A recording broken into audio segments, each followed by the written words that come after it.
After the catastrophe, the Earth lay in ruin. Food was scarce, resources were tight, and the situation was chaotic. A young man who emerged from the waiting zone turned his back to the swirling sands and came alone to Zone 9 in search of a livelihood. Little did he expect to accidentally meet a few friends, and with a mere thought, he would rise amid the chaos, embarking on a legendary journey. Chapter 1. A New Arrival. In the northern part of Asia, the 9th Special Zone, Songjiang City, Qinyu stood inside the office building of the police department affiliated with the city's law enforcement, specifically the Blackstreet Police Division. He smiled as he asked a middle-aged man, "Is it ready?" Come in." The man waved his hand and turned to enter the office on the left. Upon hearing this, Qinyu straightened his clothes and followed him inside. The office was not particularly spacious, approximately 60 square meters, yet behind the desk sat only one individual. He appeared to be around 40, sporting a prominent mustache that accentuated a rather fierce visage with noticeable fleshiness on his face. The middle-aged man approached the desk, placing 2 stacks of documents before the mustachioed man and softly said, "Director, this is the last one. Has the physical examination been conducted?" The mustachioed man inquired as he picked up the documents. "Yes." "Good. You may leave now." "Understood." After a brief exchange, the middle-aged man departed, leaving Qinyu with the mustachioed man. Qinyu took a couple of steps forward, standing in front of the desk, silently watching as the man examined his information. Behind the desk, the mustachioed man frowned as he scrutinized the documents, reading aloud. Qinyu, 22 years old, 75 kilos, 1.82 meters. Born before the era, originally from H Province, J City. That's not far from current-day Songjiang. Before starting this job, he lived in the waiting zone, with parents missing, presumed dead, and no relatives. "HM? Why is your resume blank?" "I don't have a resume," Qinyu replied with a smile. It was a struggle just to survive in the waiting zone. "I did whatever work I could find who has time for a resume." "Haha." The mustachioed man chuckled. "You could have at least scribbled something before coming here. Not having a resume looks bad in the system." "All right, he'll fill something out later." Qinyu didn't argue, readily agreeing. The mustachioed man continued to scrutinize the documents, asking, "So you have no work history or military service? Do you have any experience with firearms?" Without hesitation, Qinyu shook his head. "No." "Any prior criminal offenses?" "None." The mustachioed man pondered for a moment, then slowly set the documents down, looking up at Qinyu with a smile. "In the lawless, unrestrained environment of the waiting zone, you managed to scrape together enough to purchase a job and residence permit in the 9th Special Zone. You, my boy, have some stories to tell." "Not really," Qinyu grinned. "Just a bit of luck in running into the right people." The mustachioed man picked up a water cup and eyed Qinyu, giving a token nod. "You seem quite spirited, young man." Qinyu smiled faintly, not responding. The mustachioed man set down the cup, leaning forward to speak with Qinyu in a straightforward tone. "The 9th Special Zone is quite unique. Although it falls under the administrative hierarchy of the United Government, it possesses a high degree of autonomy, fundamentally distinct from the other 8 zones. It is a melting pot of cultures. Besides us East Asians, there are plenty of blacks and whites. The social environment is incredibly complex. In some areas, there are indeed chaotic phenomena we wish to change, but cannot just yet. As a police officer, you must adapt to this environment from all angles." "Understood." Qinyu nodded seriously.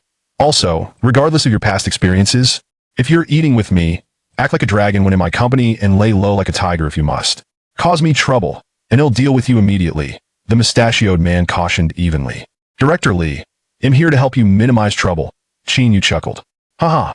The mustachioed man chuckled again, tapping a few times on the touchscreen of the desk phone and leaning towards a microphone. After a few seconds, a male voice responded, "Hello, Director. This is the 1st Criminal Investigation Team." "Where's Yuanko?" Director Lee asked. "Team Leader Yuan just stepped out. Send someone to come and get the new recruit right away." Sure. Just like that." Director Lee stroked his mustache and hit the hang-up button.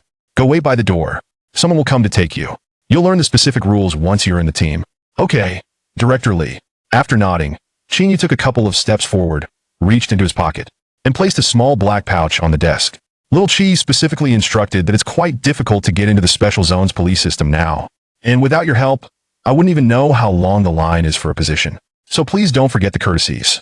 Director Lee casually picked up the pouch, opened it, and upon seeing a diamond roughly the size of a mung bean, was slightly taken aback. "You have quite the resources over in the waiting zone." "Huh? How did you manage to get this?" "It's been years since I last saw one." Qinyu smiled faintly, not responding. Director Lee tossed the pouch into a drawer and locked it, then looked at Qin Yu and remarked, "You're still young, but you do seem to have some substance. I have little else to offer." Qin Yu pretended to be modest, scratching his head. When Director Lee didn't immediately leave for lunch, he engaged him in a bit more conversation. A few minutes later, a young man of sturdier build, about the same age as Qin Yu, stepped into the room, standing tall as he saluted and stated, "Report to Director Lee, I'm Team 1's Level 3 officer, Qi Lin, here to take the new colleague back to the team." Director Lee patted Qin Yu on the arm, saying, "Do well, and I hope to see you recognized at year's end." "Got it." Qin Yu nodded. "All right, time to go to your team." Director Lee pointed at Qi Lin. "Tell Yuan could take care of this lad." With the diamond and a few minutes of chatting with Director Lee, Qin Yu garnered little more than a promise of care. In the hallway, the plump Qi Lin walked alongside Qin Yu, amiably inquiring, "Where do you hail from, brother?" "The waiting zone." "You came from that godforsaken place?" Qi Lin was momentarily taken aback. "That's quite a feat." "Just a stroke of luck," Qin Yu smiled. Nodding, Qi Lin didn't pry further, as in these times. With scarcity of food and challenges to survival, everyone likely bore some secret of their own. As they walked briskly, Qi Lin introduced Qin Yu to the basic workings of the police division. This department was primarily responsible for criminal affairs in a specific zone, encompassing public safety and case solving, but excluding matters like household registration, issuing residence permits, or handling immigration procedures. In simpler terms, it resembled the district divisions of the era before, just without a clearly defined set of functions. For instance, the department where Qin Yu was stationed not only had to handle major criminal cases, but also manage basic public safety. After about an hour, Qi Lin ushered Qin Yu through the 5 floors of the police division, introducing him to functional areas such as the weapons arsenal, interrogation rooms, public case handling area, training rooms, and cafeteria. Throughout their interactions, Qin Yu observed that Qi Lin was quite adept at socializing, always able to strike up a conversation with anyone. His patience was commendable. Whenever Qin Yu asked about a particular area, Qi Lin had a detailed answer, presenting himself as a genuinely helpful person on the surface. Around 2 p.m., Qi Lin took Qin Yu to the communications department to purchase an internal phone. However, upon glancing at the counter, Qin Yu discovered that only one outdated model was available, and the price was far from friendly. "What brand is this?" "I've never heard of it," Qin Yu remarked, glancing at the phone before turning back to Qi Lin. "Forget it. They'll just wait until I settle in and go buy one elsewhere. It's too expensive here." Qi Lin chuckled and glanced at the young man behind the counter before leaning in closer to whisper to Qin Yu, "You'd better get it here." "Why?" Qin Yu asked, puzzled. "It's not much of a reason the communications department belongs to the police division, but the phone counter is privately contracted. The owner is team leader Yuan's friend, so all new recruits get their phones here." Qi Lin explained, blinking his eyes. "It's best not to stand out as a newcomer. Though the phone may not be the best, it won't have to interface with the communications department system. Once your information is entered in the big system, you can just input your name and officer number to use it." Having lived under the ungoverned conditions in the waiting zone for years, Qin Yu was not unfamiliar with basic social etiquette. Thus, when Qi Lin laid it out, he relented, begrudgingly telling the cashier, "Fine, please give me one." "Thank you." Why the reluctance? Because Qin Yu was notoriously penny-pinching, reluctant to spend even when it came to trivial items like a pair of socks that should come with a warranty. It was precisely this nature that allowed him to survive financially in critical moments and eventually purchase a position in the 9th Special Zone. After acquiring the phone, Qi Lin led him out of the police division toward a nearby convenience store. It was August, and though the sky was clear, it still felt as cold as winter, with scattered flakes of snow visible on the streets. "Has it been snowing here for a while?" Qin Yu asked. "It's been snowing for 3 years, Qi Lin answered. "Damn, that's unbearable." Qin Yu sighed and shook his head. Their conversation continued as they entered a large convenience store. Upon entering, Qin Yu scanned his surroundings and patted the mud on his pants, smiling as he remarked, "This store is big, but it's not busy. Feel free to look around, grab what you need," Qi Lin said, taking a puff from his e-cigarette. As Qin Yu wandered through the aisles, he frowned more with each passing moment. After browsing for over 10 minutes, he hadn't picked up a single item. "Why aren't you taking anything?" Qi Lin asked, strolling over from the counter. Frowning, Qin Yu scrutinized Qi Lin and asked, "Dude, are you a plant?" "What do you mean?" "The prices here are at least 30% higher than outside, and a lot of it is fake. I felt this quilt, and it seems to have steel wool stuffed in it. It hurts my hands, man. The goods aren't great, but all the new recruits buy from this store." "Why's that?" Qin Yu asked, puzzled. "Because this shop is run by team leader Yuan's cousin," Qi Lin whispered. "It's considered the police division's designated supplier." Qin Yu's expression turned to one of disbelief, and he took a moment before responding. "So, Does Director Lee shop here too? You really like to argue, don't you? Even if Director Lee dared to buy here, Team Leader Yuan wouldn't sell to him. Qi Lin explained, rolling his eyes. Only newcomers buy here in 2 months. You won't have to come back for supplies. If I buy nothing at all, wouldn't that make me a fool? Qin Yu protested firmly. Let's go, take me to another store. Qi Lin was taken aback. You've already spent money here. Do you really care about this little? Just trust me. Everyone buys here, don't make it special. Buying a phone is already doing Team Leader Yuan a favor, Qin Yu said, striding toward the exit. Hey, Xiao Yu, just listen to me, are you on commission or something? Trust me, you will be fine, just buy something. Buy what? The toilet paper here feels like blades. You'll need a band-aid after using it. Qin Yu interrupted without further discussion, walking decisively outside. At 4:30 p.m., in the dormitory building of the police division, in front of dormitory 2 of the 1st Criminal Investigation Team, Qi Lin cheerfully called out to a few guys inside. Third brother, I brought the new guy. Inside, 6 or 7 young men were gathered around a round table playing cards. Upon hearing Qi Lin's voice, the leading figure glanced up at Qin Yu and said, come in. As the two entered, Qin Yu surveyed the cramped space less than 30 square meters with 6 bunk beds, 12 sleeping spaces, 2 common iron lockers, and a plethora of personal items. Although it looked very crowded, it was relatively tidy, lacking any particularly unpleasant smells. Qin Yu, let me introduce you. This is third brother, the leader of our action team. Qi Lin tactfully indicated the man's role. Third brother has 3 years of service. With outstanding business skills, he is team leader Yuan's right-hand man. Third brother, this is Qin Yu, our new brother. Hello, third brother, Qin Yu said with a smile, extending a hand toward him. Third brother, sporting a buzz cut, turned his head slightly to glance at Qin Yu. Holding a card in hand, he nodded briefly and asked, where do you come from? The waiting zone, Qin Yu replied honestly. Third brother was momentarily stunned. The waiting zone? What did you do there? Just help my boss deliver some goods, mainly daily necessities. On the run? That's not simple. No, I just drove to a driver. Third brother's surprise faded, replaced by a lazy inquiry. How did you get into the police division? A friend gave me a heads up. I paid my way in. Ah, so you bought your way in? Third brother casually looked back at his cards and said, all right, wait for Yuan to return to arrange things for you. Qi Lin, let him have the bed by the window. Sure. Qi Lin turned to Qin Yu. You can take the bed on the inside. Got it. Qin Yu picked up his belongings stored in the guardhouse, along with his newly bought daily necessities, and stepped inside. Hey, wait a minute. Third brother interrupted as he noticed the items in Qin Yu's hands. Where did you buy those daily necessities? I forgot the name. It's just a shop next to the unit. Qin Yu replied casually. Unceremoniously, third brother asked over his shoulder while still engaged in the game. Qi Lin, didn't you tell the new guy where we buy stuff? Qi Lin felt a bit embarrassed, knowing he had to face Qin Yu. Admitting that this guy hadn't taken his advice would make him look disloyal, but not saying anything would leave him dumbfounded. After a brief silence, Qin Yu chimed in quickly. Qi Lin told me to buy daily necessities across the street, but things were expensive there, and I didn't have much cash, so I just grabbed these next door. Right. Third brother kept playing cards before addressing Qin Yu. Oh, it's nothing, just set up your bed. Sure. Qin Yu nodded and moved to the side, unpacking his belongings. As Qi Lin stood by, he helped Qin Yu organize while quietly advising. New recruits are supposed to sleep in the upper bunk by the window because it's drafty here and it's quite cold at night. Make sure you cover yourself with a jacket for a while. It'll be fine once more newcomers come in. What's this? I've lived outdoors for months. Qin Yu brushed it off, but then discreetly pulled out 2 boxes of Zhonghua cigarettes from his bag and handed them to Qi Lin. What's this? Qi Lin froze at receiving the cigarettes. I saw you using an e-cigarette earlier. Qin Yu replied with a smile. I don't have much to offer, so here are 2 boxes to thank you for helping me out today. In an era where even food could be a problem, tobacco was quite a luxury. Moreover, these were old brand cigarettes from the era, and most smokers would be lucky to even see one. Qi Lin stared in astonishment at the 2 boxes of cigarettes in his hands. You can get this from the waiting zone?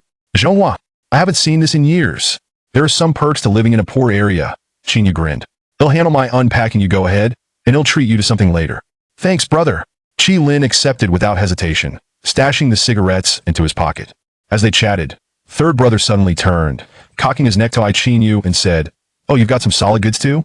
Qin Yu had not expected that he had been under observation, so he was momentarily taken aback, responding, a friend gave these to me.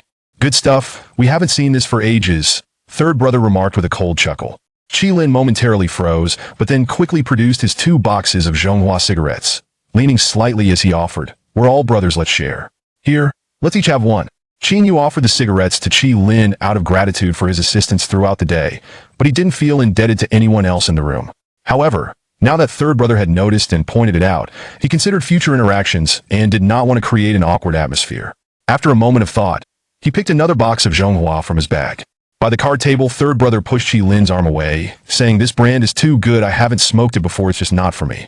Qi Lin was momentarily stunned, stuck in place. Qin Yu sensed the underlying tension in third brother's words and frowned, quickly shoving the cigarettes back into his bag and continuing to unpack his items. Third brother tossed his cards down with a smile and turned to Qin Yu. "We have a rule here. Newbies who come in must work 3 consecutive shifts. Tomorrow, the day after, and the one after Thaddeus will be on duty. That's clear, right?" Qin Yu looked up at Qi Lin, who appeared momentarily taken aback. Understanding dawned on Qin Yu as he asked, "Third brother, how will the shifts be arranged?" "It's straightforward. You'll work straight through days at the station and nights on the street." Third brother took a sip of water. "Is there overtime pay?" "Haha." Qin Yu followed up. "There's no such thing as overtime pay in our unit's rules," third brother replied without lifting his head. "I can't do this shift, third brother," Qin Yu suddenly interjected. Instantly, the room plunged into silence. Third brother licked his lips and, tilting his head, asked Qin Yu, "Everyone else can do it, why can't you?" "I have a heart condition. I can't handle staying up late." "Don't worry, he'll prepare some heart medication for you. You can still work your 3 shifts." "I've already said, I can't do it," Qin Yu reiterated with a smile. "Damn." Third brother's expression darkened immediately after being rebuffed twice. "Do you think you're special? Everyone else can do it, why can't you?" Third brother, we're all brothers here. What's the point of this? Let's talk this over, haha." Qi Lin intervened to defuse the situation. Bang. Third brother punched Qi Lin on the shoulder. "Shut up. Are you in a position to speak here? Who considers you a brother?" Qi Lin, holding his cigarettes, stood with his head down, unsure whether to continue the conversation or just walk away. Third brother strode forward, flanked by 4 others, and turned his head to glare at Qin Yu, issuing a direct command. "Your shifts for the whole next week are determined. The moment you have a heart attack will mark the end of your shift. Understand?" Chapter 2, Trouble from the Start. Inside the dormitory, Qin Yu squinted at third brother and the others, simply saying, "I understand your words, but this isn't something I can handle." "What? Do you have any high-ranking relatives in the division?" Third brother grinned, tugging at Qin Yu's collar. "Are you trying to act important just because you're new? Don't touch me, ha. Are you a cactus? I am touching you, what's it to you?" Third brother, also quite muscular, raised his right arm and threw a punch toward Qin Yu's side. Qin Yu slid back, grabbing third brother's wrist with both hands, while executing a side kick. Bang! Crash! A deafening noise echoed as third brother was flung onto the bunk, his head striking the iron railing. "Beat him up!" third brother yelled, cradling his head. Qin Yu bent down, leaning into the lower bunk, seizing third brother by the collar while bringing his knees sharply toward his temple.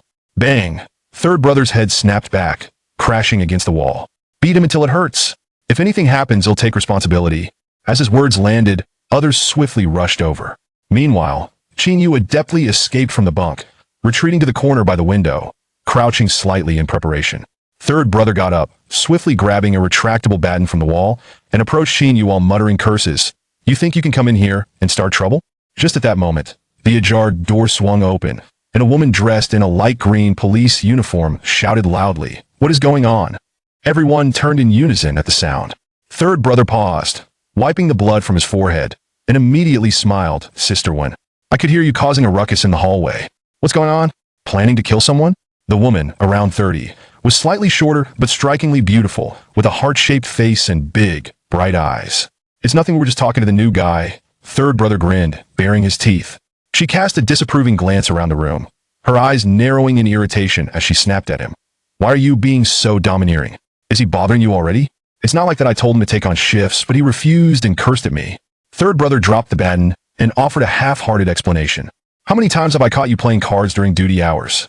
Sister Wen shot away an irritated look at third brother, reminding him with annoyance, "Create another disturbance, and I won't hesitate to jot down your name on my report." "Got it, Sister Wen," third brother replied repeatedly. Sister Wen, not wishing to enter the dormitory any further, called out to Qin Yu from the threshold. "You're the new guy, right?" "Correct." Qin Yu nodded. "Why haven't you picked up your uniform yet?" "I went earlier, but no one was around," Qin Yu answered sheepishly. Sister Wen shot him a stern look. "Don't you dare lie, I was in the office the whole time." "Couldn't you froze it? I must have just missed the chance. Come get your uniform with me." She dropped that line and turned back to leave. "Sure."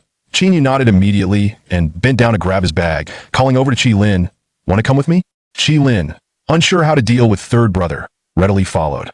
Inside the dorm, third brother sat up, rubbing the large bump on his head, and spat a mouthful of blood onto the floor. This guy can throw a punch, he's no lightweight. Are you okay, third brother?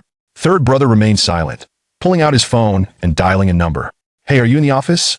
I just wanted to see if Chin Yu, the new recruit, has any connections? None? Are you sure? Okay. Thanks for letting me know. In the hallway, Sister Wen stepped back and asked Chin Yu, do you have someone backing you? Chin Yu was puzzled. No, not at all. Then stay low, the atmosphere here is quite complicated, Sister Wen reminded, her stern expression softening as she spoke. Avoid unnecessary confrontations, just do your job quietly. Thanks, Sister Wen. Chin Yu replied and nodded. Without further words, she led Chin Yu to the first floor supply room, where she picked out a police uniform, a tactical training outfit, a pair of handcuffs, and a baton, before gliding away. In the lobby on the first floor, Qilin looked at his watch and said, I need to deliver some materials soon, so I can't stay with you. Just try to keep the peace, don't get into arguments. Third brother has a lot of influence if you cross him. You won't end up in a good place. Sure, I understand, Qin Yu smiled and nodded. If you're free tonight, let's grab dinner together. Yeah, if I have time, they'll come find you, Qilin assured. After a brief exchange, Qin Yu headed back to the dormitory, but when he returned, third brother and the others had already left, leaving only two other guys inside, who coldly sized up Qin Yu before continuing their conversation. Qin Yu glanced at the two, confidently returning to his bunk to efficiently unpack his belongings, completely ignoring the pair. Time soon rolled around to around 7 p.m. After finishing his unpacking and not seeing Qilin around, Qin Yu decided to stroll outside to familiarize himself with the surrounding area and perhaps grab a bite to eat. He swung his legs over the side of the bunk and pulled out a waist pack from under his pillow, fastening it on before stepping out into the hallway. Oi, sorry about that. As he exited, he ran smack into the hurried Qilin. The two paused momentarily before Qilin quickly clarified, we had an impromptu meeting. Just got here, what are you doing? I thought you weren't coming. I was just about to head out to explore a bit and get something to eat. Qin Yu cheerfully responded. Let's go out to eat together. I have a friend with me, we need to discuss a few matters today. Is that okay? Join us? Qilin asked. Sure, that works for me. Qin Yu replied after a moment's consideration, whatever you guys decide. Great. After a few more exchanges, they headed downstairs to the lobby, where they met another young man. Qilin's friend, named Li Fuge, but nicknamed Old Cat, was said to have certain connections to the police division. However, the nature of their relationship remained ambiguous, as they rarely interacted. This man was somewhat undisciplined, notorious for publicly showing off while on duty when drunk, and once attempted a talent show that caught the scrutiny of the inspection team. In the end, though he faced a reprimand and was suspended for half a month, two of his colleagues who routinely opposed him bore the brunt and were dismissed after facing disciplinary action. Despite the name suggesting a lack of sophistication, Old Cat was quite charming. If Qin Yu's appearance leaned towards a rugged vigor, Old Cat embodied a stylishly roguish look reminiscent of earlier celebrities. As the trio met, Qilin briefly introduced them. This is Old Cat, he often looks after me. This is Qin Yu, the new intern in our squad. I heard you went up against third brother right when you arrived? Old Cat quipped, a mischievous smile tugging at his lips. Seems like you have some fight in you. Not really, just exchanged a few words. Qin Yu replied vaguely, noting Old Cat's somewhat blunt demeanor. I'm sick of them too, they should just do their jobs. Old Cat exclaimed disdainfully, this whole squad is filled with slackers, just wasting time. Qin Yu found this amusing and exchanged a look with Qilin, who scratched his head before explaining, Old Cat speaks his mind, it's just his personality. Where are we eating? Old Cat asked, and I just got here, and don't know any good places, Qin Yu admitted. Why don't you lead the way? Who's treating? Old Cat asked, narrowing his clever eyes. He'll treat, Qin Yu smiled. You're treating. Old Cat waved his hand energetically. Let's go to the second sister's place. Don't. It's too expensive. Qilin interjected, trying to dissuade them. Why worry about how I spend my money? Old Cat rebutted with a sidelong glance. No worries at all. I still have some change, I can cover dinner, Qin Yu assured, though internally, he felt the sting. In this era of scarcity, fresh food including vegetables and grain, which require ample farmland, remained luxuries. Those struggling in the waiting zone often had to put their lives at stake just to secure food. Dining out was a rarity for most impoverished persons, often happening perhaps just once a year. But even if he felt the pinch, Qin Yu understood he needed to foster connections, and certain social expenditures were unavoidable, especially now that he had secured a stable job. After settling on the restaurant, the trio walked about 2 kilometers, arriving at a modest establishment called Little Tavern. As Qin Yu stood by the road, assessing the restaurant's facade, he reflexively touched his waist pouch, feeling yet another wave of regret. Let's go, Old Cat urged cheerfully, stepping onto the entrance steps. Virum. Just then, The sounds of revving engines broke through the air, and an old SUV screeched to a halt right outside the restaurant. The three glanced back in surprise as Old Cat remarked, "What kind of family can afford a gasoline car?" In this year, gasoline vehicles have become exceedingly rare, given that vast expanses of land had transformed into desolate regions, either frozen over or riddled with lethal radiation. With no means to extract petroleum, it had turned into an exceptionally scarce resource, hence Old Cat's astonishment. As the SUV parked, four men and a woman disembarked, striding toward the tavern. "Let's go inside." Chinyu thought he had seen plenty in his time in the waiting zone, barely glancing at the gasoline vehicle before heading for the restaurant's entrance. However, Old Cat remained glued to the spot, staring intently at the woman among the group, and exclaimed, "Wow, she's stunning." Hearing this, Chinyu turned back, glancing at Old Cat's smitten expression, and replied with a hint of exasperation, "Come on, she's obviously with the guys." Among the four men, the woman, with her strikingly bright eyes, briefly scanned her surroundings before looking down and saying, "I need to use the restroom." "Don't try anything funny, just go," one of the shorter middle-aged men warned her in a strict tone, his accent heavily laced with Japanese. Buzz! At that moment, Chi Lin's phone buzzed twice from his pocket. He pulled it out, glancing at a text message, and his expression immediately turned complicated as he stared at the walking Chinyu ahead of him. Chapter 3. The unreliable Li Fugue inside the restaurant. After Chinyu and his companions took their seats, Old Cat ordered 3 dishes of Chinese cuisine, 2 meat and 1 vegetarian, along with a bottle of the cheapest half-pound white liquor. "Don't worry about saving money for me. Order a couple more dishes." Chinyu feigned politeness, though it felt somewhat hypocritical. "Forget it. You just arrived and haven't received your salary." "That's enough," Old Cat replied, his speech somewhat blunt, yet evidently well-meaning. He rubbed his slightly dry and cold palms together, looked up at Chinyu, and inquired, "I heard you came from the planned area?" "Yes." Chinyu nodded. "IT must have been tough over there." "Not really." He smiled. "People fear change. Once you adapt, it's the same anywhere." True enough. The 3 young men found common ground easily, chatting without any generational gap. Old Cat and Chinyu, both possessing cheerful dispositions and a penchant for humor, quickly grew familiar with one another. During their conversation, Chinyu observed another detail. Chi Lin, in both his body language and tone, seemed to be excessively subservient towards Old Cat, adopting an overall lowly demeanor. When the food and drinks arrived, Chinyu raised his glass and proclaimed, "Now that we're seated, we're friends. That is a newcomer. Let us look out for each other." "There is nothing to look out for." Old Cat responded candidly, raising his glass with a grin. "In this day and age, if you have the skill, you can thrive anywhere. If not, no one can help you." "Haha, cheers." Chinyu laughed, and they all drank heartily. "Come, let us refill," Chi Lin said, wiping his mouth and reaching for the bottle to pour more for Old Cat. "Old brother, about that thing I mentioned last time, can you manage it?" Old Cat rolled his eyes and, with a piece of beef in his chopsticks, teased, "You're too cunning. Little you is treating, and you're asking favors. Have you grown all the cunning in the world?" Chi Lin, unfazed, scratched his head and replied, "I am just short on cash." "When have you not been?" Old Cat frowned as he continued, "I asked about your matter, but there are no vacancies in the clerical positions right now, that if you want in, you'll need to pray. But you don't have that kind of money, so just wait a bit longer."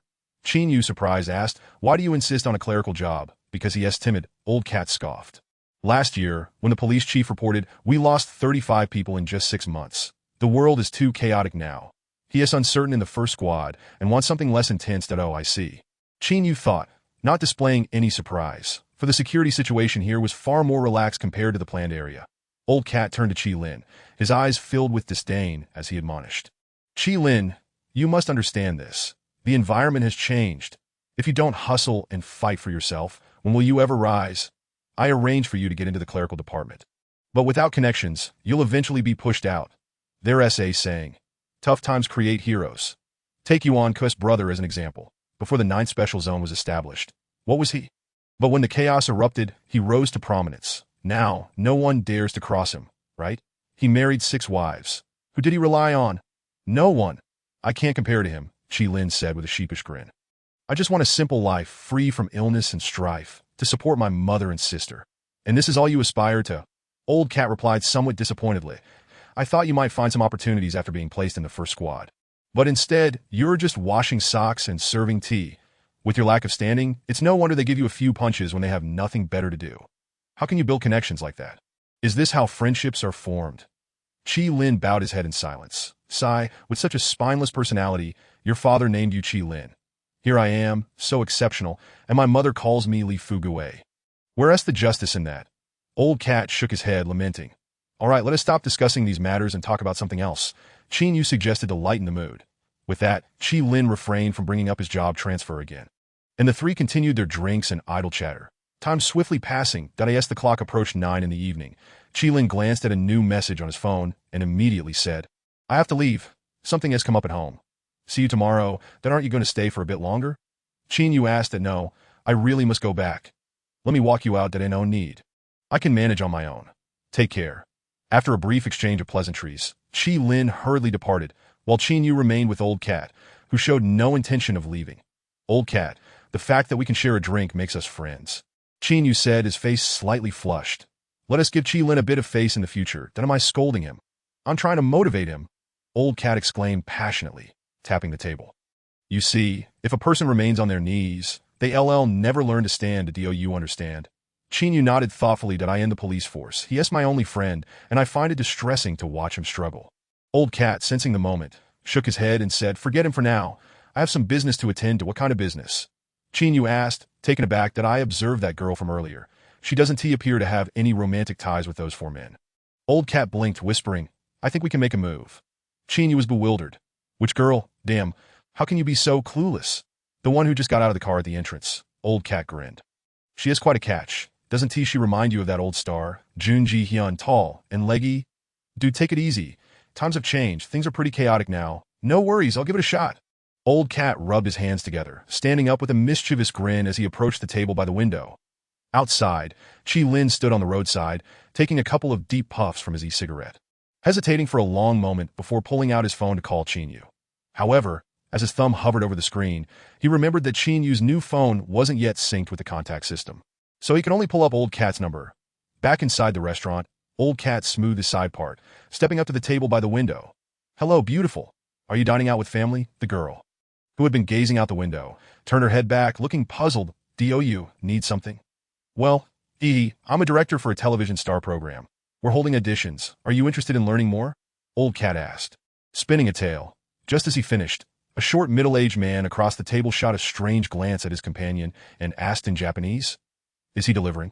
The companion glanced at Old Cat, frowning slightly. He is not speaking in code.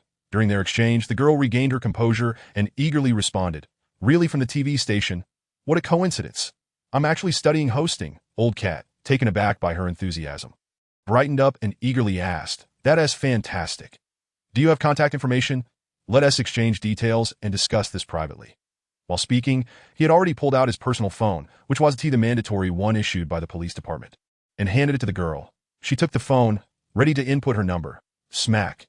The short middle-aged man stood up and firmly grasped the girl's arm, his brow furrowed. Returned the phone to him. It is dinner time. Sir, I'm quite interested. The girl smiled, looking up. I said, return the phone. The man repeated.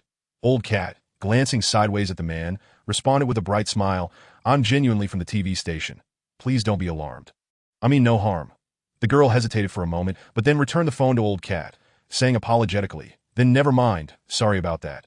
Old Cat, initially thrilled by the girl's interest, felt his mood sour as the unamused goblin interrupted. He opened his mouth to plead his case once more. All right, thank you, the girl insisted. Old Cat stared at her for 2 seconds, then grinned and replied, If you don't want to, that's fine. I apologize for the disturbance. That a minute later, Old Cat bent down to sit across from Qin Yu, his expression oddly contemplative. Did someone put you in a bind? Qin Yu asked, picking at his food. Old Cat blinked and under the table, kicked Qin Yu's leg softly. Look down. Qin Yu, taken aback, glanced downward, while Old Cat whispered, Check the screen. Following the sound, Qin Yu looked at the screen displaying the dial page with the number 959,595 entered. What does that mean? He asked, puzzled. Old Cat rubbed his face, lowering his head, and muttered, Damn. We stumbled upon something. What do you mean? The 4 men and the young woman were undoubtedly not together. She had just kicked me under the table a moment ago. Lao Mao hung up the phone and took a sip of his drink, muttering, But I can't discern their intentions. Nonetheless, something feels off. That girl asked us for help at the dining table by the window. The short man glanced at his watch, his expression grave as he whispered to his companion, Was that person who just arrived here by coincidence? Or were they testing us? It's hard to say. His companion replied, appearing somewhat bewildered. The short man's uneasy gaze swept over Lao Mao, Time's up. We can't wait any longer. Let us go. That works, his companion nodded, his voice icy as he addressed the young woman. Don't cause trouble. Come with us. The young woman's alabaster forehead glistened with beads of sweat as she furtively glanced at Lao Mao before nodding in response. Not far away, Lao Mao rubbed his face in frustration and quietly asked Qin Yu, "What should we do? Should we intervene or not?" Creak. At that moment, an electric vehicle pulled up at the restaurant entrance. Chapter 4. Lao San, forced to act. Qin Yu had initially shown no interest in the four men and the woman. But upon Lao Mao's mention, he discreetly observed them out of the corner of his eye. The four men were uniformly clad in shearling coats and work pants, their worn leather boots hinting at a rugged existence. Their sharp gazes revealed skin that was slightly flushed. "They don't appear to be from the special zone," Qin Yu remarked, lowering his head. "How did you deduce that?" Lao Mao inquired curiously that they're dressed too warmly. "They have frostbite," Qin Yu replied succinctly. "They seem like thugs from the unregulated areas." "What do you mean by thugs?" Lao Mao asked. "Those who survive by the blade." Qin Yu scratched his nose upon hearing this. Lao Mao felt a twinge of anxiety. "Are we really foolish enough to intervene? We might not stand a chance against them." "Did you bring a firearm?" Qin Yu queried. "Coming here for a meal?" "Of course not." Lao Mao shook his head. "Then I suggest we hold off for now," Qin Yu replied with a furrowed brow. "Let us call the team." Yes, the two exchanged hurried words. The four men had already stood up with the young woman and were preparing to settle the bill. "Damn it, they're leaving." Lao Mao's hand trembled as he lifted his glass, nervously stammering. "Should we follow them?" "What are you, Neza? Do you think you can outrun them on foot?" Qin Yu retorted incredulously that I completely forgot. He cast a furtive glance at the four men, adding with a frown, "If those thugs are up to something, they're definitely armed. Even if we jump out, we won't be able to stop them." Deep down, Lao Mao felt a surge of anxiety. Although he worked in a frontline task force, the individuals in question were on a different level. The perilous tasks were far beyond his scope. Thus, he often found that the firearms in the field were far more effective than his own, that he had never participated in any large-scale operations. Yet, despite his trepidation, he said to Qin Yu, "If we were ordinary citizens, it wouldn't matter, but given our uniforms, we can't just ignore this. Think of a solution quickly, with no weapons and a numerical disadvantage, unable to catch up, and with no time to notify the team." "I'm at a loss," Qin Yu exclaimed, "unless a miracle happens otherwise." Just then, the restaurant door swung open, and 6 burly men entered. After scanning the room, the leader, Lao San, called out, "Qin Yu," as soon as he spoke. Both Qin Yu and Lao Mao turned around, their eyes wide with astonishment as they beheld Lao San and his team, nearly in unison exclaiming, "Holy crap, a miracle has indeed occurred." Lao San, clad in a light green police uniform, approached with 5 of his comrades, tilting his head as he puffed on an electronic cigarette, scolding, "You just arrived and already you're dining out? You've got quite the stash. Huh, come on, step outside. I need to talk to you." "Lao San, are you here to investigate?" Before Qin Yu could respond, Lao Mao stepped forward, gripping the man's arm. Lao San appeared perplexed. "What investigation? Weren't you following us?" Lao Mao asked, confusion etched on his face. "Yes, I heard he was here," Lao San replied. "Then that's settled. How many men did you bring? Are there still team members outside?" As the conversation continued, Lao San grew increasingly bewildered. "What are you on about? Are you out of your mind?" "I just bumped into him. Why would I hide anything from you?" Lao Mao slapped his arm urgently, asking, "Are we apprehending here or outside?" "No, it seems we're not talking about the same thing." Lao San pointed at Qin Yu, explaining, "I came to find him." Lao Mao froze momentarily, subtly gesturing toward the 4 men at the bar. "Aren't we apprehending that group?" "Apprehend them? What is wrong with them?" Lao San's confusion deepened. "That is quite the coincidence. Those 4 have taken a girl hostage, and we just ran into them. Just now, Qin Yu and I were discussing how to handle it when you showed up." "Enough talk, let us detain them. We have enough personnel." Lao San, looking utterly bewildered, stammered, "What the hell? I came to find Qin Yu. The Urji restaurant isn't under your team's jurisdiction. Why are you still bringing up finding Qin Yu?" Lao Mao whispered. "You figure out how to apprehend them, did I? What can I do? I'm not prepared." Lao San lamented, looking once more at the 4 men. "I don't even know what they're up to." As soon as Lao San and his men entered, the 4 men noticed them. Seeing the police uniforms and recognizing Lao Mao and Qin Yu, their demeanor shifted to one of unease. They exchanged glances, quickly positioning the girl between them and preparing to leave. "Stop dawdling.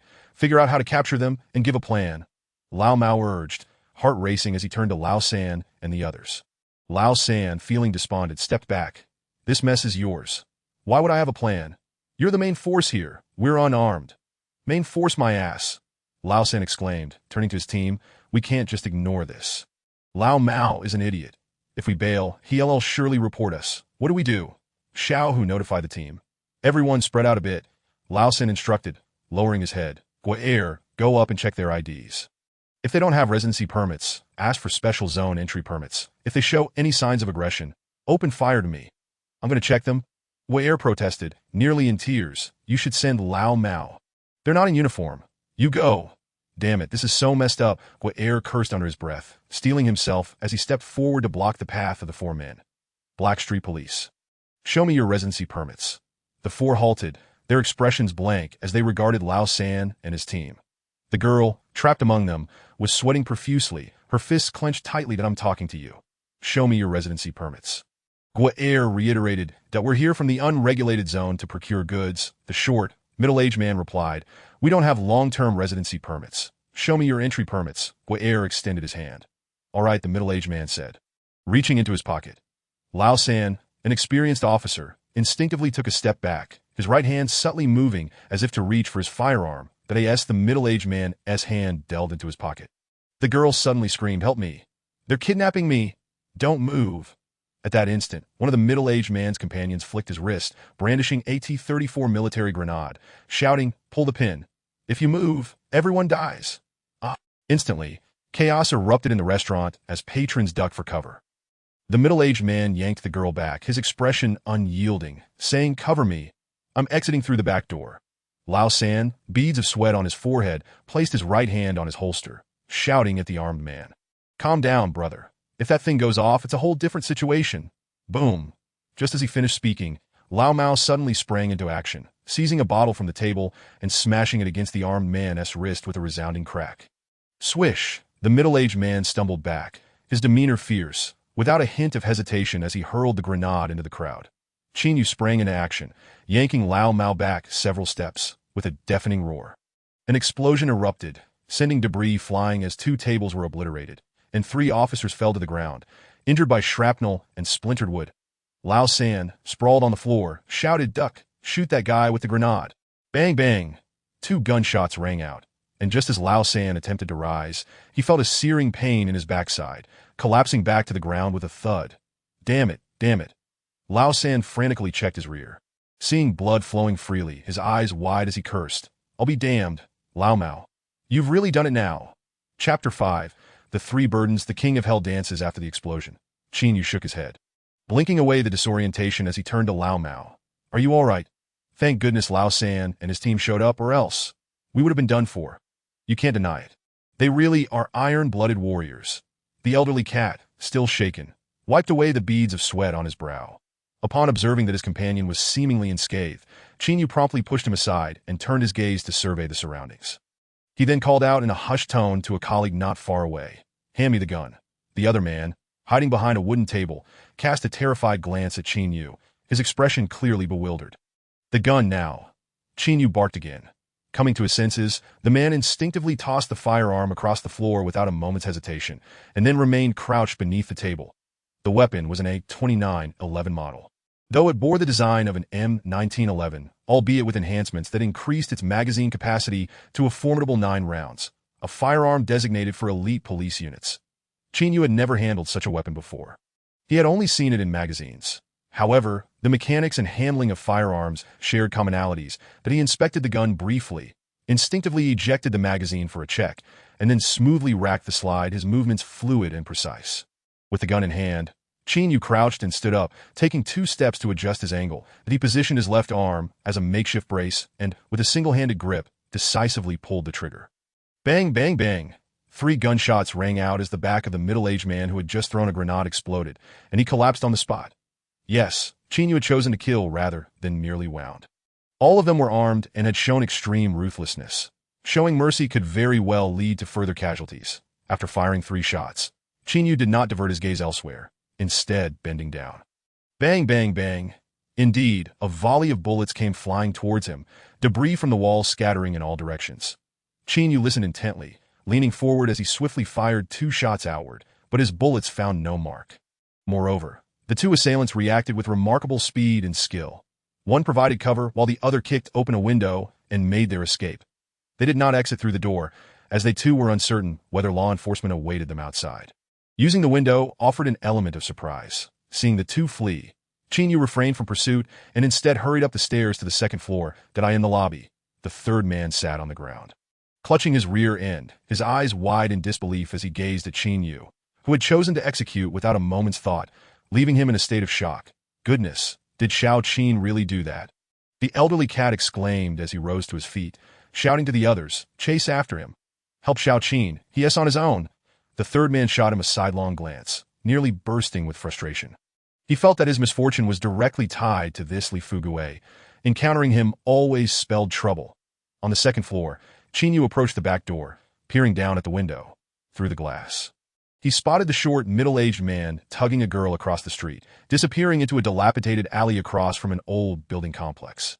After considerable deliberation, Chinyu gritted his teeth and cursed under his breath. Damn it, no backup? Just one person left, it's time to take a gamble. With a loud crash, Chinyu flung open the window, bracing himself against the biting cold wind as he leaped down.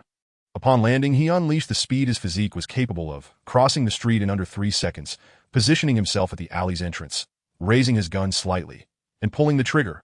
Bang, bang, 2 shots echoed. Not far away. The short middle-aged man heard the gunfire and immediately pulled the girl into the shadow of the alley wall, his brow furrowed in concern. Are you from the planning district?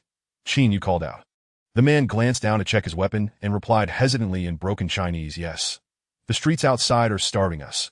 We've come into the city to make a living. Where did you spot us? I didn't spot you. It was a coincidence, Chinyu responded candidly. Can you lower your weapon? I have cash in my bag. Just say the word, and it's yours. The short man licked his lips. Chinyu blinked. I understand the streets are cold, but I'm wearing this attire, and trouble has found me. It cannot be ignored that I don't want the cash. I want you to leave the girl. The man's gaze flickered with hesitation. That I also have a goldfish in my pocket. I can take the girl with me, and you can have the cash and the fish. That I can't allow that. Chinyu firmly declined. Fine, I'll leave the girl. The short man hesitated briefly before pushing the girl forward, saying, you move ahead slowly, then speed up after 3 seconds. That if you don't obey, I'll shoot you. Chinyu licked his lips and peeked into the alley, signaling, come here. The girl hesitated for a moment, but then promptly stepped forward, her footsteps becoming increasingly frantic. 3 seconds later, she quickened her pace. Chinyu hesitated briefly, then stepped into the alley, waving his hand, hurry. The girl looked up at Chinyu, her eyes filled with urgency as she cried, he hasn't left, as the words left her lips. The short middle-aged man stepped out from the shadows, raising his weapon towards the alley entrance. Bang, bang, bang. The rapid gunfire erupted into the night, sending the girl to the ground, covering her head in terror while screaming. A second later, a dull thud echoed from the alley as the short man collapsed. Chinyu stood protectively in front of the girl, cautiously refraining from entering the alley, before lifting his arm and firing 2 more shots into the assailant's head without hesitation. Ah! The girl screamed, clutching her ears. Chinyu ignored her, striding forward to the fallen man, giving his head a kick before glancing at the graze on his shoulder from a stray bullet, letting out a sigh of relief as he cursed. Cunning bastard, that was too close. Did you kill him? A familiar voice called from the alley's mouth. Chinyu turned at the sound to see the third man, still holding his rear, standing under the dim light. Where are the others? They're still in pursuit. The gunfire scattered them, and they headed left. The third man panted, looking back. Did the assailant get killed? Chinyu blinked, stepping closer to the third man and glancing around. Suddenly, he reached out with his left hand, grabbing him and pulling him into the alley. What the hell are you doing? The third man exclaimed, bewildered. Are you looking to settle things with me? Chinyu asked with a sudden, expressionless demeanor. The third man froze, recalling that he had come to confront Chinyu. You wanted to talk to me. What about? Chinyu narrowed his eyes and prompted. What do you mean? The third man stammered. Chinyu raised his gun to the third man's head. Damn it, have you ever been to the planning district? The army's supply trucks pass through Sankanzu. Even the king of hell must get out and pay respects. I fought my way out alone from there, and now you think you can lecture me on rules? Huh? The third man was taken aback. Bang! A single gunshot shattered the night. Moments later, the third man gasped and collapsed, his eyes wide with disbelief. Chinyu tossed the gun onto the third man. From now on, we tackle such dangerous tasks together. Don't mess with me. If I get scared next time, I want to know where the gun will be pointed. With that, Chinyu walked over to the girl, bending down to ask, what kind of trouble have you found yourself in, miss? An hour and a half later, in the police hospital, the third man lay on the operating table. Answering a call, Captain Yuan. Where are you? Yuan Ku's voice was icy. That I'm at the hospital. Were you involved in an incident at the restaurant? Yuan Ku inquired again. Yes, the third man, upon hearing this, immediately began to boast. We were on regular patrol when we encountered a few desperate criminals from outside the district. I instantly sensed something was amiss and approached for an inspection. Who knew they would draw their guns? I realized this was a major case and engaged them. Haha. The main perpetrator and his accomplice were killed on the spot, though two managed to escape. That no worries. The district has already ordered their capture. Captain Yuan, I just heard from the station that the main perpetrator is supposedly named Matsushita or something. He has been listed as a major criminal in the system for 4 years, responsible for numerous murders. Don't you think we're quite fortunate? Not only did we encounter him, but we also managed to take him down, clearing up a backlog of cases. Captain Yuan, you must speak well of me to the chief. Such a major criminal is rarely apprehended by ordinary folks. That I've been a second-tier police officer for 2 years. It's time for a promotion. Besides, this case was handled by our team, bringing glory to the entire department. Glory my ass. Captain Yuan, why are you cursing? I'm cursing you, you bastard. Did your mother die? I genuinely want to shoot you. The third man was bewildered. Damn it, Matsushita is a man my brother brought in. Just as the job was about to be completed, you made it look like a heroic act. Yuan conceded through gritted teeth. You are truly useless. No, Captain Yuan. Let me explain. The third man, still dazed, began to stammer an explanation. I was just bragging. Let me rephrase. The truth is I was going to confront Shinyu, but unexpectedly ran into that old fool, who said there was a case. Beep beep. Yuan Ku had already hung up. Chapter 6. Climbing up using the third man as a stepping stone in the police office building, in the interrogation room of the first team. Shinyu spun a pen in his right hand, softly asking the girl before him, Are you feeling a bit better? The girl brushed her hair and blinked, her eyes slightly vacant, still bearing a look of shock, hesitating for a long moment before nodding. Observing her state, Shinyu rose and walked to the water cooler, pouring her a cup of hot water, placing it on the table. Drink some water. If you feel unwell anywhere, you can go to the hospital for a checkup. Thank you, but I don't need to go to the hospital. I have no visible injuries. The girl picked up the cup, politely thanking him before taking a deep breath. You can ask your questions now. All right, then I will begin. Shinyu sat down again, taking out the interrogation notebook to start recording. Name? Lin Yinlei. Age? 20 years. Gender? Lin Yinlei appeared somewhat bewildered. That can't you tell? The law enforcement device is recording. I must inquire. Shinyu explained with a smile. Female. Residence. Upon hearing this, Lin Yinlei hesitated noticeably. That you're from Fonbei City, the capital of the special zone? Yes. So, what brings you here? Work or a change of residence? Although Shinyu had never engaged in interrogations before, the forms present were straightforward and easy to comprehend. Fearing a mistake on his first inquiry, he proceeded with meticulous detail. Work. After confirming the basic information, Shinyu began to prepare questions regarding the case. You were kidnapped. Where did the incident occur? Do you know who was responsible? I'm not sure. I just came from. Just as Lin Yinlei was about to respond to the case-related inquiries, the office door was abruptly pushed open, and Director Li, accompanied by Old Cat and others, entered. Shinyu glanced back and immediately stood to greet. Director Li, what's going on? Just checking, Li replied, hands clasped behind his back. Yes, I'm verifying the basic situation. Hello, Miss Lin. After nodding at Shinyu, Director Li extended his palm courteously towards Lin Yinlei. I am the police chief, surnamed Li. Hello. Lin Yinlei nodded and shook hands with him. Someone from the online broadcast is here to pick you up. You may leave. After pondering for a moment, Director Li added with a smile, Leave the case to us. The remaining 2 suspects won't escape.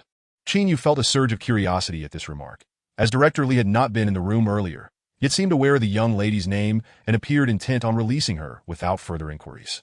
Thus, Shinyu scrutinized her more closely. She stood approximately 1.7 meters tall, with an elegant figure. Despite having some dirt on her face and her hair being quite disheveled, her exquisite features were undeniable. Old Cat remarked that Lin Yinlei bore a resemblance to the previously popular Jun Ji-hyun, yet Shinyu found her even more captivating. Her eyes were larger and more expressive, and her figure was proportionate. Most importantly, her skin was fair and translucent, resembling that of a porcelain doll. That I in this era. What family could maintain such a pristine appearance without any labor? Clearly, Director Li's unexpected visit, coupled with the lack of basic inquiries before preparing to let her go, was grounded in some significant rationale. After a brief exchange with Director Li, Lin Yinlei and the others descended the stairs together. 5 minutes later, downstairs, several middle-aged individuals exited a fully electric vehicle, exchanged pleasantries with Director Li, and hurriedly escorted Lin Yinlei away. Qin Yu glanced at the pass displayed on the vehicle's windshield, noting it belonged to the publicity department of Songjiang City. After watching Lin Yinlei depart, Director Li moved aside to make a few phone calls before turning back and calling out, "You all come to my office. What is going on?" Qin Yu turned to Old Cat and inquired. Old Cat scratched his nose and replied in a hushed tone, "You've really stepped in it. You just arrived and already caught the higher-ups' attention. Well, as to be expected, capable individuals never go unnoticed." Upon hearing this, Qin Yu felt a sense of reassurance. A few minutes later, within the office, Director Li patted Qin Yu's shoulder and sighed, "I knew you had some substance, but I didn't expect you to shine so brightly upon your arrival." "It was just a coincidence," Qin Yu grinned. "Long face? Truly a long face." Director Li, unable to conceal his delight, paced around the room, jokingly scolding, "This Matsushita is linked to numerous significant cases that the headquarters specifically aim to apprehend. However, he had been hiding in the planning zone for the past 2 years, making it impossible for anyone to catch him. Yet, the moment he returns, he is taken down by you. Tomorrow's meeting will allow me to boast at the bureau. You've boosted my spirits right from the start. You deserve recognition." Qin Yu listened quietly without interjecting. Alas, Director Li bent down to sit in a chair, lit a cigarette gifted by Qin Yu, and with a hint of regret, continued, "If this were anyone else, they could leap from a third-level officer to a first-level one with ease. That I in such a case. Becoming a team leader would be no problem at all. But you face some difficulty. You've just arrived, and your information has barely been entered into the system for less than 24 hours. If I were to push for your promotion, it might stir up some gossip." Upon hearing this, Old Cat immediately defended Qin Yu, stating, "Merit cannot be assigned. It must be earned through hard work. Who apprehended Matsushita? Who eliminated him? Who rescued the hostages? These facts are clear. What are you worried about? If you fear gossip, how can you remain as chief? Use your brain when speaking to me." The usually composed Director Li glanced awkwardly at Qin Yu before turning to scold Old Cat. Old Cat blinked and fell silent. "Xiao Qin, the credit is yours. No one can take it away. However, the situation at the bureau is a bit complicated. Since you just arrived, if I were to force your promotion, it could indeed create a negative impression," Director Li said, his expression devoid of emotion as he looked at Qin Yu. "But life is long. We'll take our time. Director, you've already helped me immensely. I am satisfied." Qin Yu replied with a smile, "It's no trouble at all. Within a month, I'll promote you from an intern officer to a third-level officer. Tomorrow, I'll have someone draft the case report to send to the police department. I estimate that securing a third-class merit award for you will not be an issue. Once the commendation arrives, your promotion to second-level officer by year-end will be a natural progression."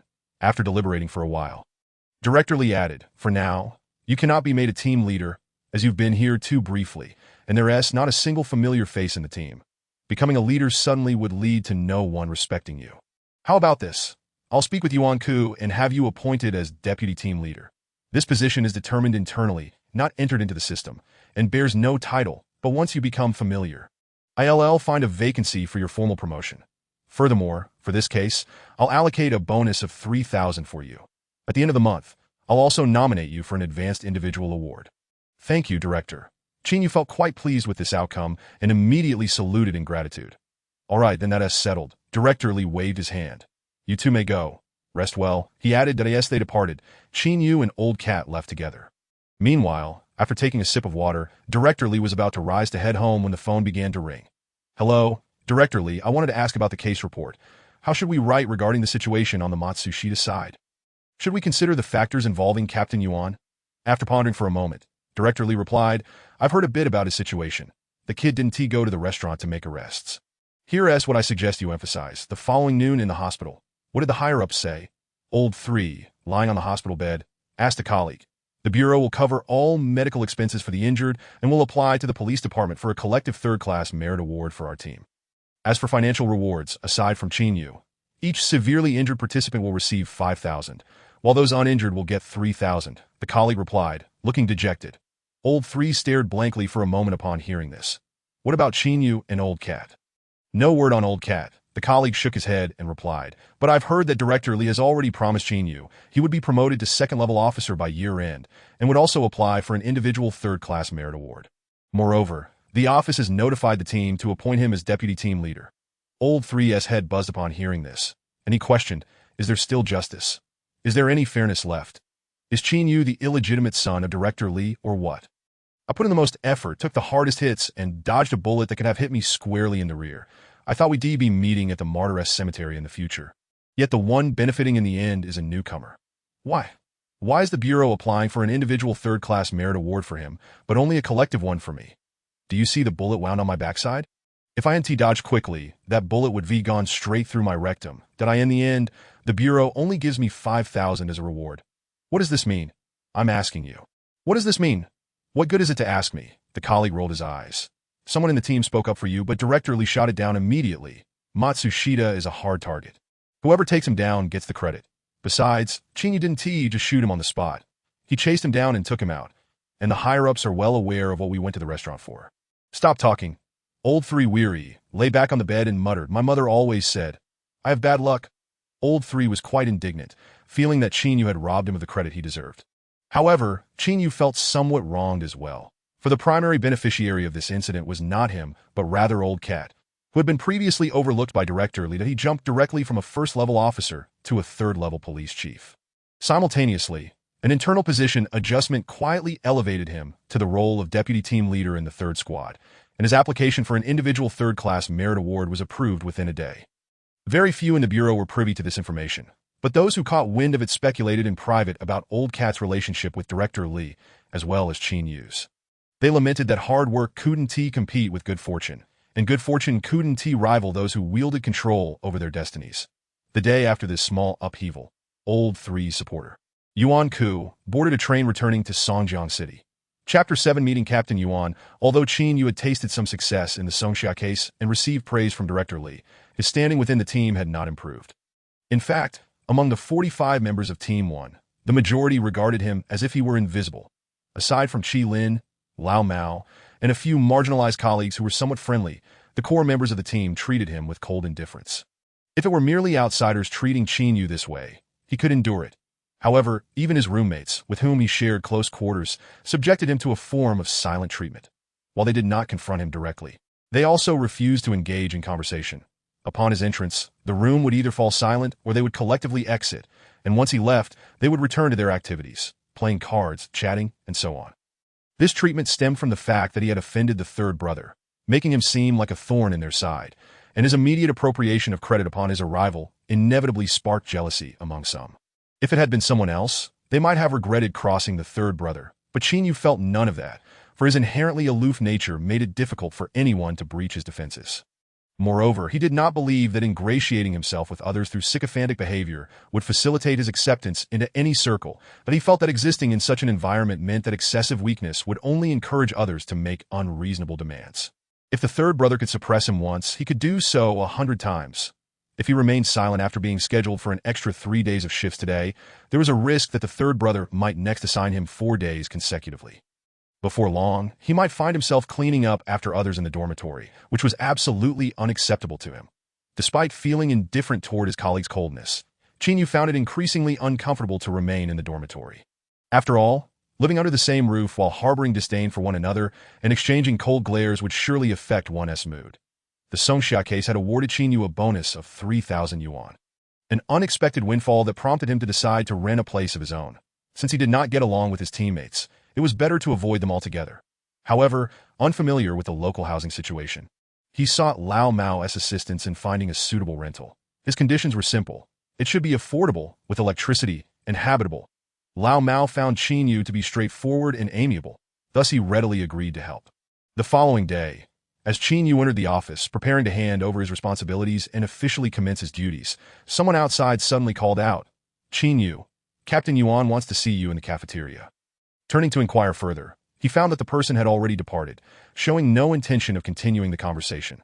With a wry smile, Qin Yu shrugged on his coat and left the office in the cafeteria. After consulting with the staff, he spotted Captain Yuan seated by the window. Yuan stood around 1.78 to 1.79 meters tall, with a lean physique, fair skin, and handsome features. His charming eyes, shaped like crescent moons with the inner corners subtly angled downward and the outer corners slightly upturned, gave him an inviting and cheerful appearance, instantly garnering goodwill upon their first meeting. Hello, you must be Captain Yuan. I'm Qin Yu. He greeted hello. Yuan rose with a smile and shook Qin Yue's hand. I should have been the one to welcome you when you arrived 2 days ago, but unfortunately, I was away from Songjiang. I've just returned today. I heard you attended a meeting in Fongbei. Have you settled in? Yuan Ku gestured for Qin Yu to take a seat. Yes, all the necessary paperwork is taken care of, Qin Yu replied, sitting across from him. Good to hear. Yuan Ku personally poured a glass of water for Qin Yu, his smile unwavering. I've heard about the kidnapping case. You certainly brought honor to Team 1. It was fortuitous timing, I suppose. Qin Yu flashed a grin. This morning, I had a brief chat with Director Li. He filled me in on your situation. Yuan Ku smoothly transitioned to the main topic, hands clasped. Typically, when criminals like those involved in the Songxia case are apprehended, the primary investigators are recognized, and those below the rank of captain usually receive at least a promotion. Director Li suggested that you be appointed as a team leader and promoted to second-level officer. However, since you've only just arrived and this incident happened so quickly, it might appear somewhat coincidental. If we were to push for this promotion too soon, it could lead to unnecessary speculation. Therefore, after discussing with Director Li, we decided it's best you wait a bit in no rush. We have plenty of time ahead of us. Yes, Director Li mentioned this as well. Qin Yu responded in agreement that I'm not in a hurry. It's better to acclimate to the environment first. Don't worry. What's rightfully yours, I will certainly advocate for. As the two exchanged pleasantries, the cafeteria staff brought out 2 plates of hot dishes and 2 plates of cold dishes, including beef and some rather expensive vegetables. This display made Qin Yu feel that Yuan Ku was rather generous, at least appearing to be an open-minded person. During work hours, we can't drink, so let us keep it simple, Yuan Ku said, refilling Qin Yu's glass. This is just fine, Qin Yu replied, urging him to eat while the food was still warm. As they began to eat, Yuan Ku discreetly observed Qin Yu that he noted that this young man from the planning district was unflappable. He did not devour his food voraciously, yet he exhibited no signs of awkwardness.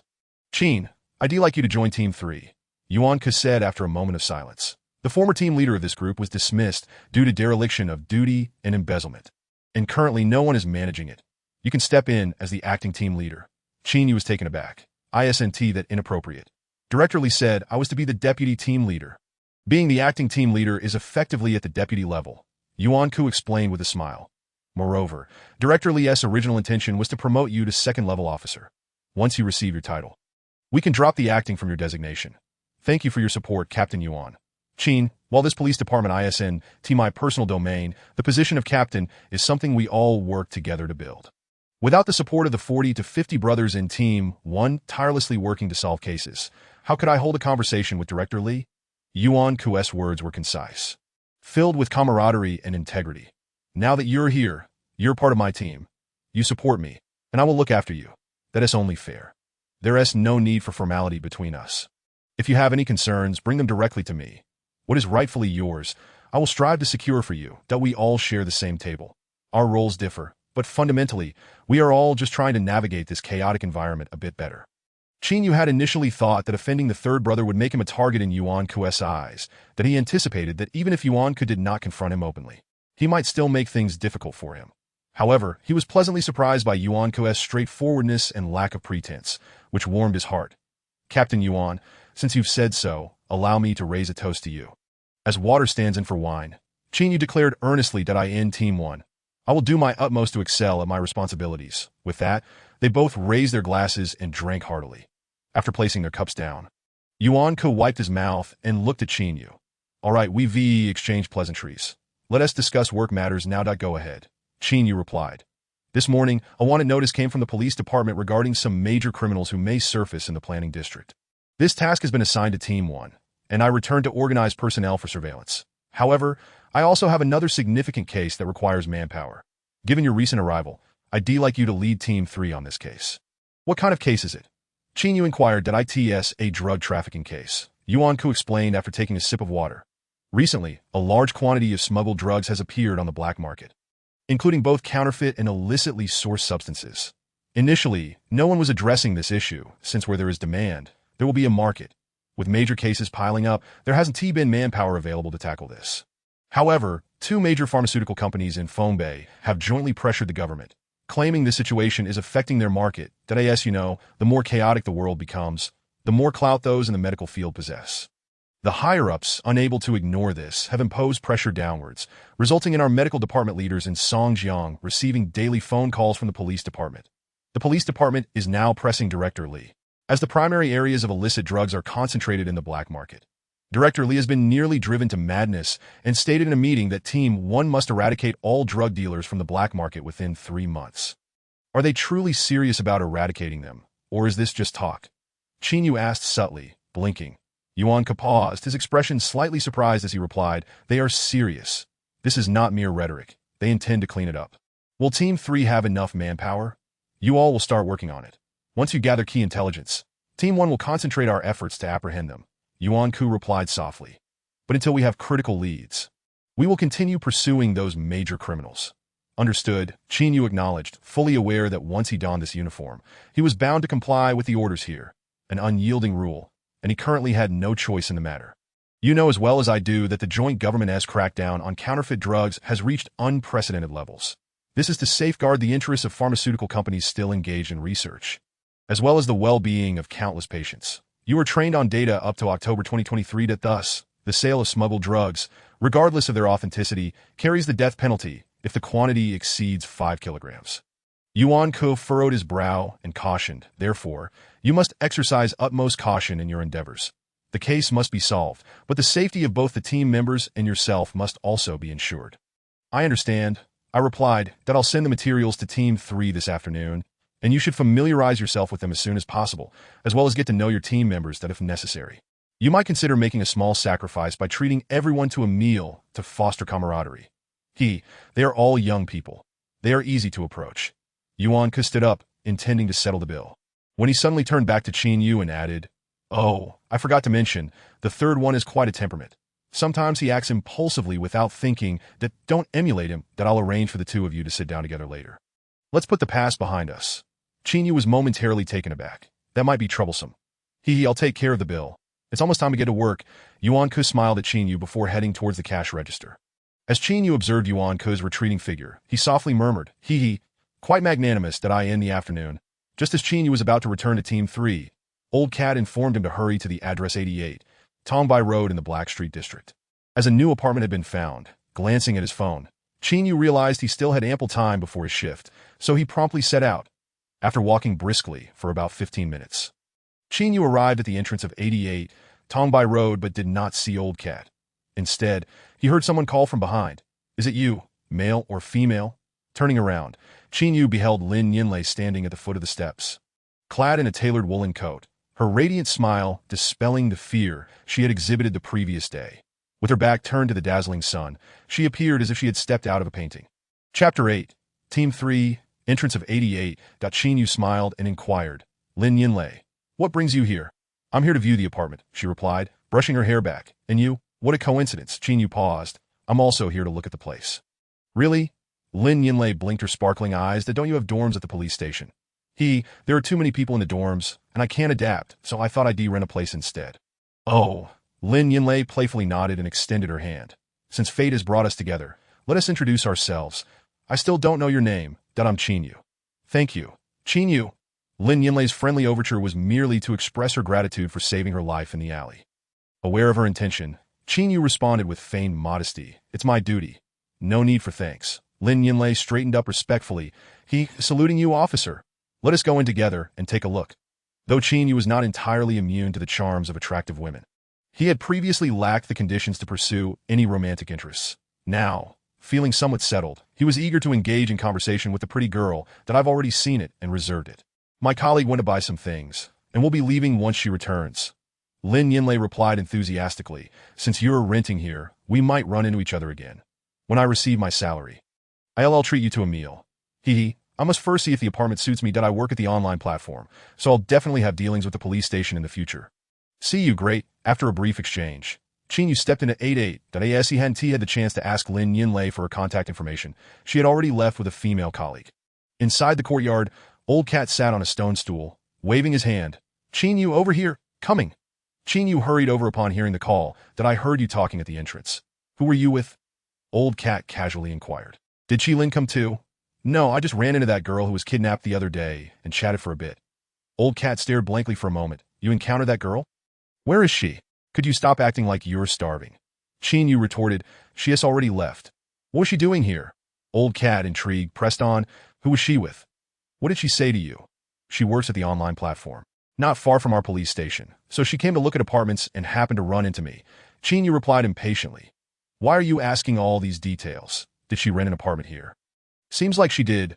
Old Cat furrowed his brow in contemplation for a while before suddenly asking. Hey, do you need a roommate or something? I can cook that you're quite the lecher, Chin-Yu retorted. Speechless. She really captivates me, brother, Old Cat mused. How about we share a flat? We could live together. Let me tell you. Let us discuss it later. We need to focus on viewing the apartment first, Chin-Yu urged. Hurry up, I still need to return to the station. All right, let us go. With that, the two of them stepped into the main hall of the house. The apartment Old Cat showed Chin-Yu was approximately 30 square meters. Furnished with some basic furniture, and the walls had been freshly painted. The overall environment appeared quite clean, albeit a bit pricey. The landlady was asking for $300 a month with a 6-month payment in advance. While this price was not low, it was considered reasonable due to the location of 88, which was in the heart of Songjiang's governmental district, adjacent to the television station, online broadcasting platform, police station, and transportation department. This proximity explained why Chin-Yu and Lin Yinlei had crossed paths. Their workplaces were already quite close, and they were bound to encounter each other again in the future. In the 9th district, the common currency was the recently issued yuan, while the globally recognized currency was the alliance currency, issued by an agency under the United Government. Of course, the European Union had its own currency, the euro, but that is another story. The exchange rate was approximately 1 alliance currency to 6 yuan. Given that the yuan had only recently been introduced, its purchasing power was quite high, roughly equivalent to 10 times that of the previous renminbi. Thus, 300 yuan equated to about 3,000 renminbi. Currently, Chin-Yu's salary was only $500 a month, and if he rented this apartment, after accounting for living expenses, he would have little left at the end of the month.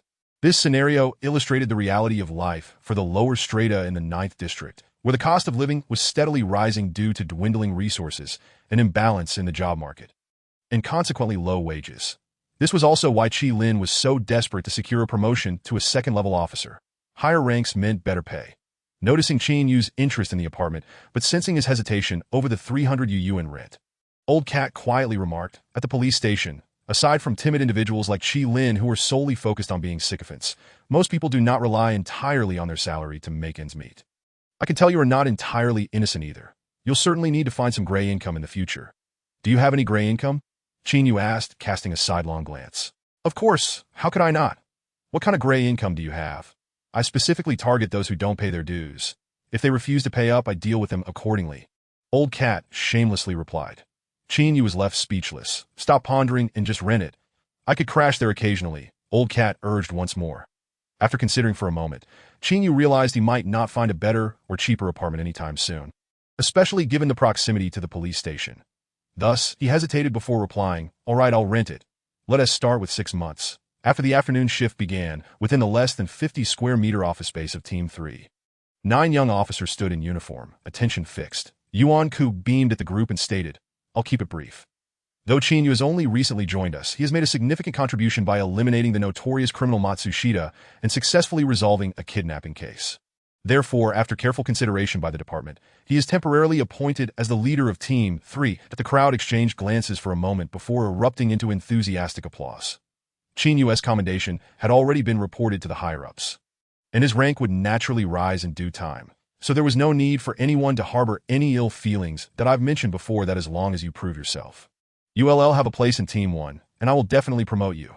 This applies to everyone. After finishing his speech, Yuan could gesture to Chin-Yu, come and introduce yourself to everyone. Hearing this, Chin-Yu stepped forward, clad in a neatly pressed light green police uniform. With 2 crutches slung over his shoulder, he saluted and declared, I am Chin-Yu. I look forward to your support. I end the crowd. Chi Lin stood frozen, a bitter taste in his mouth. Just hours earlier, he had personally brought this newcomer into the team, yet in less than 2 days, that very same person had become his superior. The sensation was undeniably unpleasant, that I'll reiterate. Once you wear this uniform, you must abide by the rules here. Chin-Yu asserted, though he was new, he warned, if anyone tries to bully or disrupt the work environment.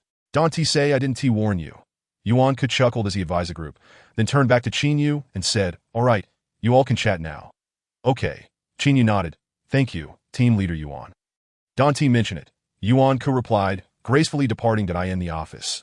Chin-Yu glanced at his colleagues and casually pulled out a box of Chinese cigarettes he usually refrained from smoking, smilingly addressing everyone. I happened to stumble upon a fortunate opportunity to become team leader, but my personal experience surely pales in comparison to yours. Thus, I will rely on your assistance regarding casework in the future. Come on, relax, and have a cigarette. Qin Yu's words were merely a perfunctory opening remark, intended to foster a sense of camaraderie among the group. However, unexpectedly, a relatively older youth standing at the far left of the crowd adeptly seized the cigarette from Qin Yu's hand, skillfully tearing open the packaging and exclaiming, "Hey, brother, you've got quite the stash. How did you manage to get your hands on some roasted tobacco?" Qin Yu was momentarily taken aback, but responded with a smile. "A good friend gifted it to me." The individual who had engaged Qin Yu was named Zhu Wei, an established member of the third group, having been employed for 4 to 5 years. However, due to his rather blunt approach to matters, he had yet to ascend the ranks that if not for Qin Yu's arrival, he might have been considered for the group leader position, given his tenure and his amicable relationship with Yuan Ke. Zhu Wei extracted a cigarette, lit it, took a deep drag, and then passed the pack to the others. "Please have a seat." Qin Yu beckoned. Just then, Zhu Wei suddenly slapped Qin Yu on the arm, laughing heartily as he remarked, "This stuff is quite a delight. It really hits the spot. Brother, you handle things openly and honestly. No hiding here, huh?" While the sentiment was harmless, the slap landed directly on Qin Yu's abrasion, a result of a close encounter with gunfire during a confrontation with Songxia that had yet to heal completely. Ouch! Qin Yu winced in pain, furrowing his brow and turning to face Zhu Wei. Wei Gu, the leader, has an injury that Qi Lin, at that moment, had already shifted his address for Qin Yu, unconsciously referring to him as the leader. "What is wrong?" Zhu Wei asked nonchalantly, looking at Qin Yu. Qin Yu glanced at Zhu Wei and replied with a smile, "I got grazed by a bullet while dealing with Songxia." "Grazed, you say? That is nothing to worry about. Just visit the hospital for some medication later," Zhu Wei said, grinning. "Just don't get a shot. It's not life-threatening, and a single injection would cost half a month's salary." Hearing this, Qin Yu narrowed his eyes at Zhu Wei, choosing not to respond further, and simply motioned for the others to take their seats. Once all 10 members of the third group were seated, the atmosphere shifted to soft conversations. During this initial dialogue, Qin Yu gleaned a general understanding of the third group's circumstances. Including him, the group comprised 10 members, 3 Thai nationals, 1 foreigner, and 6 Chinese. However, due to the 9th Special District location in the former northeastern region of the country, Mandarin served as the official language, and the residents had been living there long enough to speak it quite fluently, albeit with a hint of a northeastern accent. After a brief exchange, everyone began to diligently review the drug trafficking organization as files. As evening fell, Qin Yu had just completed an inspection of 2 dilapidated police vehicles assigned to the third group when he returned to the office only to find it deserted. Save for Qi Lin and a foreign colleague, Lao He, who were busy sorting through leads. "Where is everyone?" Qin Yu inquired. "Zhu Ge took them out for a task," Qi Lin replied. Qin Yu furrowed his brow. "We discussed studying the case. There's a meeting tonight. Why did he suddenly take people out?" "No particular case. It seems he took them out for some personal matters. It's not even the end of the workday. And he leaves without so much as a word." Qin Yu muttered, his expression impassive. Qi Lin remained silent for a moment, offering no response. Qin Yu sat down, frowning as he contemplated the desk phone, lightly tapping his fingers on the surface. What does Zhu Wei mean? Is he trying to assert himself? On the very first day of officially leading the third group, Qin Yu was already facing a test. Chapter 9. The wind rises on Dirt Heap Street at 5:30 in the evening. Qin Yu, Qi Lin, and Lao He had just finished dining in the cafeteria when Zhu Wei returned with the others. "Ah, you're back," Qin Yu remarked as he sat in his chair. Zhu Wei gulped down some water and replied nonchalantly, "Had a little issue with a kid bothering my family, so I took my brothers to check it out. It's all sorted now." After a few seconds of silence, Qin Yu nodded with a smile. "All right, then let us discuss the case. Are we all working overtime tonight?" Zhu Wei set down his cup and sauntered over to Qin Yu, asking, "Got any cigarettes left?" "Hand me one. None left. That was the last box and it's all gone." "Wow, you smoke fast. You should save some of that good stuff." Zhu Wei opened his drawer, pulled out an electronic cigarette, took a puff, and asked, "Are we working overtime tonight?" "Yes. Team leader Yuan has instructed us to expedite the investigation," Qin Yu affirmed. "Tonight, let's put in some effort to familiarize ourselves and gauge the drug dealer's operations." The group remained silent, and Zhu Wei plopped down on the desk, adding, "No need to familiarize. The drug dealers are all operating on Dirt Heap Street. We'll catch them easily." Qin Yu was taken aback. "We can find them just like that. Come on, if it weren't for the upper management intervening, who would care about these drug dealers?" Zhu Wei counted off on his fingers. "They openly sell drugs on Dirt Heap Street. I've encountered them multiple times. Team leader Yuan told me that drug control in the special district is very strict. How can they dare to sell so openly?" The Ninth Special District is different from others.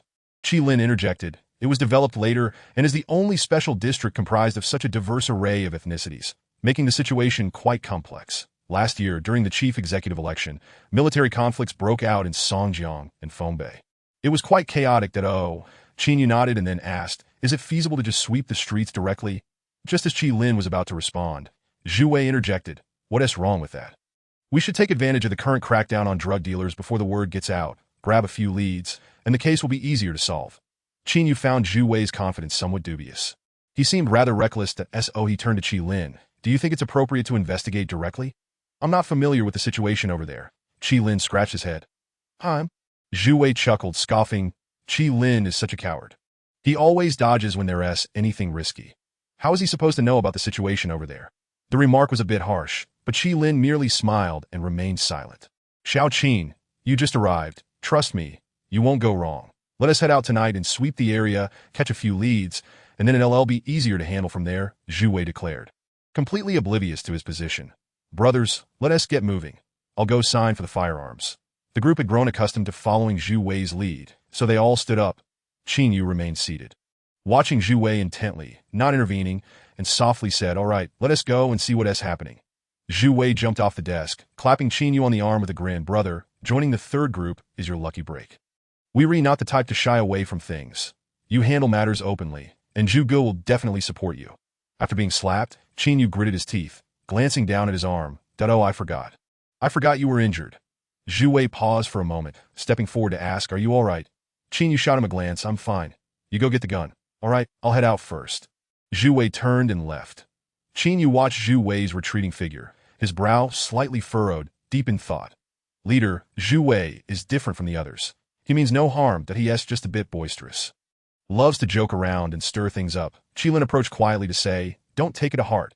Have you ever encountered someone like Zhu Wei in your life?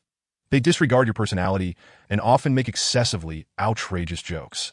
They act carefree and oblivious, entirely unconcerned with others' feelings. When you're about to lose your temper, they simply laugh it off, saying, we're just joking around. Why are you so sensitive? And continue in the same manner. Utterly unrepentant. In ordinary circles, you might choose to distance yourself from such individuals, avoiding them in the future. However, Qin Yu could not do so. Zhu Wei was his colleague, and they had to work together daily. There was no escaping him. Yet, with his indiscriminate antics, often issuing orders as if he were in charge, and stealing lines meant for the group leader in front of the ordinary officers, how could Qin Yu effectively carry out his duties?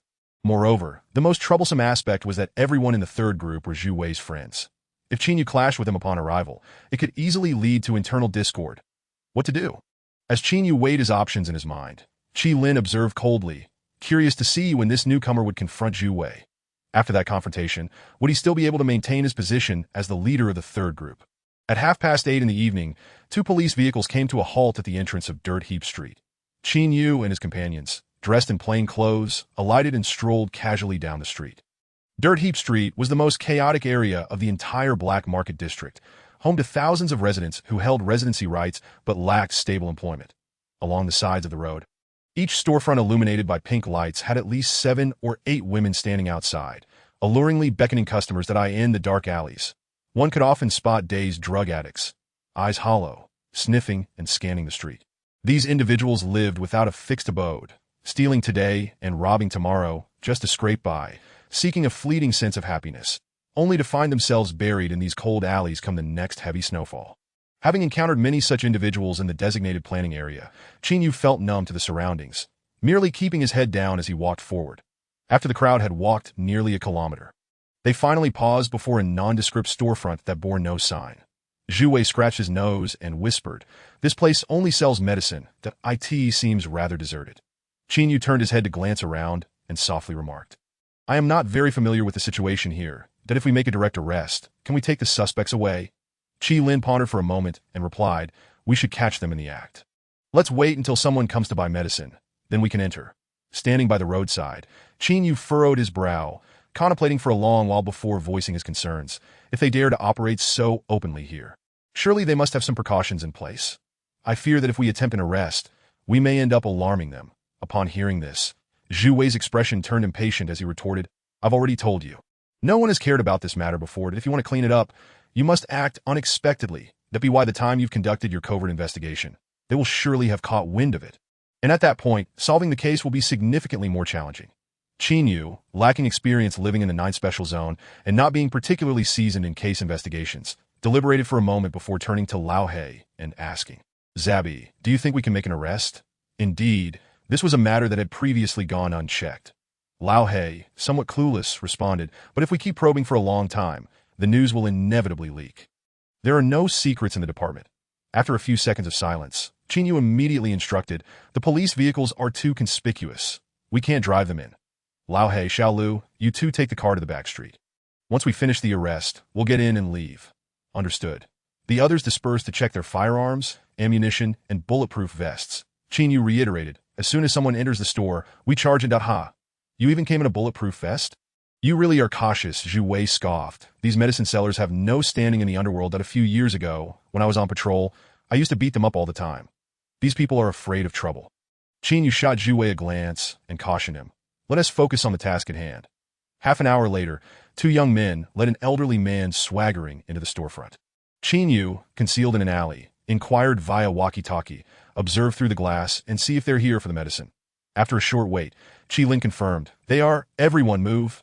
Qin Yu shouted to as words fell. 8 individuals surged from 3 directions toward the storefront, wrenching open the wooden door and bursting inside. Within the dimly lit hall, 2 young men and an elderly man stood by the counter, currently preparing medication, while a robust youth inside, with an electronic cigarette in his mouth, stared in shock at the doorway. Zhu Wei stepped forward, gun in hand, and shouted at the robust youth, Police, hands on your head and step aside. The youth snapped back to reality, retreating hastily and inadvertently revealing a handgun at his waist, failing to immediately comply, that in such a chaotic environment, a criminal might react violently when confronted by law enforcement. So upon seeing the weapon, Zhu Wei swiftly grabbed the youth by the collar and, without hesitation, swung the butt of his gun toward the youth's head. Bang, bang, bang.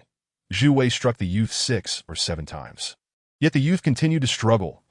In a panic, Zhu Wei yanked the youth's hair, slamming his head against the edge of the counter. Blood streamed from the youth's head as his eyes rolled back. And with a thud, he collapsed to the floor. Simultaneously, a cacophony of footsteps erupted from above, and a bald man clad in a military coat hurried down the stairs. He surveyed the scene with astonished eyes and shouted into his walkie-talkie. Damn it, the second store has been raided. Everyone, get out here. Silence ensued, followed by a sudden, thunderous stampede on the street. From both sides of the road, numerous individuals poured out of nearby houses and buildings, wielding knives, steel pipes, chains, and firearms, creating a tidal wave of bodies that blocked the storefront's entrance. Qin Yu, witnessing the mass of people outside, felt a chill run down his spine, reminiscent of the scenes during grain raids in the planned area, and instinctively disengaged the safety on his gun. Zhu Wei, peering through the glass at the unfolding scene, felt sweat bead on his forehead as he swallowed hard. When did the crew grow to this size? This is a bit overwhelming. Inside the storefront, the bald man draped in a military coat stood on the wooden stairs, coldly surveying the robust youth down by Zhu Wei, and asked in a subdued tone, Whose dog is loose, daring to stir trouble in my Lao Ma's establishment? Qin Yu, beads of sweat forming on his forehead, turned to see that over 20 individuals had already forced their way into the store, effectively sealing off the exit. That we are police. Zhu Wei regained his composure, retrieving his badge from his pocket and holding it against his chest. Anyone unrelated, stay still. That we are here to investigate drug trafficking. The bald man sneered coldly. Who here is selling counterfeit medicine? Zhu Wei, gun in hand, pointed at the counter and shouted, We personally witnessed these individuals engaged in a transaction upon our arrival. You saw it. And you represent the law? The bald man remained unmoved, pointing at the people at the door and shouting, Ask them who has seen these people inside selling drugs. As his words echoed, the 20 or so individuals at the entrance fell silent, advancing with their weapons drawn, encircling the 3 groups in the living room. Zhu Wei felt awkward standing there, unsure of what to say, and a sense of trepidation washed over him, for none of those who had rushed in appeared to be benign. Qin Yu hesitated briefly before stepping forward to speak. Damn. At that moment, the robust youth who had been struck by Zhu Wei suddenly sat up, clutching his bleeding head and cursing, You son of a bitch. How dare you hit me here? Don't move, cried the young man beside Qi Lin, pointing at him, That don't move. Screw you. The robust youth sprang up from the ground, and without a second thought, swung his fist, landing a blow on Zhu Wei's head. With a broken gun, are you trying to intimidate your father? Zhu Wei staggered back 3 or 4 steps. They don't make a move. This is assaulting a law enforcement officer. The 3 groups, sensing the urgency of the situation, immediately surrounded the robust youth upon seeing Zhu Wei being struck. That I just assaulted you. What are you going to do about it? The robust youth, still seething from almost being knocked out by Zhu Wei, angrily retorted, turning to grab a box cutter from the counter. With a swift charge, he yelled, "Screw you, even if you brought 500 men. If I'm not pleased, none of you are leaving." With a furious roar, the robust youth lunged at the crowd with his knife. That Qi Lin, who had been dodging, was caught off guard as the robust youth's first target was his direction. Seeing the knife, Zhu Wei quickly sidestepped to avoid it. Damn. Qi Lin cursed, realizing he could not evade in time, and instinctively arched his back to protect himself. Just as the knife was about to plunge into Qi Lin's body, Qin Yu pushed through the crowd and seized the robust youth's knife with one hand. Grasping the blade, blood gushed forth, cascading down to the floor. Qi Lin, still in shock, stepped back 2 paces. His eyes wide with disbelief as he looked at Qin Yu. Silence lingered. Then the robust youth glared at Qin Yu and shouted, "You can grip a knife with your hand. Are you invulnerable or something?" After uttering this, the robust youth attempted to stab again. Qin Yu swiftly clamped his left hand around the youth's wrist, looking up at the middle-aged man on the stairs and calling out, "Brother, we're not here to cause trouble. That we've received multiple reports about counterfeit drug sales in this area. That we had no choice but to come and investigate. But the moment we entered, your brother here threatened us with a gun. And my colleague had no option but to retaliate to maintain control." The bald man, draped in his military coat, leaned down on the stair steps, retrieving an electronic cigarette without responding. Qin Yu continued to grip the robust youth's wrist, smiling as he said, "I just arrived in Songjiang and am unfamiliar with the depths of the waters in Tujia Street. Since this is a misunderstanding and there are no drugs being sold here, we will take our leave. What do you think, brother? If there are no drugs being sold here, why did you hit someone?" The bald man, exhaling smoke from his electronic cigarette, asked with a smirk. Qin Yu fell silent for a few seconds before responding. "Brother, it is precisely because of individuals like you that we have jobs, that we all depend on each other, and life isn't easy for anyone. So it would be best if no one makes things difficult for anyone else. Don't you think?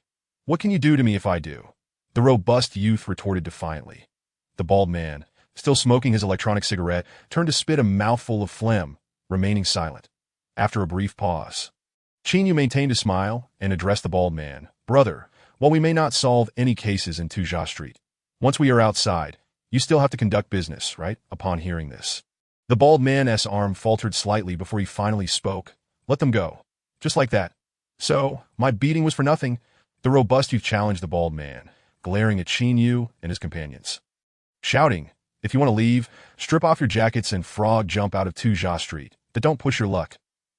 A usually introverted member of the 3rd group, Guanxi, yelled, "Slap." Qin Yu turned back, grabbing Guanxi's arm with a serious expression, and said, "If they want to jump, let them. What is the big deal?" Guanxi responded with palpable frustration. "Qin's team, if we don't go out, will they have it any easier? Damn it, there are so many of them. They can. I expect you to heed my words." Qin Yu glared, his voice rising in a shout. Guanxi clenched his teeth, falling silent. He shed his clothes and hopped out like a frog. Qin Yu turned back to his comrades and called out that on the stairs. A bald man suddenly whispered, "There are plenty in this line of work. Why are they only targeting our Tujia Street?" Qin Yu paused, responding, "We've received some reports, and the higher-ups instructed us to investigate. I'm not entirely sure what is going on." The bald man slowly stood and began ascending the stairs, facing away from Qin Yu as he remarked, "Tujia Street is rather chaotic and oppressive. In the future, avoid wandering in here. With so many people outside, if each one stabs once, where will you find the culprits?" Once he finished speaking, the bald man vanished up the stairs. 5 minutes later, 8 officers, including Qin Yu, stood shirtless in a line, frog jumping towards the outskirts of Tujia Street.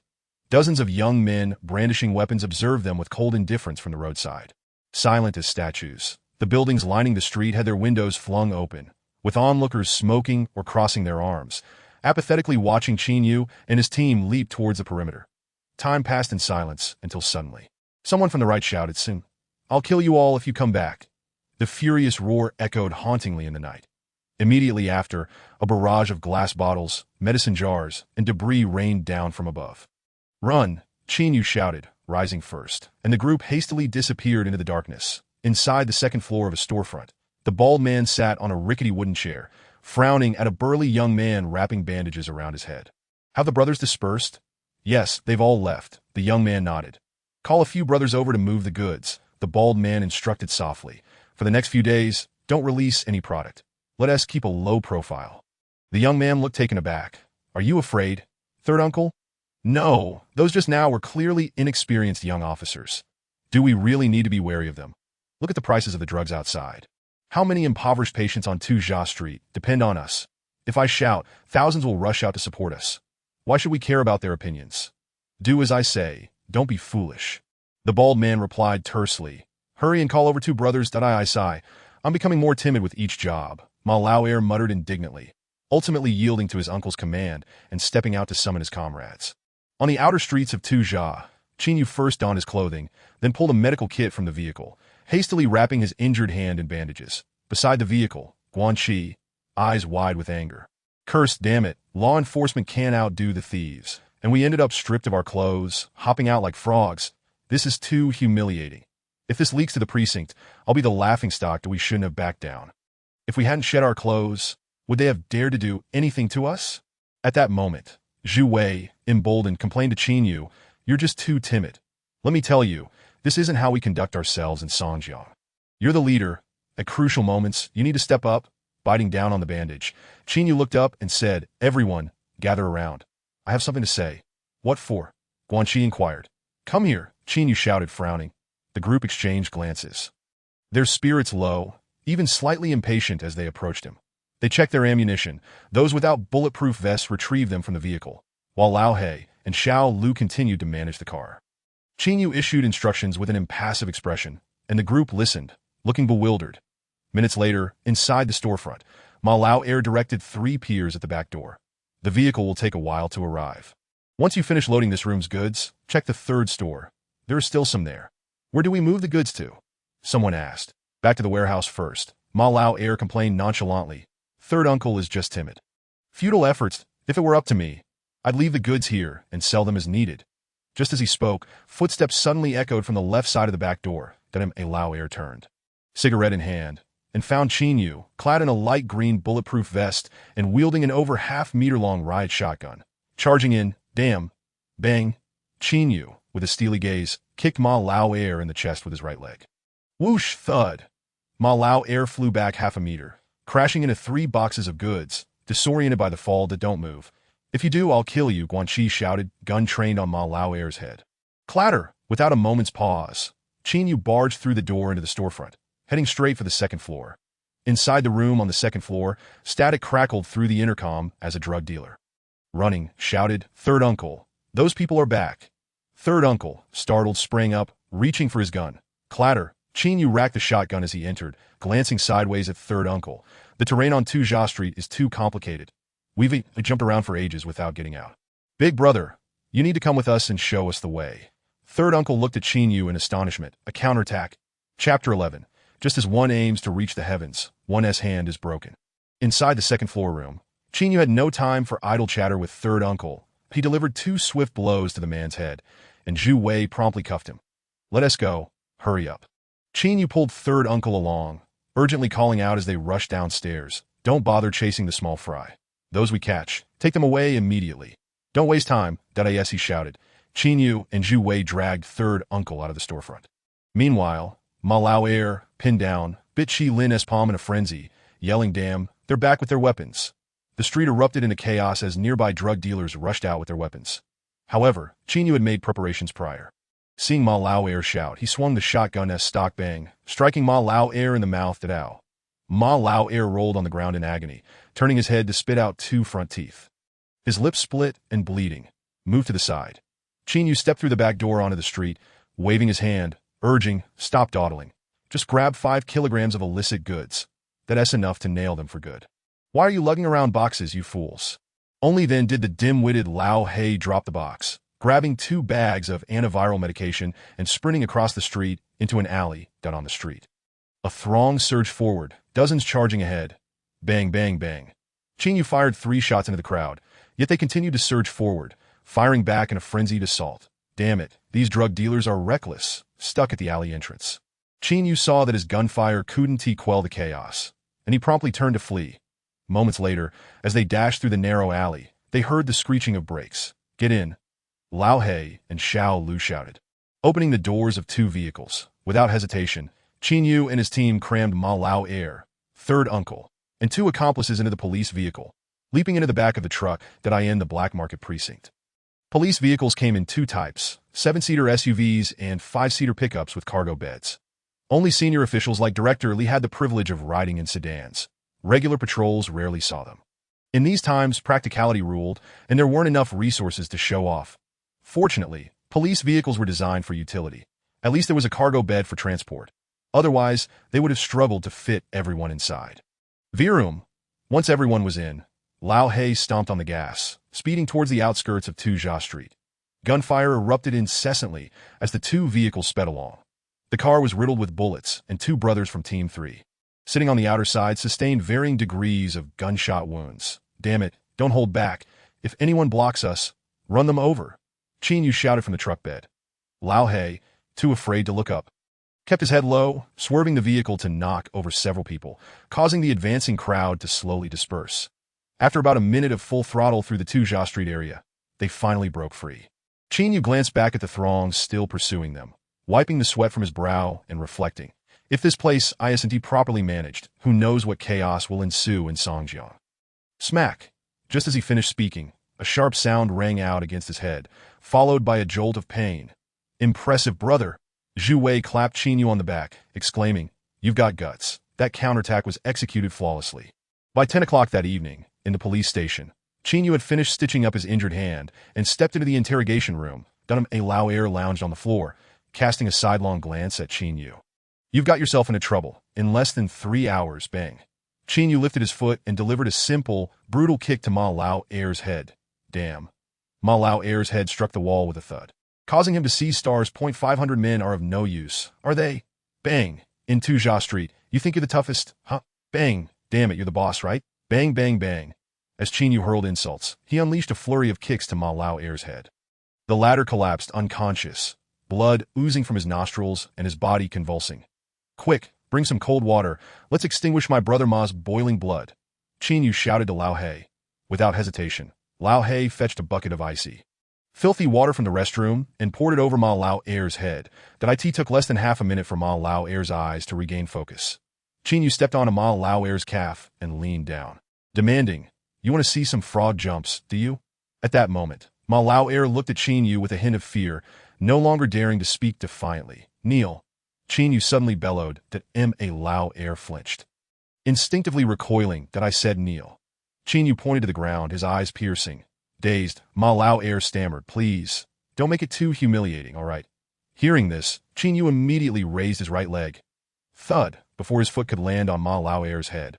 The latter scrambled to his knees on the floor. "Kneel and jump like a frog. I'm not satisfied." "You can't stop that. If you do, I'll kick you," Qin Yu said, gripping Ma Lao Air's hair, enunciating each word. "Do you understand?" 2 minutes later, gritting his teeth, Ma Lao Air began to frog jump around the room on his knees. Fine, a real man doesn't suffer losses in front of his eyes. "Damn it, I accept it." Outside the door, working overtime tonight, Qi Lin inquired, "No need. It's time to sleep," Qin Yu replied, shaking his head. "Let them stew overnight. We'll interrogate those two little ones for evidence in the morning. Otherwise, Ma Lao Air and that so-called Sanshu definitely won't spill anything. These two clearly have been in this line of work for a while." "Understood." Qi Lin nodded before asking, "Are you going back to your newly rented place?" "I can give you a ride. No need.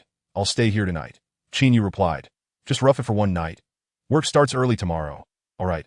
After exchanging a few words, Qin Yu turned and headed to the washroom. Inside a certain entertainment venue on the Black Street, Yuan Ku answered a call, looking somewhat astonished. "Is it true? Qin Yu led a team to Tujia Street to arrest people, and they succeeded? Haha, this kid really surprises me." Chapter 12. The heart of a fierce tiger observes the world the next day at 8:30 in the morning. Yuan Ku sat in his private office, smiling at Qin Yu as he said, "Let's skip the insincere pleasantries. Everyone involved in the case last night will receive a bonus of 300 yuan each, funded by the team's budget." Qin Yu was momentarily taken aback, then immediately gave a thumbs up. "That's commendable. Hurry up with the interrogations. I'm awaiting the results." "Sure thing." Yuan Ku nodded. "If there's nothing else, I'll take my leave." "Wait a moment." Yuan Ku opened his small cabinet and pulled out a brand new pair of leather boots, asking, "What size do you wear?" "Size 43. Perfect. Our feet are the same size, Yuan Ke said, placing the shoebox on the table.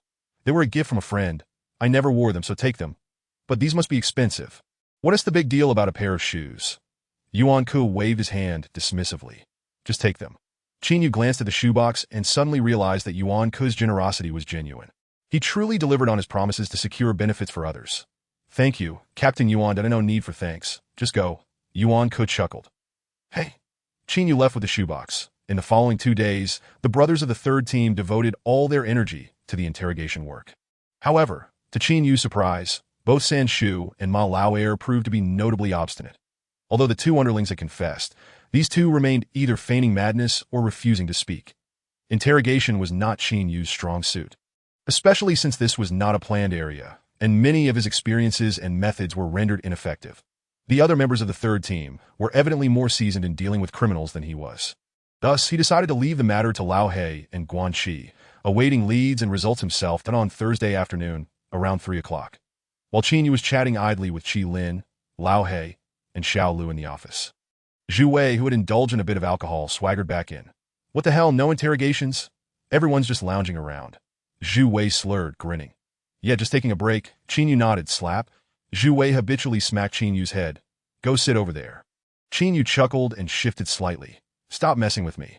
Why do you always slap my head? What's wrong with a little slap? You're about to get promoted. Feeling fancy now? Zhu Wei teased. How come you went out drinking during work hours?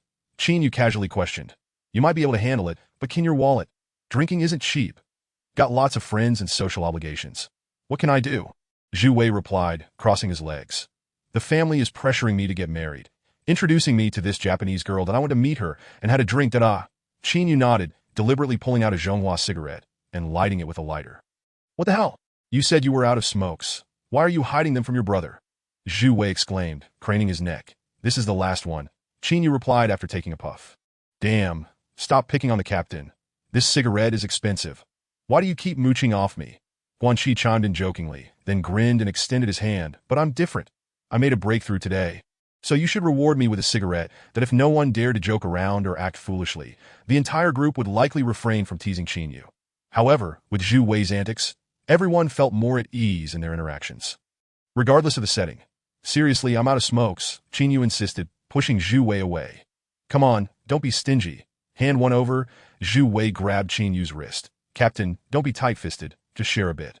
Half a cigarette for each of us would suffice. Lao He joined in. That I really don't have any left. Qin Yu protested from his seat, leaning back. Grab him. Zhu Wei shouted, reeking of alcohol, pressing down on Qin Yu's arms and yelling. Come on, hold him down, and let us see what he has hiding in his pockets. We'll split it all. Damn it, this guy doesn't understand the rules. He just started and is already being stingy. Old Zhu, stop messing with me. I really don't have any. Qin Yu laughed, emphasizing his point. Hurry up. Hold him down, Xiao Lu. Hold his legs. Zhu Wei continued to rally the others.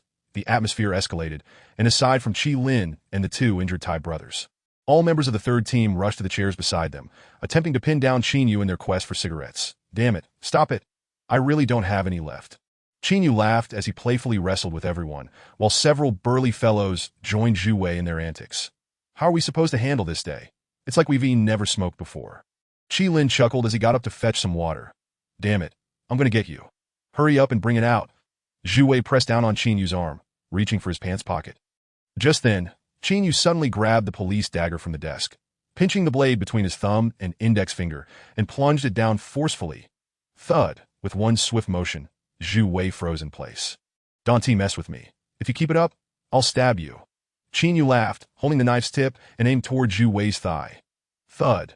The second stab landed on Zhu Wei's leg, causing him to stagger back 2 steps. The other team members froze at the sight of blood, while Qi Lin stood, wide-eyed, staring at Qin Yu in shock. Oh my god.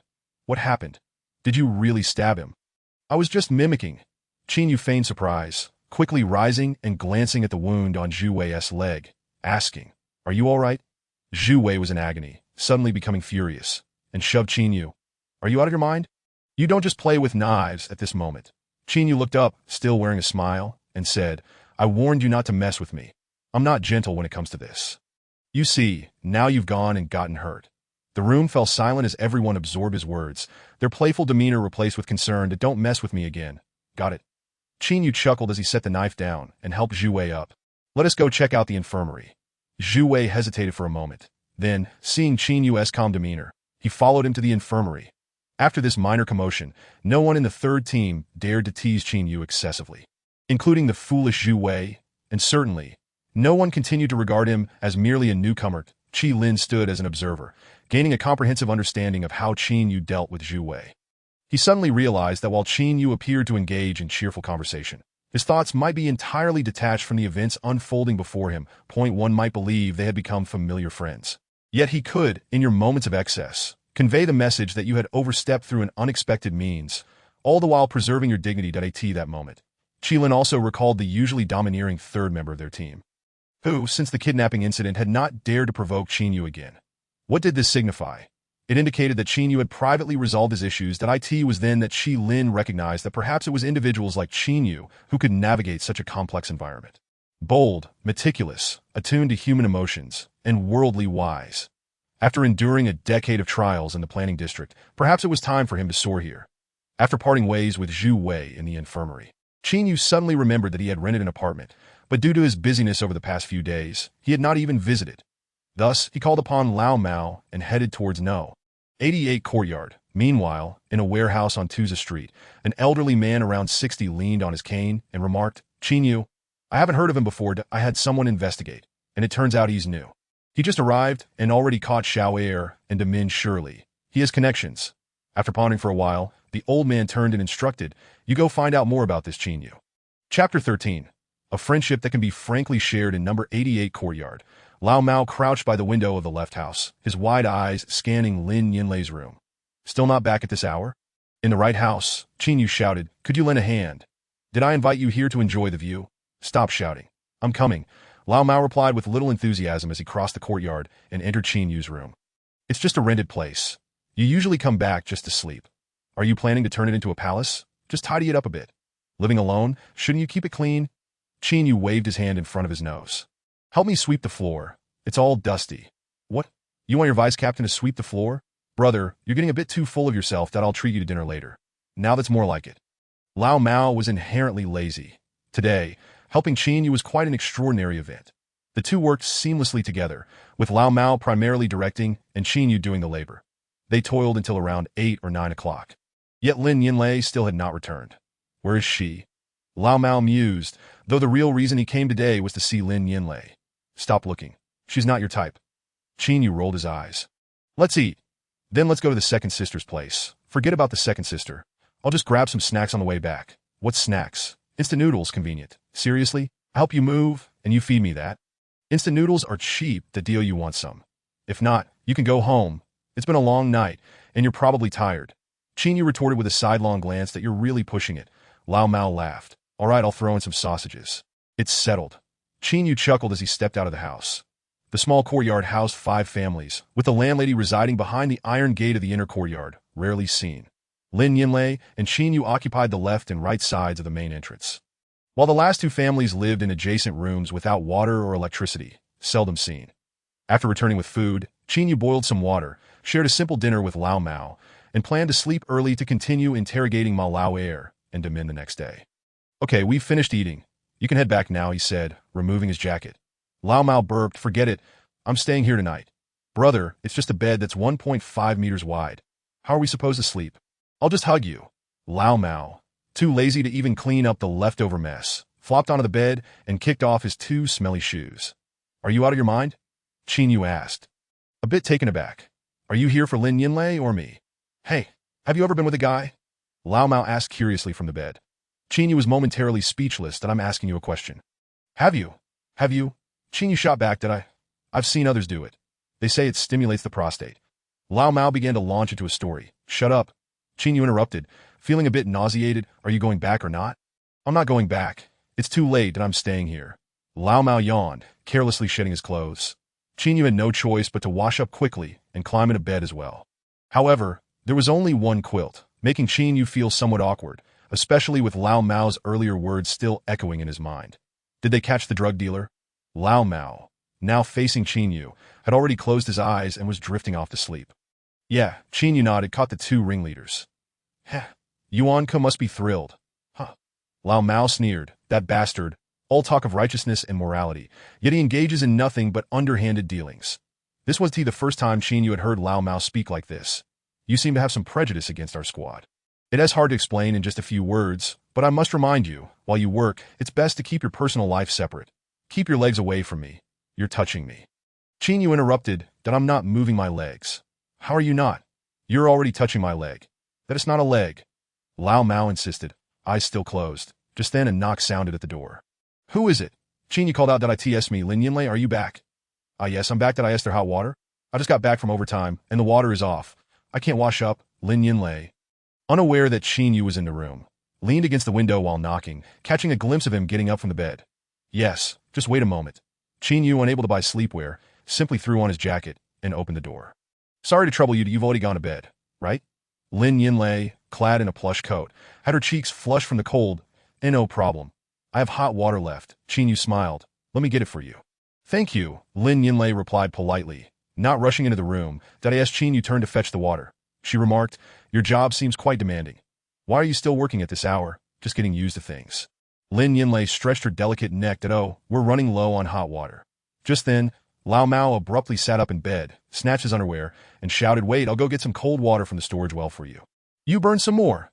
At the doorway, Lin Yinlei watched in shock as Lao Mao donned his underwear while still in bed, her neck stiff as she glanced at Qin Yu, her expression bewildered, and stammered, a partner is here too.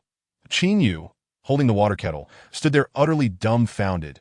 At the entrance of number 88 courtyard, an electric motorcycle came to a stop, and the person on the back glanced at the main door and said, Xiaohu mentioned he has a colleague living here. Two people? The rider asked in response. Yes. Well, let us wait a bit. We'll move when Qin Yu comes out. With that, the motorcycle quietly disappeared into the night. Chapter 14. Old Master Ma. The next morning, Lao Mao was awakened by a phone call at 6 due to a task from the team and hurried back to the police station. Meanwhile, Qin Yu was contemplating what inexpensive breakfast to have when, unexpectedly, Lin Yinlei brought him a plate of warm youtiao. Just bought it, eat up, she called as she hung the youtiao on the door. Oh, this is too kind of you. Qin Yu, still washing up, was taken aback that it's nothing. Just neighbors helping each other, Lin Yinlei replied with a smile, wanting to express gratitude for the hot water the night before. I am off to work. So early? Yeah, I have an external task and need to head out early to set up equipment. Lin Yinlei waved cheerfully at Qin Yu. See you tonight? All right, bye, sister. Lin Yinlei, shouldering her bag, turned and left. Qin Yu stood there for a moment, pondering. Sister? How did that come about? Is she treating me like a zero?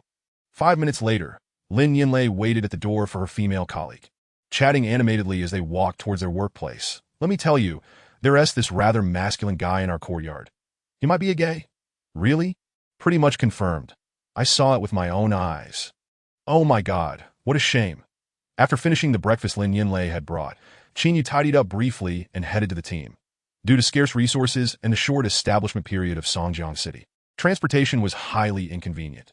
There were no subways, no buses, and taxis were a rarity. Ordinary people had to rely on their own legs or purchase electric bicycles for mobility. However, the cost of charging an electric vehicle can be quite exorbitant. Only those with stable jobs and reliable incomes, such as established businessmen or mid-level government officials, can afford it. Qin Yu is rather frugal and is also saving money to achieve other goals. So he has refrained from purchasing an electric vehicle. Typically, apart from attendance, although the vehicles in his group are available for use, the costs must be borne by the individual, which leaves him no choice but to walk to work. After walking for about 5 minutes, just as Qin Yu intended to check a nearby store for electronic cigarettes, he was confronted by 2 burly men who flanked him on either side. Sensing their posture and intent, Qin instinctively took a step back and placed his right hand on his waist, feigning the act of drawing a gun. Though he was unarmed, that we mean no harm. We simply wish to have a word with you, the leading man remarked, lowering his head slightly. Qin Yu remained silent for a few seconds before inquiring, Who are you? No need to know me. Just recognize this, replied the leader, lifting his shirt to reveal a firearm at his waist. Qin Yu maintained his stoic demeanor and stood still. The leader disengaged the safety on his weapon. Can we have a conversation? Reflecting on whom he might have offended since arriving in Songjiang, Qin Yu eventually nodded in agreement. Then let us proceed, that a few minutes later, within an alleyway, 4 middle-aged men flanked Qin Yu, while an elderly man remained seated inside an electric all-terrain vehicle. Not deigning to step out, Qin Yu scrutinized the group, noting their simple attire, thick leather coats and knitted caps, their faces smudged with what appeared to be grease. That in this environment, Qin Yu found himself less wary of the ostentatious figures who spoke in hushed tones. often exuding an air of sophistication. Instead, he felt a certain trepidation towards these unsophisticated, ambiguous individuals that a wave of anxiety washed over him, as these men reminded him of the notorious bandit Matsushita, who had been killed a few days prior. "Did you capture my heir, Andaman?" the elderly man inquired, his arms crossed and wrapped in his coat. The reason Chinyu had not chosen to confront them was clear. He had surmised that they were here concerning a case. His list of adversaries in Songjiang was limited, with Lao San being one of them, but their conflicts had not escalated to a fatal level that if they were indeed here for the case, it was likely for business dealings or to secure someone's release, leading Chinyu to believe that confrontation was unnecessary. After a moment's hesitation, he replied, "Yes, I was the one who captured them. My surname is Ma. I am my heir's uncle." The old man lowered his head to retrieve a roll of hand-rolled cigarettes, igniting one with a lighter. Chinyu blinked, his expression shifting to one of obsequiousness. "Greetings, Mr. Ma." The elder turned his gaze outside the vehicle, his voice raspy. "Young man, are you new to Songjiang?" "Yes, just arrived. I purchased this position with my own funds." Chinyu replied candidly. "Anyone in the department could lead me." "You possess some connections, becoming a team leader so soon?" The old man inquired, taking a drag of his cigarette. "It's merely luck. I stumbled upon a case and resolved it, which pleased the director." Prompting a special promotion, Chinyu explained, his face contorted in a grimace. The elder exhaled smoke and, after a prolonged silence, continued, "Young man, since you handled the case, think of a way to grant me a favor and release the individuals in question." That Chinyu replied, his face betraying a mix of fear and hesitation. "That might be difficult for me." "I want to ask for your efforts to be in vain," the elder stated, gesturing to the burly man on Chinyu's left, who produced 20,000 yuan in cash and extended it towards him. "Take this." This is not appropriate," Chinyu protested with a smile that had no need for money. "There's more to discuss." The burly man asserted succinctly, "Which do you prefer?" Sweat beaded on Chinyu's forehead as he felt a surge of anxiety, that he sensed that if these men were displeased, they could resort to violence in an instant. "Young man, you led this case. A mere gesture on your part to extract some evidence, and my 2 family members would be released," the elder said with a grin, "that I end this day and age. Some speak of indulgence, while others speak of survival, but I have yet to hear of anyone espousing principles. The position of a police officer may not be tenable for long, but once the money is in hand, one can spend it whenever they please." Chinyu, upon hearing this, touched the cash in the burly man's hand, smiling widely. "Old sir, allow me to speak candidly. I have long dreamed of possessing this money. 20,000 yuan. Enough to secure a police captain and marry multiple wives." However, the elder remained silent, his attention unwavering. "The leadership has promoted me and explicitly tasked me with resolving a drug trafficking case." Chinyu explained softly, "If I had apprehended the individuals and they had not yet been brought back to the department, not only would you, Mr. Ma, not have to offer me 20,000 yuan, but I would have released them upon hearing your name. However, now that they have been returned and the chain of evidence has been completed, releasing them suddenly would be tantamount to defying my superiors and undermining the department. Old sir, after spending so many years in the planning district, neither here nor there, I have finally secured a stable position that I truly cannot afford to offend my superiors, so I am afraid I cannot assist you with this matter, damn it." Giving face and not accepting it. The burly man on the right suddenly brandished a Nepalese knife, swinging it menacingly towards the back of Chinyu's head. The sound of slicing air was swift and alarming. With reflexes akin to a spring, Chinyu raised his arm horizontally, leaning to the left that a dull thud echoed as he managed to push the burly man back 2 steps, remaining stationary while immediately raising his hands. Brother, please do not make this difficult for me. The 9th Special District spans nearly 700,000 square kilometers, with ruffians aplenty. What am I in comparison? Why must you stoop to my level?" The burly man, still gripping the knife, appeared astonished. "You can actually hold your own. What can I do? I am merely a junior officer." Chinyu lamented, beads of sweat cascading down his forehead as he shouted towards the elder in the vehicle. "Uncle Ma, regarding the case, I truly cannot make a decision. Please, extend a hand and grant me a reprieve, will you?" The elder furrowed his brow and glanced at Chinyu, weighing his options before calling out to the burly man. "Do not harm him for now." The burly man, still holding the knife, took a step back. "Since you say this matter does not concern you, then tell me, who mandated that you resolve this case?" The elder pressed, clearly intent on extracting an answer from Chinyu. Upon hearing the question, Chinyu did not hesitate to respond in detail. It was an order from the police station, mandating the department to clear out the drug trafficking gangs in the black market areas. Director Li is primarily overseeing it. The case was assigned to Team 1, and it was Captain Yuan Ke who informed me that we must complete the work within the stipulated time. The group fell silent, taken aback by his response. None had anticipated that he would not attempt to defend his captain or Director Li, but rather openly disclose the matter with such apparent lack of spine. Seeing their bewilderment, Qin Yu quickly added, "Uncle Ma, if you can deliver this money to the higher-ups and persuade them to reconsider the situation, I will readily reconstruct the evidence and ensure your family members are released.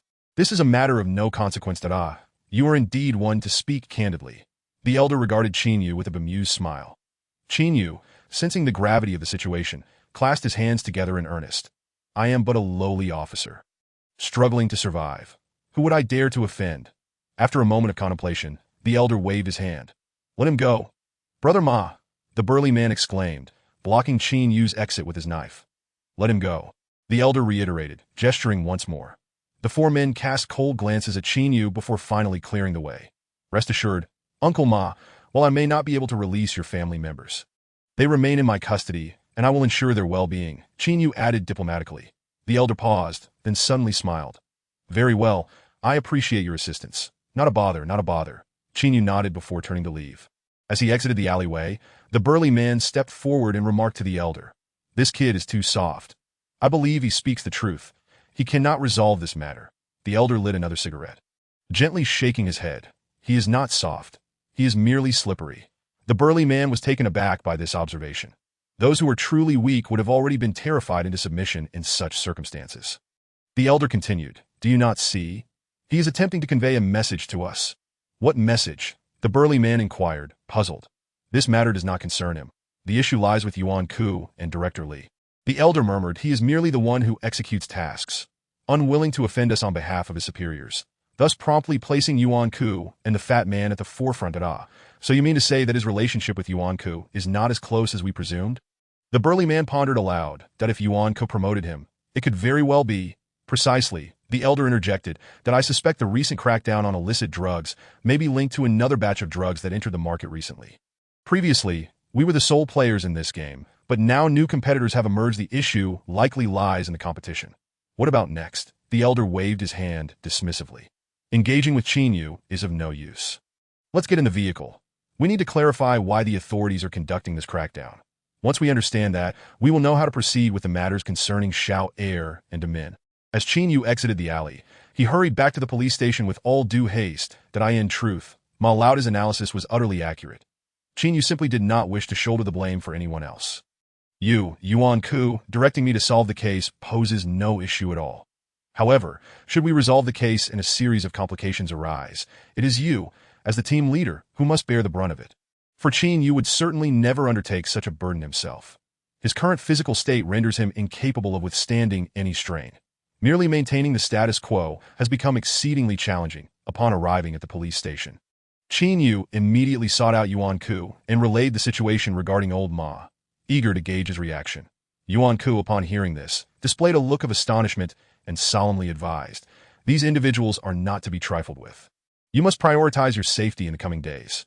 Rest assured, I will shoulder the pressure here, that I will have someone spread the word that it was I who ordered you to dismantle the drug trafficking gang, ensuring that any ensuing troubles land squarely on my shoulders." Upon hearing this, Qin Yu temporarily set aside his doubts about Yuan Ku, for his words were undeniably sound, and he exhibited a sense of loyalty befitting a dependable leader. After the minor upheaval, Qin Yu promptly proceeded to the interrogation room, intensifying his efforts with Ma Lao and Demin, eager to extract confessions and follow the leads to apprehend bigger fish. After 6 hours of interrogation, Ma Lao and Demin remained tight-lipped, refusing to cooperate. Old Hay, growing increasingly impatient, dragged the two to an unmonitored, unrecorded basement, employing alternative methods to compel them to speak. Yet, even after enduring significant pressure, they remained resolute. Ultimately, Qin Yu had no choice but to seek leads through the underlings, although they were aware of only peripheral information. Within the interrogation room, Qin Yu puffed on an electronic cigarette. Tilting his head to address Ma Lao's associate, "Provide something of substance. You keep offering trivial clues. How am I supposed to assist you?" The underling, lowering his head, replied, "Brother, I assure you, it is not that I am unwilling to speak, but rather that we have been captured, and all the goods and personnel are undoubtedly hidden away. The information I once possessed is now of no use. You may not grasp the extent of Old Hay's ruthlessness. Qin Yu, growing impatient, stood up. Enough. I shall cease the interrogation. Let old Hay provide you with a lesson. Brother, please, do not do this. Let me think it over. Then you had better hurry up. I haven't even eaten yet. Qin Yu bent down and sat back down. After a prolonged moment of contemplation, the underling suddenly slapped his forehead and exclaimed, I do have a lead. What is it? Qin Yu inquired, before we were captured. I overheard Ma Lao Air mention a significant figure responsible for supplying goods, who is expected to arrive in Songjiang in the coming days, the underling said, his eyes brightening. Qin Yu's gaze sharpened with excitement. Is that true? In a slum in Songjiang, a disheveled man quietly inquired over the phone as the commotion died down. The goods are all secured. I need to make a move. After some deliberation, Ma Laotu replied with a tone of resignation. Let us meet first to discuss. Chapter 16. The daily life of a sycophant. While Qin Yu busied himself with the case, Qi Lin was far from preoccupied with such matters. This pragmatic individual was engrossed in strategizing how he could ascend to the rank of second-level officer. Outside the office of the Public Security Bureau's Crime Prevention Unit, Qi Lin nervously knocked on the door while carrying 2 bags of gifts.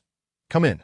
Someone called from within. Qi Lin opened the door, displaying a toothy grin, and entered, bowing slightly. Captain Ryan, are you busy? At the desk sat a middle-aged man with European features, who looked up and asked, Oh, Qi, come in. Nothing much. I just wanted to check in, Ryan, a man of considerable stature and heavy body hair. Perspired profusely with every movement, he adjusted his black-framed glasses and said, Qi, I have a meeting shortly. If you have something to discuss, please be direct. Qi Lin discreetly wiped the sweat from his thighs and placed the 2 bags beside the desk. Captain Ryan, my friend brought me some fresh beef jerky and steaks from Foam Bay. Please try them. Ryan frowned as he glanced at Qi Lin. Let us skip the pleasantries and get to the point. Well, I know you have a good rapport with Captain Yuan. I was hoping you could assist me in getting promoted to second-level officer. As you know, my qualifications and work performance are sufficient for the promotion. I lack only someone to advocate on my behalf. Qi Lin stood by the desk, appearing quite apprehensive as he implored, Please help me. Ryan, focused on his report, didn't bother to look up. There are only 10 slots available. Yours was originally one of them, but Sang Yong from the 4th team submitted his brother-in-law's name instead. Yuan Ku and I are powerless in this matter. Just wait a bit longer. I'll ensure you're considered for the next promotion. Qi Lin was taken aback. Captain Ryan, Sang Yong's brother-in-law, has only been here for less than 5 months? Indeed, but his brother-in-law is Sang Yong. Ryan replied with a wry smile. Just be patient. Opportunities will come. Consider this your chance to network. Qi Lin clenched his fists, pressing on. Captain Ryan, I truly need this second-level title. My mother is ill, and every month. Who doesn't aspire to advance without reason? Ryan replied expressionlessly. But this second-level title is rightfully mine. I've waited nearly a year. Ryan, distracted by the food bags, murmured beef jerky and steaks. Good stuff. Qi, how about this? I'll send you 2 cases of red wine and 10,000 yuan in cash. And you help me speak to Director Li about moving me to the office. Qi Lin was taken aback. Qi, opportunities have become quite tangible nowadays, that if you lack money, wait for those who have it. If you have money, wait for those in power. So tell me, what can beef jerky accomplish? I could shout and fill my refrigerator with it. Ryan casually pushed the steak back. Take it back. Just wait a bit longer. Qi Lin pursed his lips and after a long silence finally said, Then I shall wait a bit longer. Take the items with you. You keep them. The steak is quite good. Qi Lin turned to leave. Ryan remained silent. Returning to his work, as Qi Lin reached the door, he noticed a few filthy garments hanging on the coat rack, reeking of body odor, and promptly turned back. Your clothes are dirty. I could wash them for you. Ryan did not look up. Sure. Your shoes are dirty too. I could clean them as well. Sure. Well then I shall take my leave. Sure. Qi Lin, laden with items, yanked the door open and departed. Moments later, Ryan tossed the gifts Qi Lin had brought to a female colleague in the office. Take this steak back with you. You don't want it? She replied, It's been frozen for who knows how long. Even my dog won't eat it. Ryan adjusted his attire and stepped out. In the laundry room. Qi Lin rolled up his sleeves, scrubbing shoes while speaking on the phone. I still need the medication for this month. Yes, I'll find a way to transfer the money back to you. Within the 3rd group's office area, Qin Yu clapped his hands and announced, Old Hay is off to procure firearms and gather equipment. No one is to leave the office building before 8 tonight. There may be an operation. Zhu Wei, still recovering from the injury inflicted by Qin Yu, asked with a hint of reluctance, Captain, do I still need to go? We are short-staffed. You will drive. Qin Yu commanded without room for debate. All right. Zhu Wei nodded in agreement. WY4 in the afternoon. Everyone had dined in the cafeteria and returned to their dormitories with their gear and police firearms. Upon entering the room, Qi Lin noticed the rare automatic rifle and asked, What is going on? Who are we capturing? Why such a grand display? You even brought out the M464. Little Ma's underling spilled that a significant figure supplying the Ma family might have already arrived in Songjiang. Qin Yu replied, glancing at his watch, that I've had someone tail a core member of the Ma family. It could yield results though. Qi Lin nodded, contemplating for a moment before abruptly pulling Qin Yu aside. Is it all right if I return home for a bit? Qin Yu was taken aback, his expression one of resigned disbelief. Are you attempting to evade the upcoming capture operation? Brother, we are short on personnel. Otherwise, I would have been lenient and let you off. That it's not that I wish to evade. I absolutely must return home today. Qi Lin responded, his brow furrowed, that my mother is quite ill, and my sister is blind, and still very young. If I do not return, they won't even have food to eat. Moreover, I need to take her to the hospital today for a checkup. Qin Yu, recognizing that Qi Lin would not lie about his mother's condition, deliberated for a while before asking, will you be able to return before we commence our action? I'll be back as soon as possible. Call me when you're ready to move, and I will return without fail. All right, off you go then. Captain, I apologize for the trouble. That Qi Lin expressed his gratitude with a courteous nod toward Qin. Why you done no need for apologies. We are all in this together, helping one another, Qin Yu reassured him. Patting Qi Lin on the shoulder, I'll call you before we act. Okay, Qi Lin nodded. As the clock approached 7 in the evening, in a dilapidated slum within the dark alleys, the elderly man from the Ma family exited his vehicle, glanced around cautiously, and then, clad in a military coat, lowered his head and entered a fetid alley. Who are you looking for? A voice from the shadows inquired. That I'm looking for along. The old man halted in his tracks upon hearing the voice. Ma go? The figure stepped forward with a smile. That I see inside? Yes, the young man replied, lowering his head politely. Ma go, please raise your arm. I need to conduct a routine check. The old man complied, lifting his arm as the young man meticulously searched him. Inside the room, with a disheveled appearance and unkempt beard, Aaron sat on the bed, idly toying with a handheld device. Meanwhile, Yuan Ke stood in his office, holding a phone, and approached the window, saying, Brother, why the urgency to summon me back? I'm currently handling something. All right, let's leave it at that. I'll return shortly. Chapter 17. The Humanity of District 9 in the dormitory. Qin Yu lowered his head, meticulously cleaning his service pistol, and glanced sideways at Lao He. Inquiring, brother, how did you end up in District 9? Like most people, Lao He replied softly, looking down. When the disaster struck, nations established a united government and created 8 districts for refuge. However, with such a vast global population, how could everyone possibly fit into these 8 districts? The numbers were overwhelming, resources scarce, and habitable areas limited. Thus, to gain entry into these 8 districts, one had to await the united government's random selection for permanent residency. He continued, although it was termed random selection, the majority of the opportunities were seized by the social elite, leaving only a meager fraction, which was driven to exorbitant prices. Towards the end, a single ticket could fetch tens of millions of dollars. As for my homeland, ravaged by war in Africa, mere survival was a challenge, let alone affording a ticket to AT this point. The Thai brother chimed in softly. Our experiences mirror one another. That my father held on to a glimmer of hope upon hearing that the quotas for Districts 7 and 8 were still unfilled, and that permanent residency rights were still being randomly allocated. Thus, he exhausted every means to reach Asia, only to find that we were met with overcrowding and no capacity for acceptance. Lao He smiled at Qin Yu and asked, Do you know the origin of District 9? I've heard some. Qin Yu nodded. Since Districts 7 and 8 lie within your country's borders and were the last 2 areas with unfilled quotas, many hopeful individuals flocked here from around the globe, awaiting that slim chance. Yet once Districts 7 and 8 reached capacity, we were left with millions of homeless individuals, unable to survive. Consequently, under the leadership of some, riots erupted in a bid to breach other residential areas.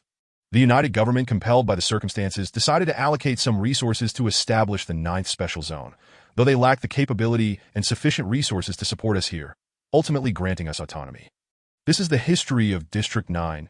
It is a lifeline seized by us, the societal underclass, albeit chaotic. It feels like home. Now, if you were to send me to any of the other 8 districts, I might struggle to adapt. Lao He's optimism shone through as he spoke, revealing a warm smile that radiated kindness. After a prolonged silence, Qin Yu inquired, What about your family?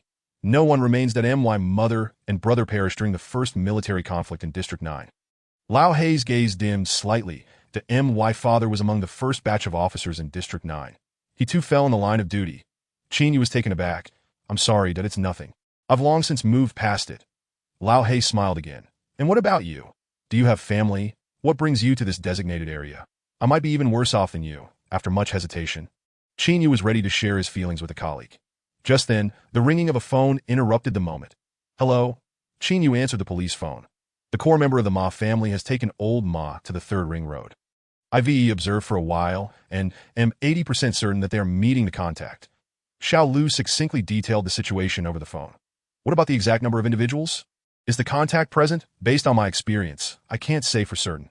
However, I did see at least 2 to 4 people stationed at the alley entrance. What about old Ma's side? He entered alone. The others are waiting outside, totaling 3. Any idea about their firepower? Qin Yu inquired further that it's hard to tell, but judging by my experience, I believe they are heavily armed. Xiao Lu replied without hesitation. All right, I understand. Stay put. We'll be there shortly. Okay. After concluding their conversation, Qin Yu clapped his hands and called out to his colleagues. Prepare your gear. We're gearing up for action. Lao He was the first to rise.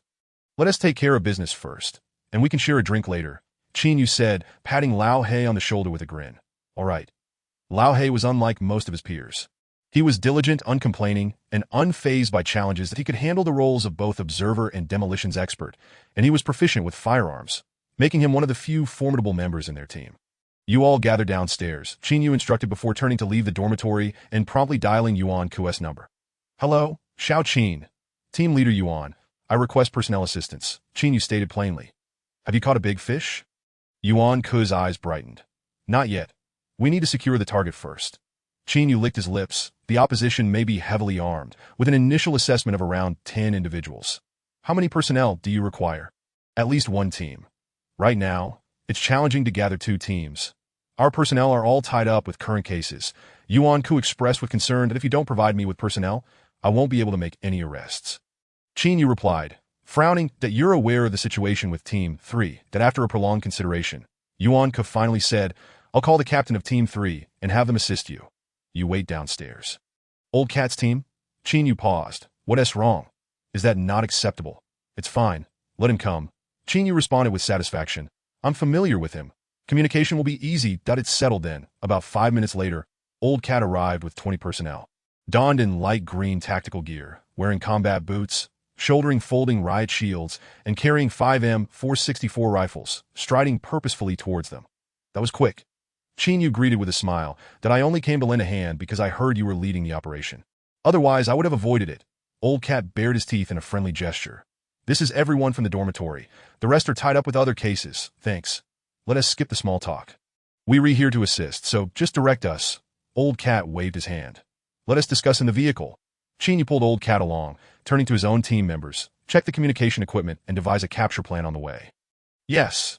Team 3 responded in unison as they boarded their vehicles. Moments later, 4 police patrol cars and 1 multifunctional tactical van sped towards the third ring road, in a dim, damp room within the alley.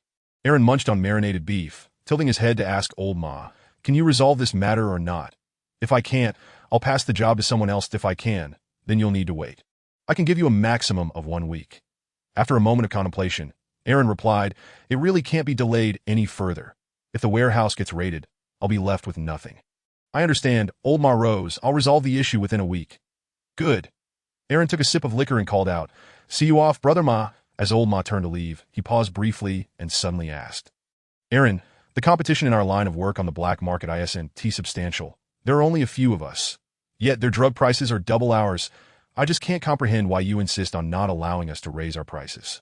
Isn't that a loss? Aaron scratched his eye and laughed heartily. As long as there's profit, what does it matter how much we earn? Old Ma pondered for a moment. That's true. I'm off then. Resolve the issue quickly. Understood. With that, Old Ma pushed the door open and stepped out. 3 minutes later, Xiao Lu dialed Qin Yu's phone. Team leader, there has been a change. Old Ma has suddenly left. Qin Yu was taken aback for a moment and immediately asked, are the people inside still there? Yes. Chapter 18. A job is a life or death matter on the midsection of the third ring road. The 4 police patrol cars spread out, parking at the roadside corner, while the multifunctional tactical vehicle quickly dropped off a dozen officers at the entrance before departing swiftly. Inside the leading car, Qin Yu picked up the radio and quietly instructed, the target remains inside. We'll proceed with the capture according to our earlier plan. There are individuals in the alley, but avoid gunfire and unnecessary noise.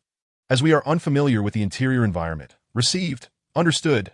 The teams acknowledged the complete instructions without delay. Qin Yu exited the vehicle, checking his firearm before stepping forward, just as Qi Lin rushed up from behind. "Hey, I finally caught up." Hearing the voice, Qin Yu turned back. "Are you done?" "Yes, just wrapped up," Qi Lin panted. Qin Yu had no time for pleasantries. With urgency, he ordered, "Stick to the original plan. You'll drive Vehicle 2 and wait at the intersection of the 3rd Ring Road and Fenglin Road. If the capture is successful, I'll hop into your car immediately. If reinforcements arrive, report back promptly." "Understood." Qi Lin expressed gratitude. "Thanks, team leader, for always looking out for me." "Let us not dwell on that," Qin Yu replied, hurrying along while using the radio to call out, "Old cat, prepare to approach the alley. We'll charge in from the front." Received. 3 minutes later. The elderly cat donned a Kevlar helmet atop his head. Clad in a light green tactical outfit, with a steel plate bulletproof vest affixed to his chest, leading a 10-man team, he crouched low as he approached the alley, splitting into groups on either side. Poised to await further instructions dead on the roadside, Qin Yu briskly walked while clutching a walkie-talkie, inquiring, "Is there a vantage point?" "No, just an external staircase. It should provide a clear view of the 2nd floor." Came the reply. "All right, your team will secure the 2nd floor. Your primary task is to provide cover," Qin Yu commanded succinctly. "Understood." After concluding his communication with his colleagues, Qin Yu reached the entrance of the alley and turned to survey the desolate street. Patting the old cat on the shoulder, he said, "Old Hey, the 2 of us will go in. You all stay put for now." "Okay," the old cat nodded. "Let us go, Old Hey," Qin Yu called out, dressed in plain clothes. Old Hey followed closely behind as they stepped into the alley. The two moved side by side, leisurely making their way deeper into the alley when Qin Yu casually asked, "Nervous?" "I've grown accustomed to it." Old Hay replied with a smile, "No worries, just relax." Qin Yu playfully draped an arm around Old Hay's neck, his feet wobbling as he shouted, "Take me to a place to have some fun." "You've had too much to drink." Old Hay understood the jest that I in the central section of the alley. A middle-aged man, upon hearing the commotion, sat up from a dilapidated wooden chair, squinting in their direction. As Qin Yu staggered, still gripping Old Hay, he spat a mouthful of phlegm after walking about 30 meters, exclaiming, "Damn it, life is tough." The sputum landed squarely on the shoulder of a burly man nearby. "You son of a..." The burly man's companion stood up, frowning, ready to curse that, "Oh, come on, there are still people here." Qin Yu feigned drunkenness, turning slowly to ask, "Excuse me, brother, could you tell me how to get to the Duo Club?" Initially perceiving Qin Yu as a mere drunkard, the burly man tightened his expression as Qin Yu approached, instinctively placing his hands behind his back. "I don't know." "Ugh." Qin Yu pretended to retch, his body inadvertently leaning toward the burly man. "Damn it, you don't smell of alcohol." The burly man stood, ready to draw his weapon, while his companion instinctively reached for the earpiece button. Bang! Qin Yu swiftly lifted his leg, his right foot striking like lightning. Thud! The burly man stumbled back 2 steps, colliding with the wall. Crack! Qin Yu seized his arm, yanking him violently to the left, sending the burly man sprawling to the ground. Following this, Qin Yu's knee slammed down onto the man's head, his left hand pressing against the gun at the man's waist. He hissed, "Don't shout, or I'll end you." "There's." The burly man showed no fear of Qin Yu, straining to yell. Left with no choice, Qin Yu released the man's arm and swiftly covered his mouth. "Be still."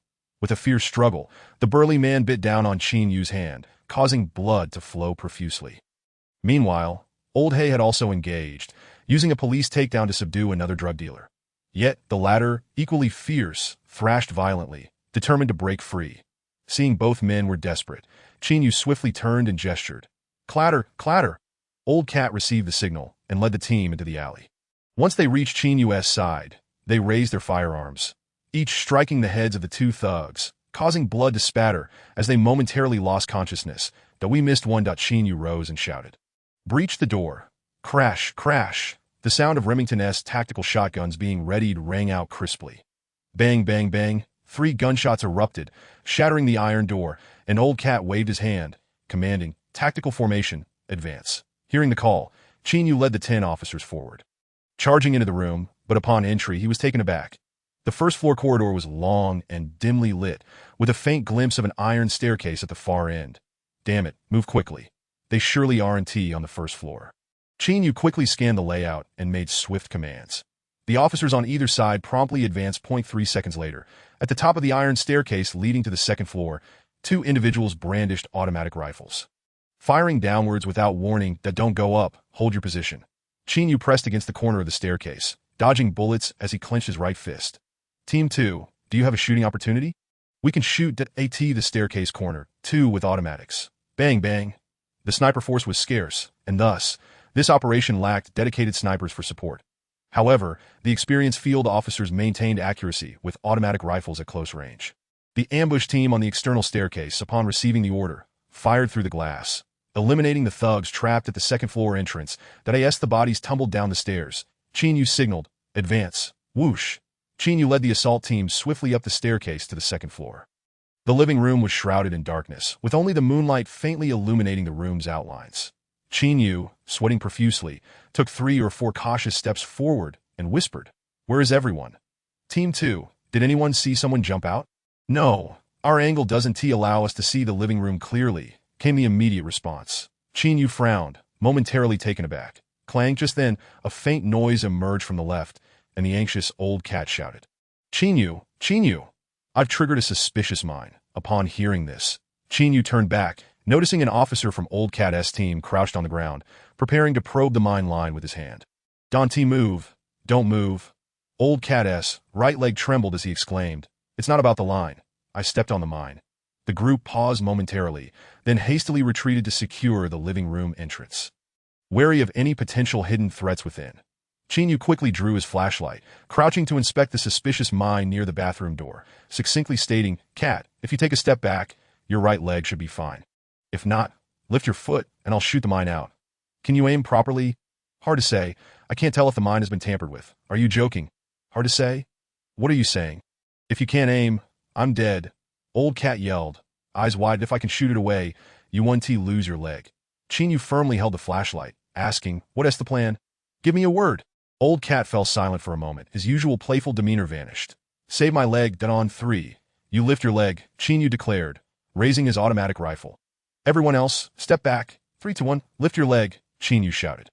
Hearing the command, Old Cat had no choice but to lift his leg and retreat. Bang! Chinyu swung the butt of his gun, akin to a golf swing, striking the mine beneath Old Cat's foot. Crash! The mine shattered the glass and burst out into the open air. However, moments later, the outside was eerily silent. Old Cat, somewhat drained, sat on the ground. "Damn. Why didn't it go off?" It was a dud. Chinyu gritted his teeth in response to a fake mine. "Team 2, check for any anomalies in the vicinity." Just then, a peculiar sound resonated as the left side assault team member inadvertently brushed against a cabinet beside the wall while attempting to step forward. The sound startled everyone. "Damn it, this one's real," Old Cat shouted, his face pale. "Get down, raise the riot shield." 2 officers with riot shields knelt, just as a fireball erupted. Boom! A deafening explosion followed, and 3 officers who hadn't managed to evade were struck down by countless fragments, losing their lives instantaneously, with no chance to call for help. Chinyu lay on the floor, his ears ringing as he shouted, "There's definitely no one left inside. They've fled outside. Team 2, keep a lookout." Outside, a hulking figure named Along, accompanied by only one companion, sprinted through the courtyard, shouting, "Damn it, the dog can smell the old horse's scent. This guy is too unprofessional. Is it possible he is selling us out?" "Impossible. He is relying on me for a living." That Along waved his hand, commanding, "Call Shrimp. Tell him to come pick us up, quickly, or we want to get out." Chapter 19. The Ruthlessness of Thunder Inside the Second Floor. Just as Chinyu shook his head and rose from the ground, the earpiece crackled with Team 2's urgent shouts. 2 individuals have bolted from the slum dwelling, heading towards Fonglin Road. "Our position is a bit distant. It's hard to pursue." "Are you certain there are only 2? Chinyu asked, his eyes reddening. "Confirmed. Just the 2 to everyone. Move towards Fonglin Road," Chinyu shouted through gritted teeth. "If there are casualties, we must apprehend the main perpetrator. Otherwise, it would have been for naught." Received, received. The walkie-talkie buzzed with frantic responses. Chinyu drew his weapon and ordered, "Those uninjured, follow me downstairs, quickly." Within a minute, they reached the ground floor, with Chinyu leading the charge, shouting, "Team 2, have you locked onto them? Report the criminal's location." They've reached Fonglin Road and are still advancing, approaching the intersection of the 3rd Ring Road. The Team 2 leader responded quietly. Chinyu paused momentarily, suddenly recalling that Chi Lin was in that direction. He immediately grabbed his walkie-talkie and called out, Car 2, please respond." Car 2 received. Chi Lin's voice came through. "The criminals are heading your way." Chinyu commanded at a rapid pace. "There are 2 individuals. If you can, apprehend them while ensuring your own safety. We have sustained casualties, and if you can delay them for even a mere 10 seconds. We will be there in an instant." Chi Lin stood momentarily stunned. Did you hear that? Qin Yu shouted again. Did I? I received it, Qi Lin replied nervously. Maintain communication. We will arrive shortly, Qin Yu said as he dashed out of the alley and hopped into a police vehicle that had just pulled up.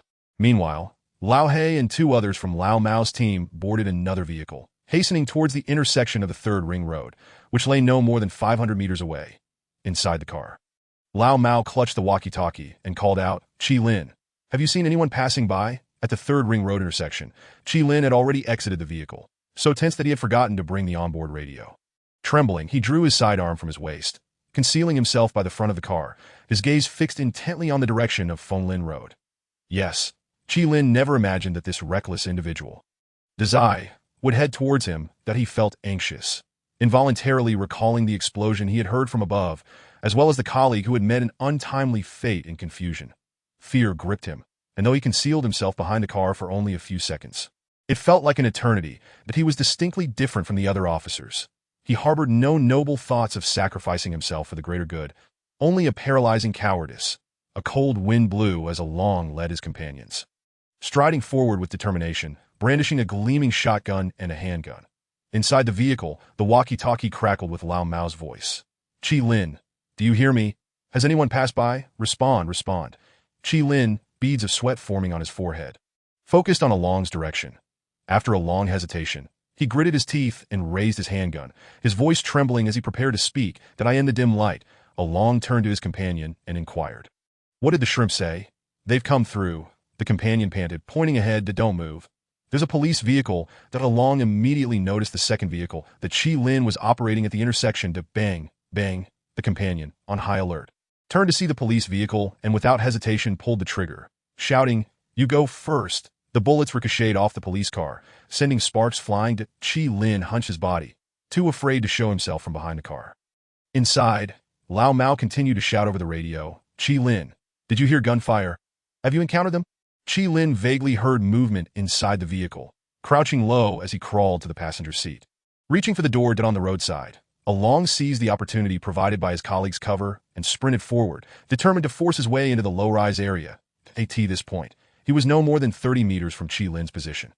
Qi Lin grasped the door handle, about to pull it open, when he turned his head and saw Along attempting to slip into the alley. He was then compelled to raise his weapon and opened his mouth to shout. At the intersection while running, Along was also mindful of the police car, so when he turned, he unexpectedly came face to face with Qi Lin. Both men froze for a moment, without a second thought.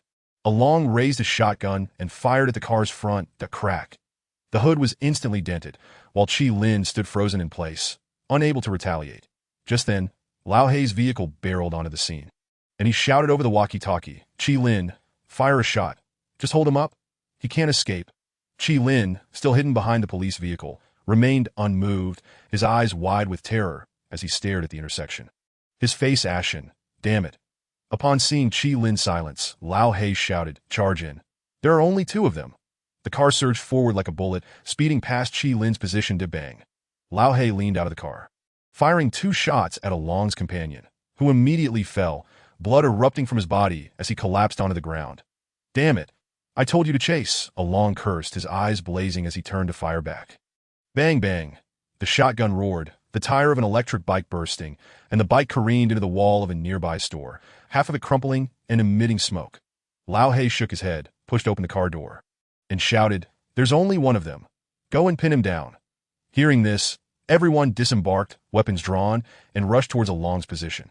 The sound of screeching brakes echoed on the snow-covered street as 4 burly men stepped out of the car, 2 wielding automatic rifles, and began to fire towards Lao Hei down on the third ring road. Qin Yu, arriving at the firefight scene, quickly spotted those rushing towards Along and shouted into the walkie-talkie. Lao Hei, retreat. They have backup. At that moment, it was too late for Lao Hei to retreat. He had already exited the vehicle and charged forward as bullets flew. He could only take cover in the recess of a store entrance. But Along, enraged over his fallen comrades, charged up, shotgun in hand, and yelled, damn it, are you still pursuing? Bang. Lao Hei pressed himself against the glass door of the store, not daring to peek outside, and fired a random shot. Yet Along, bold and ruthless, crept along the wall until his shotgun was thrust directly at Lao Hei's head. Silence. A brief silence that don't move. The 2 police officers behind Lao Hei raised their guns to provide cover. Rat-a-tat-tat. The shrimp, wielding an automatic rifle, forced the two officers back into cover. Sweat beaded on Lao Hei's forehead as he stammered, "Please, please don't kill me. You think your death was in vain?" Was it in vain? A long roar de bang. The gun fired, and Lao Hei crumpled to the ground.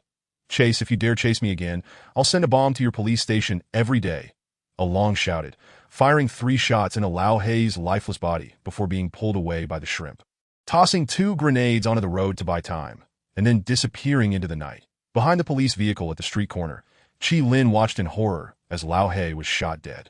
Witnessing grenades explode and create 2 large craters on the road, standing motionless like a statue. The vehicle came to a halt, and Chinyu leaped out, his eyes wide with incredulity as he reached for Lao Hei. Saying, brother, hold on, just let me go." Living his torment, Lao Hei grasped Chinyu's wrist, his voice hoarse. I have no family left. Living is lonely. I raised 2 children from my hometown in the new district. Please give my compensation to them." Chinyu clenched his fist, nodding resolutely. "I will definitely do so." Dead on the street, Lao Mao stormed out of the car, his eyes blazing with fury as he strode over to Chi Lin, demanding, "Give me your gun." Chi Lin, his gaze vacant, looked up at Lao Mao in a daze that I said, "Hand over your weapon." Lao Mao screamed, snatching Chi Lin's sidearm with practiced ease and ejecting the magazine. Pausing momentarily, "I'm so sorry," Chi Lin stammered. Lao Mao, his arm trembling with rage, pointed at the bullets in the magazine, shouting, "You didn't fire a single shot, not one." "Huh? If you had fired, would Lao Hei have died? Would Dazai have escaped? Damn it, you're worthless." The 3 individuals who had just perished on the second floor were all members of Lao Mao's team. Though they were not particularly close friends, they were colleagues who had spent every day together. Furious, he leapt up and kicked Chi Lin's head, shouting, "Why didn't you shoot? Afraid of dying. If you're scared to die, why occupy the toilet without doing your business? Damn it. I'll kill you, you useless waste." Chapter 20. The infamous A long 2 hours later. In the office of the police chief. Chief Lee slammed his hand on the table, his expression twisted with rage as he bellowed, "What the hell are you doing? Yuan Ko? How could an organized arrest end up like this? Take a look at the report. How many criminals were there? Are your officers made of paper? Huh? Fully equipped, and you let 4 of them die. How am I supposed to report this to the police department?" Yuan Ko bowed his head. "Chief, I was handling another case, and this. Never mind, I want to elaborate. Did I in any case? Such a significant error occurred, and I am willing to take responsibility." "Take responsibility? Then you'd better step down and let someone capable take over," Chief Lee shouted coldly. Yuan Ko suddenly lifted his head, locking eyes with Chief Lee without uttering a word. Damn it. Chief Lee turned in place, fuming, and continued to berate him. "I've read the report, and this Chi Lin is not only incompetent but also problematic that we need to monitor him closely.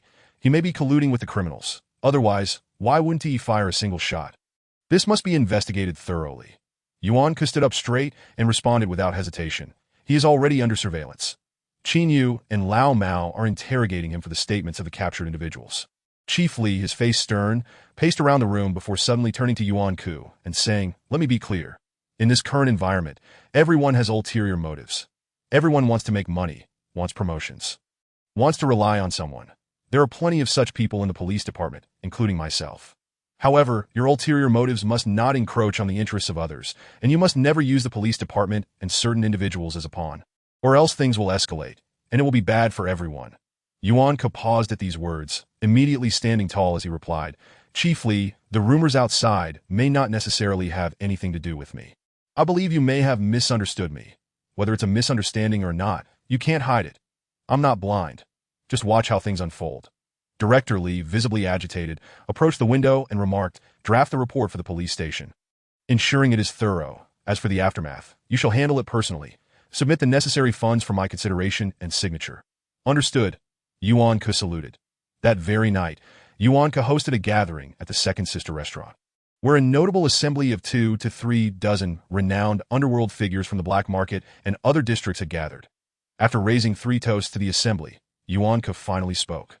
"I trust you all have heard about our team's recent arrests on the 3rd Ring Road.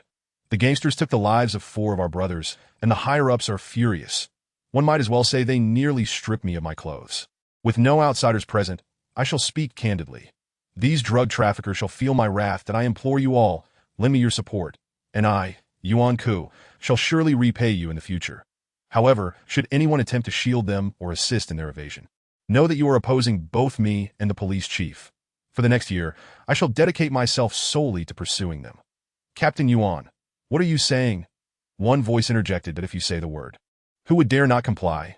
Another chimed in, it's not such a grave matter, is it? Just a few drug dealers. After all, that we can quickly gather information for you. A.S. Yuan listened to the chorus of agreement. He graciously bowed and poured more liquor, expressing his gratitude. Thank you all for your support. After some time, the serious matters concluded, the banquet broke up, and a burly man entered his car, bowing his head to return a phone call. Hello. Old Ma, I have a favor to ask. Help me get a few people out of the special zone. The voice of Old Ma crackled through the line.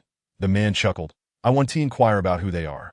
But I can't assist with that is money an issue. Captain Yuan's eyes were red, brandishing a machine gun, and inviting us to dinner. Do you think he is bluffing? The burly man lowered his voice. Old Ma, while I wouldn't say I fear him, there is no reason to offend someone in a position of authority. Do you understand? Fine, consider this call unmade, came the reply, and the conversation ended. By 8:30 the following morning, the special wanted notice for Along had been dispatched from the police station to all 6 districts of Songjiang. Upon receiving the directive, each substation immediately organized collaborative efforts. In an instant, Along, previously obscure, became a household name in Songjiang, garnering a significant reputation across the underworld, as everyone understood it was the police station itself that had set its sights on him. When Qin Yu initially took over the case from Yuan Ku, he believed it to be a minor issue. Yet he never anticipated it would escalate to this extent, spiraling out of control, leaving him with an inexplicable sense of being pushed along. In the captain's office, Qin Yu frowned and remarked to Yuan Ku, I underestimated the complexity of the capture. I understand the problem. Yuan Ku responded dismissively. You have your responsibilities, but we are also limited by our circumstances. The leading drug dealer will fight to the death if captured, as he knows his fate is sealed. Some of our officers are merely concerned with receiving their salaries at the end of the month. Their motivations differ, and thus their mindsets will naturally vary. This is an objective reality I am acutely aware of. Qin Yu remained silent. Ultimately, whether you face punishment hinges on the success of the case, the extent of its resolution, and the satisfaction of the higher-ups. Yuan Ku stated pragmatically. The situation is still unfolding. Put forth your best efforts, as I am keen to observe your performance. Qin Yu. Thank you. Captain. Since returning the night before, Qin Yu had been on edge, fearing that his failures would result in severe repercussions from above. However, he was surprised to find that Yuan Ku still defended the third team and Old Cat, specifically advising Qin Yu to focus his energy on cracking the case. Knock knock. While the two were conversing, a knock echoed through the office. Enter. Yuan Ku called out. The door swung open, revealing a young officer in uniform who saluted and reported. The confessions have come through. The captured minions stated they had no insider assistance and received no warnings. Yuan Ku frowned, inquiring further, Are you certain? The 2 minions provided identical statements. They don't seem to be lying. Then lift the restrictions on Qi Lin. Yuan Ku decided after a moment's contemplation. The young officer hesitated and asked, What about his punishment? Without hesitation, Yuan Ku replied, It's evident he is not suited for frontline operations. Transfer him to logistics for now, and we shall inform him of the punitive measures once they are determined. Understood. The officer saluted and exited. Qin Yu, upon hearing this, sighed inwardly, refraining from advocating for Qi Lin, as the question of survival in the front line was something no one could assist with. That a few minutes later, as Qin Yu left the office, intending to grab breakfast before addressing the matter of Old Hei's demise, he overheard Old Cat and Qi Lin engaged in a heated argument at the stairwell. Meanwhile, downstairs, Lin Yinlei, clad in a plush coat and a charming pink scarf, with her hair in disarray, called out to the duty officer. I wish to file a report that I am in the stairwell on the 3rd floor. Qi Lin shouted. Don't stop me. I need to speak to Captain Yuan and demand to know why I was reassigned to logistics. Are you even fit for frontline work? Wake up and stop causing trouble for others. Old Cat retorted, glaring fiercely. The case was unresolved last night, and everyone is seething with anger. Are you really going to confront old Yuan now? If he loses his temper and dismisses you, that'd be utterly foolish.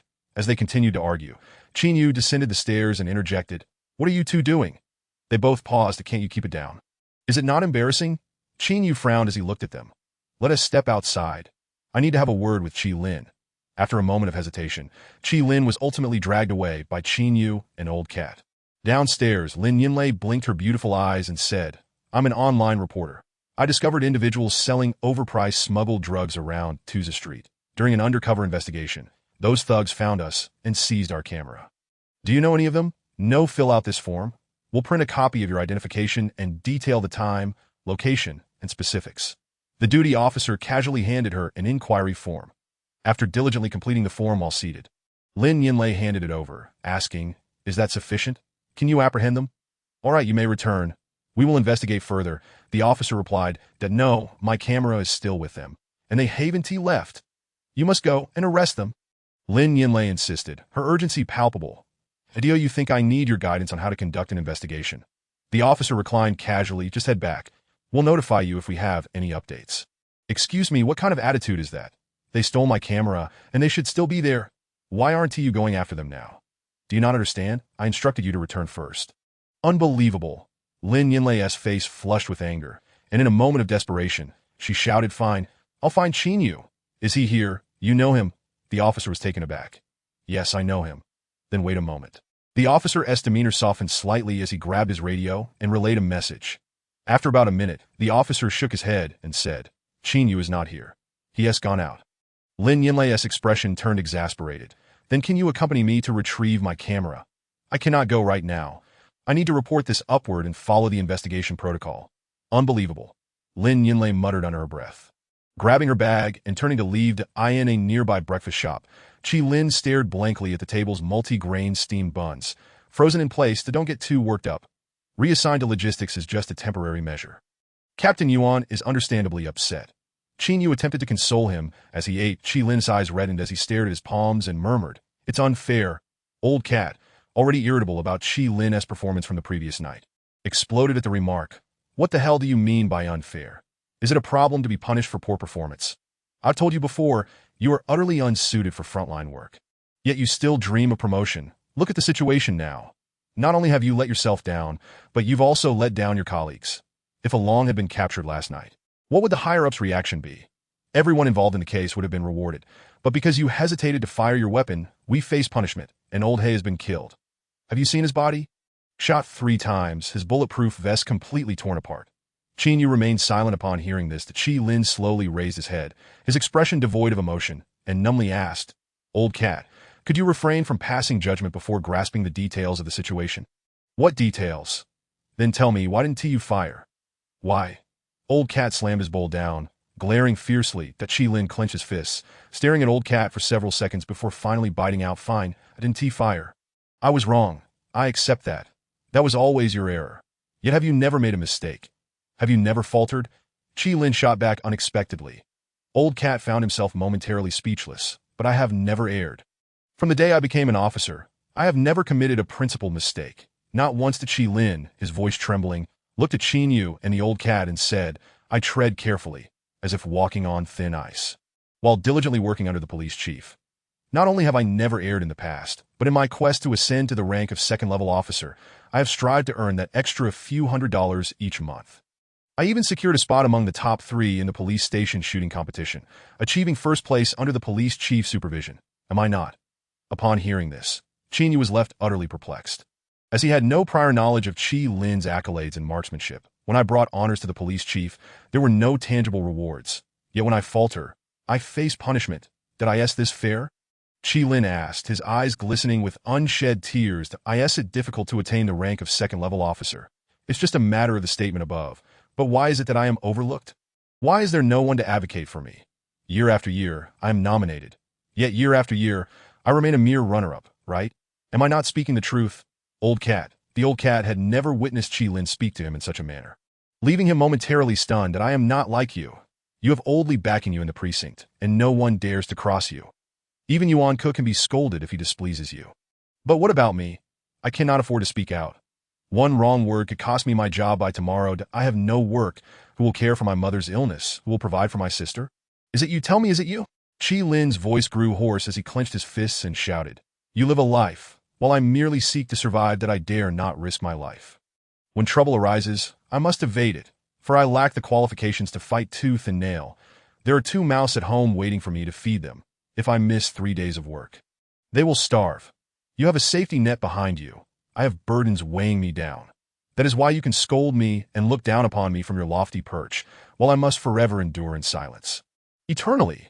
Perhaps one day, no matter how hard I strive, I may only reach your starting point, and nothing more."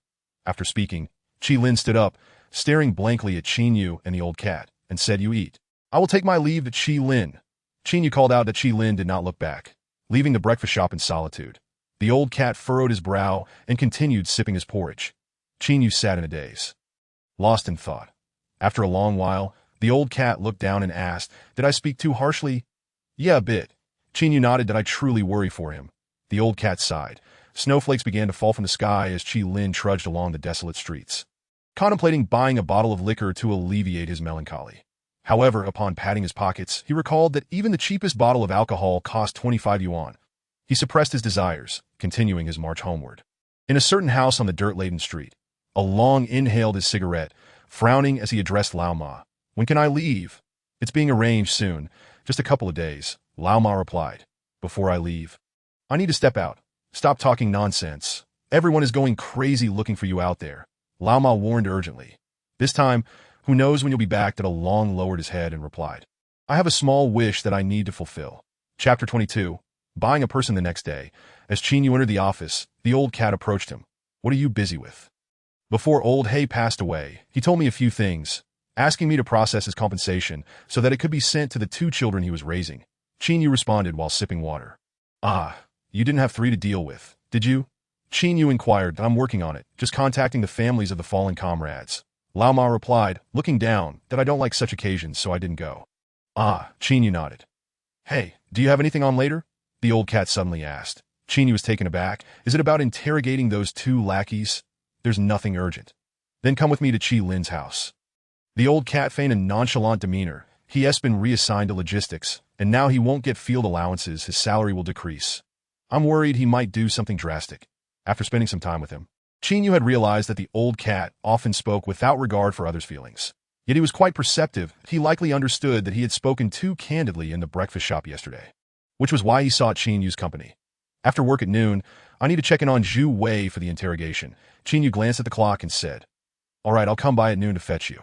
"Okay, as soon as the clock struck noon, Chinyu hopped on the old cat's electric scooter and headed to Chi Lin's home. In truth, those who hold positions in the police department are considered to be doing fairly well in this era.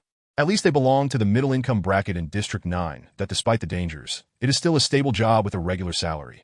However, even so, Chi Lin was living an extremely difficult life. His home was situated in a slum on the outskirts of the Black Street, where the majority of residents lacked stable employment. The younger ones could manage to do some labor to scrape by. But the elderly, sick, and disabled suffered greatly, as some truly lacked the capacity to work. Furthermore, the Songjiang government did not possess sufficient resources to provide relief food, leading to instances of starvation. The crime rate was exceedingly high, and the turnover of people was a common occurrence. That Chi Lin lived in such conditions due to financial constraints. Housing was affordable here, with sporadic electricity and water supplies at night, resulting in very low living costs, which allowed him to save a little to support his family. This also explained why he sought to maximize his time at the precinct. Even if he left early, he would stick around until after dinner, and even took his clothes to the precinct for laundering. All these measures were to save a few cents. Upon entering Chi Lin's small courtyard, Chinyu surveyed the surroundings and noted that the yard was square, covering an area of roughly 300 to 400 square meters. Though the majority belonged to the landlord, they had merely rented the 2 low, narrow rooms at the entrance from the landlord for a long time. The 2 rooms faced each other, separated by a wall, with an iron gate in between. Those unfamiliar with such arrangements might find it odd, but those in the know would understand that the landlord had created this partition to prevent tenants from mischief, requiring the iron gate to be locked at night for security. However, since Chi Lin had been living there for a long time, the landlord likely recognized his profession and thus eased management, leaving the iron gate open as a sign of respect. Upon entering the courtyard, they immediately saw Chi Lin sitting on the steps, looking dejected and lost in thought. "What are you doing?" the old cat asked as he approached. Chi Lin, taken aback, stood up. "What brings you 2 here?" "We came to see if you were alive or dead," the old cat retorted, a master at speaking bluntly. "Come on, let's go inside." That Chi Lin seemed adept at letting go of conflicts and awkwardness. He made no mention of the previous day's incident and quickly adjusted his mood, welcoming the 2 into his home with a smile. "Where's your mother?" the old cat inquired. "My mom is lying in the room across, and my sister is next door doing some odd jobs. She isn't home," Chi Lin replied with a smile. "Come in and have some water. No need. Let's check on your mom first," the old cat said as he brought some food prepared specifically for Chi Lin's mother. Chi Lin hesitated for a moment, shaking his head. "Don't go." "Why not?" Chinyu asked. "That we had a fight." "Damn, The old cat cursed upon hearing this. You're taking out your frustrations on your mother. How old are you? Can't you be a bit more mature? Forget it, she has taken her frustrations out on me. Chi Lin sighed. She insists that I bring a daughter-in-law home. You see, I'm about to be reassigned to logistics. Earning over 100 less per month. Just surviving is tough. Where am I supposed to find a daughter-in-law? Why the sudden urge to marry? The old cat asked curiously. That Chi Lin hesitated for a long while, inviting the two inside, and then recounted the situation. That Chi Lin's mother suffered from liver disease, which had gone untreated due to lack of funds, and had now escalated to a syndrome with vital organs shrinking, leaving her with little time left. The elderly woman, lacking education and having faced numerous hardships, likely had no significant wishes before passing. She simply wanted to see her son married and have a descendant before closing her eyes. Moreover, the deeper reason for her insistence was clear to Chi Lin. She did not want him to spend more money on her and was eager for him to settle down with a wife. Inside the house, after listening to Chi Lin's account, Qin Yu fell silent, unsure of what advice to offer. The old cat, however, pondered for a moment before asking, even if you want to find a woman, you need to be prepared. She suddenly demands a daughter-in-law. Where are we supposed to find one? We don't even have time to spare. She has already made arrangements with old Dong's wife and contacted an agency. My mother wants me to spend money to marry someone. But you know my situation. I've just been penalized, my income has decreased, and who knows what my future in logistics holds. Chi Lin's expression was one of despair. Upon hearing Chi Lin's words, the old cat contemplated for a while and said, buying one could work. Stop joking. Chi Lin waved his hand. What if my punishment is severe, and I can't stay in the precinct? What then? Stripping down won't suffice, the old cat said, looking down. I'll make sure you stay in the precinct. That Chi Lin was taken aback by his words. Give me an honest answer. Is your mother truly unwell? The old cat asked in a low voice. That Chi Lin remained silent for several seconds before letting out a long sigh. It's not about healing, just maintaining, which means deterioration. How long? That's hard to say. Then let's go ahead with the marriage. The old cat gritted his teeth and said, you ought to get married. A grown man cannot simply run home every day without engaging in any meaningful work. With someone to look after you, you could truly excel in your endeavors. However, just wait a moment. The old cat tossed out this remark, turned, and shouted at Qin Yu, come with me for a moment. No need, old cat. Chi Lin immediately stood up. The old cat pointed at Chi Lin and insisted, you wait here. Just wait. 2 minutes later, outside the door, the old cat was puffing on an electronic cigarette, looking down at Qin Yu as he asked, do you have any money? Qin Yu blinked, responding, I can lend him a maximum of 500, but that's insufficient. The old cat shook his head. Without hesitation, Qin Yu replied, that's all I can manage. The old cat raised his head and stated emphatically, if Chi Lin is unable to repay you temporarily, I will return the money to you before Christmas. Qin Yu looked at the old cat in surprise, contemplating for several seconds before saying, I only have 1,500 left. I can give you 1,300, leaving 200 for my meals. Thank you, brother. The old cat clapped Qin Yu on the arm. Hey, I want to ask. Qin Yu blinked with curiosity. If Chi Lin can't repay me, how will you settle this? I'll sell silver in the dirt street and repay you. The old cat replied. Enough of this. Qin Yu exclaimed in frustration. I don't want to lend anymore. That's settled then. The old cat said with a smile as he dashed back inside, calling out, Chi Lin, find someone to contact. We have pooled together 3,005 for you. The rest is up to you. Standing in the shabby room, Chi Lin stared at the two men for a long moment before deeply bowing. I will definitely repay this money.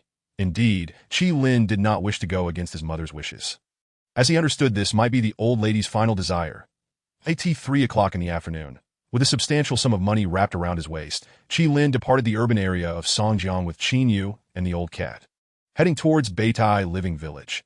The vehicle traversed the long frozen Songjiang, tires crunching over the pristine white snow, and halted on an unnamed dirt road. The trio walked 3 kilometers to the entrance of Beitai Village and made a phone call.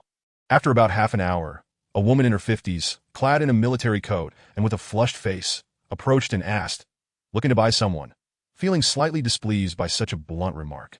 The old cat retorted, I'm looking for a wife. Follow me, the woman said, tossing the words over her shoulder as she turned to walk away. The 3 men trailed her, winding through a dilapidated area of houses. Entering a drafty dwelling, the woman flung open an iron door, pointing to a dozen individuals of various ethnic backgrounds sitting on the floor, saying, we have black and white, as long as the money is right. Everything is negotiable. Qin Yu, standing at the door, covered his nose and said, Chi Lin, go inside and choose. Are they all legal residents? The old cat feigned understanding, inquiring. Little brother, if they were legal residents, I'd introduce them to you. Wouldn't I? The woman rolled her eyes. Isn't it better to directly pick them up from the dirt street? Wow, you really know your business, the old cat remarked that of course. The woman replied with a smirk. Who doesn't have a story these days? The old cat was at a loss for words. The woman patted Chi Lin on the shoulder, saying, little brother, there's nothing to be embarrassed about. This is business. And the customer comes first to go in and choose. There's a flashlight here, because it's hard to see in the dark. Chi Lin felt somewhat awkward, standing at the door with a hint of shyness. Suddenly, the old cat kicked Chi Lin into the room, exclaiming, hurry up, it's getting dark. That Chi Lin blinked, stepping into the interior. Meanwhile, a shadowy figure stealthily glanced around before approaching Chi Lin's window, whispering, Chi Lin, are you home? A sudden rush of footsteps startled the figure, who quickly pulled out a concealed weapon, glancing back to see it was merely a passerby. The figure, sweating profusely, took one last look into Chi Lin's house, and upon seeing no one, furrowed their brow and departed. Chapter 23. Everything is negotiable in the past. Life pressures were immense, and many would often lament, today's love is so cheap it can be bought with money. This phrase, once a mere expression of societal discontent, has now morphed into a stark reality. Whether this is a sign of progress or regression remains uncertain. The women the old lady had were sourced from the designated planning area, but not through trafficking or abduction. These young women willingly chose to accompany her. They sought nothing more than a stable meal. Lacking residency rights in the 9th District, these women could only survive here by marrying or purchasing their way in. Otherwise, they would face legal expulsion after a certain period. After wandering around the house for over 10 minutes, Chi Lin emerged to ask the old lady, do those two girls have family? No, she replied without hesitation. Do you know what I'm doing? Chi Lin furrowed his brow and pressed further. The old lady hesitated. Don't deceive me. Do they or do they not have family? Chi Lin continued to interrogate. After pondering, the old lady conceded, oh, I almost forgot. Those two girls do have family, but they are all in the designated planning area. Then I don't want them. Chi Lin shook his head that it would be troublesome later on. Then look at others. Chi Lin paused and asked, what is the name of that Belarusian girl? Bella, the old lady replied, giving a thumbs up. Little brother, you have good taste. That girl is about 170 tall. Fair skin, quite attractive that you'd be proud to take her home. Did I ask her Chinese all right? Chi Lin inquired. She is from the designated planning area near the 9th District and speaks the local dialect better than I do. There is no issue. Then I'll take her. Chi Lin nodded, asking, how much? 8,000, the old lady answered succinctly. Let us go, Chi Lin said, stepping forward. Qin Yu and the old cat exchanged glances, taken aback, and hurried to catch up. Wait, little brother, why is your temper so poor? What did the lady say that was wrong? The old lady exclaimed, calling out, come back and let's talk. I'll give you a 10% discount. 8,000. Why don't you go rob a bank? Chi Lin retorted, I can't afford that. I'll knock off 1,000 for you. The old lady pursued, gripping Chi Lin's arm. Brother, they don't have residency rights. It cost me to bring them in. That don't haggle too harshly. 3,000. Chi Lin insisted. Stop talking nonsense. For 3,000, you might as well buy a leg for me to play with. The old lady rolled her eyes. Forget it then. Why does this person always want to leave? The old lady exclaimed in exasperation. The lowest I can go is 6,800. I've been supporting them for over 2 months. I only have 4,500. If you think that is acceptable, we can write a receipt, and I'll take her with me, the old cat said, widening his eyes. But there's one condition. If she runs away after a couple of days. Don't blame me for messing up your business. In no way. 4,500 is absolutely unacceptable. For that price, you can only buy someone like me. The old lady waved her hand dismissively. If you want to leave, then leave. The lowest is 6,800. Upon hearing this, Chi Lin did not hesitate. He turned and left with Qin Yu and the old cat. About 2 minutes later, the old lady rushed after them, panting, all right, I see you two are fated. I'll sell her to you for 4,500. Let us be friends, little brother, come back. Chi Lin had negotiated 3 times before finally reaching an agreement with the old lady. And throughout the entire process, the Belarusian girl Bella had been listening attentively inside. Around 8 or 9 o'clock in the evening, the old cat hailed a black car, and the four returned to the urban area of Songjiang. On the road, Qin Yu glanced at the disheveled Bella and smiled at Chi Lin, asking, aren't you going to do anything about this? Where would I find the money for that? Chi Lin shook his head, replying, I'll just invite a few friends for a meal. How about tomorrow? Chi Lin pondered, I'll also notify the team. All right, that is settled then. After a long day of running around, the old cat was also quite worn out. He turned to the Belarusian girl, speaking succinctly, although we met through money, my brother is a good person. He wants to mistreat you, so take good care of him. Bella had not lifted her gaze the entire time. Her head bowed as she continuously fiddled with the ends of her hair, murmuring, I understand. Oh, we'll take our leave now, the old cat said, waving to Chi Lin. Hey. The four exchanged a few casual pleasantries before the old cat, and Qin Yu watched the man and woman, linked by financial transaction, depart down on the frostbitten streets. Chi Lin walked ahead with a sense of awkwardness, his heart pounding. After what felt like an eternity, Bella called out, Can you slow down a bit? My shoes are worn out. They're rubbing against my feet. That Chi Lin paused, turned back to the girl, and after a moment's contemplation said, Shall I carry you? It's not far. We'll be home soon. The girl hesitated, standing still as she reached out to grasp Chi Lin's shirt. I want to eat. With a chuckle, Chi Lin bent down and said, Hop on. We'll eat once we get home. That evening, the old cat had no particular destination in mind and, unlike usual, did not suggest staying over at Qin Yu's. Instead, he concocted an excuse and slipped away. When Qin Yu returned home, it was already past 8 in the evening, and he had initially intended to boil some water and purchase a few snacks to satisfy his hunger. But then he remembered that he had lent out 1,300 yuan today, leaving him with only 200 to cover his daily expenses. Thus, he simply washed up and prepared for bed. At around 9 o'clock, just as Qin Yu lay down, he heard Lin Yinlei's furious cries. What are you doing? Do you believe I will report you? Startled by the commotion, Qin Yu hastily grabbed his coat and approached the window to peer outside. Lin Yinlei stood at the bottom of the steps, shouting at the entrance, while 3 burly men in leather coats staggered inside. Little girl, do you truly not know the consequences? This is your final warning. Are you still shameless? The leading thug, stroking his bald head, extended his hand and demanded, Hand over the camera, that it's not with me, that if you continue to harass me, I will call the police immediately. Lin Yinlei retorted defiantly. Look at you. Acting all tough, the leading thug laughed mockingly, gesturing at Lin Yinlei as he taunted. The police. My friend Yuan Ku is a police officer, that go ahead and call him. I'll be waiting for him. Ha. Lin Yinlei froze at the mention of Yuan Ku's name. Meanwhile, Qin Yu, who was just about to step outside, was caught off guard upon hearing the thug mention Yuan Ku, his brows knitting tightly in concern. Just then, a 15-year-old boy rushed out from the inner courtyard, wearing a tattered cotton jacket, and shouted, What is going on? Why are you making noise at this hour? In the courtyard, as soon as the boy dashed out. A woman behind him grabbed his collar and pulled him back inside, saying, Quick, shut the door and don't meddle in other people's affairs. Qin Yu recognized the woman as the landlord. In the yard, the leading thug glanced at the inner courtyard and laughed at Lin Yinlei, saying, See, nowadays, people avoid trouble. You think shouting will bring help? Dream on. Lin Yinlei retreated to the door of the house, her eyes darting between the 3 thugs as she pleaded, Big brother, I truly don't have the camera, but I've already turned it in. Please don't make things difficult for me. The thug stepped closer, grabbing a handful of Lin Yinlei's dark hair. Why are you spouting nonsense? If I wasn't certain it was with you, would I be here? Lin Yinlei's heart raced as she looked at the thug's scarred face and malicious eyes. Before she could finish her sentence, the thug lost patience, seizing her head and slamming it against the doorframe. Damn it, I was trying to be nice to you. Lin Yinlei, caught off guard by the sudden violence, felt dazed. Dongzi, drag her inside. I'll communicate with her differently. What are you doing? If you don't want to listen, then let us see how you fare in the winter. The thug on the left approached, ready to kick the door open and pull Lin Yinlei inside.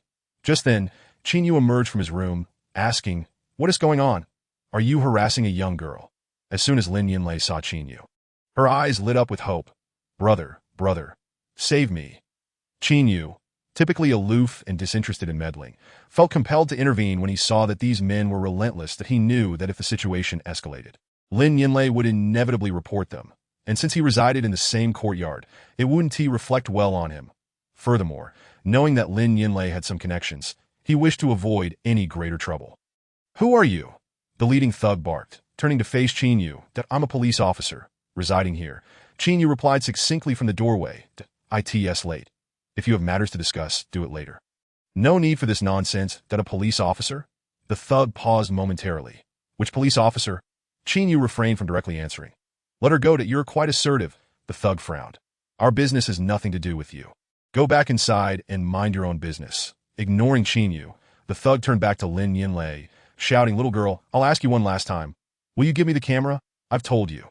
The camera, smack. Before she could finish, Qin Yu stepped forward and seized the thug's wrist. Buddy, don't cause trouble in this courtyard. The thug glared back, his expression cold, that I'm the tiger of Tuza Street. If you don't know me, just ask your police officer friend. Qin Yu furrowed his brows. Get lost. The thug shrugged off Qin Yu's grip. Chin Yu's hand tightened around the thug's wrist like a vice. Why is this still not over? Thud. The thug suddenly swung around and punched Chin Yu in the chest.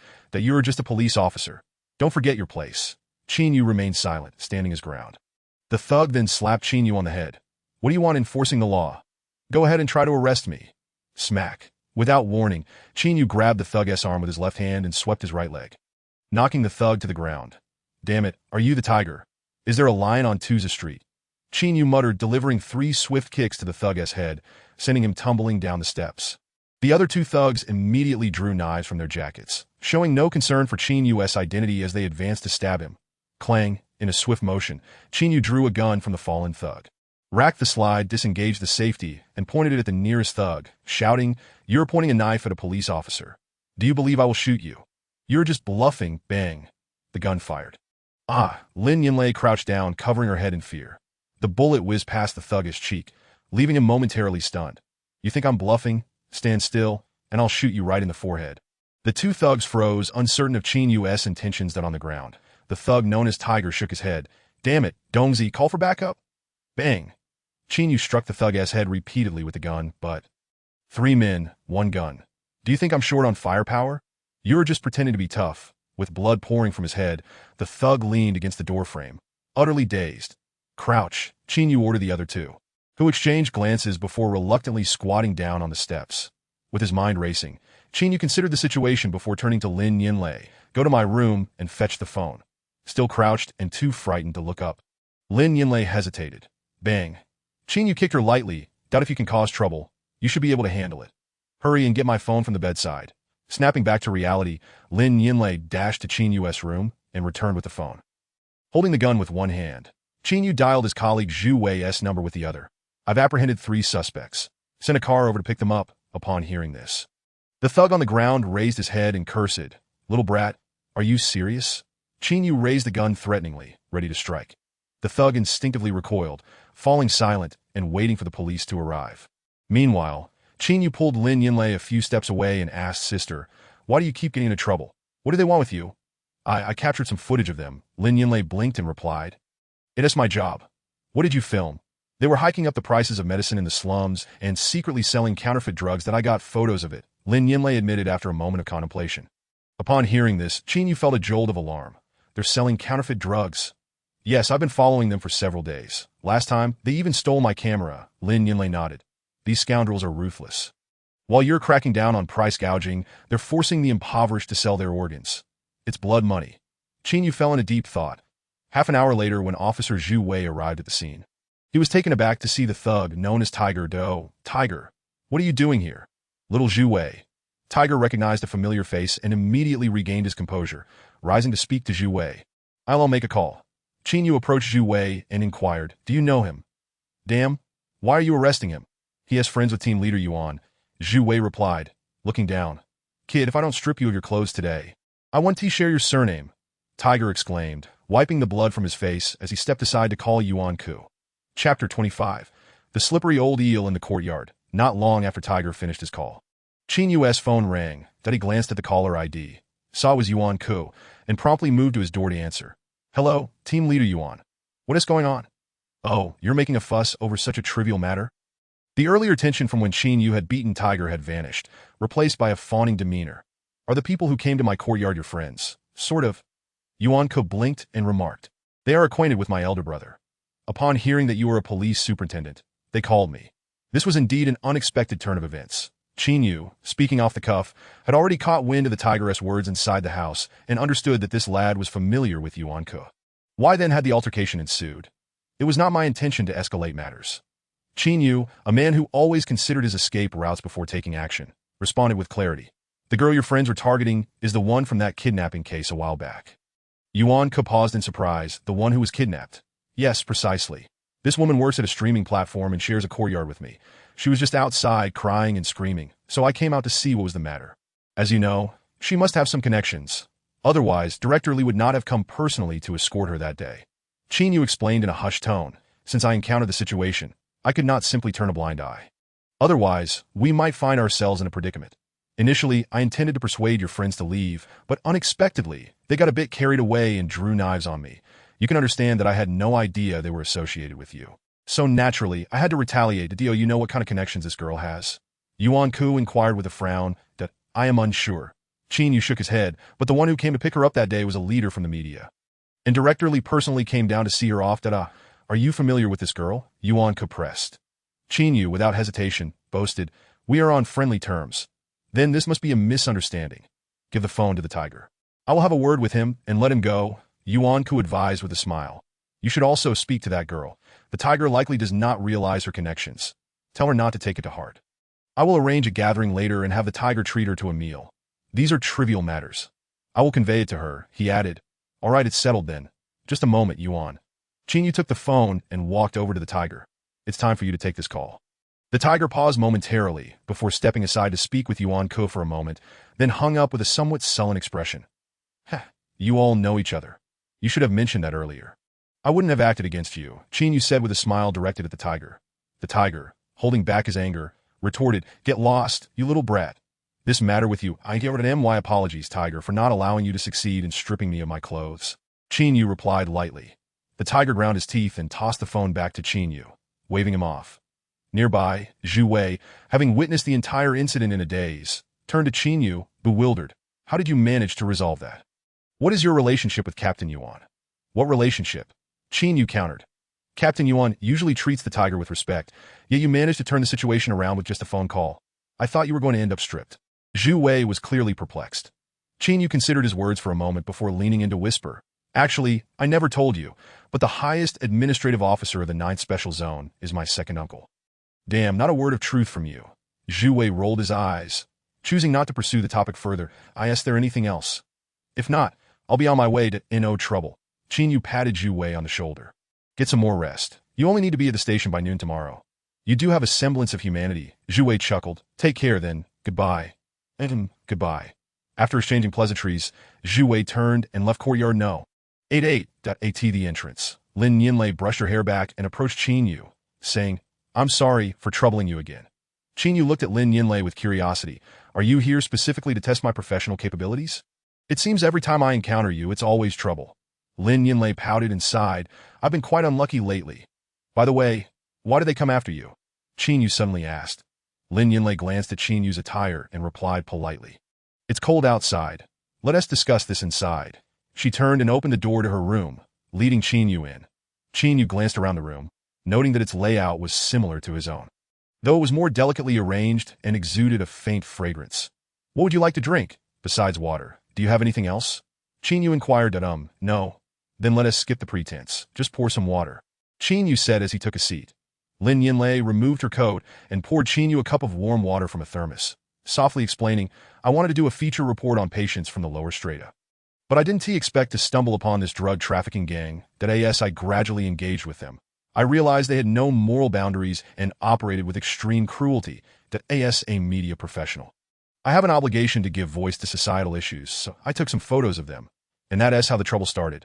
Holding the cup, Qin Yu bluntly asked, Is your family well off? It's decent, I suppose. Why do you ask? Lin Yinlei was taken aback. You seem like someone with too much time on your hands. Nonsense. Lin Yinlei shot back, unable to contain her indignation. You work in justice. How can you say something so tasteless? Why do you appear so naive? I was merely chatting. Why are you getting worked up? Qin Yu drained the cup and stood, addressing Lin Yinlei. Whatever you decide to do is your business. But as a concerned neighbor, I advise you to destroy those photos and pivot to a more positive topic. Your reporting won't change the situation in Songjiang. In fact, it may provoke certain individuals. If a media person cannot provoke others, what value do they have? Lin Yinlei gazed at him with wide, earnest eyes, looking somewhat endearing. You really are quite naive. Get lost. You're the naive one, Lin Yinlei exclaimed. Feeling a bit exasperated, you've already insulted me twice since entering. I'm leaving. Qin Yu, uninterested in further persuasion, turned to depart. Put down the cup. Lin Yinlei called after him. Qin Yu placed the cup down and exited her room, his playful demeanor fading. Lin Yinlei mentioned that the tiger was also involved in drug trafficking. Was it merely a coincidence that he knew Yuan Ku? For the first time, Qin Yu sensed something amiss.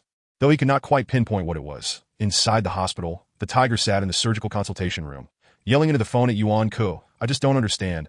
Why are you backing this clueless brat with no background? That girl has some connections. Are you aware of that? Yuan-ku replied coldly. The tiger paused in surprise. I hadn't heard of that. You don't even know the girl's background, yet you went in recklessly. Doesn't that seem a bit reckless to you? Yuan-ku furrowed his brow. If today you had encountered someone other than Qin Yu, and something had happened to that girl, do you know the consequences? When my brother kidnapped her, he didn't thoroughly investigate her background either, which is why Matsushita suffered such a dreadful fate. Let alone you. I didn't think it through. Moreover, the entire police department is currently cracking down on drug trafficking. We initiated that campaign. Are you trying to undermine me? Yuan-ku questioned in a low voice. The tiger rubbed the bandage on his head. It's not that I wanted to engage in drugs now. The goods are piling up, and we've already discarded a lot. Tiger, don't let small gains cloud your judgment. Someone is backing you in this. What are you worried about? Yuan-ku ordered with a weary expression. Regardless of your reasons, you must align with the upper echelon's directives that don't say I didn't warn you. If you cause a stir at this critical moment, no one will be able to save you. Understood, the tiger nodded. And remember, Qin Yu is my man, that he is working on my behalf, so do not provoke him. Rather, cooperate with him if needed. Do you understand? Yuan-ku, knowing the tiger harbored grudges, made sure to emphasize this point. Xiao-ku, I don't get it. You've been in the police force for so long, and you have plenty of capable people under you. Why do you insist on bringing this reckless youth into the fold? The tiger growled. Damn it, I've been navigating the underworld for so long, and no one has ever dared to put a gun to my head like that. This kid, Tiger, when will you understand this one truth? Yuan-ku sighed. There are always greater forces at play. You may think you are capable, but do you know that even Matsushita, who was even more ruthless, fell to Qin Yu? What year is it? People are so desperate that they dare to rob military provisions. It's an era where talent emerges from adversity. You never know which scrap collector today might rise to prominence tomorrow. So, conflicts without profit do not even qualify as conflicts. Do you understand? The tiger scoffed. You sure have a way with words, practically plowing the ground with them. Fine, I'll follow your lead. I won't touch him. That S settled then. Yuan-ku concluded, hanging up the phone. The following evening, Qin Yu and Old Cat headed to Urji restaurant as previously arranged, for Qi Lin was hosting a wedding reception today. It could be described as a gathering, but in reality, it was merely an invitation extended to a few acquaintances for a casual meal to create a lively atmosphere. After all, Qi Lin's financial resources were limited. It was unrealistic to expect him to host a lavish event. Upon arriving at the restaurant shortly after 8 in the evening, Qin Yu glanced around the second floor and recognized mainly familiar faces from the police department. Some neighbors of Qi Lin and his younger sister, where's mom? Old Cat inquired from the hall. She didn't come due to her poor health. Qi Lin replied with a smile, playfully tugging at his blind sister as he introduced her to Qin Yu. I don't think you've met yet. This is my sister, Qi Yu. Hello, brother Qin Yu. Qi Yu greeted, appearing to be around 11 or 12 years old, with distinct facial features that conveyed a certain spirited charm, albeit marred by her blindness.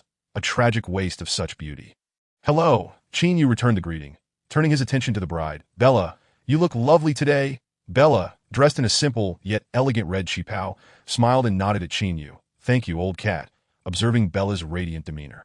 Teased, clearly, she's been well taken care of. You can shove off, Qi Lin retorted, gesturing for everyone to take a seat at the main table. Qin Yu and Old Cat promptly settled at the main table, indulging in some light snacks as they awaited the feast. After a quarter of an hour, Yuan-ku unexpectedly arrived with Tiger on the second floor. Hey, Captain Yuan, are we feasting? The 30 or so guests in the room stood up to greet Yuan-ku upon his arrival. Come on over, everyone. Take a seat. Yuan-ku waved as he exchanged pleasantries, then bent down to sit at the table with Qin Yu. You lot, slacking off on your work to come here for a wedding. Huh. Qin Yu grinned, just finished an interrogation. Yuan-ku patted Qin Yu's thigh and turned to Tiger, asking, Do you know him? How could I not? I saw him just yesterday, Tiger replied, gesturing to the bandage on his head. Brother, the impression you left on me yesterday was quite unforgettable. Noticing Tiger's attitude, Qin Yu quickly extended his hand. I'm truly sorry. I had no idea you were acquainted with Captain Yuan. Xiao-ku mentioned that woman had some connections. So your intervention was quite helpful. Tiger shook Qin Yu's hand politely. Let's put yesterday behind us. We can start fresh. With Yuan-ku here, we're practically family, that you'll soon see what kind of person I am. Sounds good. Qin Yu nodded in agreement. We'll have a drink later. Absolutely. After exchanging a few pleasantries, Old Cat leaned in closer to Qin Yu and asked, How do you know this guy? I had a run-in with him yesterday. Qin Yu casually replied. Old Cat shot a disdainful glance at Tiger, quietly warning, avoid him in the future. He's not a good person. What happened? Last year, he had a conflict with a boss from our underworld and secretly ran over the boss's wife with a car. Old Kat's face darkened. That woman was over 6 months pregnant, and the impact shattered her head. Stunned, Chinyu asked, did he not face any consequences? Consequences? The boss had 2 children. He was subdued and never pursued the matter. In the end, it was ruled an accident, and he paid to settle it. Old Kat's voice was hoarse. He's nothing but a beast. Hearing this, Chinyu cast a cold glance at Tiger, choosing not to engage further. Not long after Yuan Ke's arrival, the banquet commenced, and the atmosphere became lively as everyone began to toast. Throughout the meal, Yuan Ke engaged Chinyu in conversation. Brother, I don't find many people worth my attention. But you certainly are. In these times, those with both guts and brains are in high demand. As long as you perform well, I assure you, I will not overlook your contributions that I understand, Captain, Chinyu replied. His cheeks flushed from the wine. Wait a moment, Yuan Ke said, patting Chinyu's arm, then stood up, calling for everyone's attention. Everyone, please be quiet. The 3 tables of relatives and friends turned to look at Yuan Ke. Since we're all familiar faces here, let's raise a toast to him. Yuan Ke raised his glass, cheerfully addressing the crowd. With Yuan Ke leading the charge, everyone stood up to raise a glass to Chi Lin. The newlyweds, beaming with joy, also poured drinks to toast their guests. After downing his drink, Yuan Ke poured more and continued, let me add a few words. Although this young you has only just joined our team, he and I get along splendidly and has recently assisted the department with several cases that have made Director Lee quite pleased. His promotion is merely a matter of time, so I hope everyone will look out for him in the future. With that single remark, Chinyu suddenly became the focal point of attention. Regardless of whether he knew them or not, colleagues from the police department began to clink glasses with him. If it were anyone else being exalted by Yuan Ke, it might have gone to their head, but Chinyu, a seasoned veteran from a planned district, felt an inexplicable sense of anxiety. Indeed, he had been in the spotlight lately, having made significant strides in the Songxia case and achieved breakthroughs in a drug trafficking case, both of which centered around him.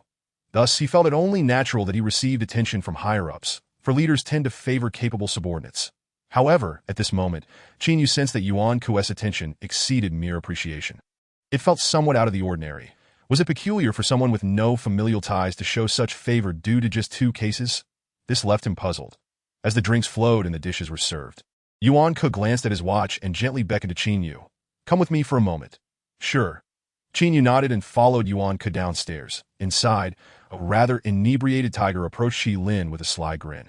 I need to ask you something, to Chi Lin, being an elder within the team and familiar with Tiger, replied courteously. What is up, Tiger? Tiger, with his eyes fixated on the bride Bella, slurred, where did you find this woman? Chi Lin paused, glancing back at Bella, and quietly confessed, I won't hide it. I got her from the living area north of Songjiang. How much did it cost? Tiger's eyes gleamed with curiosity. 4,500. What? For 1,500 for a lifetime partner? That's quite a bargain, Tiger exclaimed crudely. That Chi Lin chuckled but refrained from responding. Hey, could you introduce me to your agent later? I'd like to check it out as well. Chi Lin was taken aback. Tiger, don't you already have a wife? What is wrong with having more than one? Tiger chuckled, revealing his yellowing teeth. Money just sits idle. Might as well buy something fun. All right, I'll introduce you later. Deal. Tiger glanced at Bella, nodding in approval. This woman is truly impressive. Fair-skinned and tall, that Chi Lin felt a twinge of discomfort and quickly grabbed a bottle of wine. Come on, let us toast to you. Tiger, sounds good. Bella, come over here and toast Tiger. After pouring the drinks, Chi Lin called out. Bella, gracefully approaching, greeted, hello, Tiger to sister-in-law. Let me tell you, Chi Lin's life has been quite tough. Tiger, emboldened by alcohol, seized Bella's arm and began to ramble on. Downstairs, Yuan Ke settled into the passenger seat and turned to Chinyu. You drive. Let us head back to the station for a chat. All right. Chinyu drove away. An hour later, as the banquet concluded and Chi Lin returned home, his sister went to their mother's room, while the newlyweds prepared to share some intimate moments. Just as Chi Lin was loosening his belt for a deeper connection, a knock on the window interrupted them. Who is it? Come out. The shadow of someone who had visited a few days prior called softly. Chi Lin was taken aback, threw on a shirt, and stepped out of the room. That in the dim glow of the moonlight stood the wanted man. Along, who glanced around and said, Little brother, let us find a quiet spot to talk. Chi Lin stood frozen for a moment before suddenly charging forward. Are you out of your mind? You nearly got me killed. Chapter 27. A bowl of noodles. This matter cannot be disclosed to anyone, and thus Chi Lin has been feeling dejected and anxious about Chi Long's safety these past few days. Chi Long, with a nonchalant demeanor, pulls out a pack of Zhonghua cigarettes, lights one, and says, To be honest, I didn't want to run into you either. Had it not been for that incident, I probably wouldn't have returned home today. Indeed, you've been out there, indulging yourself without a care, never bothering about home. Chi Lin gritted his teeth and demanded, "What brings you back? Do you have any idea that if the outside world discovers our relationship, it could lead to my demise?" "Oh, aren't you doing just fine?" Chi Long retorted dismissively. "Nonsense. Rest assured, even with 1,000 guns pointed at my head, I would never betray you." Chi Long perpetually maintained a cynical attitude. "I've been careful for several days. And with no one watching at home, as long as I don't get caught, they want to uncover our connection. When you joined the police department, didn't you omit our brotherhood from your records? I fail to understand why, with so many lucrative opportunities, you chose this perilous path." Chi Lin exclaimed, clenching his fists in confusion. "Do you realize that pharmaceutical companies are pressuring the police department, and the entire judicial system of Songjiang is scrutinizing you, trying to trace the origin of your drugs? If you get caught, there will be no mercy. You'll be done for." "I know. Then why continue?" Chi Long countered. "What should I do? Live a coward's life like you?" Chi Lin's frustration surged, even igniting a desire to strike. Hearing this, Chi Long furrowed his brow, lowered his head, and interrupted in a hoarse voice. "Yes, I admit, when it comes to family, you are braver than I." Chi Lin fell silent. "Damn it, I'm starving. Is there anything to eat?" "Give me a bite," Chi Long said with a grin. Chi Lin hesitated for a moment, sighed heavily, and stepped out of the room. Inside the police precinct, Yuan Ku personally poured a glass of water for Qin Yu before sitting on the sofa and asking, "Have the arrested drug dealers revealed any specifics about Along's activities?" Qin Yu shook his head. "They confessed, but they believe Along has already fled and is no longer in Songjiang. These gangsters know the stakes. They want to speak recklessly." Yuan Ku chuckled, crossing his legs, "But fortunately, I have a lead." Qin Yu looked up, surprised. "A clue?" "Yes," Yuan Ku replied, turning his head slightly to narrate. "I have some acquaintances in society who rely on me, and I provide them with certain conveniences, so they hold me in high regard.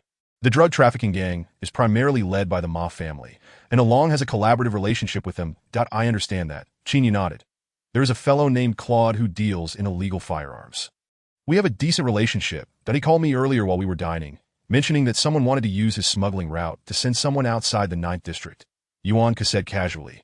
"I asked him to inquire further, and he informed me that the person seeking his help has a good relationship with old Ma and has clandestine dealings with him." Qin Yu's eyes widened. "The person being sent could be Along." 80% likely, Yuan Ku affirmed that if it were merely an inconsequential individual, old Ma would have approached Claude directly without involving a middleman. You understand? "That makes sense. I've already gotten Claude's agreement. It's likely that old Ma will arrange for Along to leave soon," Yuan Ku said with a smile. Looking at Qin Yu, "I'm providing you the lead. You handle the case. This time, you must capture Along and extract his supply chain." Qin Yu felt momentarily stunned and did not respond immediately. "What is wrong?" Yuan Ku inquired. After a moment's hesitation, Qin Yu, smiling, asked, "Captain Yuan, I've been quite puzzled about something. Go ahead." "I'm somewhat taken aback and don't understand why you are giving me such a significant opportunity," Qin Yu asked candidly. "With such an important lead, why not assign it to someone else or handle it yourself? It's quite a commendable achievement." Yuan Ku stared at Qin Yu for several seconds before rising, pointing at his cheek and stating, "Because this year I intend to elevate you." Qin Yu was filled with confusion. "Why, Captain Yuan?" "Because by the end of the year, I will be promoted to deputy director, and I need my own team. I can easily discern who is capable and who is not within the department." Yuan Ku strolled around the room, spiritedly saying, "I plan to promote 3 section chiefs, and you are among them." Qin Yu, with his hands clasped, still did not respond. "You foolish brother. Do you not yet understand?"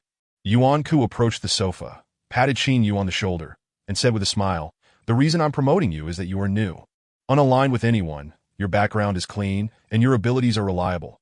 After a prolonged pause, Qin Yu finally grasped, "Captain Yuan, now I understand that I will take charge of the Along case if I handle it well. By the end of the year, I will secure a significant promotion and lead a team." Yuan Ku stood up, refilling his cup, worked diligently. "Qin Yu, my ship is the most stable within the precinct." "Thank you, Captain Yuan." Qin Yu stood to salute, but his mind was racing with thoughts of other matters.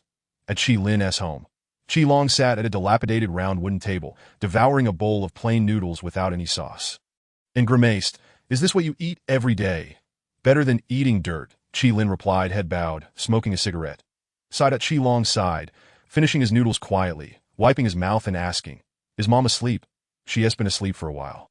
"I'll take a look out the window." Qi Long stood up and walked towards the door. Qi Lin hesitated, but followed him outside. In front of the opposite room, Qi Long stood by the window, his cheek pressed against the cold glass, his eyes scanning the figure of their mother on the bed. That Qi Lin stood behind him, smoking in silence. "How is Mom's condition?" Qi Long asked with a trembling voice. "Not good." Qi Lin shook his head. Qi Long remained silent for several seconds. "Such as fate, a damned fate. Knowing the king of hell is of no use. That can't you say something comforting?" Qi Lin snapped. "Don't shout. She might hear." Qi Long quickly wiped his eyes, turned, and pulled out a small package from his pocket. Qi Lin was taken aback. "This is 10,000 yuan. Take it," Qi Long said softly. "What the hell? You amassed this much money? The drug trade has only just begun. Otherwise, I would have sent money home sooner. This is my savings. Use 8,000 for Mom's needs. Whether she lives or not is her affair. But as for children, we should do what we can with our capabilities. Use the remaining money for your daily expenses." Qi Long spoke matter-of-factly. "If I miraculously evade this disaster, I'll ensure you won't lack for money in the future.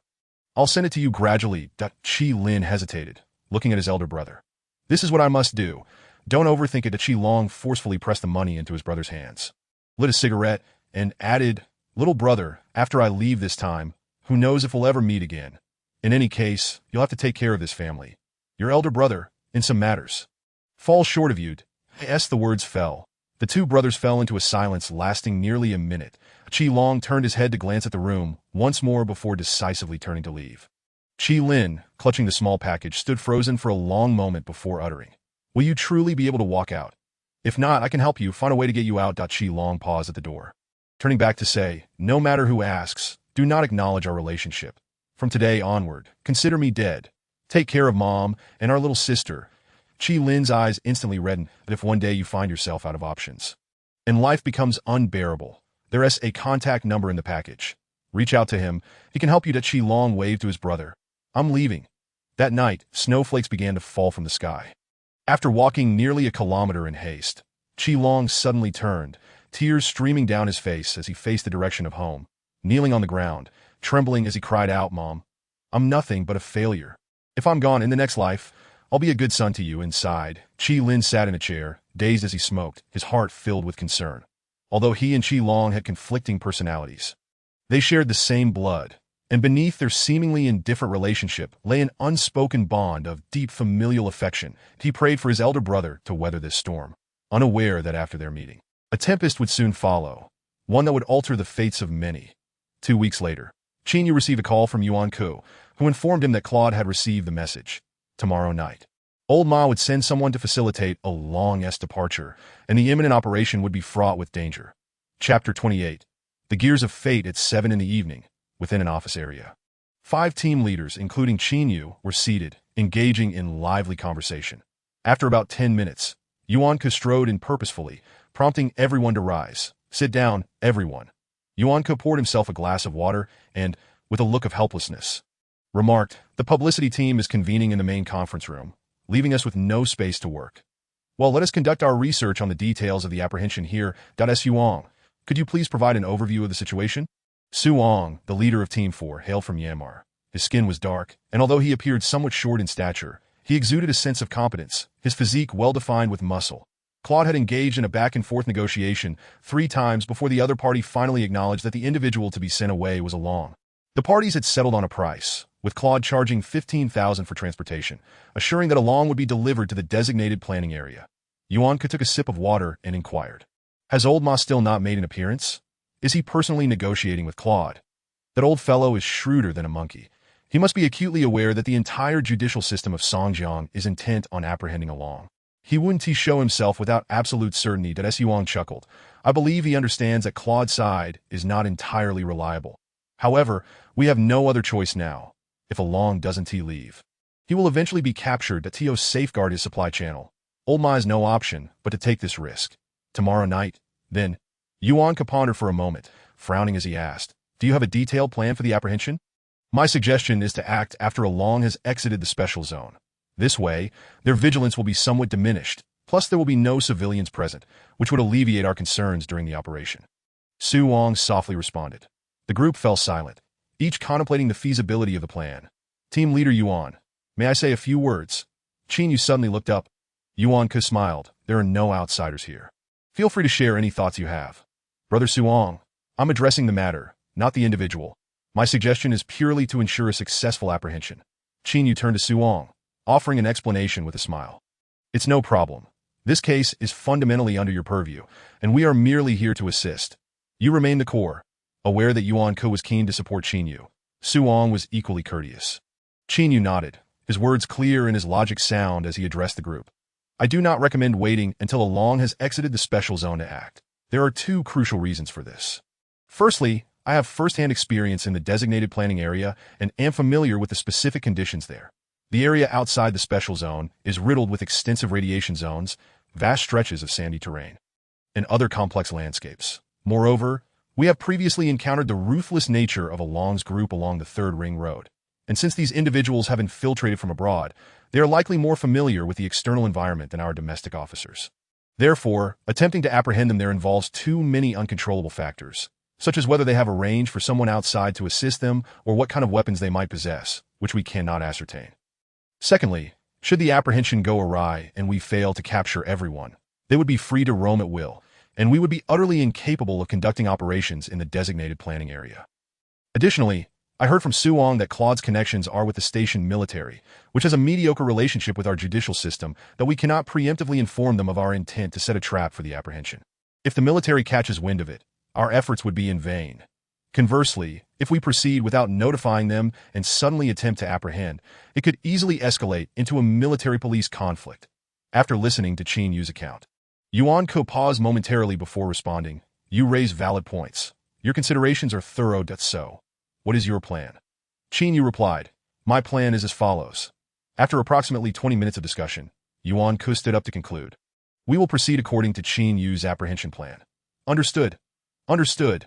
The group rose in salute, and Yuan Ke offered a few final instructions before patting Qin Yu on the shoulder, saying, you are responsible for bringing the person back, and I will ensure you ascend in rank. Haha, agreed. Qin Yu nodded with a smile. The following evening, at 9:30, Qin Yu, armed with the necessary equipment requisition slips, headed straight to the logistics department behind the compound. To his surprise, he found Qi Lin there that you're on night duty. Qin Yu inquired with a smile that Qi Lin sprang up from his chair, casually replying, damn it, I don't know what is happening. Ever since I got married, I've turned lucky. For over a week now, I've been put on the extra duty roster, staying here at night. Damn, newlyweds not returning home to tend to their fields.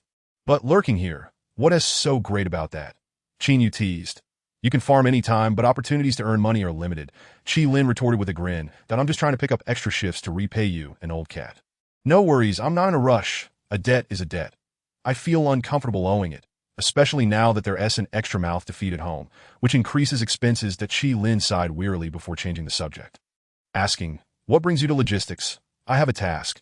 I'm here to requisition equipment. What kind of task? Qi Lin casually inquired.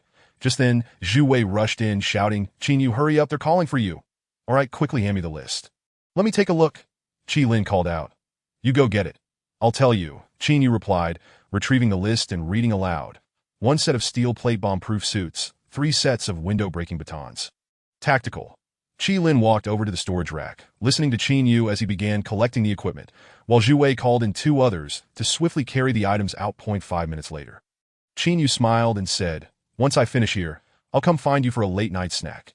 Sounds good. Qi Lin nodded. As soon as Qin Yu left the logistics warehouse, Qi Lin's expression turned pale, his heart racing. What kind of apprehension requires bomb-proof suits? Qin Yu hasn't been involved in any other cases lately, so this operation is likely significant and aimed at drug traffickers. Feeling uneasy, Qi Lin deliberated for a moment before quickly picking up his phone, stepping out of the recording area, and dialing a familiar number within the team. Hello, old Zhang. What are you up to? Just hanging around logistics for a chat. Qi Lin asked with a smile, did I have a task? What kind of task at this hour? What is going on? Even you on your day off are being called in? Qi Lin casually inquired.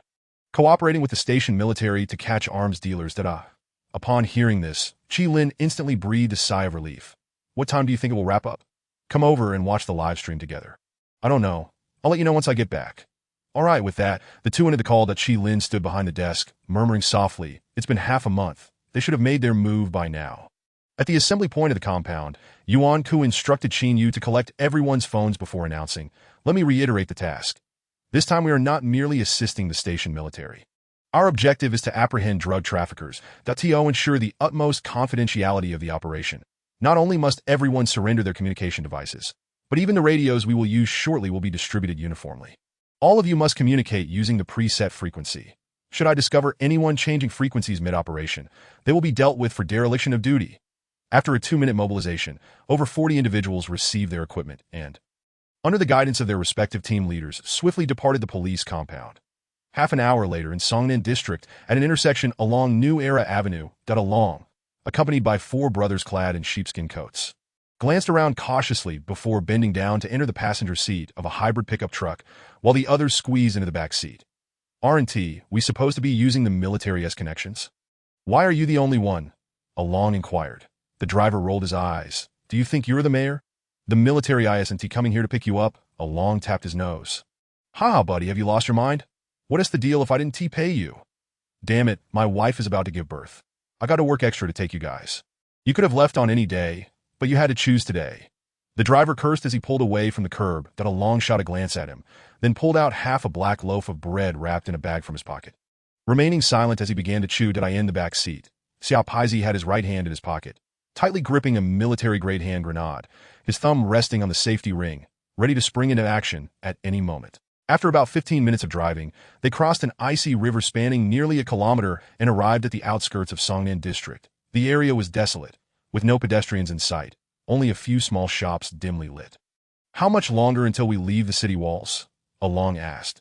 "Not much longer," the driver replied, pressing the accelerator hard, the vehicle jolting violently as it climbed over a dirt embankment by the riverside. "What is going on?" Along frowned in inquiry.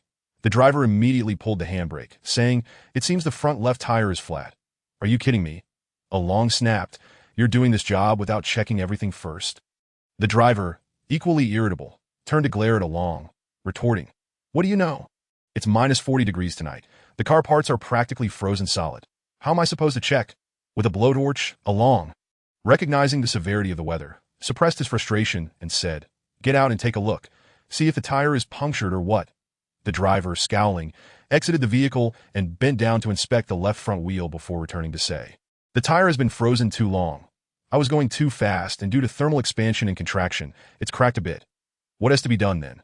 Xiaopaizi asked, furrowing his brow. "No worries. There is a shop up ahead that repairs vehicles that I'll have him warm it up and patch it." The driver glanced at his watch. "There's still time. It won't delay us." Aaron turned his head to survey his surroundings, a vague sense of foreboding creeping into his mind. However, he could not afford to linger, so he reluctantly took the wheel and, turning to Xiaopaizi, said, "Make sure you have everything in your pockets. Don't lose anything that I have it." Xiaopaizi nodded. As the car traveled along the riverside road, it continued for about 2 kilometers despite the left front tire being underinflated. Finally halting in front of a dimly lit repair shop that on either side of the road, Zhu held a walkie-talkie and quietly called out, "Attention all teams, the enemy is on the move." Across from the repair shop, inside a snow-covered vehicle, Qin Yu, clad in a heavy steel blast-proof suit, whispered, as soon as they exit the vehicle, "We act and I'll take the lead." And no sooner had he finished speaking when Aaron flung open the car door and jumped out, scanning the area. Suddenly, Qin Yu shouted, "Turn off the lights." In an instant, the lights of the repair shop extinguished. Aaron spun around, exclaiming, "Damn it, the driver is compromised." Before he could finish his sentence, he spotted Qin Yu, looking like a bear, recklessly charging towards him. With a clatter, the safety pin fell from Xiaopaizi's hand as he shouted, "Damn it! Grab your weapons, we'll fight them." Chapter 29, A Life-or-Death Double Assault After Removing the Safety Pin. Xiaopaizi did not immediately throw the grenade because he understood that a human being has legs.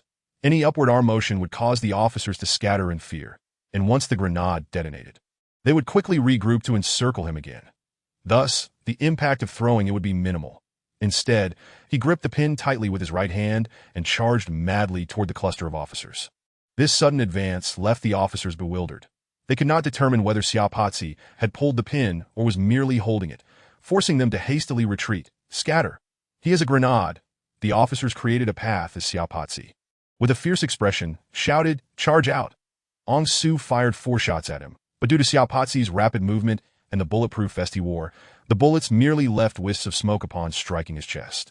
"He is wearing a vest." After shouting, Ong Su saw that Xiaopaizi, having endured 4 shots, was now less than 5 steps away from the driver. "Brother, hurry up."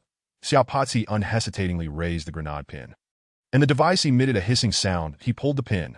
Ong Su turned and fled at this moment. Aaron and the others had drawn their weapons, preparing to rush out while simultaneously firing. Observing that Xiaopatzi had created an opening in the encirclement, Qin Yu, with no hesitation, swiftly turned on his heels and, clad in his heavy steel blast-proof suit, lunged towards Xiaopatzi, deliberately lowering his head towards Xiaopatzi's waist. Thud. The two men fell to the ground. And Qin Yu instinctively pressed down on Xiaopatzi's head. Boom. The explosion shattered the serene night, sending a severed arm soaring into the sky, and the protective glass shield on Qin Yu's face was instantly stained with blood. Team leader! Team leader! Zhu Wei shouted, his eyes wide with alarm. Stay calm. Execute the plan. Qin Yu shook his head, hastily wiping the blood off his face shield with his left hand. Looking down, he saw Xiaopatzi had lost consciousness. His right arm blown off, exposing white bone and flesh, gushing with bright red blood. Damn it. Seeing Xiaopatzi collapsed, Aaron roared and shot toward the left. With a rush, Qin Yu sprang to his feet and charged forward. Bang, bang, bang. A barrage of bullets struck Qin Yu, hitting vital areas such as his head and legs, sparking bursts of fire. Observing that the bullets could not penetrate Qin Yu's clothing, Aaron hastily stepped back, lowering his head to change magazines. Boom. Qin Yu executed a double assault, leveraging his weight and the bulk of his clothing to crash into Aaron's chin. With a crunch, Aaron staggered back 2 steps. Qin Yu suddenly bent down, wrapped his arms tightly around Aaron's lower legs, and with a powerful thrust of his abdomen, sent Aaron soaring a meter high before crashing to the ground to Don't Move. Don't Move, despite the simplicity of Qin Yu's actions, covering a total distance of less than 50 meters while engaged in hand-to-hand combat under heavy load, required explosive strength to AT this moment. He felt on the verge of exhaustion. His legs heavy as lead, but he pressed down on Aaron, shouting repeatedly. With the threat of the grenade neutralized, the remaining 40 officers surged forward, wielding riot shields to trap the remaining criminals, swiftly resolving the confrontation in under 10 seconds. Hold him down! Hold him down! Zhu Wei directed, pointing at Aaron on the ground. 7 or 8 officers rushed in, foregoing handcuffs to directly affix a 70-pound shackle on Aaron.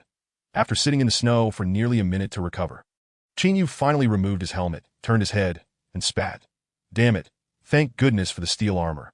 Otherwise, even the best bulletproof vest wouldn't have saved me today. Are you all right? Ong Su hurried over to inquire. I'm fine. I was in a good position, and the grenade exploded ahead of me.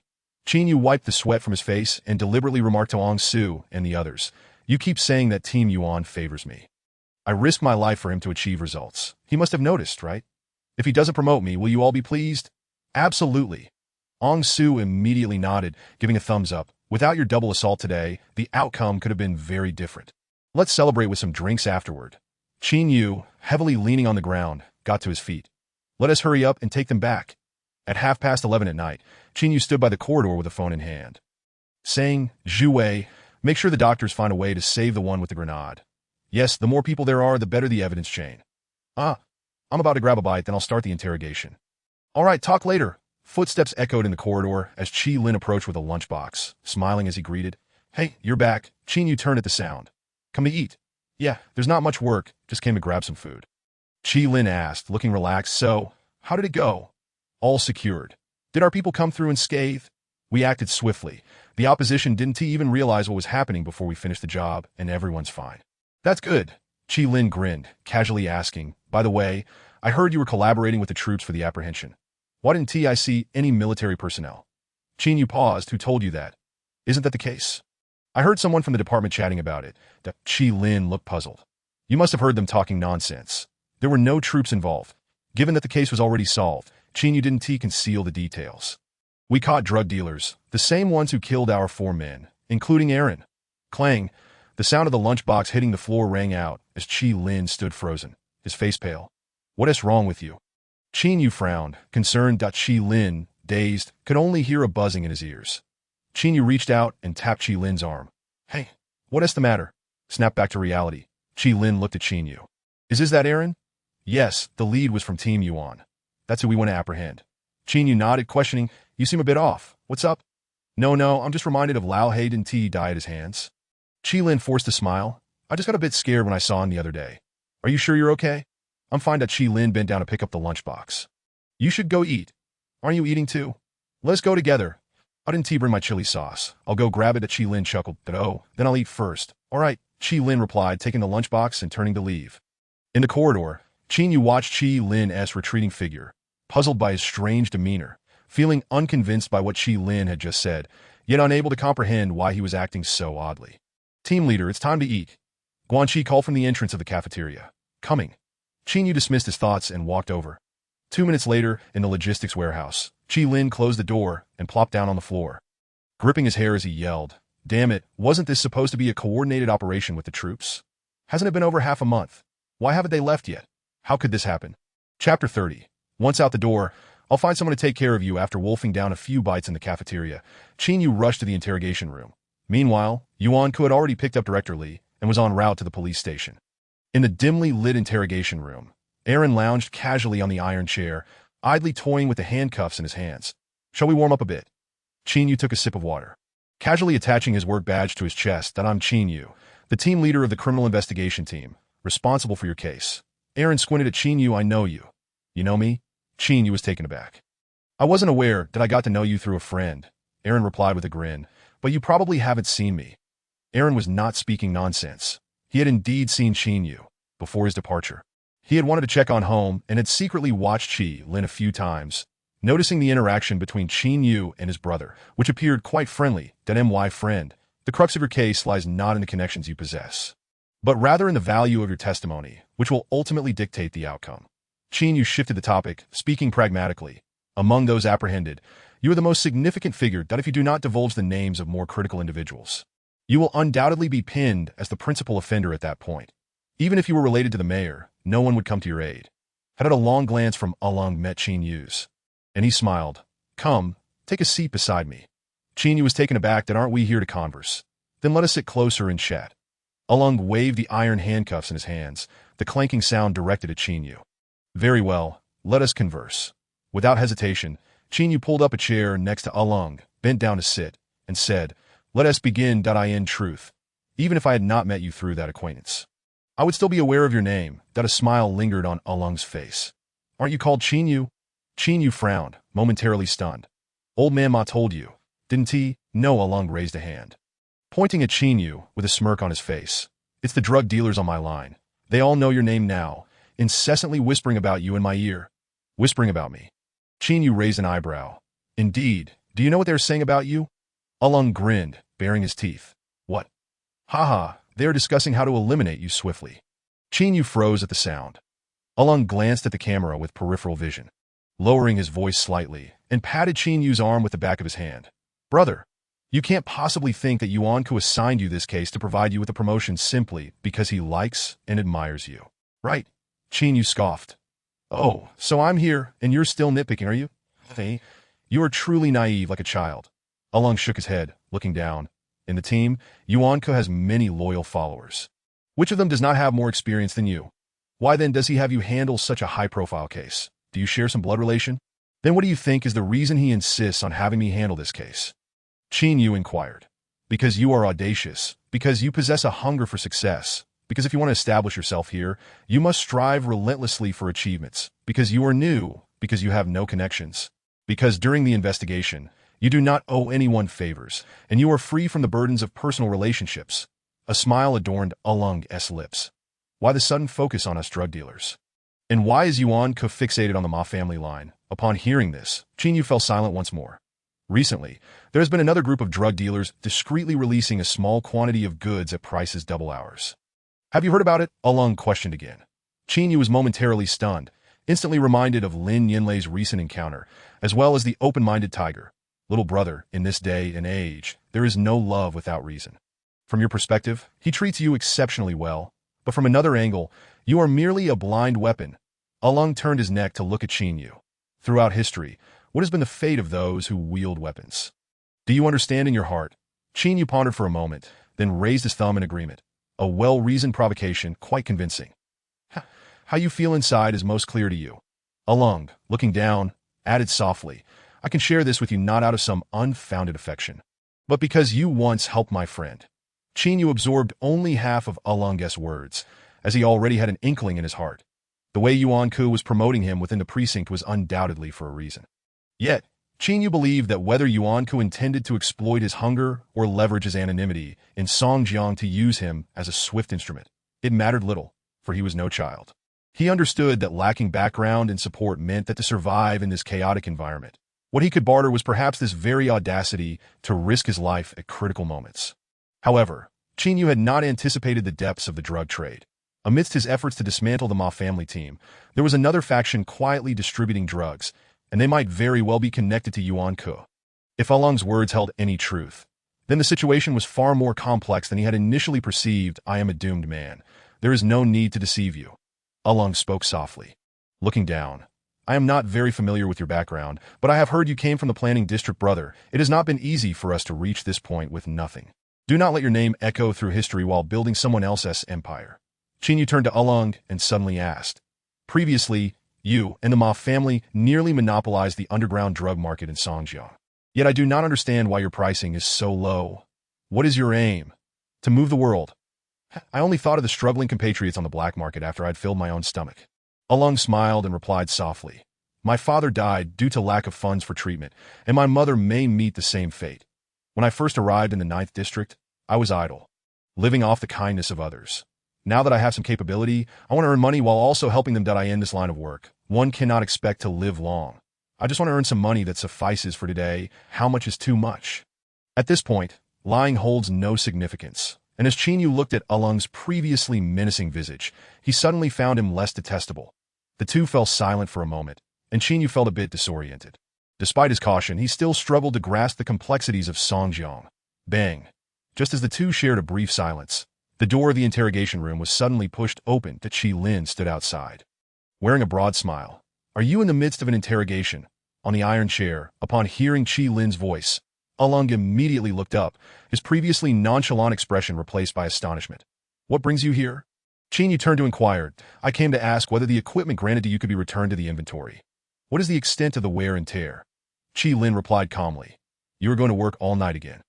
But I will be changing shifts tomorrow morning, so I need to write a report. Ah, Chinyu nodded, rising to respond. The wear and tear is quite significant. I will have someone prepare a list for you shortly. Great, Qi Lin acknowledged, turning to scold Along. You dog have finally been caught. Along was taken aback, beads of sweat forming on his forehead. He must be transferred to the 3rd detention center, right? Qi Lin asked Chinyu. Yes, once the interrogation is complete. Chinyu nodded. Damn it, I nearly got pulled in because of you. Qi Lin laughed, pointing at Along. Don't worry, once you exit this door, I will have someone take care of your family. Chinyu found this remark rather strange. Along collected himself after a moment and retorted sharply. Who do you think you are? I may have been caught, but not all of my brothers have. If you mess around, who will take care of your family? Just wait and see. That Qi Lin sneered, turning to Chinyu. You take care of him. I will take my leave. Chinyu was momentarily stunned. Staring at Qi Lin, I'll go with you and prepare a list. Then let us go. Qi Lin stepped aside, maintaining a calm demeanor. As the two exited the interrogation room, four armed officers approached to secure the entrance and locked the iron door. In the narrow corridor, Qi Lin, hands behind his back, smiled. Just let someone prepare a list for me. You're already a team leader, so why do you need to handle this yourself? Are you here to scout? Chinyu suddenly turned and questioned. Qi Lin stood rooted to the spot, his expression stiffening as he retorted. What is wrong? What's scouting? You know Along? Chinyu asked, his expression darkening.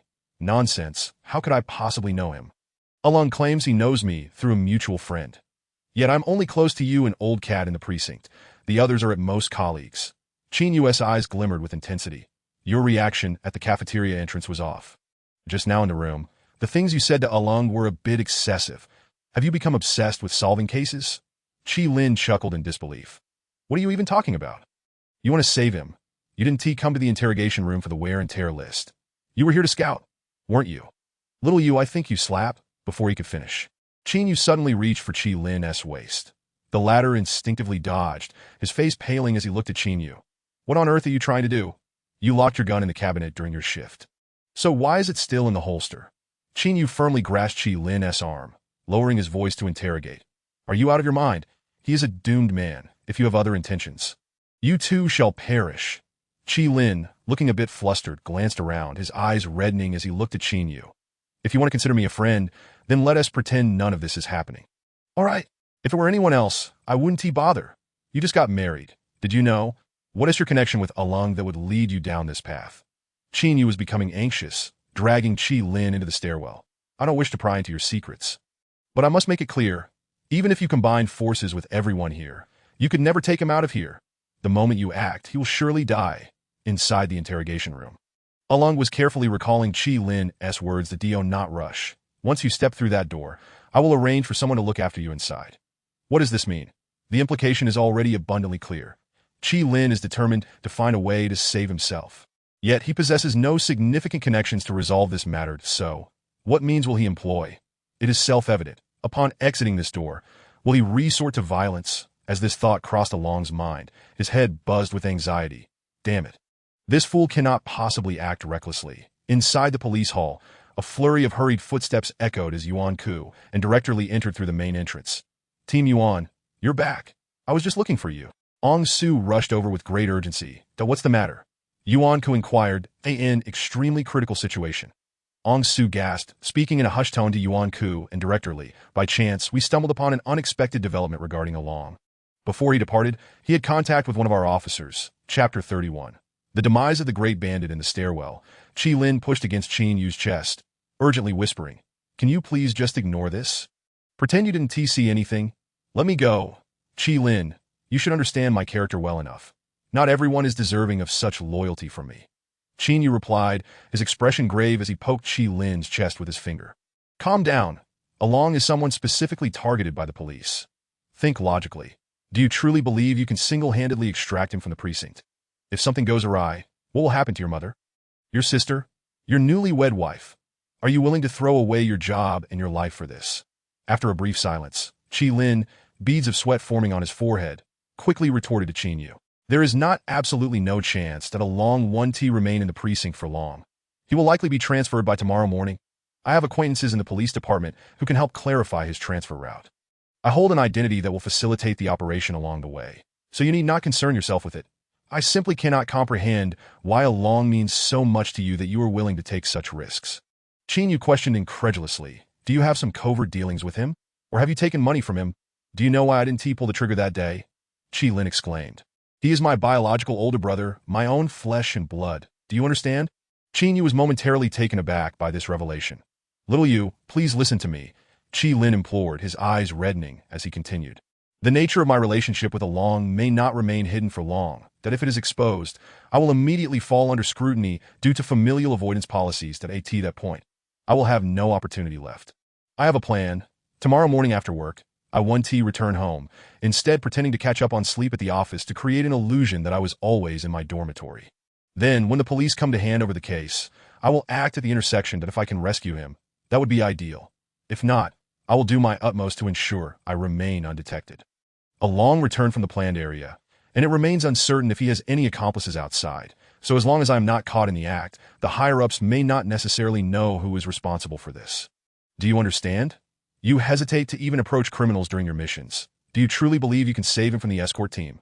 Qin Yu admonished, "You are being overly simplistic. I do not wish to gamble with my life. But do I have any other choices? Do I? If I do nothing, I will have to witness him die." At that moment, Qin Yu fell silent. "You need to stop," Chi Lin said, lowering his head as he prepared to leave the stairwell. Ding-ling-ling. Suddenly, an electronic bell rang through the corridor, followed by a voice from the surveillance room. "Brothers at the entrance of room 3. Quickly check the door. Along is acting strangely."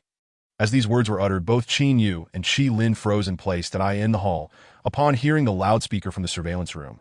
Yuan Ku, momentarily stunned, immediately instructed, "Go check on Along. Hurry," in the corridor. The sound of chaotic footsteps filled the air as officers on duty dashed out in response to the call from the surveillance room.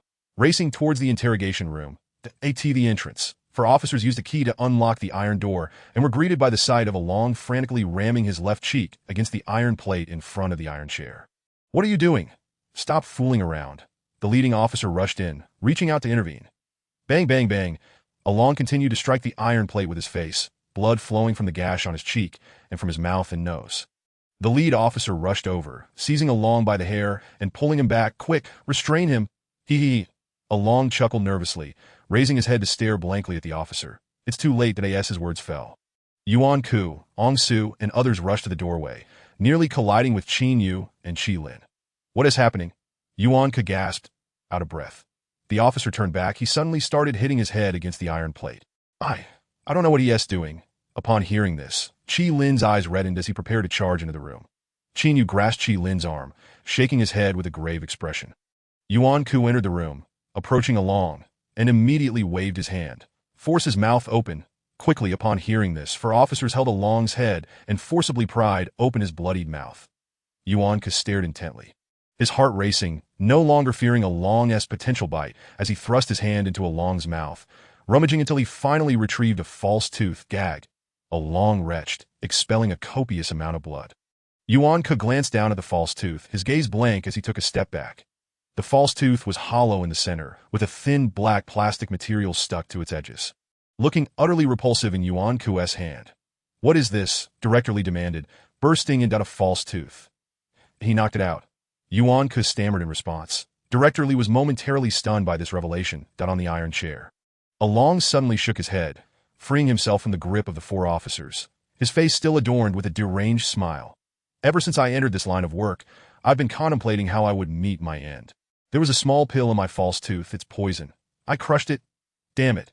Yuan Ku erupted, delivering a swift kick to Along's chest as he shouted, "Quick, unlock the chair and send him to the hospital." Along gazed at Yuan Ku with a grin. "You all are truly impressive. We, the lowly ones, cannot compete with you. But Yuan Ku, I want to say something to you. Some matters are conducted by men. But heaven is watching. I'll be damned. Even in death, I will curse you. You people will not have a good ending." The crowd fell into a heavy silence upon hearing these words. Along, with a vacant expression, twisted his neck, his eyes fixated on the doorway as he hoarsely called out, "To the brothers in the other interrogation rooms, do not be afraid. I haven't said anything. I will not betray you, and you will be fine." Upon hearing this, Chi Lin clenched his fists, preparing to step outside, knowing Along was speaking directly to him. Qin Yu pulled Chi Lin's arm, softly whispering, "Did you understand what he said? If he dies now, it's to prevent you from doing something foolish. Don't move, whatever you do." Puffed. On the iron chair, Along leaned forward, suddenly spewing a mouthful of blood, his body convulsing violently. Seeing this, Yuan Ku abandoned the idea of sending him to the hospital, instead clutching the false tooth and bending down to whisper in Along's ear, "Did you think your actions were discreet? Do you believe that dying is the end of it?" Along turned his head in a daze. "You've had contact with someone from our precinct, haven't you? They're waiting at the door, right?"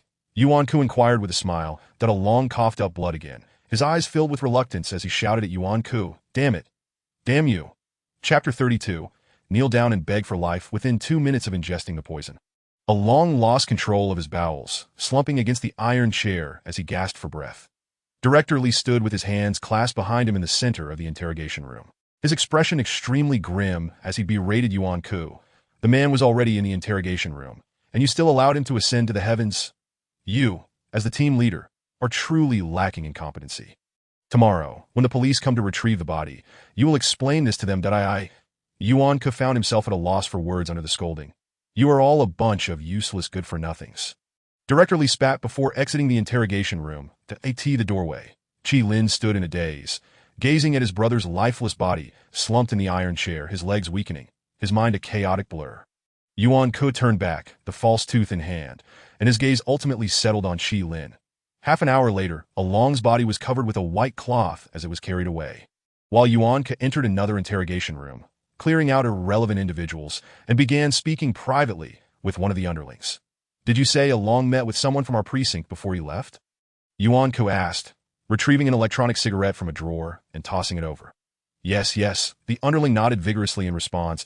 "Along dared to set off a thunderstorm and perish with us. How could he possibly have such a cowardly brother like you?"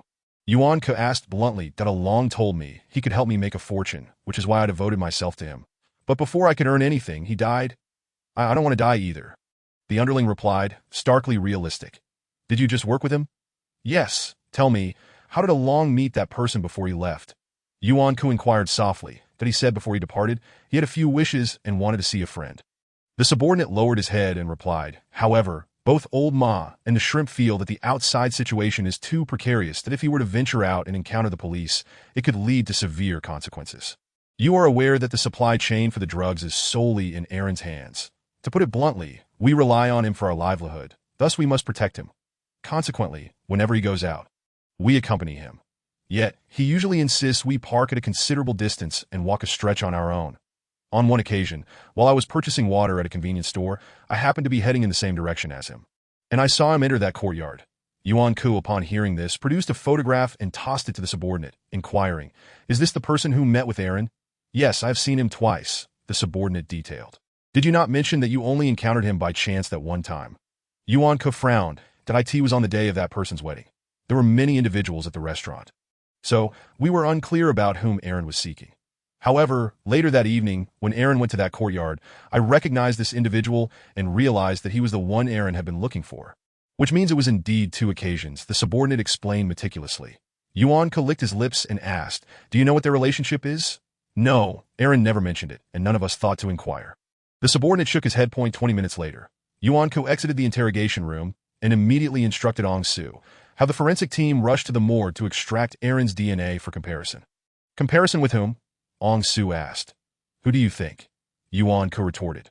Ong Su paused for a moment. "Captain, do you suspect Aaron has a familial connection with him?" The subordinate's testimony plainly elucidated why he had refrained from firing that day. Yuan Ku replied nonchalantly, "This kid usually keeps a low profile, that if there weren't compelling reasons, how could he possibly be involved with someone like Aaron?" Ong Su understood immediately. "I see." Meanwhile, in the logistics warehouse, Chi Lin sat dazedly in a chair, lost in thought. "Brother, each person's path is a choice they make, and they must bear the consequences of their decisions. Qin Yu, leaning against the table, spoke gently. "That I know you are hurting. But look at me. At least when you face difficulties, you have a reason to grieve. Whereas I do not even understand how my loved ones have perished. You have lost your brother, yet you still have your mother, sister, and wife. But what do I have? I have nothing." That Chi Lin remained silent, not uttering a word. That Chi Lin, allow your sorrow to pass swiftly. You still have other family members to care for. Qin Yu turned to him, urging, "This place is crowded and filled with eyes. Do not let anyone suspect anything." Upon hearing this, Chi Lin numbly lifted his head and responded, "Yes, the dead are gone, but those who are alive must continue living." Suddenly, the door of the logistics warehouse swung open, and 2 of Ong Su's subordinates entered, expressionless, and informed Chi Lin, "Captain Yuan is looking for you. He has something to discuss." "What is it?" Qin Yu inquired on Chi Lin's behalf. "Nothing major, just some details regarding a previous case." One of them smiled and urged, "Let's go." Qin Yu's face revealed confusion, while Chi Lin, wanting to avoid raising suspicion, quickly adjusted his demeanor, standing up to say, "What case could possibly require me?" "You'll find out once you arrive," they replied. "Then let's go," Chi Lin responded with a smile. After exchanging a few words, the 3 departed, and as Qin Yu followed to the door, an unsettling premonition surged within him regarding Chi Lin. An hour passed. 2 hours passed. Gradually, day broke, and then night fell again.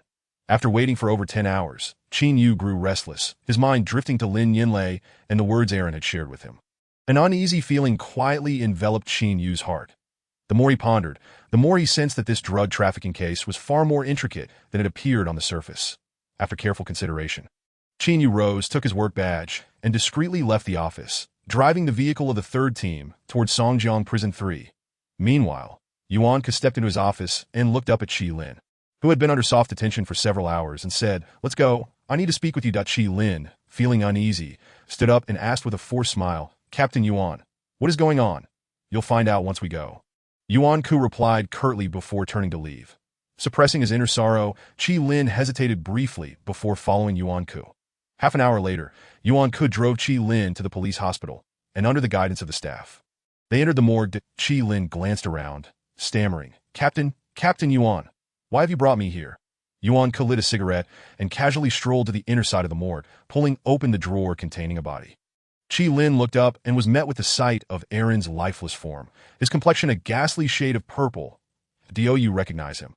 Yuan Ku asked impassively. Chi Lin clenched his fists, forcing a smile. "Captain, what do you mean? I don't understand." Yuan Ku scratched his nose and retrieved 2 folded A4 sheets from his coat pocket, stepping in front of Chi Lin to say, "The expedited DNA analysis confirms that your Y chromosomes are identical, meaning Aaron is your biological brother." Chi Lin's head rang, his expression instantly turning frantic. "The reason you did not fire at the arrest scene that day was to protect him, correct?" Yuan Ku's voice remained steady. This is a misunderstanding. You have made a mistake." Chi Lin stammered. Chi Lin, we both know that this DNA test would yield the same result even if conducted 1,000 times. Yuan could turn to sit on the autopsy table. "The facts are laid bare before us. Is there any point in your disputing?" Qi Lin clutched the test result, his eyes filled with panic, utterly at a loss for how to respond to Yuan Ke. If this identification result ends up on the desk of the higher-ups, combined with your failure to follow orders and fire during the last arrest, do you comprehend the consequences you will face? Yuan Ke's expression remained devoid of emotion as he gazed at Qi Lin. You will be labeled as a co-conspirator, charged with dereliction of duty, harboring a criminal, and more. Your fate will not merely involve losing your job. You could face a lengthy prison sentence of 10 years or more. Qi Lin slowly lifted his head, stunned for a moment before suddenly kneeling before Yuan Ke, grasping his trousers and pleading. Captain, Aaron is indeed my brother, but we have lost all contact. That day's arrest was purely coincidental. I had no prior knowledge that he was the target. Yuan Ke observed Qi Lin, remaining silent. Captain, I truly cannot afford to lose my job. I have family to support. I cannot get into trouble. Qi Lin's face was streaked with tears as he implored, I beg you, help me through this. Please. Yuan Ke took a drag from his cigarette and patted Qi Lin's shoulder. Everyone has emotions. After spending so much time together, do you think I do not know what kind of person you are? Qi Lin, I genuinely believe you are not involved in this case, but the higher-ups may not understand. Can they be persuaded? For officers lost their lives during the last arrest, and both the leadership and management are in dire need of a compelling and reasonable explanation. And at this moment, your DNA result will yield what outcome? An insider compromised the operation, with all blame shifted onto you. Can you bear that? Qi Lin remained dumbfounded. That I want to help you, but my influence is limited. Yuan Ke picked up the DNA report and contemplated for a while before stating, however, there might still be a way to... What way? Qi Lin stammered. Your brother was the intermediary supplying goods to the Ma family. He is gone now, but if you can find the supplier behind your brother, unearth that connection, I can vouch for you in front of Director Li and the higher-ups. With that contribution, you will be safeguarded. At that point, a mere word from above could suppress your DNA report. Yuan Ke looked at Qi Lin earnestly. Qi Lin pondered for a moment before recalling what Aaron had said to him before leaving that day. If you ever find yourself in dire straits, there's a contact number in your bag that you can reach out to. Remembering this, Qi Lin quickly responded, he did indeed give me a contact number. If you let me go home, I can check to see if it belongs to the supplier. You mustn't deceive me. Doing so will only bring you harm. Qi Lin raised his head, looking at Yuan Ke with a hoarse voice. My family is here. Would I dare to deceive you? Captain Yuan. All right, then go back and find it to do not let anyone follow you. I worry. My mother is overly concerned. Her health is fragile. You need not worry. My people will not enter your home. Yuan Ke replied with a smile. They will wait for you outside. Once you have what you need, they will escort you back. Meanwhile, Qin Yu was interrogating Ma Lao Air at Songjiang Prison 3. Damn it. Ma Lao Air sat in the iron chair wearing prison garb, nonchalantly cursing, still alive. Huh. Qin Yu tilted his head to observe the other. Do you genuinely wish for my demise? You make it impossible for the poor to afford medicine and strip the livelihood from those who support their families. Do you think we don't want you dead? Ma Lao Air retorted dismissively. After a moment of silence, Qin Yu leaned forward and asked, apart from you, there is another group selling drugs on the black market, and their prices are twice as high as yours. Do you know anything about that? Ma Lao was taken aback. Are you joking with me? Shouldn't you be more aware of this matter than I am? The way you're relentlessly targeting us, isn't it just to clear the obstacles for the people above? Upon hearing this, Qin Yu's gaze suddenly became complex. If I were to say that I was unaware of this before, would you believe me? Ma Lao stood there, stunned. Chapter 33. The Cruelty of Life. A punch to shatter the spine. Yuan Ke did not ask the familiar police officer to escort Qi Lin home. Instead, he found two unfamiliar men who drove him to his doorstep. Inside the alley, Qi Lin sat in the car, turning to the middle-aged driver, and said, Brother, please don't come in with me. I'll be out once I've retrieved my things.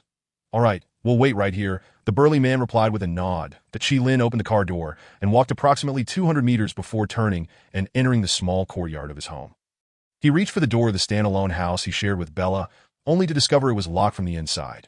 Open the door, Qi Lin shouted. Wait a moment, Bella quickly responded. Hurry up, Qi Lin urged, his tone filled with urgency.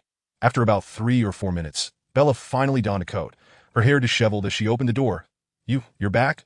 Why didn't you come home during the day? I thought you were working overtime. With no time to explain, Qi Lin stepped inside. Where did you put the black bag I gave you that day? Bella was taken aback. What black bag? The one that came with the living expenses. Qi Lin retorted that on that day, when Along had given Qi Lin the money, he was still engulfed in sorrow from their separation, his mind completely elsewhere regarding the money and the bag. Additionally, Along's words were not very clear.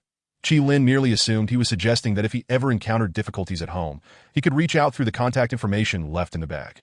Thus, he never connected the dots regarding the bag's relation to the supplier, nor did he treasure it, simply handing it over to Bella along with the living expenses for safekeeping. Bella, slightly flustered, ran her fingers through her hair. That bag was quite old. You gave it to me, and I took out the money that I asked for the bag. I've forgotten where I put it. What the hell can you do then? Chi Lin had rarely spoken to Bella in such a tone. But at this moment, he was genuinely anxious, staring at her with wide eyes and shouting.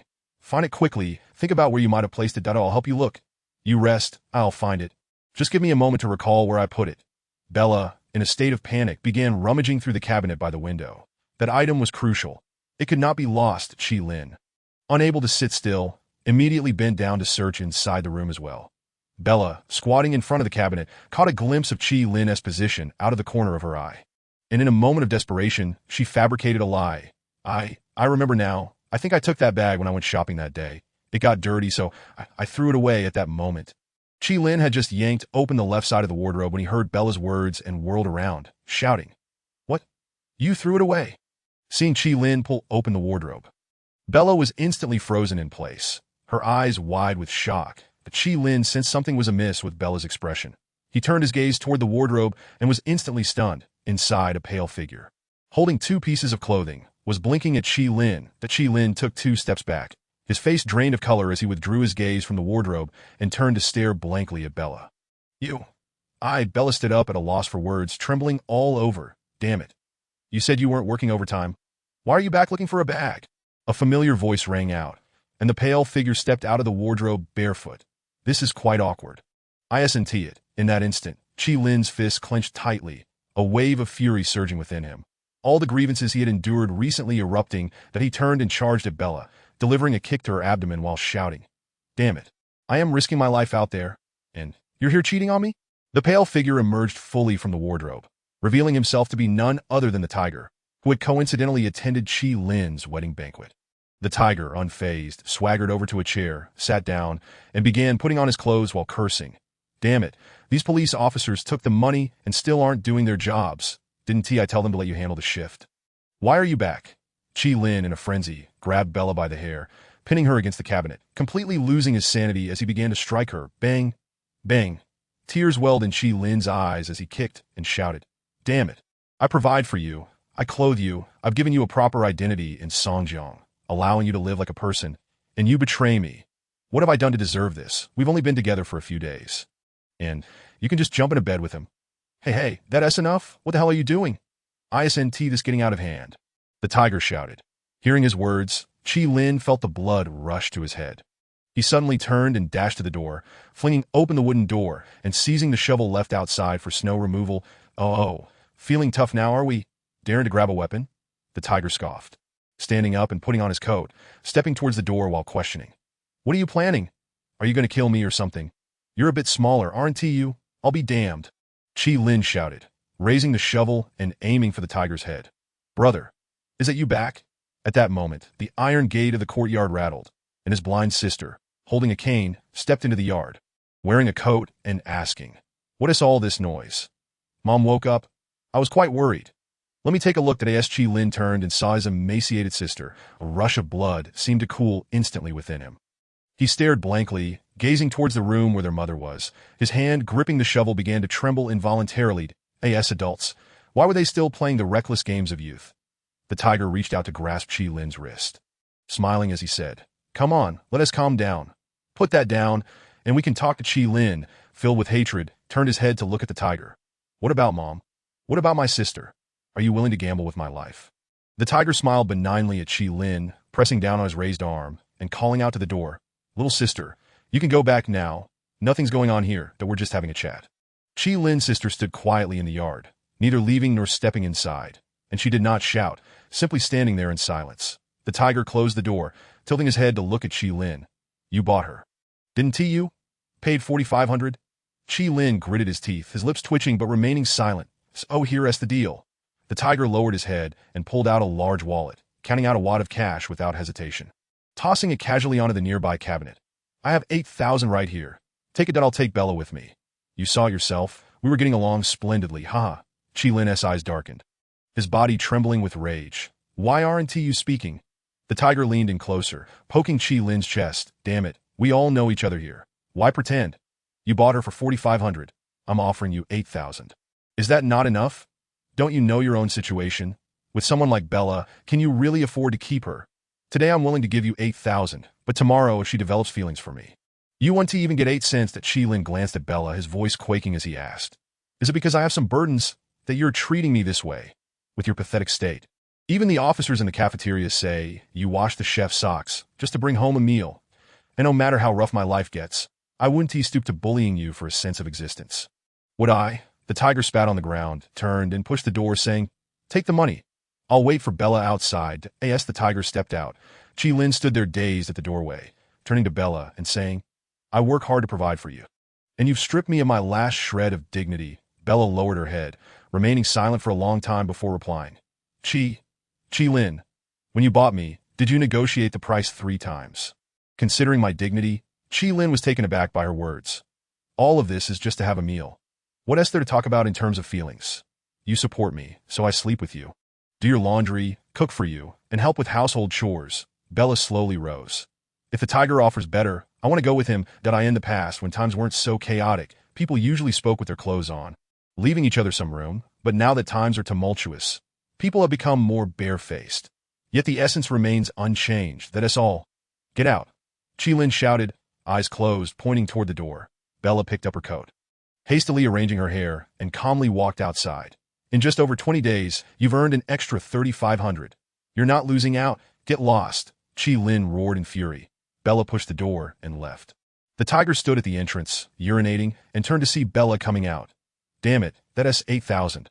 I've spent a week's bonus on you. That I'll go with you then. Of course, you'll choose to come with me, right? Who the hell would choose a dog? The tiger led Bella, striding out of the courtyard. Inside the house, Qi Lin slumped to the floor, dizziness overtaking him as he stared at the ceiling, feeling as if he had lost his very soul. He is neither an old cat nor a privileged offspring of high-ranking officials, always receiving special treatment. He has never been granted any undue favors. He is also not Qin, incapable of that carefree defiance, which is why he perpetually bends under the weight of his position. Yet even so, prior to today, he had maintained an optimistic and proactive engagement with this era and society, utilizing every means at his disposal to provide for his mother and sister. However, today life has once again shattered all his aspirations, cruelly, like a madman, delivering a devastating blow that sent him crashing to the ground. His elder brother met a tragic end. A woman betrayed him, and he is now entangled in serious criminal cases.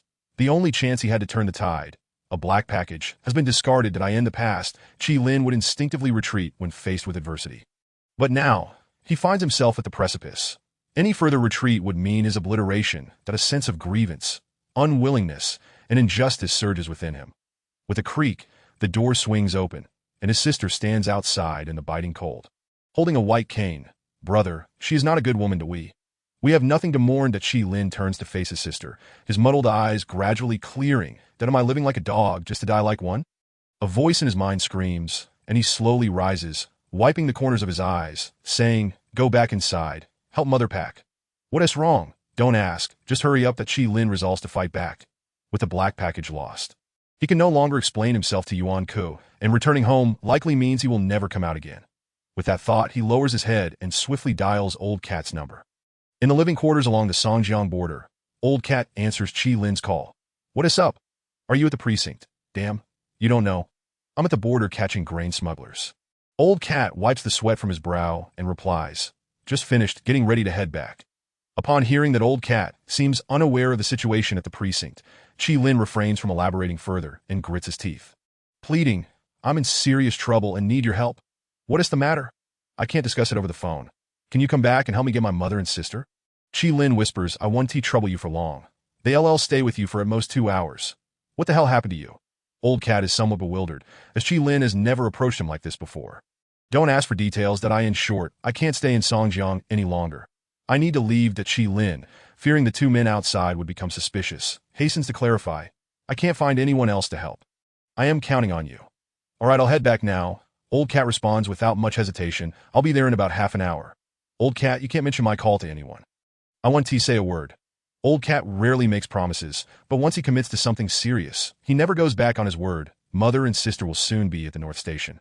Chi Lin instructs quietly. Once you pick them up, keep them in the car and I'll call you when I'm done. After a brief silence, Old Cat suddenly asks, Can Old Lee resolve your troubles? If he can, I'll call him right away. Hearing this, Chi Lin's eyes immediately redden, and after a moment of hesitation, he hoarsely replies, He can't help. Old Cat's heart sinks at this response. No more words then. I'm on my way back. Thank you to don't mention it. Reach out anytime. Okay. As they end the call, Old Cat yanks open the car door and shouts to his colleagues who are tidying up the scene. I have something urgent. I am leaving. You all head back and call me when you get to the station. What is going on, deputy? A colleague calls from a distance. Nothing. Old Cat doesn't even respond, slamming the accelerator and disappearing into the night. At home, Chi Lin steps behind the wardrobe, bending down to reach into the gap between the closet and the wall, finally pulling out a round oilcloth package after some effort. That he approaches the table and unwraps the package, revealing a large caliber .202 handgun. This firearm was purchased from a gun dealer 3 years ago for $400, intended for practice during his off-duty hours. Due to the limited number of practice rounds available at the precinct and the lack of funds for special approvals, he had to resort to this means to hone his skills, preparing to achieve a commendable score to elevate to the rank of second-level officer. In fact, Chi Lin did indeed secure the top spot in shooting at the precinct and ranked among the top 3 in the department. Yet despite this, he only received a modest cash reward that reimbursed his gun purchase. The promotion slots, however, were awarded to those who rarely touched a firearm. That Chi Lin skillfully checks the weapon, loads 2 magazines, and tucks the gun into his inner pocket, striding purposefully toward the door. As he reaches the entrance, he suddenly halts, facing the biting wind and snow, glancing back. A small room, furnished with the simplest of items. This is all Chi Lin has ever fought for while bending low. Yet now it seems he cannot take a single piece with him. On the cabinet lies several certificates and trophies, achievements from his shooting accolades. But ironically, he has never fired a shot in a real case. Chi Lin gazes intently at the interior for a long moment before turning to leave. Passing through the iron gate and over the wall, he arrives at his mother's room. How is the packing coming along? Son, what kind of trouble have you gotten into? Why the son need to leave? The elderly woman sits on the bed, her voice trembling with concern. Mom, it's too complicated to explain in just a few words. But don't worry, I've gotten in touch with my brother and we'll leave tonight to find him. Chi Lin responds, uttering a well-meaning lie. The old woman sighs, reaching to wipe her eyes, murmuring, It's all my fault. I've become so muddled. Everything was fine, yet I pushed you to find a woman. Our sudden departure is because of her. Isn't it? Chi Lin looks at his mother, suppressing his inner turmoil. Then turns to his sister, who is waiting at the door, crouching down to ask, Little sister, after I leave in 5 minutes, take Mom to the North Station. All right. Though his young sister cannot see, she remains remarkably calm, nodding her head without a hint of emotion. Remember Old Cat's voice. When he arrives, get in his car, that I will come to pick you up at the latest in 2 hours, Chi Lin reiterates. After a moment of silence, his sister suddenly leans in and whispers in Chi Lin's ear. I know when Big Brother came back that day, Chi Lin is taken aback. One brother has already left. I don't want to lose another. I will definitely return. Chi Lin grits his teeth, holding back tears as he responds. You go now, I'll wait for you. Chi Lin stands up and strides out of the house. 5 minutes later, Chi Lin is back in the car. The burly driver glances at Chi Lin and frowns, asking, What took you so long? Didn't you hear? Chi Lin replies, expressionless. The driver hesitates, then shifts gears. I heard some noise. What is the matter? Family quarrel. It's nothing, let us go. What about your things? The driver asks. That they're on me. Chi Lin replies flatly. Take me to Yuan. Okay. The driver floors the accelerator, speeding away from the alley beside Chi Lin's home. In a dark street of the Black District, Qin Yu, having just been released from Songjiang prison, drives to this location. After waiting for nearly half an hour, someone knocks on his car window. Qin Yu looks up to see the burly driver outside and steps out. Hands up, the driver says expressionlessly. Qin Yu hesitates, frowning, and opens his arms. The driver carefully checks Qin Yu for weapons, and once satisfied, whispers, Follow me. 2 minutes later, the two enter a dimly lit room on the ground floor of a nearby building, where they find Old Ma seated in a chair. What do you want? Old Ma asks, ominously toying with a handgun.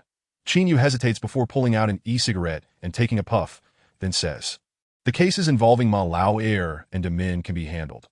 Old Ma is taken aback, then suddenly bursts into laughter. Damn. Did Yuan send you to play games with me? Qin Yu lowers his head, retrieving his phone from his pocket, and plays a recording in front of Old Ma. After a few seconds, Ma Lao Air's voice comes through. Uncle, we can talk to this person. Old Ma freezes at the sound of his nephew's voice, that I'm here to tell you that when Ma Lao Air and Damin were caught, it was a case of catching them red-handed. But your approach has always been to resist interrogation, to defy the judicial system, refusing to disclose the details of the crime, always hoping both could come out together. But that's unrealistic. Chin Yu exhales smoke. Speaking softly, let us save one. That way there's still a chance. Old Ma stares blankly at Chin Yu, completely bewildered by his strategy. That I'm done talking. I'm leaving. Chin Yu turns to walk away. Wait! Old Ma calls out. Chin Yu turns back. What is it? Why are you doing this? What is your intention? Old Ma asks directly. After a moment of contemplation, Chin Yu succinctly responds, because I don't want to be a fool. Offending all the drug dealers and the impoverished brothers who use drugs, only to see the money end up in someone else's pocket. That if you're smart, just pretend I was never here. Let us go our separate ways from now on. With that, Chin Yu pushes the door open and leaves. The car sped through the streets, swiftly approaching the vicinity of the police chief's office. The burly driver glanced at Chi Lin before lowering his head to dial Yuan Ku's number. Hello? Yuan Ku's voice resonated, that he has collected the items, and we shall arrive shortly. Allow him to enter. You both may head back directly, Yuan Ku instructed concisely. Understood. With that, the two ended the call. Inside the office, Yuan Ku sent a text to his elder brother. The supply route is en route. Okay, came a prompt reply to, I in the vehicle. The burly man turned left, raising his gaze to spot the police chief's compound. In a moment, you can exit the car and return on your own. Xiao Ku is waiting for you in the office. Suddenly, Chi Lin drew a gun from his coat and pressed it against the man's head. The two men in the car were taken aback. Swiftly turning to face Chi Lin. That thing is lost. I truly cannot find it. Chi Lin's voice trembled, yet his grip remained steady as he declared, I cannot go back. If I do, I want to be able to get out again. That you're courting death, the driver replied in a low tone, furrowing his brow. Your home is right here. Where else can you go? Can you even leave Songjiang? I want to try it. Chi Lin's lips twitched as he insisted. Just drive straight ahead. You bastard. The man in the passenger seat began to curse. That don't push me. I have no path left. Chi Lin interrupted, his eyes reddening as he insisted. Let me live, and you both can live too. The two fell silent. Drive forward. Chi Lin tightened his grip on the gun, asserting, you will drive as I instruct. Approximately 15 minutes later, the SUV halted on an unoccupied road about 5 kilometers from the city center. Stop, Chi Lin commanded, gun in hand. The driver glanced back at Chi Lin and abruptly turned the steering wheel left, then slammed on the brakes. The tires screeched on the icy surface, and the vehicle skidded uncontrollably into a ditch on the left. That you're playing tricks. Chi Lin's body lurched from the impact, and he struck the driver's head with the gun multiple times. The driver shielded his head and calmly replied, What is the rush? If we're not going, should we help you push the car out? Chi Lin turned to look out the window. Seeing the front end deeply entrenched, he gritted his teeth, opened the door, and aimed the gun at the two men inside. Weapons and phones, throw them out. The two exchanged glances, refraining from further conversation, and lowered their heads to retrieve their phones and guns, tossing them out the window. Bang bang. Chi Lin fired 2 shots, shattering the right side tires, then bent down to search the two men. Gritting his teeth as he warned, Don't pursue me. If you do, we all die together. With that, he picked up their guns and phones and fled. Damn it. The burly man watched Chi Lin leave, clenched his fists and slammed them against the steering wheel. After a lifetime of hunting eagles, I've let a sparrow peck my eyes out. The middle-aged man in the passenger seat opened the glove compartment and retrieved a leather envelope. What are you panicking about? The 2 phones for the shipment are right here. Hurry, open it, the driver exclaimed, his eyes lighting up. That on the highway, a police vehicle was racing when suddenly a muffled thud echoed from the undercarriage, followed by violent shaking as the engine sputtered and died. Lao Mao's head struck the steering wheel, and he cursed, What kind of lousy road is this? At the North Station, the younger sister placed their mother at the entrance of a wind-sheltering underground passage, while she, frail in stature, stood on the roadside, awaiting Lao Mao's arrival. That I in the wilderness. Lao Mao flung open the car door and jumped out. Upon glancing at the vehicle, he found the right rear tire deeply embedded in the snow. Damn it, the more I rush, the more trouble I encounter. He cursed, swiftly retrieving a flashlight from inside the car. Bending down to inspect the tire, he discovered it was lodged on a dirt ridge, completely off the hard ground. After thoroughly examining it, Lao Mao dashed to the trunk, yanking at the spare tire, managing to free it after a couple of strenuous pulls. However, due to the frigid weather and accumulated snow, the spare was frozen solid in the trunk. Consequently, Lao Mao had no choice but to press his entire weight onto the spare, shaking it vigorously. Creak, creak. The sound was grating, and Lao Mao's face reddened as he continued shaking until the spare finally fell with a clang. The triangular hook connecting the wheel hub to the chain sliced into Lao Mao's thigh, blood gushing forth and staining the snow. He glanced down at the wound, biting back the pain. Refusing to waste a moment, but he pushed the spare beneath the right rear tire and returned to the driver's seat. Bah, Holy Mother Mary, Jesus Christ, please show mercy and let me go, Lao Mao muttered anxiously. Shifting into gear, gently pressing the gas pedal to let the tire rest on the spare to go, he suddenly shouted, flooring the accelerator. The engine roared to life, and the car lurched forward, barely escaping the snowbank. Lao Mao turned the wheel sharply to the left and accelerated again, the vehicle shooting out with haste. And on the outskirts of the city, Chi Lin, panting heavily, came to a stop and immediately dialed Lao Mao's number. Hello. Have you arrived? Damn it, the car got stuck in the snow. I just got it out and am on my way to the city now, Lao Mao responded with a string of curses. Chi Lin paused, his face paling as he urged, hurry up, get to the North Station as fast as you can. I know that I'm heading that way too. Call me if anything comes up. All right. With that, they ended the call, and Chi Lin continued to rush towards the North Station. 20 minutes later, the car screeched to a halt on the road in front of the North Station. Lao Mao, blood streaming down his leg, staggered out, clutching the car keys as he searched the plaza. Chi-yu. After 2 minutes of searching with no sign of his younger sister, Lao Mao began to call out. At the entrance of the underground passage, an elderly woman climbed the steps shakily and called out towards Lao Mao. Child, over here. Upon hearing her voice, Lao Mao turned around, and upon spotting Chi Lin's mother, he rushed over, elated. Annie, are you all right? Where's my sister? She's waiting for you. Didn't you see her? The elderly woman replied, her eyesight and hearing failing her. Lao Mao was taken aback. I didn't see her. I couldn't move. She told me to wait below. The elderly woman's expression turned anxious. You must find her quickly. All right, don't worry. I'll go look for her. Lao Mao turned and ran back, scouring the plaza in under 5 minutes. Yet he still couldn't find his sister. In the front left corner of the plaza, there was a small food stall. Lao Mao rushed over, urgently asking, Brother, may I ask if you saw a little girl standing around here waiting? About 13 or 14 years old, the stall owner, peeking out from his booth, glanced at Lao Mao and replied, I did see her. 2 cars came and took her away. Lao Mao's head buzzed upon hearing this. When did that happen? Just 5 minutes ago. Did you hear what they said? I didn't hear. 4 people got out and dragged her away. Damn it. Why didn't you help stop them? Lao Mao snapped. The owner rolled his eyes. How was I supposed to know what they were up to? If I had intervened, what business is it of mine? Go away. Don't waste my time. Lao Mao's eyes widened in disbelief, his heart sinking. Within the city, as Chi Lin was about to forcibly flag down a passing car, he suddenly heard his phone ring in his pocket. Hello? Chi Lin halted, breathless as he answered. Silence ensued. After a brief pause, a familiar voice chimed in. I didn't expect that after taking 2 days off. So much has transpired at the police chief's office. Had I known, I wouldn't have left your side so soon. Chi Lin instantly recognized the voice as that of Lao Hu. You trying to lure me into a trap? Aren't you? Lao Hu sneered, questioning, do you think you have what it takes to escape? Come to Jia Street. I'll be waiting for you and your sister. Chi Lin stood frozen in shock that if you don't bring the goods within 2 hours, I might have to do something unspeakable. Lao Hu said nonchalantly, that's all that I in the police chief's office. Yuan Ke held his phone and stated, the primary aim is to obtain the supplier's contact information. Do not allow Lao Hu to act too recklessly that I just can't understand. He asked from within the police chief's office. How can you let him have the chance to escape? How long has this been dragging on, and there's still no result? The middle-aged voice on the other end of the line sounded impatient. There's quite a backlog of goods. If I don't eliminate the competition, I can't proceed with confidence. Brother, the police chief is a team mind to command. There's someone above who is sharper than a monkey. Oldly we've tried to win him over several times, but he is just playing dumb. I can't make my dealings in drugs too obvious, or it'll draw unwanted trouble. Yuan Ku replied with a frown. Old Lee is rather oblivious. I'll find an opportunity to deal with him, but no, you never listen. Yuan Ku exclaimed, his voice tinged with urgency, that he is the highest-ranking officer. There is no absolute conflict of interest. Why are you going after him? Are you out of your mind? Forget about that junior officer.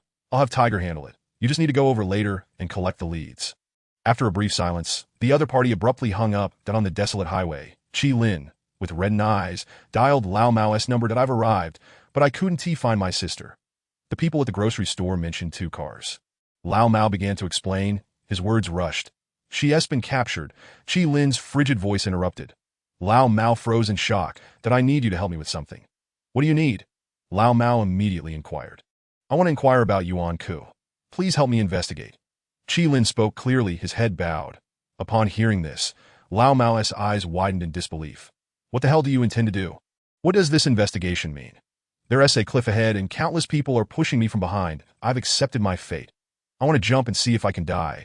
Qi Lin clenched his fists and declared. If you consider me a friend, then help me just this once. Calm down. Lao Mao retorted that you're telling me to be calm. Over these past years, who has been more composed than I? If I had even a sliver of a chance to escape, would I contemplate jumping off a cliff? Qi Lin shouted, his eyes blazing, that if you don't help me, I'll immediately return to the station and confront Yuan Ku in the dead of night. Shortly after 11 o'clock, on the third floor of a standalone building at 75 Century Avenue in the Dark District, a portly man sat in the second-floor hall, enjoying hot pot with two friends. Below, a figure pushed open the glass door, covered in frost and snow. Chapter 36, A Night of Loss. Qi Lin transforms into Qi Lin inside the second floor of the building. The chubby man savored thinly sliced lamb while sipping on expensive high-end liquor.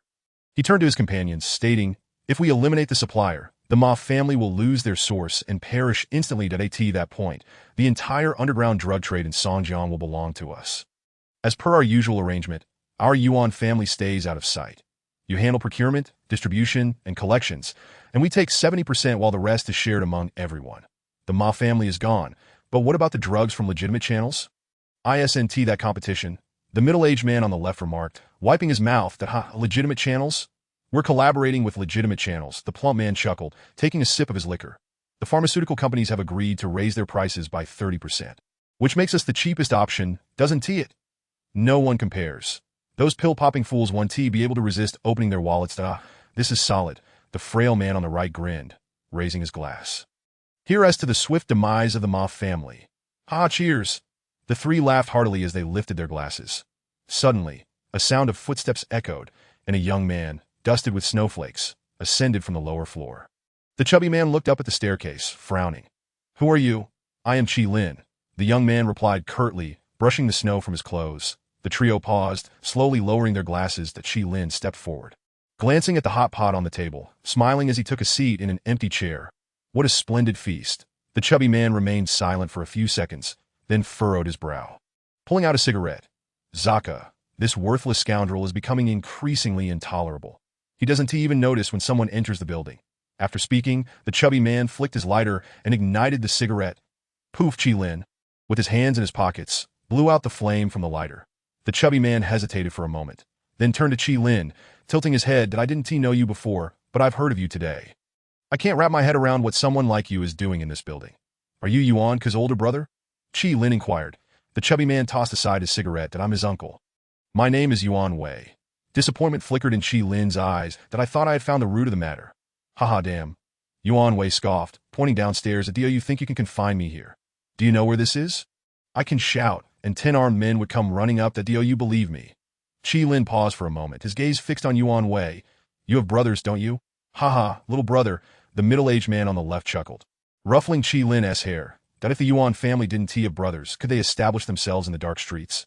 Just hand over the goods without all this theatrics. Do you have any idea how many lives the drug trade supports? Qi Lin turned, drew his gun, and pressed it against the middle-aged man's forehead, his expression impassive. That I've lost everything. You still dare to call me a son of a bitch? Bang! The gun fired, and blood splattered across the table. The vibrant, spicy hot pot bubbled ominously, awash in crimson. Yuan Wei and another man stood frozen in shock as the middle-aged man fell to the ground, convulsing briefly before becoming stilled. Qi Lin, gripping the gun, leaned sideways to look at the chubby man. Weren't they're supposed to be brothers? Call them here. Yuan Wei's lips twitched as he wiped the blood from his face, turning to shout, Someone's coming from home. There was no need to shout. Upon hearing the gunfire, 6 or 7 people rushed out of the game room downstairs, armed and panic-stricken, racing up to the second floor. What is happening? Wei Go, the leader. A young man demanded wide-eyed. Just them? Qi Lin raised his glass of liquor with his left hand, downing it in one go before charging toward the door. Kill him, Yuan Wei shouted, leaping to his feet at the staircase. Amidst the confusion, 6 or 7 people brandished 4 guns. Bang, bang, bang. The rapid gunfire shattered the night. Qi Lin stood his ground, unwavering as he was the first to pull the trigger point 4 seconds later. 4 individuals collapsed at the door. while Qi Lin was hit in the left abdomen. The room filled with the stench of blood, and the remaining 2 or 3, trembling with fear, clutched their guns. The bodies on the floor lay lifeless, each shot in vital areas, struggling only briefly before succumbing. Yuan Wei and his companions stood dumbfounded beside the table. "Can you handle this?" Qi Lin's pale face turned toward the staircase. "Damn it, do you want your life or your livelihoods?" With a furious roar, the henchmen at the staircase retreated 2 steps that Qi Lin stepped forward, intent on charging down, but they scrambled away in panic. Yuan Wei turned to Qi Lin, his previously calm demeanor now shattered. Qi Lin, with one hand gripping the gun and the other pressing against his wound, twisted his fingers inside for less than 5 seconds, extracting a deformed bullet that he tossed onto the hot pot table. Meeting Yuan Wei's gaze steadily, he asked, "Do you still have brothers?" Yuan Wei fell silent, and if not, then call. "Have Tiger bring my sister here within 10 minutes. Just 10 minutes. As Qi Lin spoke, he raised the bloodied liquor bottle again and gulped down 3 large swigs. Cursing, "Damn it, it turns out hitting someone is no harder than shooting targets." That moment, Qi Lin's eyes were devoid of hatred or gloom. All that remained was a fierce determination and numbness. 1 minute later, Tiger pulled Qi Yu into a car, holding a phone. Qi Lin, that fool went to the gaming room. "Your uncle is there, cornered." "Did you call him?" "Yes, I'm taking people there now." "Damn it. Did you say something thoughtless that pushed him to the edge?" Yuan Ko asked urgently. "That I didn't." Tiger protested. "I was just having a normal conversation with him." "Damn it, hurry up. I'm going too." Yuan Ko hung up without further discussion and dashed out of the office, and on the road, 3 cars followed Tiger, racing towards the nearby standalone building. Inside the second floor, Qi Lin's complexion had regained some color as he switched to a spare magazine. He turned to the man beside Yuan Wei and asked, "Do you recognize me?" The man was taken aback. "Listen closely. I am Qi Lin." Bang bang, as his words fell, the gun fired, and 2 bursts of blood erupted from the middle-aged man's chest as he fell to the ground. His expression one of shock. Yuan Wei stared at the blood-soaked second-floor hall, at the fallen henchmen and friends. Suddenly feeling his stomach churned, he bent over and vomited the hot pot he had just consumed. In less than 10 minutes, 4 cars screeched to a halt at the entrance of the standalone building. Tiger flung open the car door, pulling out a folding micro-C and shouted, "Everyone inside. I'm going to skin him alive." With a rush, nearly 20 people poured out of the 4 cars, rushing into the building. Just then, Tiger's phone rang. He glanced at the caller ID and muttered, "Don't worry, I'm on my way. Just wait for me. I'm not in the building." Qi Lin's voice replied. Tiger was taken aback. "Get everyone around you inside the building, up to the 3rd floor, and stand by the window." Qi Lin instructed flatly. "Damn you. If they're not up in 30 seconds, I'll send you on way to the afterlife. Don't you want your sister anymore?" Tiger began to move toward the car. "With death on both sides, what do I have to fear?" Qi Lin whispered. "You might as well shoot my sister. At least I'll be able to see her, but if she dies, I'll go with Yuan Wei." The Tiger halted its steps upon hearing a sound. 20 seconds left, Qi Lin urged calmly. Gripping his phone, the Tiger suddenly turned and shouted, "Everyone, get to the 3rd floor now." Immediately, startled, the crowd immediately rushed toward the 3rd floor, firearms in hand. Across the street, Qi Lin saw the opposing team burst into the building and promptly pulled Yuan Wei out with him. "Tiger!" Yuan Wei cried, his legs trembling. The Tiger glanced back and spotted Qi Lin. On the roadside, Qi Lin grasped Yuan Wei by the neck, the muzzle of his gun pointed downward, commanding, "Come here." The Tiger hesitated for half a second, then stepped forward to fling open the car door. Reaching out to grasp Qi Yu, bang! A gunshot rang out. Yuan Wei fell to the ground, shot in the abdomen, howling in agony, "Tiger, don't move, don't make any rash moves." He has killed 6 or 7 upstairs. Veins bulging on his forehead, the Tiger hesitated for a while before gritting his teeth and pushing the car door shut. "Come here," Qi Lin called again. After a brief moment of hesitation, the Tiger reluctantly walked into the middle of the street. Trembling as he spoke, "Qi Lin, I admit defeat, all right? I yield to you. Let Wei go, and I will follow you. I'll take you out of Songjiang. Is that all right?" Qi Lin regarded him in silence. "What is the point of kidnapping Wei Gu if you just want to talk? There is no need for us to fight to the death, right?" The Tiger's eyes darted anxiously as he moved forward. Bang! Suddenly, another gunshot echoed, hitting the Tiger in his right wrist from a distance of 7 or 8 meters, causing his gun to clatter to the ground. "Damn it!" the Tiger roared, turning to grab his weapon. "Move again. If you do, I'll kill you," Qi Lin shouted, his voice firm but low. The Tiger stood frozen, fists clenched, yelling, "What the hell do you want? Are you willing to risk your life, your mother, and your sister? Do you think this will end well for you? Did it end well for me before?" Qilin released the wounded Yuan Wei and took a step toward the tiger. I can't kneel before you, and I can't be your dog either, so fine. I'll change my way of living, that I want to be a person above others, that I need to kill you to build my courage. I will reclaim what I've given you while kneeling, standing tall instead. Damn you, you lunatic! Bang, bang! With the gun aimed at the tiger, Qilin pulled the trigger twice in quick succession. The tiger struck and staggering, collapsed onto the snow-covered ground, blood spilling profusely dead on the roadside. Yuan Wei banged his head against the ground, pleading, brother. Qilin, this time I'll kneel for you. I surrender, truly surrender, that I swear on my head that you will definitely get out. You should pray to the king of hell, plead with him not to give me Qilin any chance, that if I survive, if heaven allows me to stand again, I will turn the 3 li north of Songjiang into a graveyard for the Yuan family. Qilin stood on the street, despairing and furious, his left hand drawing a second gun, squeezing the trigger to its limit. Smoke enveloped the street, and after a flurry of gunfire, Yuan Wei lay lifeless, his body enveloped in smoke and blood. Qilin turned and dashed to the car, shifting gears and speeding away. 10 minutes later, on the road, Qiu, unable to see, bowed his head with tears streaming down his cheeks, voice trembling as he said, Brother, Mom and I should have died long ago. We are the ones dragging you down.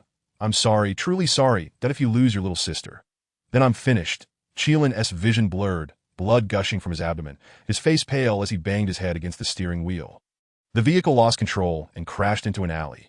Qiu shook her head awake, searching for Qilin's body, finally finding him and calling out, Brother, what's wrong? Speak, call someone, I have a friend who can. Take you and Mom away. With his eyes closed, Qilin murmured with the last of his strength. Moments later, the old cat answered the phone. Hello, Chapter 37. Breaking through the heavens less than 10 minutes after the tragedy. Yuan Ke drove to the entrance of the independent 2-story building, witnessing the lifeless bodies of Yuan Wei and the tiger, along with the blood that had already frozen into clumps at the entrance. Dozens of people stood silently on the steps, heads bowed, not daring to speak. Yuan Ke clenched his fists, his eyes bulging as he shouted at the crowd, Does Qilin possess 3 heads and 6 arms? He is but one man, and you all have allowed the scene to devolve into this. Silence. A brief silence ensued, until a middle-aged man who had come with the tiger looked up to respond. He came here intending to fight to the death. Even if we had arrived in time to restrain him, the situation wouldn't have looked any better. He has been pushed too hard and has lost his sanity. Useless. All of you are useless. Yuan Ke completely lost his usual composure, pointing at the crowd and shouting, Get the hell out. You are all unworthy of a meal. Get out. On the street, the old cat, covered in blood, shouted, Damn it. You're just a fool that I end the past. You wouldn't dare to utter a word after being slapped 100 times. Now that the heat of the moment has arrived. Why are you throwing caution to the wind? In the passenger seat, Qilin, bleeding profusely from his abdomen, responded weakly, Old cat, for the sake of our years of friendship, you have to get my mom and younger sister out. Please. I beg you that I don't care. Figure it out yourself. The old cat cursed. I'm not your father. Why should I handle everything for you? I might not be able to do it. When I came, I was already prepared to die. Qilin's voice grew faint, tears flowing from his closed eyes. Cat, if life offered me even a glimmer of hope, I wouldn't resort to this, but it hasn't. After a long silence, the old cat suddenly slammed the steering wheel. How did it come to this? In the back seat. Although Qiu couldn't see the old cat, she kept pleading, Old cat. Please save my brother. I'm begging you. Sighing, the old cat gritted his teeth, immediately pulling out his phone and dialing a number from memory. Seconds later, the call connected. Hello, cat brother. Where are you? The old cat asked straightforwardly. At the card game. What is up? I have a brother who was shot and needs to be taken to your place. Can you manage it? The old cat inquired directly. The other party fell silent for a moment before replying. Your friend is hurt, and you need to take care of him here.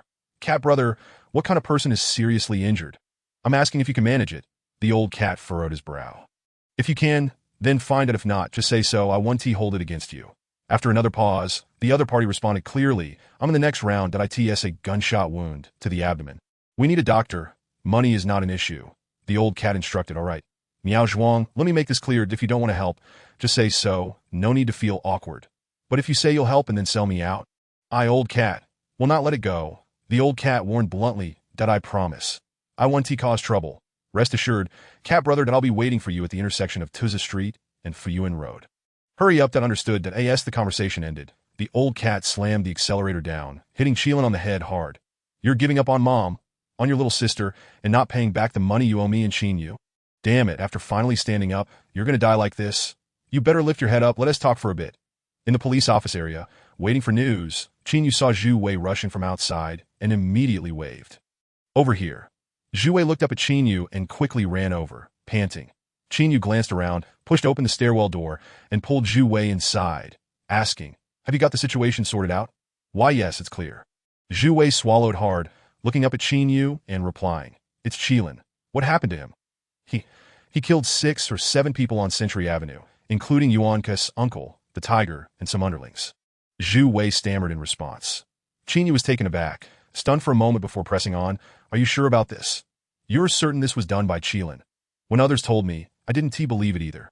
Zhu Wei spread his hands, equally astonished, but I called Old San, and he told me personally that this was indeed Qilin's doing. Now there are over 100 people gathered on Century Avenue. All brothers of Yuan Ke's older brother. Our police have also gone over. This has escalated drastically, and no, Qilin can't kill 6 or 7 people. Qin still found it hard to believe. It is absolutely true. Old San wouldn't joke about this, and he is heading there now. Damn it, Qilin has been thoroughly provoked now. Qin muttered in shock. This has truly broken through the heavens. I know Qilin well. He is usually so timid he wouldn't dare to engage in a single line of capture. Yet suddenly he has done something this drastic. Zhu Wei, puzzled, looked at Qin and asked, "Should we go to Century Avenue? After all, this involves Captain Yuan." Qin remained silent for a few seconds, then shook his head. "I don't want to go. I advise you not to either." "Why not? Do you understand what is going on here?" Qin furrowed his brow. Zhu Wei shook his head. "If you don't understand, just wait and see. Don't rush into it." Zhu Wei thought for a moment and nodded. "All right, I'll listen to you." Tea just past 4 in the morning. Qin had barely dozed off in his dormitory when a call from Old Cat interrupted him. "Hello?" Qin immediately sat up to answer the phone. "Don't make a fuss. Come out yourself." "I'm in the alley behind the unit," Old Cat said in a low voice. After a moment's contemplation, Qin replied, "All right, I'll be right down to him." With that, the two ended their conversation. And Qin quickly grabbed his jacket and hurried out of the 3rd group dormitory. Meanwhile, within the grand palace of the Takazhai Entertainment Center, a man dressed in slacks and a white shirt sat calmly on a sofa, sipping tea. This man was Yuan Hua, the elder brother of Yuan Ke, 48 years of age. He had a robust physique, yet possessed a serene demeanor, with notably fair skin that was completely unexpected for issues to arise during Qilin's segment. A middle-aged man to his left interjected, the tiger too. He usually roars louder than anyone else, yet at a critical moment, he couldn't even protect Xiao Wei. Yuan Hua, expressionless, rolled up the sleeves of his white shirt, slowly retrieved his cigarette case, and disregarded the comments of his companion. Footsteps echoed from downstairs, and Zaka, who had narrowly escaped from the 2nd floor, rushed into the room, panic-stricken, and fell to his knees, exclaiming, "Brother Hua. Brother Hua, I didn't handle things well, that it's all right. Everyone makes mistakes." Yuan Hua waved his hand dismissively at Zaka. "Come here. I need to ask you some details." Zaka immediately stood up and approached Yuan Hua, bowing as he said, "Brother Hua, ask away. What use is it to support you?" Yuan Hua inquired. Zaka froze on the spot. "That if you're useless and still costing me money, what then?" Yuan Hua pressed further till Zaka's face turned ashen. Suddenly, Yuan Hua pulled a gun from beneath the table and squeezed the trigger, aiming directly at Zaka's heart. Blood splattered across the floor as Zaka fell lifelessly to the ground. Yuan Hua brushed off the bloodstains from his white shirt, maintaining his impassive expression as he addressed those in the room. Qilin has 2 issues. One is the supply chain, and the other is his reputation. That my uncle is dead. You lot better take care of this. With that, Yuan Hua stood up and left, while the unfortunate Zaka was dragged downstairs by 4 men. Within less than a minute, the bloodied floor was once again spotless. Behind the police station, Qin encountered Old Cat. Chapter 38. Will you always remain a lone wolf? In the alley, Qin tightened his coat and furrowed his brow as he asked Old Cat, "Is Qilin with you?" Old Cat nodded. "He was shot. I just had a doctor look at him." "What exactly happened?" Qin pressed further. After a moment's hesitation, Old Cat elaborated on what he understood of the situation. Once Qin had listened, he turned and asked, "Given the gravity of this situation, do you think you can hide him?" Old Cat was momentarily taken aback. "That I don't believe you can hide him. Regardless of the reason, Yuan Ke will keep pursuing him." Qin added. Old Cat pulled out an electronic cigarette and took a deep drag, stating, "The reason I urgently sought you out is to ask for your help regarding Qilin." Qin momentarily hesitated. "Speak," he urged. "That I want to find a way to ensure Qilin's safety and arrange for him, his mother, and his younger sister to leave Songjiang." Please assist me in contacting some friends outside the designated planning area to provide them with a safe place to stay. Old Cat stated candidly.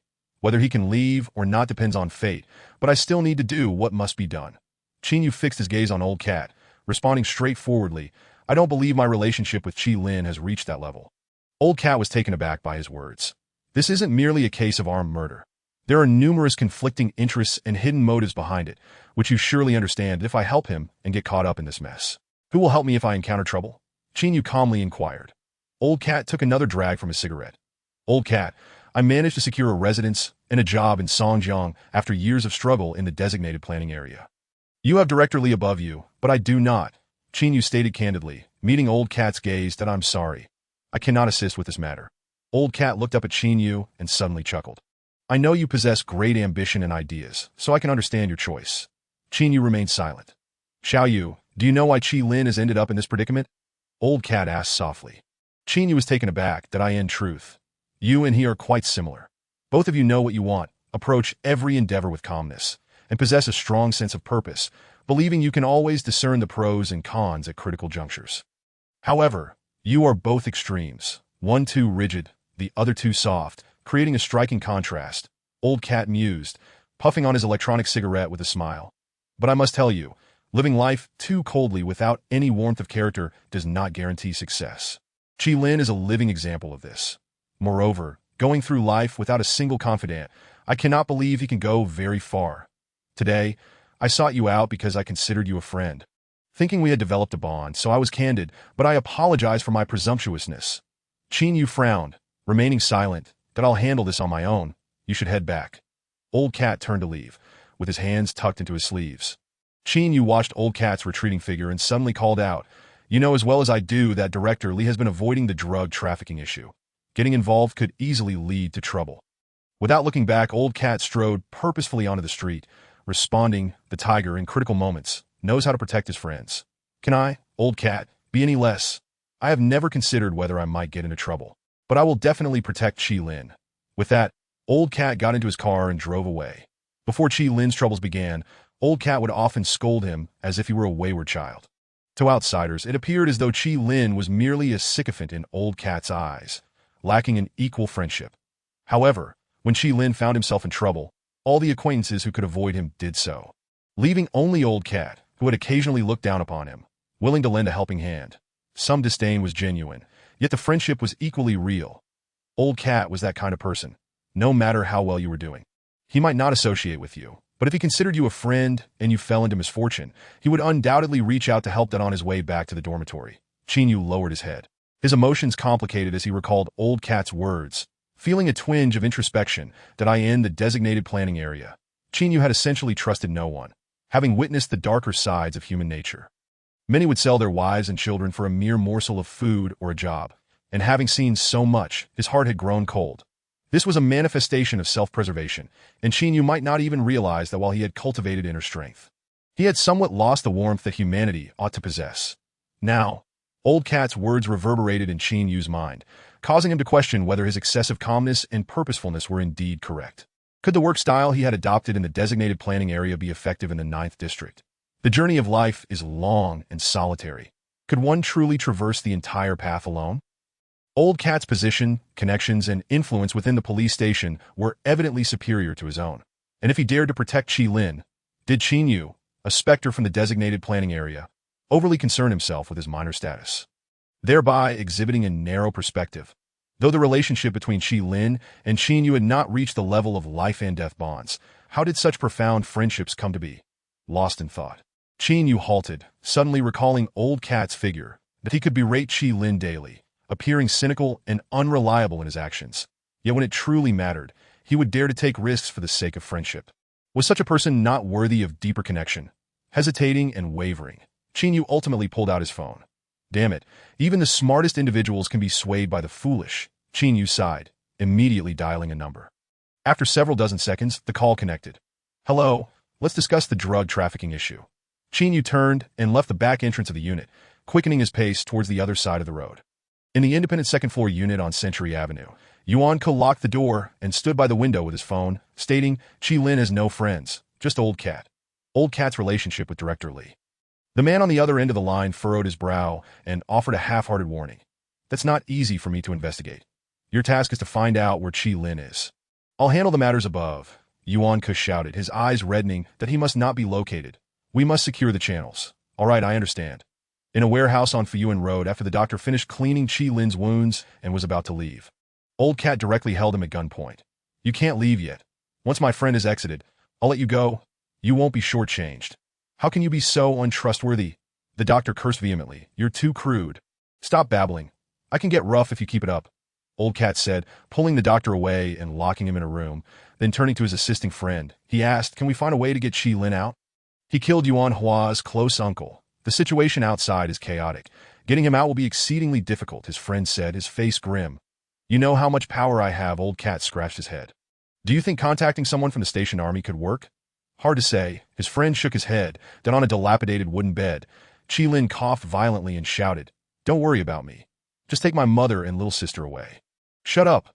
The Old Cat scolded irritably. Inside the two-story building on Century Avenue, the third brother, limping, descended the stairs and shouted at the more than 20 people standing inside. The elder brother has spoken. Put aside your tasks and scatter our people, that we must find out Chi Lin's whereabouts within 12 hours. Chapter 39. The Cat Brother, who even the director, must activate the following morning. The gun incident at the two-story building on Century Avenue had officially been taken over by the captain of the Blackstreet Police. Yet in light of such a significant event, Director Lee had conspicuously failed to make an appearance, finding an excuse to leave for a meeting in Fombay. Ultimately, the highest-ranking officer responsible for this case was merely a soon-to-retire deputy director within the police force. Consequently, the leader of the second investigative team found himself in a state of confusion, unable to discern the intentions of his superiors, leading him to procrastinate and fail to pursue any leads. At 9:30 in the morning, the Old Cat's phone rang. Hello, came Director Lee's voice. You know, the Old Cat asked, lowering his head. After a moment of silence, Director Lee spoke in an authoritative tone. I don't care what you think, but do not get involved in Chi Lin's matter. Return to the office immediately and remain there for the next few days. That in no way, the Old Cat flatly refused. Are you out of your mind? Director Lee exclaimed. I have distanced myself from the drug trafficking case, and yet you are foolishly involving yourself in this. Do you have any idea how much profit Chi Lin's supply channels can generate? How many eyes are watching this matter, both inside and outside? What impact can a mere deputy captain like you have? Old Lee, I am me, and you are you. What I do is of little concern to you. There is no need for you to fret. Even if things go awry in the end, I will bear the consequences myself, and it won't affect you in the slightest, the Old Cat replied. Somewhat insincerely. Nonsense, Director Lee erupted. How dare you say that? Without me, what would you be as a deputy captain? What authority would you have to meddle in police affairs, if you put it that way? I have no choice but to lay my cards on the table, the Old Cat brazenly retorted. Either you leave me alone, or you manage both me and Chi Lin together. What utter nonsense. Are you out of your mind? Old Lee, you've been living too comfortably lately. Yuan Ku is using his brother's money and connections to make friends within the police. Does he merely aspire to be a small team leader? Is that even plausible? Yuan Ku wishes to elevate his status within the police, which is quite evident to you think you can just sit back and ignore it. From your position, it's impossible to reap benefits without getting involved. The Old Cat, seemingly bewildered, craned his neck and shouted, Don't hesitate to make your choice. I have activated you as well that I couldn't care less about your activation. Director Lee snapped. Beep, before he could finish. The Old Cat hung up the phone, and shortly after, Director Lee called him twice more, but he ignored them. In the car, Director Lee furrowed his brow, pondering for a moment before dialing Qin Yu's number. Hello, Xiao Qin. Hello, Director Lee. The Old Cat seems to be heading down a dangerous path. You've been getting along well with him lately. Give him a call. Director Lee, I was just about to call you to discuss the consensus I reached with the Old Cat on certain matters. Qin Yu was prepared to elaborate at length. Upon hearing this, Director Lee sat up straight in irritation. Can't you young people be a bit more composed? The Old Cat is someone who gets high without even drinking. What consensus could you possibly reach with him? No, Director Lee, just listen to me. Qin Yu cautiously interrupted to go on that I just made contact with someone on the opposite side of the Yuan family. Qin Yu lowered his head and quietly shared his thoughts. Inside the two-story building on Century Avenue, Yuan Ke stood by the window, left hand in his pocket, right hand on the phone, saying Old Lee is avoiding us today. He didn't even show up at the police station. What do you think that means? Yuan Hua inquired. That it's quite obvious. He doesn't want to get involved, so he's found an excuse to steer clear. However, from another perspective, he is also giving us face, with such a significant case. The police are at a loss without old Lee's guidance, so he wishes to afford us some time to locate Qi Lin quickly, Yuan Ku replied softly. Old Lee is indeed quite astute in handling this matter. Yuan Hua remarked with a frown, since they're giving us space, let us expedite the resolution of this affair. Rest assured, Qi Lin won't escape. Thus, the two brothers ended the call, and just as Yuan Ku was about to step outside, the third brother pushed the door open and entered. What is the situation? Yuan Ku asked, frowning, that a black doctor from 2 Jia Street was called out last night, but hasn't he returned home? The third brother casually responded. The person we stationed at the street corner hasn't he seen him leave the area, that I suspect he is still in the neighborhood, likely attending to Qi Lin's injury since he was shot. Yuan Ku paced around the room, then asked, has there been any news from the old cat? He was initially involved in an arrest at the district border, but he received a call and left unexpectedly. And he hasn't shown up since he's with Qi Lin, the third brother informed, demonstrating his keen awareness. Given the relationship between the old cat and Director Lee, you're well aware of the delicate position we're in with him. That fool lacks forethought, Yuan Ku mused, contemplating for a moment before instructing. Find someone to pinpoint the location. Once you've done that, bypass the old cat and proceed without involving him. Understood, the third brother nodded. At 6:30 in the evening, in a fast food restaurant in the red light district of 2 Jia Street, a rather disheveled young man spat and turned to say, I visited the Black Doctor's residence. His assistant informed me that the lad left with medical equipment and supplies specifically for treating gunshot wounds. Anything else? I checked the call records. The last person to contact the Black Doctor was a fellow named Wu Long.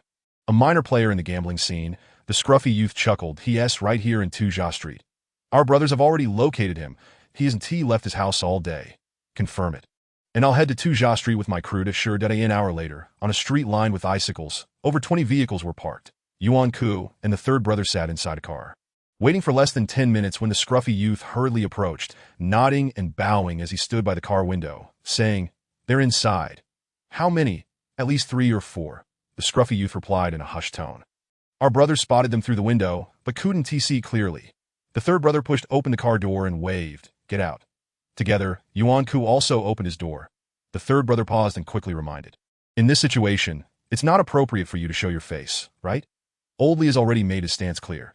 There is no need for pretense to its now or never, Yuan Ku replied with a frown. Stepping out of the car, meanwhile, in a certain warehouse in the Black Street, an old man sat on a rickety wooden chair, sipping tea as he said, we can prepare the cards now. Notify those dining with us that it has been quiet for too long. Let us stir up some commotion tonight. Chapter 40. Challenging Yuan Ku at the intersection of 2 Jia Street and Fu Yuan Road, Yuan Ku and the third brother led dozens of men to the entrance of a warehouse.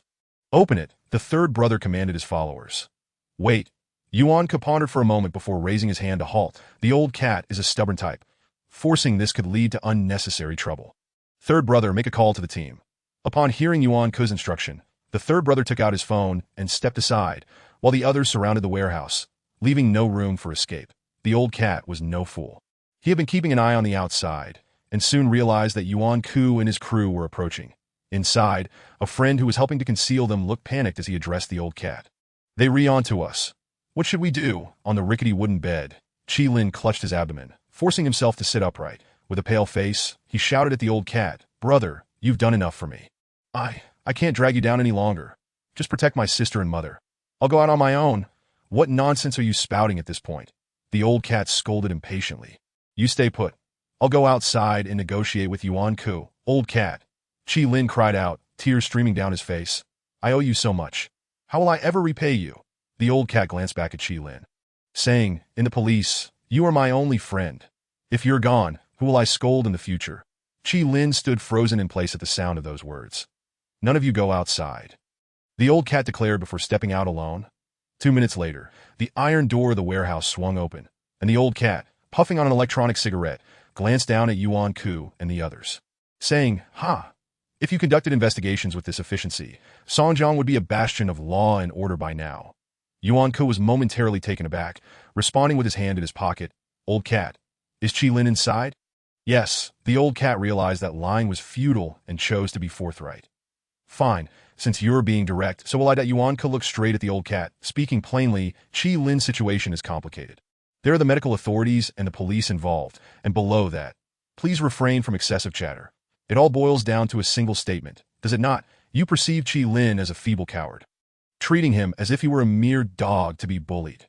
Little did you know, after giving him a couple of kicks, you discovered he is, in fact, a lion. You failed to comprehend the gravity of the situation and ended up being obliterated, prompting you to resort to connections to communicate.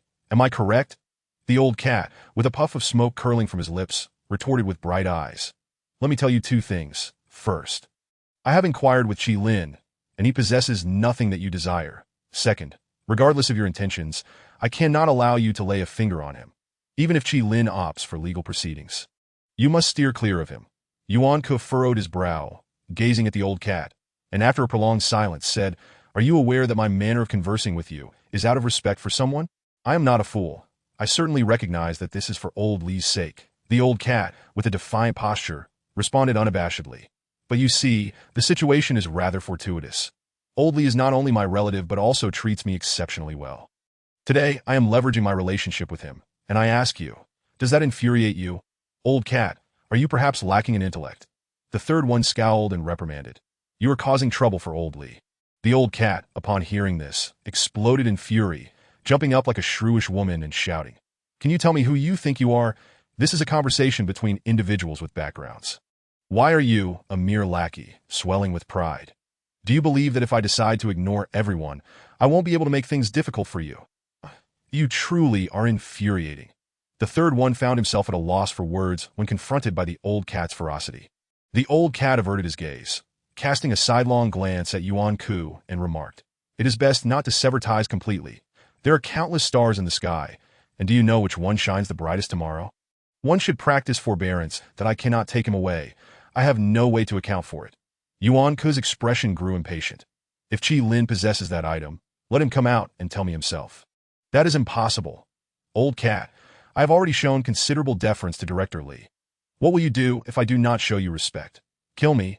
The old cat coldly inquired. Yuan Ke fell silent for a few seconds before quickly waving his hand, instructing, Take the old cat back to the station. As soon as the words left his mouth, dozens rushed forward, reaching for the old cat to drag him down the steps. Damn it. The old cat's eyes turned red, and he pulled out his work badge, hanging it on his chest while shouting, Come on, let me see who dares to touch me. I am a third-level police officer appointed by the Special Administrative Region. If you touch me, it counts as challenging the judicial system. Upon hearing this, the crowd hesitated, all turning to look at Yuan Ke. Are you playing this game with me? Not allowed. The old cat glared back defiantly.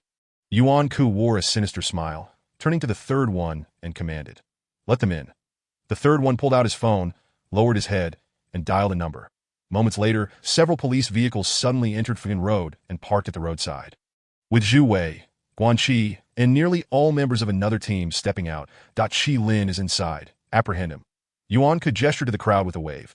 Zhu Wei hesitated for a moment before leading the team up the steps, displaying his credentials on his chest and saying, Old cat, don't make this difficult for me. I'm just trying to earn a living. The old cat was momentarily taken aback, his face turning ashen as he shouted, It is best for you to stay out of matters that do not concern you. Zhu Wei, steeling himself, stepped forward and grasped the old cat. Without Director Li's protection, I am sorry, old cat. Pull the cat down. Guanqi immediately yelled from the side. Go in and apprehend the person. The old cat was simply unable to withstand the force of so many pulling at him, and thus he was swiftly dragged down the steps, but he still shouted at Yuan Ke, his eyes blazing. If you dare to touch Chi Lin today, I swear I will do nothing else but keep an eye on you. You want to deal drugs on the black market? Let us see if I can prevent you from selling even a single box. Zhu Wei, gripping the old cat by the collar, hissed, Stop shouting. You cannot protect him. Get the hell away. The old cat was utterly furious. Engaging in a scuffle with 7 or 8 people down on the steps, Guanqi pulled out his gun and opened the door, signaling. Charge in. That moment. Hurried footsteps echoed, as Qin Yu led 3 middle-aged men and an old man, panting heavily as they rushed from the side street, exclaiming, Damn, there are so many people here. I came to join the excitement. The crowd turned at the sound. Qin Yu halted, grinning as he pointed at Zhu Wei and shouted, You let go of the old cat. Zhu Wei was taken aback. Guanqi, you stay at the door and don't move. Qin Yu called out to the team members on the steps. Hearing Qin Yu's command, both Zhu Wei and Guanqi stood awkwardly in place, momentarily at a loss for what to do. Yuan Ke glanced at Qin Yu, his expression grim as he barked at Guanqi. What are you waiting for? I told you to apprehend him. Guanqi gritted his teeth and yanked the door to enter the building. Qin Yu stepped up the stairs, pointing at all the members of the third team and bellowing. Did I not say to stay put? Continue here? Zhu Wei and Guan Qi found themselves once more frozen in place. Qin Yu's expression suddenly turned serious as he stepped forward and grasped Zhu Wei's wrist, asking, "Who is the team leader? Do you have that figured out?" The team leader is here," Zhu Wei replied, scratching his nose. Qin Yu locked eyes with Zhu Wei, leaning close to his ear to ask again, "In the future, will you follow me and the old cat, or continue to follow Yuan Ku, who has never let you become team leader for several years? You choose." Upon hearing this, Zhu Wei raised his head. "Let go of his hand." Qin Yu pointed at Zhu Wei's chest, repeating his demand. Zhu Wei pondered for a moment, first glancing at the old cat, then at Qin Yu, and after recalling Director Li, he promptly released his grip. Yuan Ku was left bewildered, staring blankly at Zhu Wei. "Did you not hear me? Report, Captain. According to the hierarchy and police regulations, I must prioritize the orders of my direct superior." Zhu Wei saluted and shouted loudly. The members of the third team collectively paused, wide-eyed at Zhu Wei, slowly raising their arms to salute, all in unison declaring, "We must prioritize the orders of our direct superior."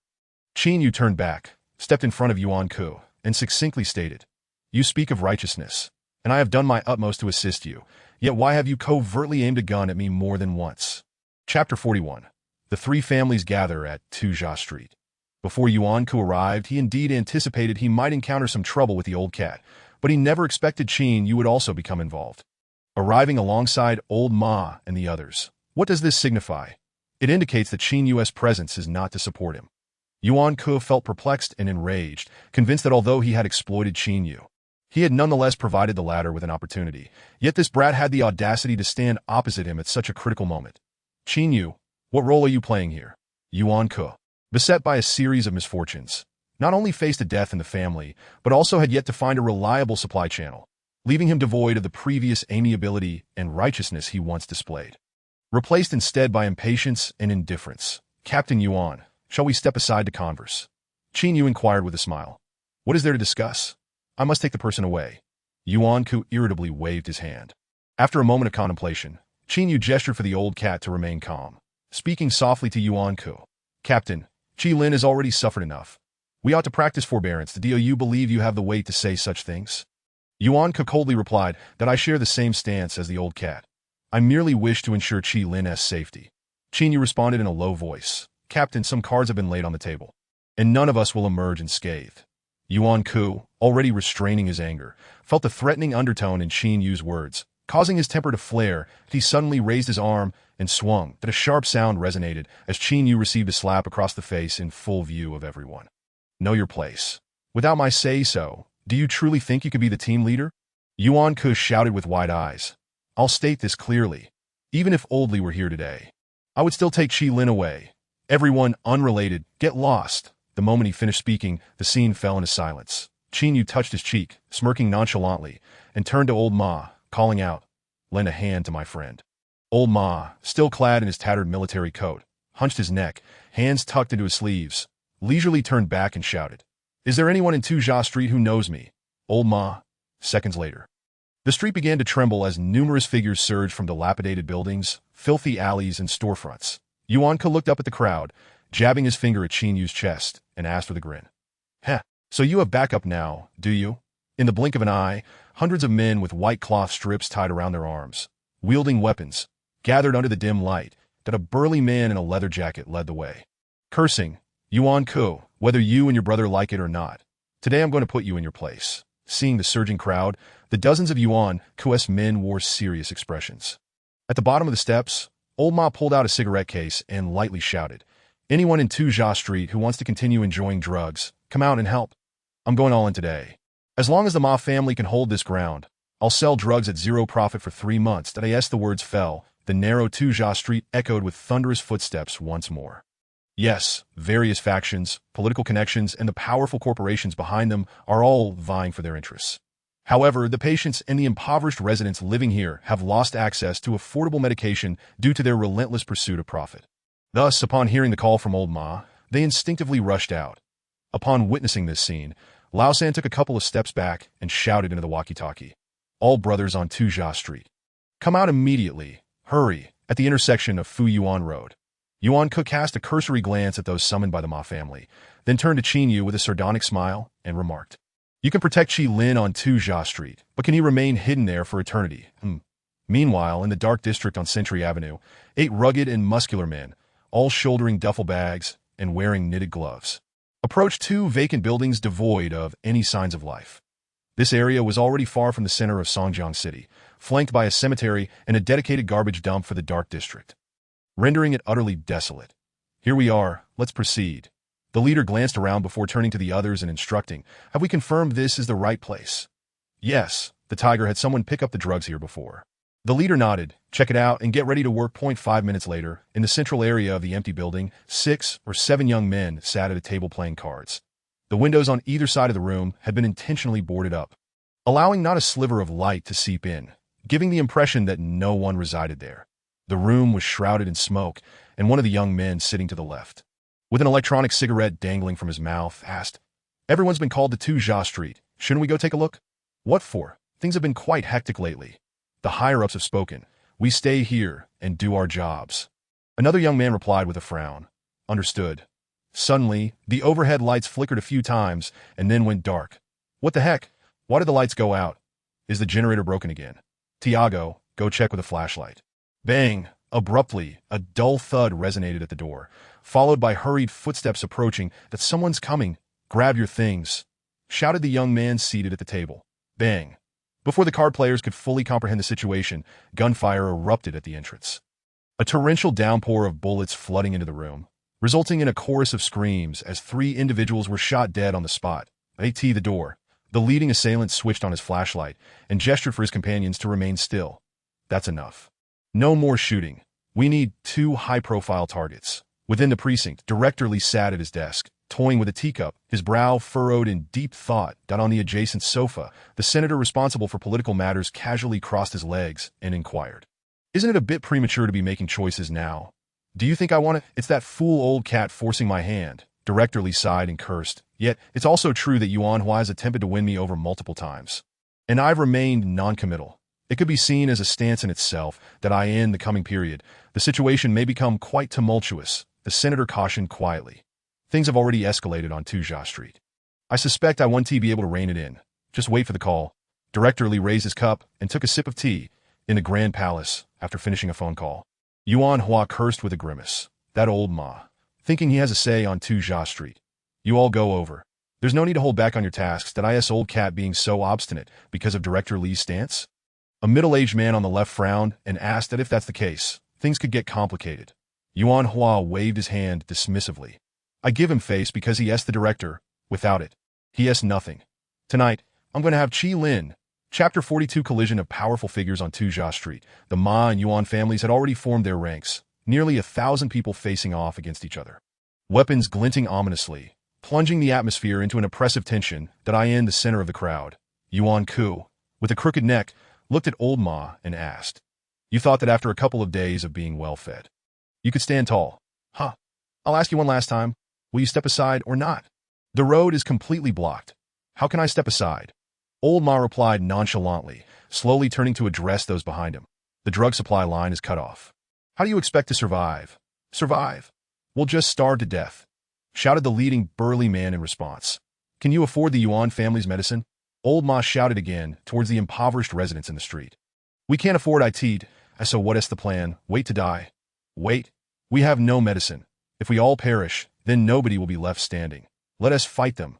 A chorus of voices erupted in unison, and the Ma family's lackeys began to advance forward. You handle this, Yuan Ke said darkly as he eyed the opposing crowd, then turned to signal Lao San and the others before pivoting to leave. No matter how big the issue, the company can handle it. As words fell, those waiting on the roadside from the Yuan family began to open their trunks and pull out weapons. Judging by their attire, they seemed to belong to a slightly higher echelon. Clearly individuals with stable incomes. Clear the entrance for me, Lao San shouted. With a rush, over 100 people surged forward, heading straight for the door where Chi Lin was concealed. Just then, a gunshot rang out. The crowd fell silent in an instant. Qin Yu raised his firearm and called out, Yuan, the matter isn't settled yet. Why are you leaving?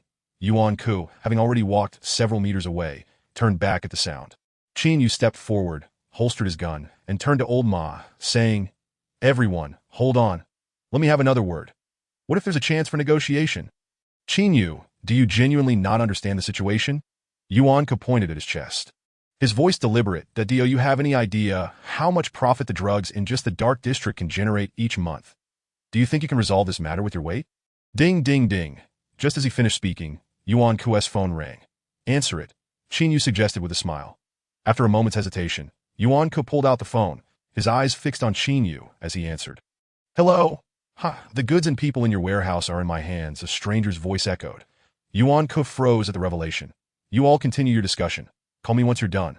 The caller hung up after dropping that line.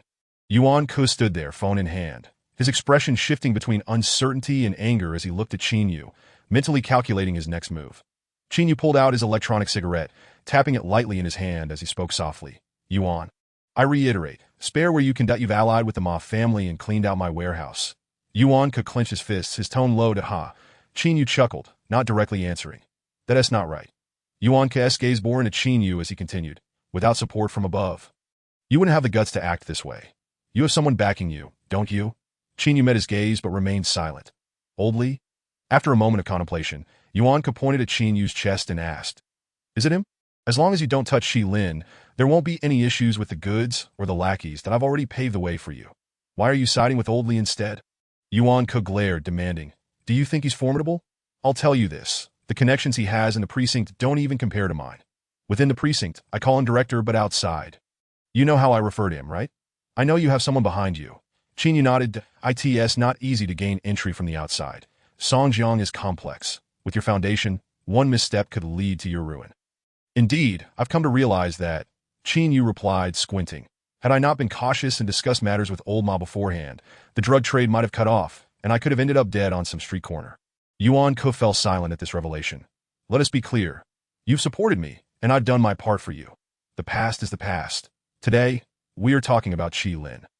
Qin Yu's smile vanished, and he fixed his intense gaze on Yuan-Ke, stating, I'm asking you directly. Can you take action today? Impossible. Impossible. Is it? Then let us do this.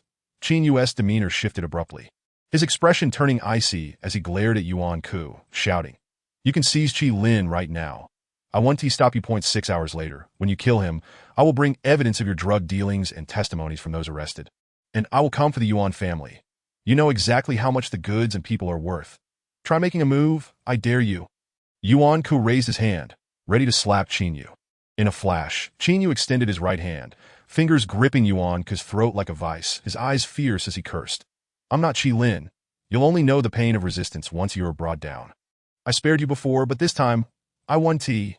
Smack. With that, Qin Yu delivered a swift punch to Yuan-Ke's face. You son of a...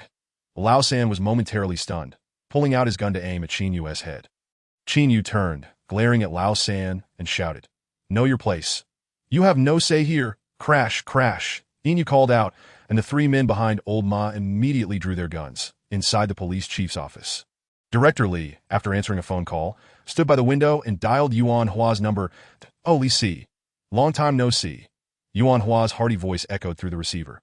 Release the kid from Tujia Street. Consider it a favor to me. Director Li got straight to the point. Yuan Hua paused for a moment before responding. I can't do that. You know as well as I do, while I'm the one providing the drugs. I am not the only one profiting from it. That kid has a supply channel, and Old Ma is protecting him precisely to compete with me for that line. How can I let him go? I won't inquire into matters of profit, Director Li said with a slight furrow of his brow. Tonight, I want to ensure that kid is safe. Yuan Hua let out a hissing laugh. This is not an easy matter. It's quite impossible to arrange. The goods and people in your warehouse are all in Old Ma's hands. Director Li clarified, if anything happens to one of those kids on Tujia Street tonight, you should weigh the potential losses that if that goods are gone and people are outed, your troubles will be considerable. Yuan Hua stood frozen for a moment. After several seconds, Yuan-Ke answered his brother's call. Hello? Speak. After a long silence, Yuan Hua gritted his teeth and replied, Old Li has intervened. You should withdraw for now. Chapter 43. I depart, burdened with resentment, in the early hours of the morning, at the top floor of the Grand Palace. Yuan Hua sat on the sofa with his chin resting on one hand, expressionless as he observed the dozen or so local bosses flanking him, remaining silent. After a prolonged silence, a bald man, casually crossing his legs, was the first to frown and say, If we fail to handle this matter well, we will lose face. Sitting here now to analyze why we faltered is akin to slapping ourselves. It is utterly pointless. The common folk fight for their daily bread, but we fight for our dignity. Regardless of whether Qi Lin is willing to surrender the supply channel, we must eliminate him. Not for any other reason but to save face against old Li and to temper old Ma's disposition. This line of reasoning resonated that a lean man nodded in agreement. It's one thing if we choose to let Qi Lin go. But if old Li protects him, that's an entirely different story, that if we don't reclaim our dignity, those beneath us will feel discontented, and those above will reassess our standing in Songjiang. Let me handle it, the bald man rose, his expression darkening. And no matter the cost, I cannot allow Qi Lin to leave Songjiang, that if we can't do it openly, we will do it covertly. Enough, Yuan Hua interjected, raising a hand. The others fell silent once more. Yuan Hua lifted his teacup, his cold gaze fixed on the assembly. The goods and people in the warehouse have all been taken by the Ma family. And they wouldn't dare to act without old Li's tacit approval, that you're in their grip, and yet you're still making noise. The bald man touched his head, wisely refraining from retorting. I still haven't fully grasped why old Li has taken a stance against me in this matter. However, the Ma family is clearly opposing me today for the sake of the supply channel in Qi Lin's possession. Yuan Hua stood, hands clasped behind his back, stating, as long as we don't break the facade, everything can be negotiated. But once the facade is shattered, do you think the esteemed police chief and the Ma family, who have lifted their heads in recent years, won't care about their dignity? It's evident that the people on the opposite side will staunchly protect Qi Lin, that if you dare to make a move, the goods and people captured by the Ma family will be handed over to the police chief by dawn. At that point, we'll have lost our money, our people, and be faced with considerable trouble. The crowd nodded in agreement upon hearing this. Furthermore, if you're considering pursuing Qi Lin now, do you believe the other side will be caught unawares? A beggar can make a few friends in a territory, let alone old Li, who has been a police chief in Songjiang for so many years. Yuan Hua sighed. It's unlikely we'll find Qi Lin. First, let us arrange a grand funeral for my uncle. The bald man quickly interjected upon hearing grand funeral. De Hua, we would be losing face over your uncle's affairs if we make it too extravagant. Wouldn't that be fodder for outsiders to mock us? Only those without stature fear the opinions of others, Yuan Hua insisted. Let it be grand. We'll send him off with great honor, alongside the tiger. Very well, the lean man nodded. All right, everyone disperse, Yuan Hua declared as he turned and strode toward the exit. The others exchanged glances, their expressions somber, as they began to murmur in hushed tones. Yuan Ke had been present throughout, but had said nothing until his brother exited. In the corridor, Yuan Ke followed closely behind his brother, his tone laced with reproach. I've said before, if the company is to go further, we must establish rules. In the past 2 years, those beneath us have been too ostentatious. Many lack competence and intelligence, providing no assistance to the company, instead creating chaos. Take the tiger, for instance. Though he has met with misfortune, didn't he show any signs beforehand? Recently, while I was focused on cleansing the Ma family, he was secretly dispersing drugs on Jia Street for quick profit. But have you considered that by doing so, the police would catch wind? Even a fool could deduce why I'm targeting the Ma family. Brother, sometimes, idle chatter can be lethal. Do you understand? Do you think old Li's stance against us is a spur-of-the-moment decision? I tell you, he has long looked down upon us, believing our actions are excessive. Perhaps even thinking I might threaten his position within the police in the future. Do you understand? Yet, am I Yuan Ke known for my reckless approach within the police?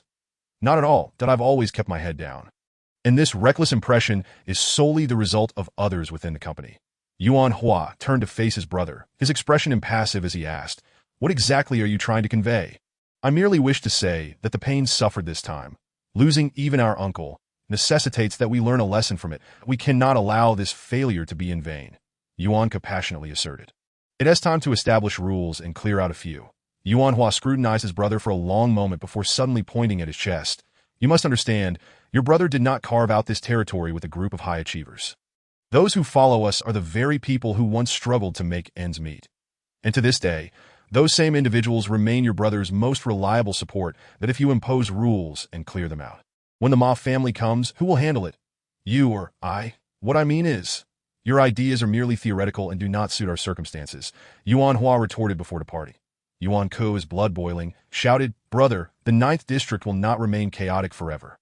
5 years, 10 years, 20 years from now, it will inevitably become a well-structured system with a stable social environment. But if you do not change, you will be dragged down by these people. Yuan Hua offered no reply, simply striding away into the corridor. 2 days later, 3 military trucks rumbled slowly out of the Ninth District, stopping at the edge of a desolate expanse. 10 minutes later, a filthy half-truck approached, flashing its headlights. Shortly thereafter, Chi Lin, along with his younger sister Chi Yu and their ailing mother, disembarked, bidding farewell to the soldiers who had escorted them, and climbed aboard the half-truck. The sky was filled with drifting snowflakes, and the land, frozen for 3 or 4 years, lay blanketed in endless white. That Chi Lin, with bandages wrapped around his abdomen, reclined in the back seat of the half-truck, staring blankly at the Ninth District. His heart awash with conflicting emotions that he had toiled there, once smilingly accommodating this wretched era. He had lost his dignity there, toiled like a dog, thinking he had gained much. Yet as he departed today, he had not even a complete blanket to take with him, only the heavy burden of human relationships and 2 dependents to support. Everything was gone. Years of effort had vanished overnight. Chi Lin could not fathom the significance of his past submission. Thus he resolved to stand tall, moving forward. Leaning his head against the cold, frost-covered truck window, he murmured, "Don't let me recover, don't let me rise again. Otherwise, one day I will return with a smile, watching all of you weep." Chapter 44. After trials, this rare friendship inside the police chief's office, Director Lee stood with his hands clasped behind him at the window, inquiring softly, "Has that kid left?" "He has already departed," Old Cat nodded. "The primary reason I haven't ascended to the position of chief is that I don't wish to become entangled in specific relationships and matters," Director Lee remarked, appearing somewhat weary. Beside the desk, Chin Yu heard Director Lee's words, feeling an inexplicable sense of intimacy, for the man's demeanor had shifted from official to candid. This signified that Director Lee no longer regarded Chin Yu as just an ordinary group leader within the police, but rather as one of his own. This change bore both advantages and disadvantages. The advantage was that Chin Yu had finally managed to find his place, establishing connections above him, which would afford him opportunities in the future that others might not attain. However, the disadvantages were equally pronounced. He had effectively offended the Yuan family, and in any future dealings, he could face retaliation and oppression from them. At present, Director Lee's demeanor is evidently rather pessimistic, suggesting that the relationship background of the Yuan family is far more intricate than it appears on the surface. In the upcoming period, there may be some friction with the Yuan family. Old Lee turned around and quietly advised Lao Mao and Chin Yu, inform the Ma family to halt the distribution of drugs for the time being, regardless of whether they have stock on hand. The subordinates should also lay low for a while. I need to assess Yuan Hua's cards that we cannot proceed without a plan. Lao Mao softly responded, with Along's demise. The Ma family supply chain has been severed. They currently lack inventory to sell. Director Lee furrowed his brows and seated himself beside the chair, quietly inquiring, "Does Chi Lin possess any of Along's procurement channels?" Chi Lin mentioned he searched but was unable to find any contact details left by his brother. Lao Mao quickly replied, "I have already advised him to reach out to Along's acquaintances from his lifetime to see if he can re-establish the channels." Old Lee took a sip of tea and stated with an undeniable tone, "My connections also require incentives to act if the supply chains cannot be re-established and the Ma family lacks Yuan's capabilities on the streets. Then why should my connections exert any effort behind the scenes?" "Understood." Chin Yu nodded in agreement. "You should also be cautious." Old Lee pointed at Chin Yu and warned, "With the tiger dead and Yuan Wei gone, your involvement in this matter is substantial, so you must guard against retaliation." "Yes, I understand, Director," Chin Yu replied solemnly. "Alas." Lao Mao sighed nearby, pouring hot water into his cup while shaking his head. "What has become of people these days? It's understandable for the impoverished to act out of desperation, especially when survival is at stake. Yet, what about those in power? Which of them is starving? Why are they all so mercenary? Is there not one who sits at their post and engages in meaningful work?" After a moment of contemplation, Old Lee turned to Lao Mao and asked, "Do you recall what I proclaimed during my inaugural speech when I first became director?" Lao Mao paused in surprise. "I was the first to declare a 2-year plan to address the chaos on Tujia Street, and a 5-year plan to restore basic law and order to the black market. Many in the precinct scoffed at me back then, but I remained unfazed. Now that the time has come, do you see the results of my efforts?" Old Lee sighed. The ridicule of the past has indeed transformed into a bitter reality. Lao Mao and Chin Yu were left speechless by this remark. "After many years in this chair, I have come to a realization," Director Lee said with a smile.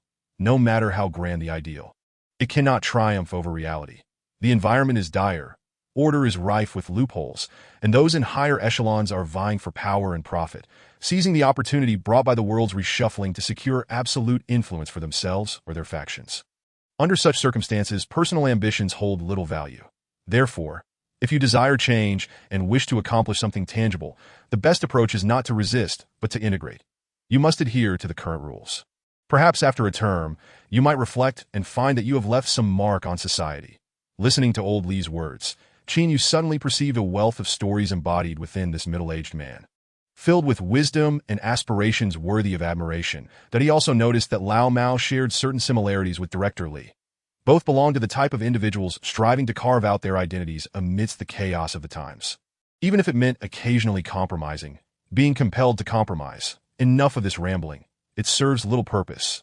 Director Lee sighed, his tone brooking no argument as he instructed the two younger men. In any case, you must tread carefully and avoid causing trouble. Understood. Acknowledged, the two nodded. Oh, by the way, Director Lee stood up and looked at Chin. Since you've chosen a side, you must possess the intellect to navigate that choice. You need to swiftly transform Team 3 into your OWN. In the future, I will seek an opportunity to extract Team 3 and assign them to another unit. I will resolve the issue of the promotion pathway. You merely need to present me with compelling reasons for your advancement. Yes. Chin saluted in response. You two can go now. Director Lee waved his hand dismissively. An hour and a half later. On Tujia Street, Lao Mao squatted beside the curb and looked up at Chin. Do you regret siding with me? Since I have already chosen to stand, what use is there in regret? Chin rolled his eyes. You initially planned to remain uninvolved. What prompted the change of heart? Lao Mao asked with a grin. After contemplating for a moment, Chin slowly replied. You are willing to go to bat for Qilin, who has nothing. I simply do not wish to lose your friendship. Little you, from now on, we walk this path together. Lao Mao grinned, patting Chin on the shoulder. I know a fortune teller who told me that those who are small-minded tend to be righteous and generous in their actions. I've seen your caliber. You undoubtedly belong to the elite of such individuals, willing to risk it all to go to hell. You fool, Chin said, wrapping his right arm around Lao Mao's neck. Do you believe I could take you down? Damn, stop joking around. Am I not substantial? Well, yes, indeed. Call me daddy. That is excessive. I'll take you on. Lao Mao, feeling agitated, reached for Chin's eyes. Tell me, is your friendship with Qilin because he is rather diminutive? Chin questioned. Baring his teeth. Lao Mao, with his face reddening from Chin's grip, retorted with a smirk. I can only say he is just beginning to show promise. You are quite the scoundrel, Chin exclaimed as he playfully punched Lao Mao. Beneath the dim light, these two young men, brought together by an event, jested and frolicked freely. That it was at that moment that they truly stepped into each other's hearts, entwining their fates in the years to come, supporting one another forward. After a while, old Ma ambled across the street, lowering his head to shout. What are you two making a fuss about? Chin smiled and looked up. You're here? When can we arrange for Min and my little heir to be released? Old Ma bluntly inquired. Meanwhile, Yuan Wei and the tiger's funeral had been successfully held across Century Avenue, with many prominent figures from Songjiang attending to pay their respects. It was precisely at this juncture that the formal clash began to unfold fiercely in this territory. Chapter 45, The Dual Pit of the Black Market. On Tujia Street, Lao Mao stood and boldly stretched out his hand. Brother Ma, give me a cigarette. Who are you calling brother? I must be older than your father, right? Old Ma replied, somewhat exasperated, but we are all children of the streets. It is only proper to call you big brother. Lao Mao flashed a grin. Don't be stingy. Just give me one. Old Ma rolled his eyes and pulled out a raw cigarette from his pocket. When can we get to Min and Xiao'er out? Lao Mao snatched the unwrapped cigarette pack and cheekily replied. Now that we are on the same side, how can I not help you with this? Just hand over the cigarette. Don't be stingy. You interact with many people during shipments, so acquiring cigarettes shouldn't be difficult. We haven't had a decent smoke all year. Lao Mao shamelessly tucked the entire pack into his pocket. Thank you. Big brother, get lost. Old Ma was too lazy to respond further and turned to the more reliable Chin. When will the people be released? Chin blinked. It's unrealistic for both to be released. Old Ma frowned at this. Kid, aren't you going back on your word? When you sought me out, we made it clear that I would help, but you needed to facilitate the release of Min and Xiao'er. Why are you saying otherwise now? Uncle Ma, we are all straightforward people, so let me be frank. Chin looked at Old Ma with an earnest expression. You want to protect Qilin, hoping to find his brother's procurement channels again. Am I wrong? If Qilin had no connection to Along, even if I knelt before you, you wouldn't dare confront Yuan Ku on Tujia Street. Would you? Old Ma fell silent upon hearing this. You have actually benefited quite a bit from this situation. Previously, you had little communication with Old Li, but after this incident, we are now standing together. Correct? Qin Yu continued with a smile. We are adults, so let us not engage in pointless games. You are fully aware of the situations involving my heir, and to min 5 kilograms of drug trafficking is enough for a death sentence. While I confiscated at least 100 kilograms of contraband the day, I apprehended the two of them, right? You know well that this case initially passed through Yuan Ku's hands, and now that everyone is at odds. Do you think it is feasible for me to extract both from his grasp? Old Ma's expression grew heated upon hearing this, reaching for his cigarette pack only to realize Lao Mao had snatched it away. Here, I have an e-cigarette. Lao Mao mischievously pulled out his used vape pen and pretended to offer it to Old Ma. Get lost. Old Ma cursed, then looked at Qin Yu and asked, so, what can you realistically achieve in this matter? I reported the situation to Old Li, and he suggested sacrificing one to secure the release of the other. Qin Yu replied quietly. The good news is that, so far, both my heir and Min have remained tight-lipped and have not divulged everything. Otherwise, regardless of whom you seek, this matter cannot be resolved, for the evidence is as solid as a rock. Is there truly no other alternative? Old Ma inquired once more. There is none. Qin Yu shook his head, adding, moreover, you must make a choice swiftly, as we have now severed ties with Yuan Ku. Should matters conclude unfavorably, and he solidifies the case against us, it will be exceedingly difficult to manage. What sort of figure is Old Ma? He is a seasoned veteran capable of stirring up immense turmoil in the complex realm of Tujia Street. Thus, indecisiveness is not a trait he possesses. After Qin Yu elucidated the situation, Old Ma pondered for less than 2 minutes before decisively asserting, bring Xiao Air out. Very well. Qin Yu nodded in agreement. I will promptly interrogate the two of them and extract some information. How long will the men be sentenced? Old Ma asked again. Can his life be spared? It's unlikely. The 5-kilogram hard threshold has already been exceeded, making it difficult to argue for a life sentence. Qin Yu replied with a shake of his head that no, he cannot die. Old Ma shook his head firmly. He must remain alive. Qin Yu scratched his nose and continued along the thread of conversation. If that is your demand, it may require some investment. Old Ma was momentarily taken aback. What investment? Why are you suddenly in the dark? Surely you must work to ensure his survival. If we are to work. Then what of the effort? Old Mao interjected suddenly from the side. Old Ma, arms crossed, cast a sidelong glance at the two. Are you attempting to play tricks on me? What tricks? You are not oblivious to the circumstances within the court. Old Mao grinned and retorted. Don't think you're exempt. I have to navigate relationships even to get a promotion. Old Ma ground his teeth, calmly regarding the two as he inquired, what would be the cost of this maneuver? I believe 30,000 will suffice. That should secure a life. Old Mao turned to Qin Yu and asked, what do you think? I reckon 25,000 would be about right. Is that even enough? Qin Yu frowned in response. Nonsense. Just on the prosecution side alone, you would need at least 15,000, not to mention the necessary connections within the office that I tell you. 30,000 is a conservative estimate. Old Mao asserted emphatically. This is a major case, not a trivial matter. Oh dear, this situation is rather embarrassing. Qin Yu cast a troubled glance at Old Ma, opening his mouth to speak again. Enough! Old Ma bellowed. Stop the charade. We are all locals here. So what are you two pretending to be? The two fell silent at his command, that I will cover the 30,000. Old Ma stated decisively. What direction can we steer this case? After careful consideration, Qin Yu replied, illegal possession. Since our initial raid failed, we didn't seize any evidence on site, and during the second raid, we only intercepted the goods without apprehending the sellers in the act. As long as Demin insists he was merely hiding medicine, we should be in the clear. How long will Demin be sentenced? Old Ma asked again. Approximately 15 years, I suppose. Upon hearing Qin Yu's prompt response, Old Ma could only curse in disbelief. You must have prepared your lines before calling me, you bastard.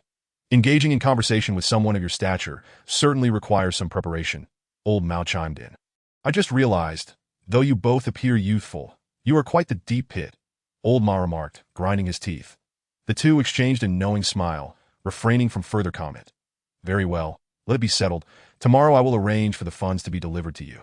Old Ma's willingness stemmed from his awareness that this money was imperative. Otherwise, how could the authorities protect him in the future? Moreover, this would establish new connections. Uncle Ma, lay low for a bit. Old Li advised, Qin Yu instructed. Understood. Old Ma nodded before turning to leave. Half an hour later, as Qin Yu and Old Mao strolled back, they engaged in spirited conversation. How shall we divide the 30,000? Qin Yu asked. It will take 5,000 each, and the remainder goes to Old Li. Old Mao replied with a grin that I'd like to distribute some to the team. Qin Yu said softly. Zhu Wei stood by me the other day. and everyone has been contributing significantly due to the drug trafficking case. Let us give Old Lee 15,000. We'll each take 5,000, and the rest can go to the team. Old Mao did not linger over the financial matter, as he wasn't particularly in need of it, thus he didn't mind. Good. Qin Yu nodded with a grin. I believe if I had asked for 50,000 earlier, you would have obliged, Old Mao lamented. I was too timid. Huh. Qin Yu laughed heartily. Within a grand courtyard on Century Avenue, a throng of people surged, floral wreaths adorned the premises, and white banners fluttered in the wind, creating an atmosphere of somber reverence. Hua Go. Bostara. De Hua has arrived.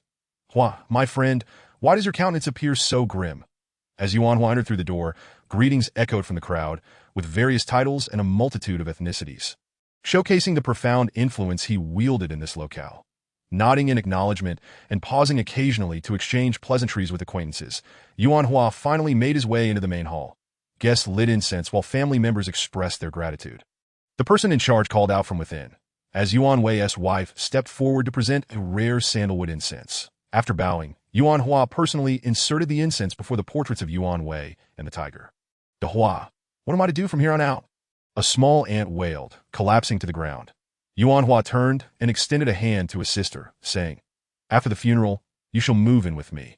I will take care of you and your child, but De Hua, my little Wei was wronged. Should vengeance be sought, Yuan Hua gently patted the small ant's shoulder.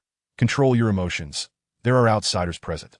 The small ant nodded through clenched teeth. Yuan Hua scanned the core members within the room, softly calling, Let us convene on the second floor. 10 minutes later, Yuan Hua sat upright on a wooden chair, addressing the assembly with succinct words. The supply channels in Qi Lin's hands will certainly not be unraveled in the short term. However, to prevent the Ma family from seizing this channel and competing with us, we must stir up activity on Tujia Street. The crowd nodded in agreement that we need not fear escalation. We must be concerned about the outcome. Yuan Hua raised a finger, stating, Within a month, we must dismantle Ma's gang and clear them from Tujia Street. Old Ma must have already formed a connection with Director Li. Should we consider the official implications? A lean man furrowed his brow. After a moment of contemplation, Yuan Hua replied, I will handle the official pressure. You all are responsible for the on-ground operations. Understood. The assembly nodded. With a single word from the big boss, the entire underworld began to stir. Chapter 46. Beauty, Gay Men, and Dinner on the following evening. After meeting with De Min and Old Maier in the prison, Qin Yu returned home alone, preparing to gather some clothing to stay with Old Mao in the dormitory for a while. Having just finished packing, he stood at the window and spotted Lin Yinlei returning. He was momentarily taken aback, then immediately pushed the door and called out, Oh, Lin Hanhai, you're back. Go away. Lin Yinlei turned around, sharply rebuking, You dead gay. Haha, got off work early today. I finished my tasks and came back, Lin Yinlei replied, not retreating to her room, but approaching to ask, Where is your partner? Have you separated? He went back to his family. Qin Yu lazily replied, fabricating an excuse. Back to her family, from my observations, shouldn't you be the one to be zeroed out? Have you no into this? Qin Yu shot back with a sideways glance. What is a young lady like you observing such trivial matters for? Ha, you hit the nail on the head. The two of you are indeed trivial matters. Filthy. Qin Yu's face turned crimson from Lin Yinlei's teasing. Haha, I won't tease you anymore. Lin Yinlei stretched and, with a radiant smile, asked, Hey, big brother, I help you out. Shouldn't you treat me to a meal? That night, the Ma family's people were able to locate Yuan Hua's hidden stash on Century Avenue, thanks to Lin Yinlei's assistance. She had previously clashed with the tiger, and it was Qin Yu who intervened. The reliable information he provided to the Ma family stemmed from the photographs Lin Yinlei had taken. Thus, she truly helped him immensely. What do you want to eat? Qin Yu inquired. That I want Japanese cuisine. Lin Yinlei replied casually. Qin Yu was momentarily stunned. Eat damn Japanese food. There are hardly any Japanese restaurants in Songjiang. A plate of salmon would cost me several months' salary. What a farce, if you dare to insult me again. Are you getting too familiar with me? I will take you somewhere else. Okay. Where to? Just come along, and you'll find out. Qin Yu set down his cup and picked up his belongings. Lin Yinlei, curious, furrowed her brows and asked, Why are you carrying so much? Aren't you staying here? No, I'm on the run, Qin Yu replied tersely, pulling Lin Yinlei out the door. Let us go. A pair of handsome young men and women strolled along the dilapidated street for about 20 minutes before arriving at a narrow alley beside the police station. Lin Yinlei puffed warm breath into her hands. Her cheeks flushed from the cold, gazing at the unadorned storefront ahead. This place doesn't even have a sign. And you dare bring me here? What matters is the intention, not the expense. Nonsense, Lin Yinlei retorted brightly. You stingy. Qin Yu carried his belongings to the entrance, lifted the thick cotton curtain, and turned back to call, "Come in." This establishment was introduced to Qin Yu by Zhu Wei, specializing in the local delicacy of boiled river fish with noodles, a quintessential culinary delight of Songjiang. This region is bordered by a vast river, frozen in winter, winding for hundreds of miles, seemingly endless as it extends beyond the 9th district. Some industrious fishermen, willing to toil, frequently drill holes in the ice to cast their nets and catch fish. Though much of the world has been stripped of life, Songjiang remains relatively unscathed, with a more favorable environment. Which is why the 9th district has chosen to rebuild its city here, the restaurant.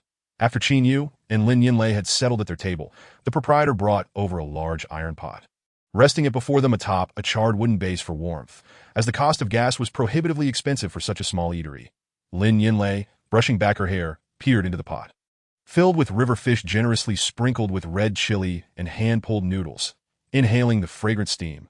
With a radiant smile, she remarked, "It looks quite appetizing." This single dish cost nearly 200 yuan. Qin Yu rolled his eyes, retorting, "Not cheap at all. I'm already bleeding money here." All right, I know you're stingy, no need to say it," Lin Yinlei teased, picking up her chopsticks to savor a piece of fish.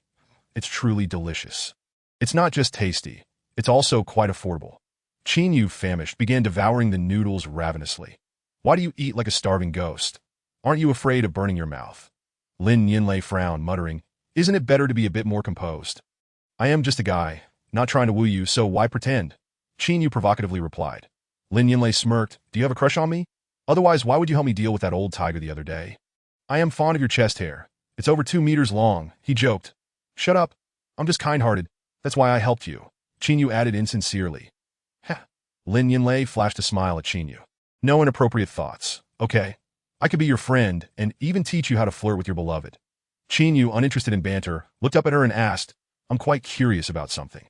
Were the people who kidnapped you connected to the Yuan family?" Lin Yinlei was taken aback. "How did you know?" "I guessed. Later, Yuan Ku suppressed the news of your kidnapping, and there were rumors in the office that the third brother was scolded by Yuan Ku for meddling." Qin Yu explained candidly, "I only learned later that Matsushita had ties to them. Logically, Yuan Hua is doing reasonably well, so why would he resort to kidnapping you? Was it merely for a bit of cash?" Qin Yu couldn't help but question. Lin Yinlei hesitated at this inquiry. "Never mind, if I can't say it, I wanted to." Seeing her reluctance to continue, Qin Yu promptly shifted the topic. Lin Yinlei took a sip of water and, after a moment of silence, replied, "Actually, there's no need to hide it from you. Yuan Hua sought to kidnap me because my uncle holds a high position in a large company in Fombay.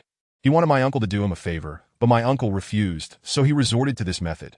Originally, he seemed to plan for Matsushita to pose as the kidnapper and demand ransom from my uncle. Then, through a series of convincing performances, rescue me, thereby gaining a favor and achieving his goal. Oh, I see." Qin Yu nodded, then inquired, "But if he needed your uncle's help, why kidnap you? Doesn't your uncle have other children?" "Because I was about to come to Songjiang for a position, and I grew up at my uncle's home, so I'm no different from his own children," Lin Yinlei replied with a smile. "My uncle's other children have certain social standing, so Yuan Hua probably wouldn't dare to touch them and opted for me, the soft target. Now I understand. But enough about me. Let us talk about you." Lin Yinlei removed her coat. Her cheeks flushed and looked at Qin Yu. "Did you come to the 9th district on your own? What about your family?" Upon hearing this question, Qin Yu's brow furrowed. "What's wrong?"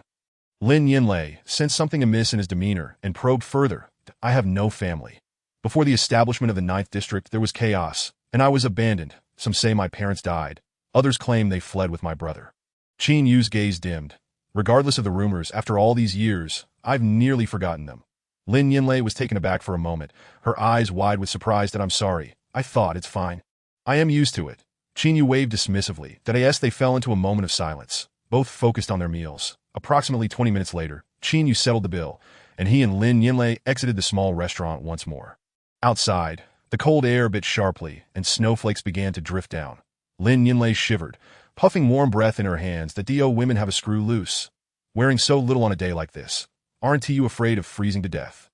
Qin Yu rolled his eyes, rummaging through his bag for a thick, worn pair of sheepskin gloves. "Put these on." Lin Yinlei accepted the gloves, glancing up at the tall Qin Yu. "You're quite thoughtful. Reading the room and charming the ladies is just basic life skills." Qin Yu retorted with a smirk. "I'd rather not be wooed with a pair of old gloves." That's a pipe dream. Lin Yinlei scoffed, then cheerfully slipped on the gloves, exclaiming, "Wow, they're really warm." Qin Yu said nothing more, maintaining a steady pace forward. Lin Yinlei, gloved hands exploring the ice formations on nearby windowsills, suddenly called out, "You big fool. What now?" Qin Yu turned. "Cheer up. The past is unchangeable, but we live in this era, and we must believe that tomorrow will be bright." Standing amidst the icy landscape, Lin Yinlei optimistically encouraged. "At least for now, you have a beautiful lady accompanying you on this stroll. What is there to be dissatisfied about?" Qin Yu paused, then smiled. "Thank you, beautiful." Done in the dim light, the two locked gazes for a moment. And Lin Yinlei, seemingly a bit bashful, hurriedly moved ahead, saying, "What are you staring at? Come on, take me home, that I'll take you home. But it can't be for free. Can we create some memorable stories tonight?" Qin Yu inquired from behind. "Stop flirting, or I'll call your beloved." Deep within the depths of Takazhai, a group of young men accompanying old Ma stood before a storefront, whispering among themselves that I in the distance. A bald Russian man swaggered over, flanked by 4 young men. "Are there any women here?" he shouted, punctuating his words with a burp. The young man on the roadside glanced back at him. "How many of you are there? Are you blind? Can't you count?" One of the Russian's companions shouted back. "Who are you cursing?" Bam! The bald Russian threw a punch, sending the young man stumbling back 3 steps before crashing to the ground with a thud. "Damn it! You dare to lay hands on us!" one of the fallen young man's companions shouted, helping him up while glaring angrily. The bald Russian whistled, turning back to shout, "The Ma family is attacking me." As his words echoed, 3 to 4 dozen figures suddenly surged from the dark alley nearby, wielding steel pipes and machetes, rushing forward, and a premeditated conflict was about to unfold that very night. Chapter 47. The retaliation arrives on the way to Courtyard 88. While Qin Yu was deep in conversation with Lin Yinlei about their feelings, his phone suddenly rang. "Hello, Xiao Wei. Takazhai is in chaos. Over 100 people are brawling. Old Li has personally ordered all off-duty officers to return and organize arrests. Dispersing the rioters as quickly as possible," Zhu Wei spoke urgently.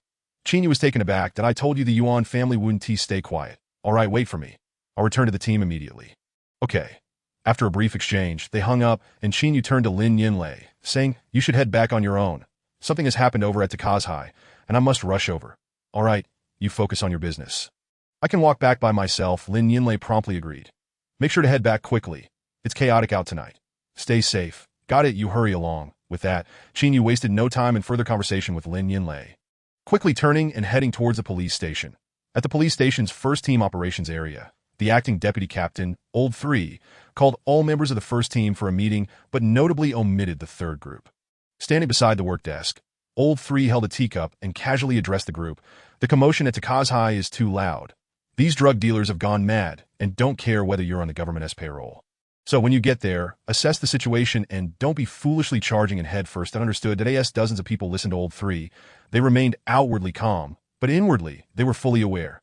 The troublemakers at Takazhai were undoubtedly affiliated with the Yuan family, which meant Old 3 was subtly signaling to them to let things slide. After giving a few more instructions, Old 3 set down his cup and stood up, announcing, "Grab your riot gear and drive into the scene.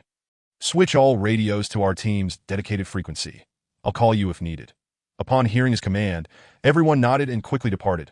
On the way, Qin Yu was acutely aware that the disturbance occurring on Tuzha Street was undoubtedly instigated by the interests of the Yuan and Ma families. Thus, he intended to call Old Cat to discuss potential resolutions to the issue. Just as he was about to dial, the phone rang again. "Hello?" Qin Yu quickly pressed the answer button. "Captain, the first team is holding a meeting. Everyone is present, except for the third team, which has not notified us," Zhu Wei said, his voice still urgent. "Do you think we should accompany the first team tonight for the case?" Qin Yu pondered for a moment and replied, "You drive the third team's car towards my place. Pick me up first." "All right," Zhu Wei nodded.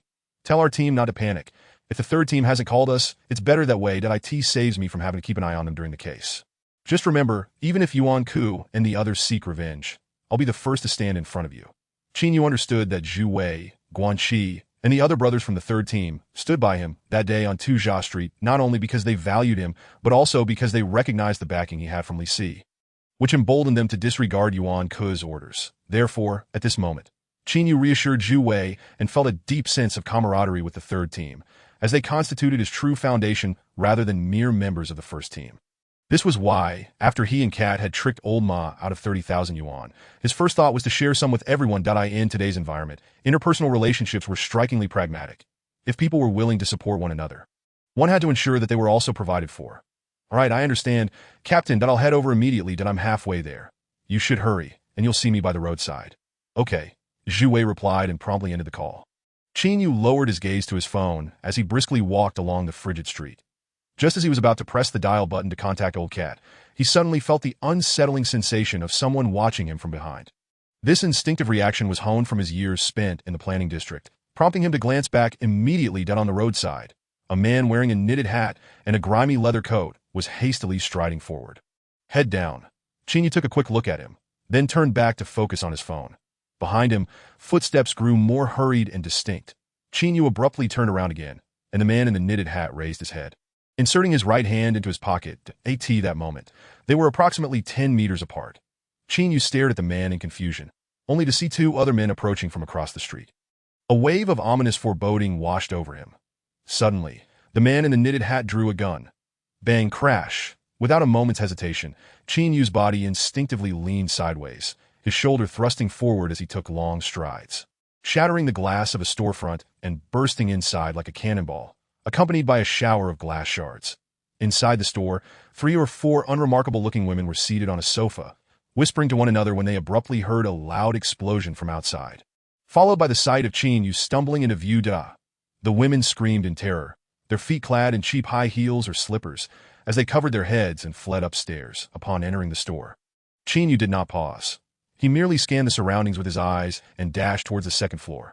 Outside, 3 assailants armed with guns stood on the street, pulling the triggers. Bang, bang, bang, a series of gunshots erupted, and a cloud of blood mist enveloped Qin Yu as he staggered up the stairs. Get in there and finish him, commanded the man in the knitted hat with a cold expression. Beside him, 2 burly white men kicked open the door to the storefront, brandishing their guns as they charged inside. In the corridor on the second floor, Qin Yu glanced at the sealed rooms on either side.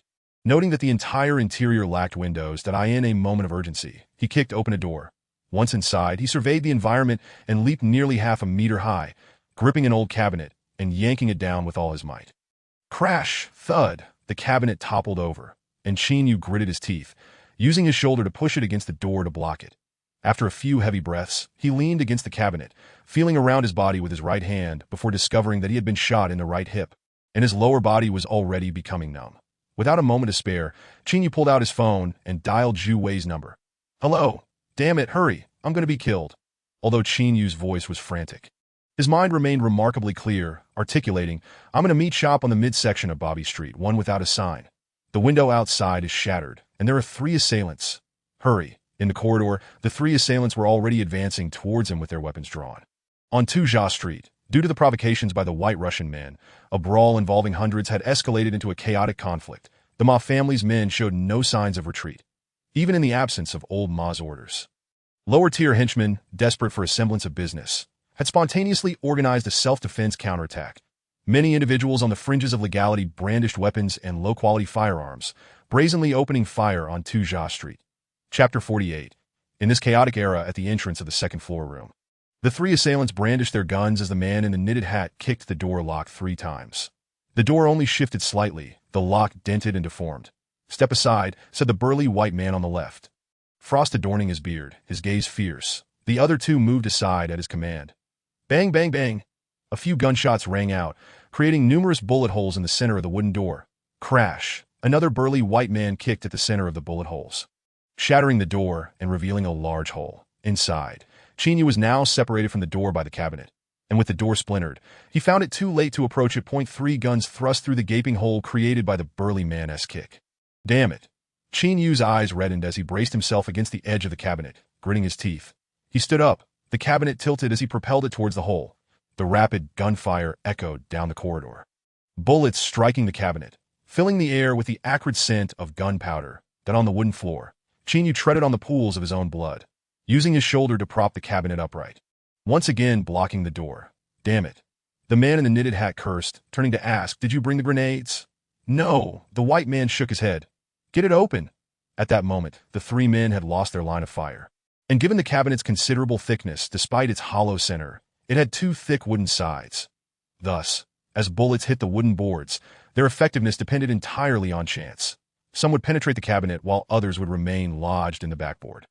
Qin Yu had saved for years in the planning district to reach this point, and he certainly did not desire to perish in such a senseless manner, summoning every ounce of strength. He relied on his towering stature and exceptional physique, desperately holding the cabinet in place, striving for a sliver of survival. The three men crashed against the cabinet for what felt like 3 to 4 minutes, after which silence fell, and Qin Yu gradually began to tire. The significant blood loss from his gunshot wound made his head spin violently. Yet even in this state, he continued to brace against the cabinet, shaking his head vigorously to keep himself alert. Downstairs, the man in the knitted hat had just retrieved a fire axe from inside when he saw 2 vehicles speeding towards them, with a screech. The sound of tires grinding to a halt echoed as 2 police SUVs came to a stop at the roadside. "Damn it!" The man in the knitted hat swore, immediately shouting, "That kid has called for help. We need to leave." The 2 white men dashed out of the storefront, heading towards the SUVs, decisively pulling the triggers as the intense gunfire erupted. Qin Yu's phone rang. "Hello? We've encountered the others downstairs." Zhu Wei's voice came through. "Don't panic, we're heading up right now." Upon hearing this, Qin Yu's tense nerves finally began to relax. At the intersection of Tujia Street and Fuyuan Road, dozens of police vehicles were halted, and 300 officers clad in combat uniforms, wearing bulletproof vests and wielding riot shields, charged forward. Each unit followed orders to disperse the unruly crowd. The deputy chief of police, sweating profusely and clutching a walkie-talkie, shouted, "Be mindful of the law. Ensure the situation does not escalate. Repeat, focus on dispersal." Following a series of urgent commands, the 300 officers, shields in hand, advanced into Tujia Street. The sound of heavy footsteps resonated through the chaotic, wintry streets. The officers formed a line, but after advancing less than 50 meters, they were utterly taken aback. Gunfire erupted chaotically, makeshift Molotov cocktails were hurled, and in the narrow street, thousands were embroiled in a frenzied brawl. On either side, shattered glass littered the ground, and many storefronts were ablaze. Weapons like knives and clubs lay strewn about, while the injured either fled in panic or lay moaning on the ground. The scene resembled a town ravaged by a recent uprising. Second team, advance. Third team, advance. Public security team, advance. After the various unit leaders continuously shouted over their designated frequencies, the officers pressed forward once more. "Drop your weapons. Squat down, cover your heads. Do not move, or I will shoot." As the officers approached the brawling crowd, they began to shout incessantly. Yet the 2 factions, blinded by their fervor for profit, paid no heed to their cries. Meanwhile, numerous residents within the building, covertly aiding the Ma family, hurled homemade incendiary devices downwards. Boom! A fire ignited. "Shield up, there are projectiles being thrown from above." The officers numbered only 300 and were under strict orders to avoid escalating tensions. Their hands were tied. They could not resort to indiscriminate shooting of the rioters. Thus, as soon as they entered the rubble-strewn street, they were quickly scattered by the Molotov cocktails and the chaotic throng. As a team of 4 or 5 officers moved to subdue a burly man wielding a weapon, a group of men with white cloths tied around their arms suddenly surged out of an alley and opened fire, instantly killing a young officer who had his back turned to them. Deep within the alley, a man responsible for pharmaceutical sales under Yuan's company led 7 or 8 individuals in brutally beating a middle-aged man to death in the filthy thoroughfare. After striking the man in the neck, he turned and shouted, "Tell old Ma that if he doesn't vacate the rubble-strewn street within 3 days, I will ensure his entire family perishes here." At the entrance of the alley's warehouse, old Ma threw down his military coat, his eyes aflame with rage as he barked, "Damn it, are they intent on exterminating us? Then let us all perish together." Everyone listen closely. Those still wishing to profit from the drug trade, gather your belongings and head to the Grand Palace. If we can't hold our ground, we all must flee to hell with it. Let us go to the Grand Palace. Over 100 underlings relying on the drug trade immediately roared their agreement. At the intersection of Fuyuan Road, the 300 officers had barely entered the rubble-strewn street for 10 minutes before retreating in disarray, suffering numerous injuries and 3 fatalities. Beside a vehicle, the deputy chief's face was grim as he dialed old Lee's number. "What is the situation?"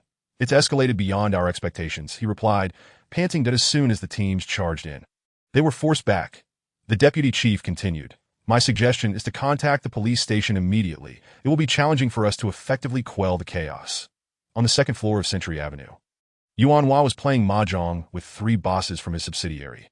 "This has escalated too far. Will it not end poorly? Asked the bald, muscular man, his brow furrowed. The police station is called several times. I sensed the seriousness in their tone. If it doesn't escalate, old Ma will never learn his lesson, Yuan Hua replied nonchalantly. Inform the brothers on the ground. If lives are lost, I will cover their family expenses. If they are arrested, I will pull strings to secure their release. If money and connections are not useful now, when will they be? I need to make it clear to old Ma that he cannot compare physically to us. Have you considered returning the call to the police station? The bald man inquired again. That I will not. They are merely causing more trouble. Yuan Hua said with a cold smile that if he desires the profits from the drug trade, he must cater to me. Otherwise, why should I share my earnings with him? We shall wait until this matter concludes before taking further action.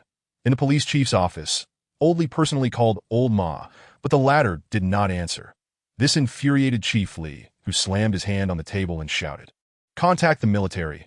I refuse to believe that a group of drug dealers can act with impunity. According to protocol, we should first consult the police station," the senator in charge of political affairs gently reminded him. Upon hearing this, Chief Li waved his hand dismissively. Yuan Hua has connections at the police station that if we consult them, it will take an additional 2 hours, and by then, who knows how many lives will be lost in the rubble-strewn street. Ultimately, I will bear the blame. The senator paused. That is a valid point.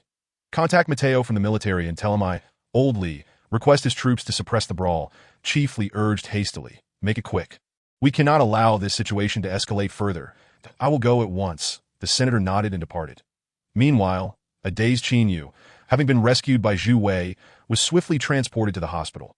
Chapter 49. The cost of recklessness. Chief Li was well acquainted with the dynamics of the underworld and the overall environment in Songjiang.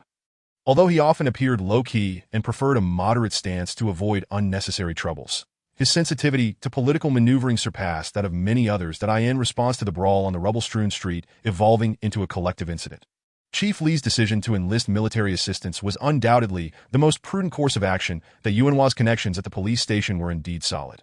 Had Old Li chosen to report to the police station first, the higher-ups would have delayed for 2 hours, allowing the situation on the rubble-strewn street to deteriorate further, and he might have ended up bearing the brunt of the blame.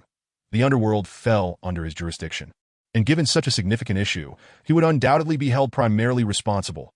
Mateo from the military had some personal rapport with Old Li, so upon receiving the call, he wasted no time. Within half an hour, 2 battalions were dispatched. These soldiers were not like the officers. They were seasoned veterans of numerous military conflicts and riots. Thus their response was swift and decisive, as thousands of armed soldiers rolled into the rubble-strewn street in armored vehicles. The tide of the situation shifted dramatically, and no matter how fierce, wealthy, or ruthless the drug trafficking gang was, they could not stand against a military force backed by the state. Upon witnessing the soldiers' readiness to open fire, the gang members scattered in an instant. Even Old Ma, who had originally intended to head to the Grand Palace, was swiftly whisked away by his subordinates. The remaining situation became straightforward, given the magnitude of the uproar. The authorities had no choice but to impose severe penalties to address public concerns. Consequently, the military began methodically apprehending the leading instigators and organized, planned operations that in no time, the rubble-strewn street was devoid of any who dared to confront the officers, leaving only the remnants of fleeing drug traffickers on the second floor of Century Avenue. Just as Yuan Hua was preparing to inquire about the situation on the rubble-strewn street, a subordinate rushed in, urgency evident in his tone. "Brother Hua, the military has entered the street without warning and has opened fire. The 2 factions have dispersed, but many of our brothers have been apprehended. Dozens have been taken near the Fuyuan Road intersection." "The military has arrived?" Yuan Hua was taken aback. Yes, there was not a hint of warning that we all assumed Old Li would report to the police station and await reinforcements, but unexpectedly he reached out to the military instead. The subordinate replied in a hushed tone. Hearing this, Yuan Hua's brow furrowed as he pushed aside the mahjong tiles, lit a cigarette, and hoarsely remarked, "Old Li has been concealing quite a few cards. I had no idea he had connections with the military." The others remained silent. Now that the military has appeared, it is best to cease further actions, Yuan Hua commanded. Have those on the ground disperse promptly. The leaders should lay low in the new district for a while. Understood, the subordinate nodded, then added, also, 3 outsiders cornered Qin Yu, but he has some sense and has barricaded himself in a meat shop, refusing to come out. After a brief struggle, several officers from Qin Yu's team arrived. The operation didn't go as planned, but Qin Yu likely sustained some injuries that he may be a minor player, but he had embarrassed us regarding Qi Lin. If we don't deal with him, it will send a message to Old Li's crew not to underestimate us. Yuan Hua took a drag from his cigarette, For now, let him be. He rattled, and being one of old Li's men, he will certainly be on guard that we can wait a bit before addressing him. Understood. You may go. Yuanhua instructed his subordinate before walking to the window and dialing a number connected to the police station. Seconds later, the call connected. What are you doing, causing such a commotion? We haven't cut off the supply chain. And if Old Ma reestablishes that route, how significant will our losses be? If we don't act now, are we inviting trouble? Yuanhua replied with a light chuckle. That cannot be the approach. This way, the police station will face immense pressure. But the military has intervened, hasn't it? Yuanhua responded calmly. The necessary arrests are being made. Are they not? The other party fell silent at Wu. My men have been apprehended. We can hold off on operations for now. I will cooperate with whatever the higher-ups decide, but we must ensure Old Ma feels the sting that Yuanhua's expression darkened as he stated. Since this has escalated so significantly, we must strike hard to eliminate him. I will apply pressure on the police chief handling the black streets, came the low reply. You should also contribute what you can. It would be best to implicate Old Ma in this situation. Consider it done. Yuanhua nodded. The Ma family wielded considerable influence and manpower in the underworld, especially within the rubble-strewn street. However, following this brawl, they found themselves utterly defeated. Why? Because the interest group led by Yuanhua had reached a level where they could sit at the same table and converse with the upper echelons, while Old Ma could not. The Ma family sold drugs at prices significantly lower than those set by hospitals and authorized drug distribution centers, at least 70% less, allowing them to rapidly gain a foothold and establish a reputation in the rubble-strewn street. Those who cannot afford medication, the elderly, the weak, the ill, and the disabled, who have suffered greatly from environmental and catastrophic influences and have consequently fallen gravely ill, hold a deep appreciation for those who extend their kindness in times of need. However, in the face of political relationships, such sentiments are rendered utterly powerless at times. The heartfelt expressions of 10,000 individuals may carry far less weight than a mere utterance from a high-ranking official at a banquet. The chief of the police department, Mr. Wu, merely stated in a closed-door meeting the following day, thoroughly investigate the Ma family's drug trafficking organization. The senior officials from various departments could only rigidly adhere to the leadership's directives, leading to a frenzied crackdown on the members of the Ma family, who had merely been compelled to retaliate the previous evening. Although all those apprehended from Yuanhua Company were thrown into prison, the higher-ups who had evaded capture continued to swagger in and out of public venues without a care. Yet, could the Ma family do the same? They could not.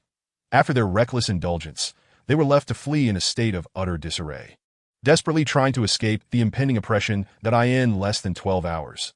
The senior members responsible for drug distribution within the Ma family were swept up by the police from various districts in Songjiang. Coupled with the dozens apprehended on site the previous night, their organization was utterly dismantled overnight. But on the evening of the second day, Old Ma made a brief phone call to Old Cat, succinctly stating, "Concerning Damon and Shower, please take the trouble to handle it. I cannot make an appearance at this time." Old Cat, seated in the hospital, responded with a tone of resignation, "You cannot make an appearance. Today's orders have just come down, and you were specifically named for questioning by the police department. What about Old Li's stance?" Old Ma inquired. "He is powerless in this matter. Your actions have escalated the situation too much." Old Cat replied with a frown. "Understood," Old Ma said, refraining from further pressing Old Li for assistance, merely stating in a flat tone, "I accept my fate. For now, let it be," he added. With that, their conversation came to a close. At 9 o'clock that evening, Director Li, fatigued after a day of meetings, inquired from within his car, "Where is Qin Yu?" "In the hospital," came the reply. "Let us go to him," Director Li said, breathing heavily, "that I need to have a word with him." Inside the hospital, Qin Yu, still recovering from the effects of anesthesia, appeared rather frail, lying on the hospital bed with a pale complexion that he sighed heavily and remarked, Damn it, Yuanhua really knows how to pick on the soft targets. Old Li surely wouldn't dare to act, and he fears completely provoking Old Li, so they've dumped all the frustration on me, trying to finish me off." Old Cat looked at Qin Yu with guilt and softly replied, "You can also blame me. I didn't consider things thoroughly back then and insisted on having you involved that in hindsight, your initial decision not to assist Qi Lin was indeed the correct one. I have Old Li backing me. He wouldn't easily dare to touch me, but now that the deed is done, what good does it do to dwell on it?" Qin Yu grumbled, feeling the bandage on his backside. "If we cannot win, we must at least be cautious that it's all right. We'll take turns visiting you during this time," Zhu Wei interjected from the window. "The situation on Earth Street has escalated so dramatically that the people on the streets are being scrutinized. He probably wouldn't dare to act again. Thank you, Xiao Wei and Guan Qi, for saving my life," Qin Yu expressed his heartfelt gratitude. Let us not dwell on that, Guanxi said, flashing a toothy grin. You just focus on recuperating. As they chatted, the door to the ward swung open, and old Li strode in. Director. Li, sir. Everyone rose to their feet, saluting and greeting him. Old Li scanned the room and waved his hand, saying, Old cat, stay behind. The rest of you go out for a bit, but I need to have a private word. Understood, they replied, promptly exiting the ward. Director. Qin Yu began to sit up, bracing himself against the bed. Lie back down, Old Li said, approaching the bed and patting Qin Yu's shoulder before taking a seat on the chair that Old Cat had brought, but he frowned and remarked, the situation is not looking optimistic. It must have been quite a difficult day for you. Difficult is an understatement, Old Cat interjected. Old Li lit a cigarette, his expression serious, and continued, last night, over 30 bodies were retrieved from Earth Street, and hundreds were injured. Today, media outlets have swarmed the police department like flies, preparing for follow-up reports. If it weren't for the police's fear of scandal, I suspect even the media from Fongbei would cover this story. Upon hearing this, both Old Cat and Qin Yu felt a sense of foreboding. Fortunately, the military arrived swiftly. Otherwise, if the situation escalated further, resulting in a clash involving thousands or even a riot of tens of thousands, I would certainly lose my position, or worse, face prosecution for accountability. Old Li, visibly weary, continued, his voice hoarse. Tomorrow, I plan to visit Fongbei to see my former mentor. Qin Yu listened quietly, not interrupting. However, a mentor is one thing. Relationships are another. To seek assistance from above to counter Yuanhua and his associates. One must offer something of value to those in power. Old Li added steadily, whether I take something or how much I take is trivial. The main concern is how to convince those above that there is profit to be gained from this incident. What do you mean? Qin Yu inquired cautiously. With the Ma family dismantled, they essentially lack any power to retaliate in the underworld. However, if we do not help them regain their footing, how can I satisfy the interests of the upper echelon? Do I possess the capital to fund this myself? Old Li gazed intently at Qin Yu, saying, thus, the crux of the matter still lies with the Ma family. Only if they can re-establish their drug supply can we contend with Yuanhua on the ground. With profits, connections will naturally follow. I understand your point, Qin Yu nodded. The supply chain from the Ma family has already been severed. Old Cat pondered for a moment, frowning as he interjected, with Along's death, they cannot procure supplies at all. Even if they manage to regroup, they will have no business to conduct. That is precisely my point. Old Li's eyes were fixed on Qin Yu as he continued, find a way to contact Qi Lin. We must locate Along's supply channels while he was still alive. That as long as we have a source, the Ma family can resume business and generate significant profits. This way, I can establish connections with the upper echelons, and they will be more willing to assist us. Indeed, the supply chain is at the heart of this matter. Qin Yu concurred that Yuanhua's actions against the Ma family stem precisely from their ability to procure low-cost yet high-quality pharmaceuticals. Exactly, Old Li affirmed. However, Qi Lin has mentioned that Along did leave him a contact, but he was unable to locate it at the time. Qin Yu felt a surge of frustration. Old Li, smoking, squinted at Qin Yu and asked, do you now grasp the severity of the situation? Qin Yu was taken aback. That night, when you all sought to protect Qi Lin on Earth Street, I was also compelled to take a stand. This not only offended Yuanhua, but also antagonized the interests behind him. Therefore, if we cannot leverage the drug trade to forge connections with the upper echelons to counter the Yuan family and their associates, retaliation is only a matter of time. Old Li's expression was grave as he continued, at that point, whether I remain director or whether you can survive in District 9 will be uncertain. Upon hearing this, Qin Yu instantly comprehended Old Li's implications that if the drug supply line is not re-established, not only will Old Li struggle to protect himself, but Qin Yu may also face dire consequences. I will be frank with you. We must reconnect with Along's supply channels at all costs. Otherwise, it would be wiser for you to leave District 9 as soon as possible. Old Li quietly cautioned. Yuanhua will not care whether you are a police officer when seeking revenge. After contemplating for a while, Qin Yu replied, then I need to return to the planning district and speak with Qi Lin personally. Take your time recovering. Once you are able to move, handle this matter promptly. Old Li instructed that I will also head to Fongbei tomorrow to gauge my mentor's sentiments. That I understand, Director.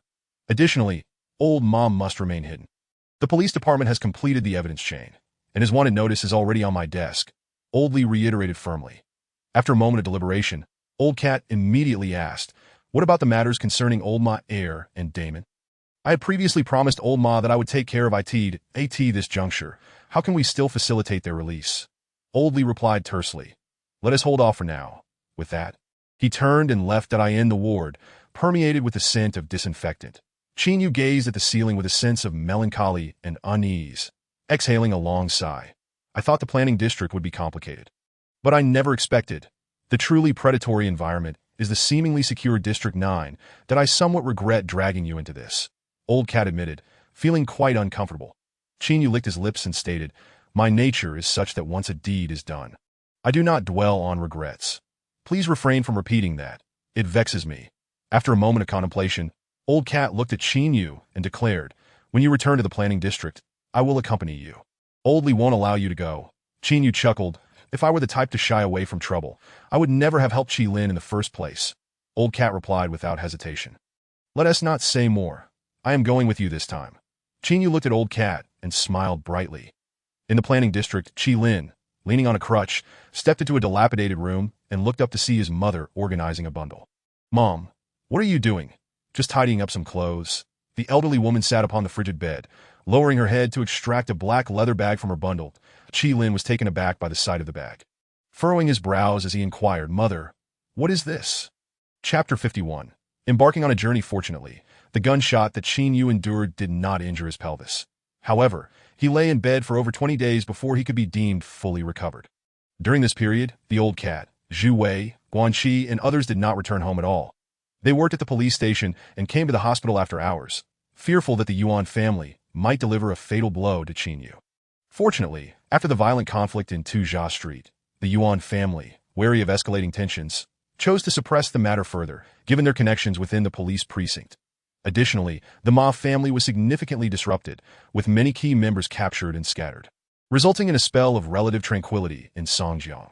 The Yuan family refrained from further disturbances, instead covertly organizing channels to release their stockpiled drugs. Meanwhile, Old Ma, after being wanted, vanished along with his remaining core members.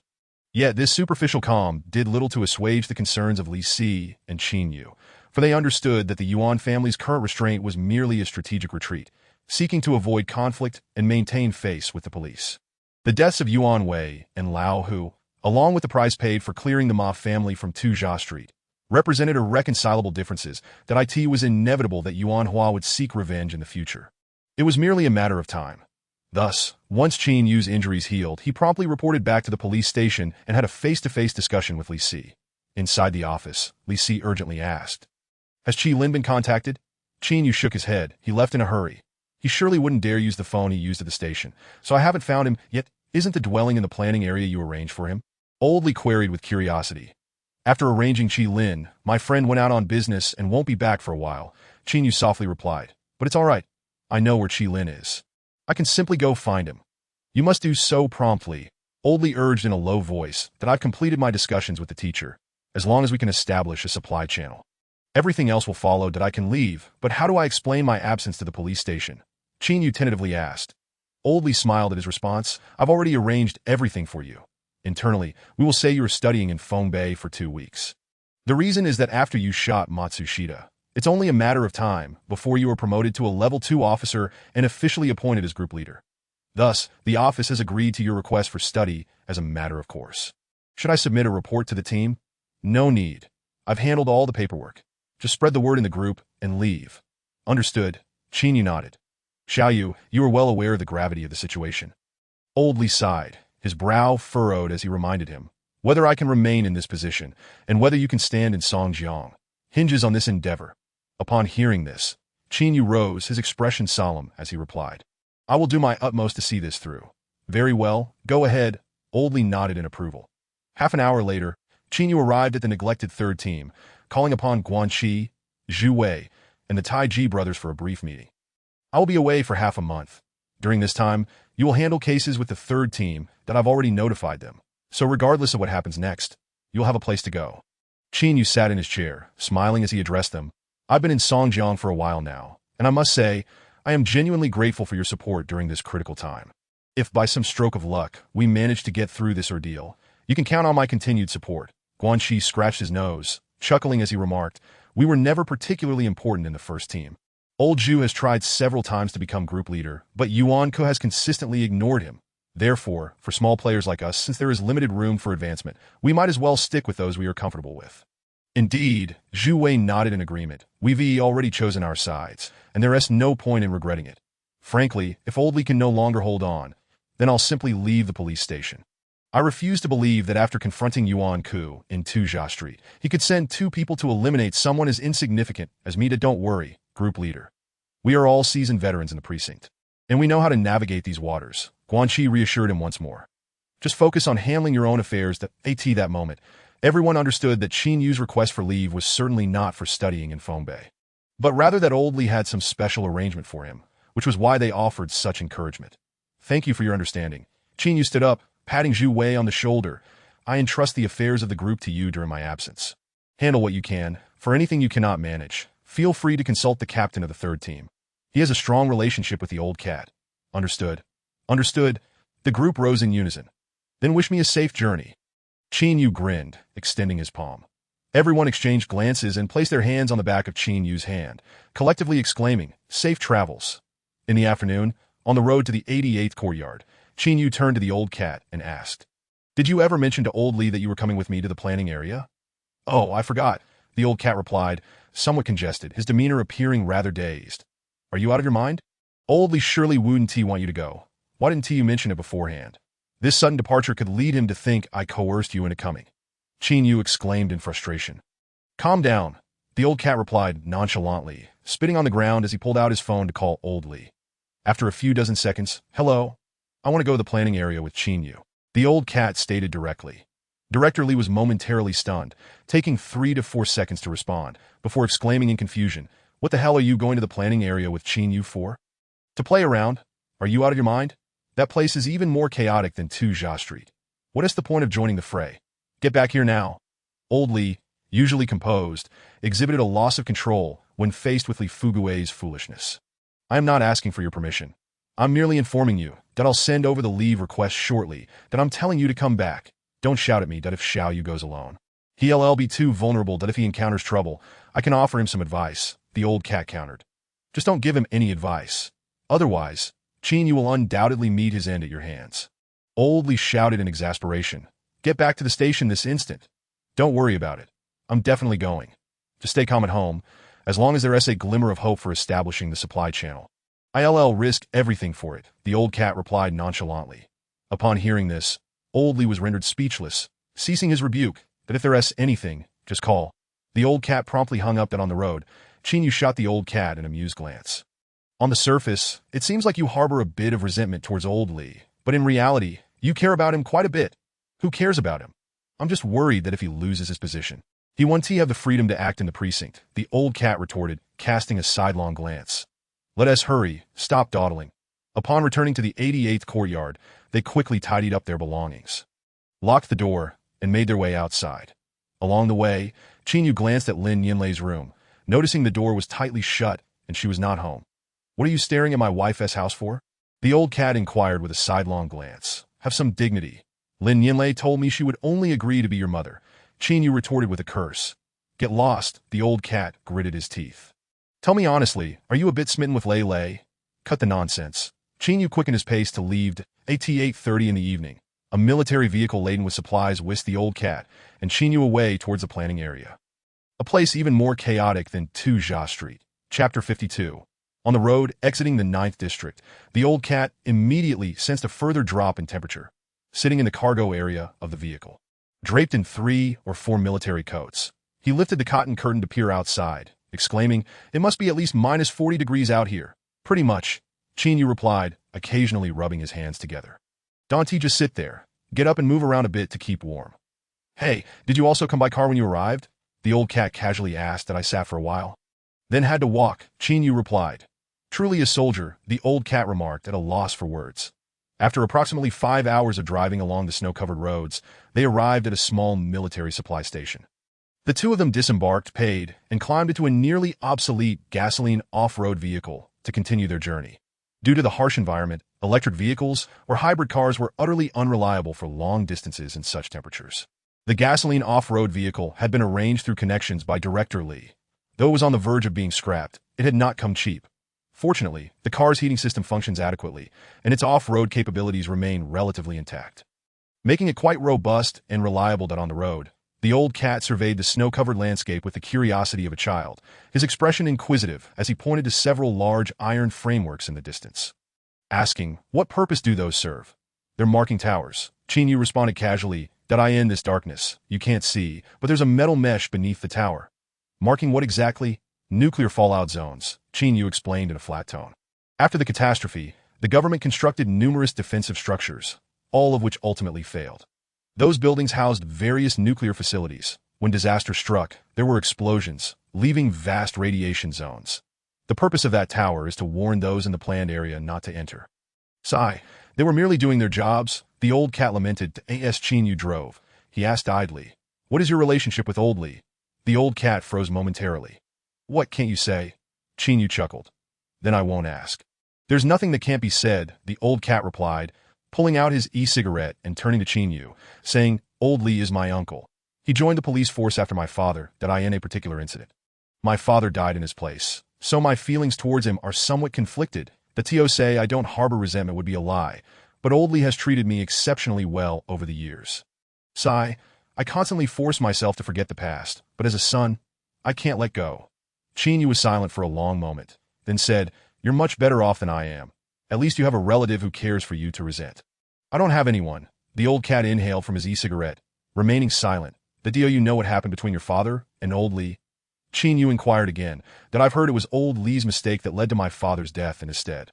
"Did Old Lee ever explain it to you?" "No, he never brings it up.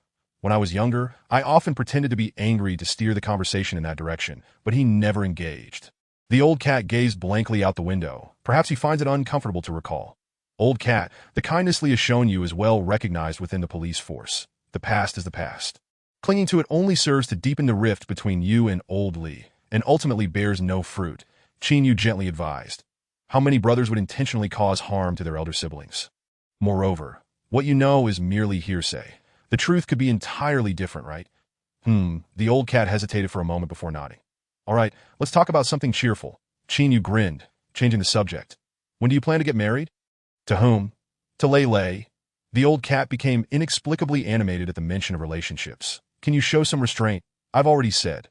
As Chinyu was about to retort, he suddenly spotted a group of ragged individuals emerging from a dilapidated building ahead and immediately shouted, "Old cat, grab your gun, quickly." "What's going on?" The old cat straightened in his seat. Ahead, a dozen people stood in a line, blocking the road. Chinyu did not draw close, but instead stopped the car 20 meters away. "What business do you have?" Chinyu lowered the window, shouting into the biting wind and snow, "Brother, could you spare some food? We're starving." Two men stepped forward from the crowd. Chinyu shouted back, "Can't you see this is a military vehicle? We have no food. Hurry up and leave. If you have no food, then give us some gasoline, clothing, or money." The two men continued to advance. The old cat, observing the frostbitten figures, including children and the elderly, felt a pang of compassion and said, "Let's give them something to at this moment." Chinyu's demeanor shifted from his earlier state in the 9th District. His face darkened as he shouted again. "I'll say it once more. Get lost, damn it. So aggressive. If you don't give us anything, we won't leave." The two men halted at Chinyu's words. Without hesitation, Chinyu shifted gears, slammed on the accelerator, and drove straight toward the crowd. "What the hell?" the old cat exclaimed, pulling Chinyu's arm. "If they don't give, then let it be. Don't run them over." As the crowd saw the car barreling toward them, they scattered in panic. Chinyu had no time to explain to the old cat. He quickly grabbed his gun and fired into the center of the throng. The rapid gunfire dispersed the crowd once more. With his left hand spinning the steering wheel, he drove the car into the snowy expanse, flooring the gas pedal as he navigated the shiny, hard-packed snow. Moments later, 2 or 3 dozen people emerged from the dilapidated buildings, firing at the open field. Fortunately, Chinyu reacted swiftly, steering the car off the road. The old cat, drenched in cold sweat, sat in the car looking back in shock, cursing, "Damn it, they weren't begging for food. They were trying to rob us? If I had parked closer, they would have stripped us of our clothes and left us to freeze." Chinyu replied expressionlessly, "The people here are not human anymore, that we're driving a military vehicle, and they dare to rob us. Do you know what this place is called?" Chinyu turned to ask, "That I don't know." The old cat shook his head. "This is Senkanzi Point 3 years ago. 10 grain trucks from the Northern Special Zone passed through here and were completely robbed. The military commander was furious and ordered 3 battalions. Over 1,000 men to eliminate the bandits. But within a day, nearly all of those 1,000 men were wiped out, with only about 300 escaping. Qin Yu pointed to the road they had just traversed. If you took a crowbar and dug into the snow right now, you might just unearth a body. After a long pause, the old cat suddenly asked, "Did you ever rob grain in Sankanzi?" Chapter 53. This is my fate. Qin Yu chuckled at the old cat's question. "I never robbed. I built my reputation in this area." Haha, the old cat laughed nervously in response. The two men locked eyes for a moment before Qin Yu sighed and added, "I'm human too. I need to eat, I understand." The old cat nodded after a moment of thought. After driving for another 10 hours, they finally arrived near the southern planned area, where the temperatures were slightly warmer than in the north.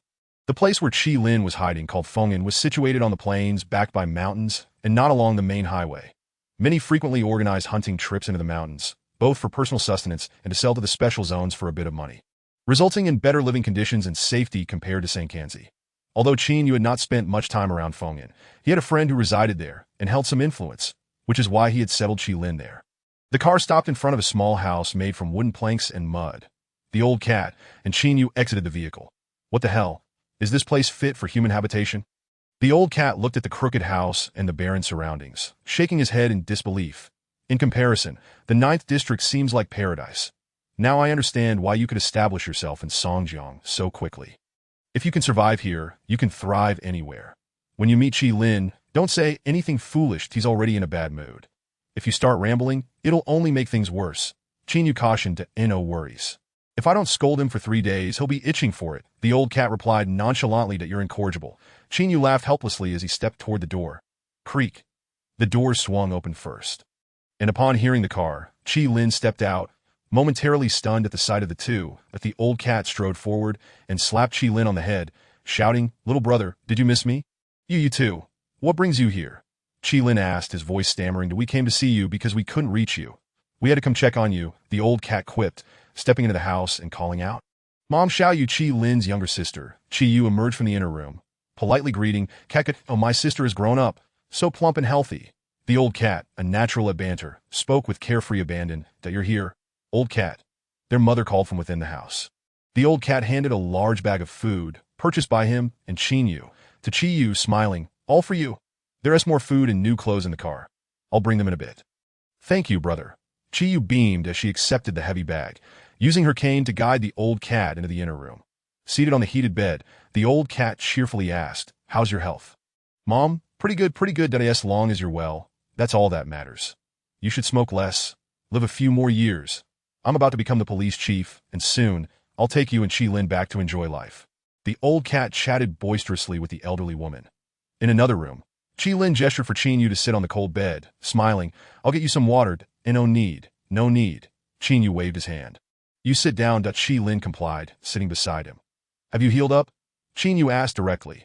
All healed, Qi Lin stretched his limbs and, with a grateful expression, remarked, "Thanks to your friend John, without him, I might have perished here. This place lacks medicine. It was he who arranged for someone to deliver it to me, and also secured this room for my stay, as long as you're all right." Qin Yu replied with a smile. After exchanging a few pleasantries, Qi Lin lowered his voice and inquired of Qin Yu, "Did the Yuan family cause trouble after I left?" "Yes, the situation isn't looking good." Qin Yu nodded in response. "A lot has transpired recently. Old cat and I came here out of desperation, hoping to gather some information from you." "What happened?" Qi Lin pressed. "Think carefully. Before Ao Long ran into trouble, did he share any other information with you aside from the package he entrusted to you? This includes any acquaintances, brothers, or connections you might know about." Qin Yu spoke quickly. "To be frank, the Ma family is in dire straits, and Li Si has also been forced to take sides due to your situation. Yuan Hua has refrained from retaliation, primarily because he stirred up a significant commotion on Tuzhou Street recently and needs to lay low for a while. However, he will undoubtedly continue to make trouble in the future. Moreover, without a supply channel, Old Li cannot establish strong connections, nor can he assist Old Ma in regaining his footing. Thus, Old Cat and I came here to inquire about the supply channels." After listening to Qin Yu's detailed explanation, Qi Lin stared blankly at the ground, remaining silent. "What's wrong?" Qin Yu noticed something was off with Qi Lin and pressed on. After a long silence, Qi Lin suddenly stood up, bent over, and pulled out a black leather bag from beneath the bedsheet without uttering a word. Qin Yu was taken aback. "What does this mean?" "Open the bag and take a look." Qi Lin tossed the bag to Qin Yu. The latter opened the bag and peered inside, retrieving a notebook. Qi Lin sat back down on the bed, rubbing his face in frustration, and said, "This bag was left for me by my elder brother. Before he left, he told me there was a contact inside, and that I should reach out to this person when I found myself in dire straits. At the time, I was preoccupied with thoughts of him, and since I still had a job with the police, I didn't think it was that serious, so I didn't pay it much mind. Later, when my brother passed away, Yuan pressured me to inquire about the supply channels, and only then did I remember this bag. However, I had handed it over to Bella, and when I returned to retrieve it, I happened to catch her in a compromising situation with Old Tiger. I was furious, and she, perhaps frightened, said she had thrown the bag away. So I assumed it was lost. Chinyu listened dumbfounded. But unexpectedly, when my mother, younger sister, and I fled here, I discovered the bag was with my mother. Lin turned his head and smiled, saying the bag was never discarded by Bella. My mother, being meticulous, used it to store her belongings. When I informed her and my sister that we had to escape that night, my mother brought a lot of luggage, including this bag. Chinyu was rendered speechless. What is fate? This is fate, my fate. Lin's eyes unconsciously brimmed with bitterness as he spoke with a voice laden with sarcasm and coldness. When I desperately sought this bag, I thought it was lost.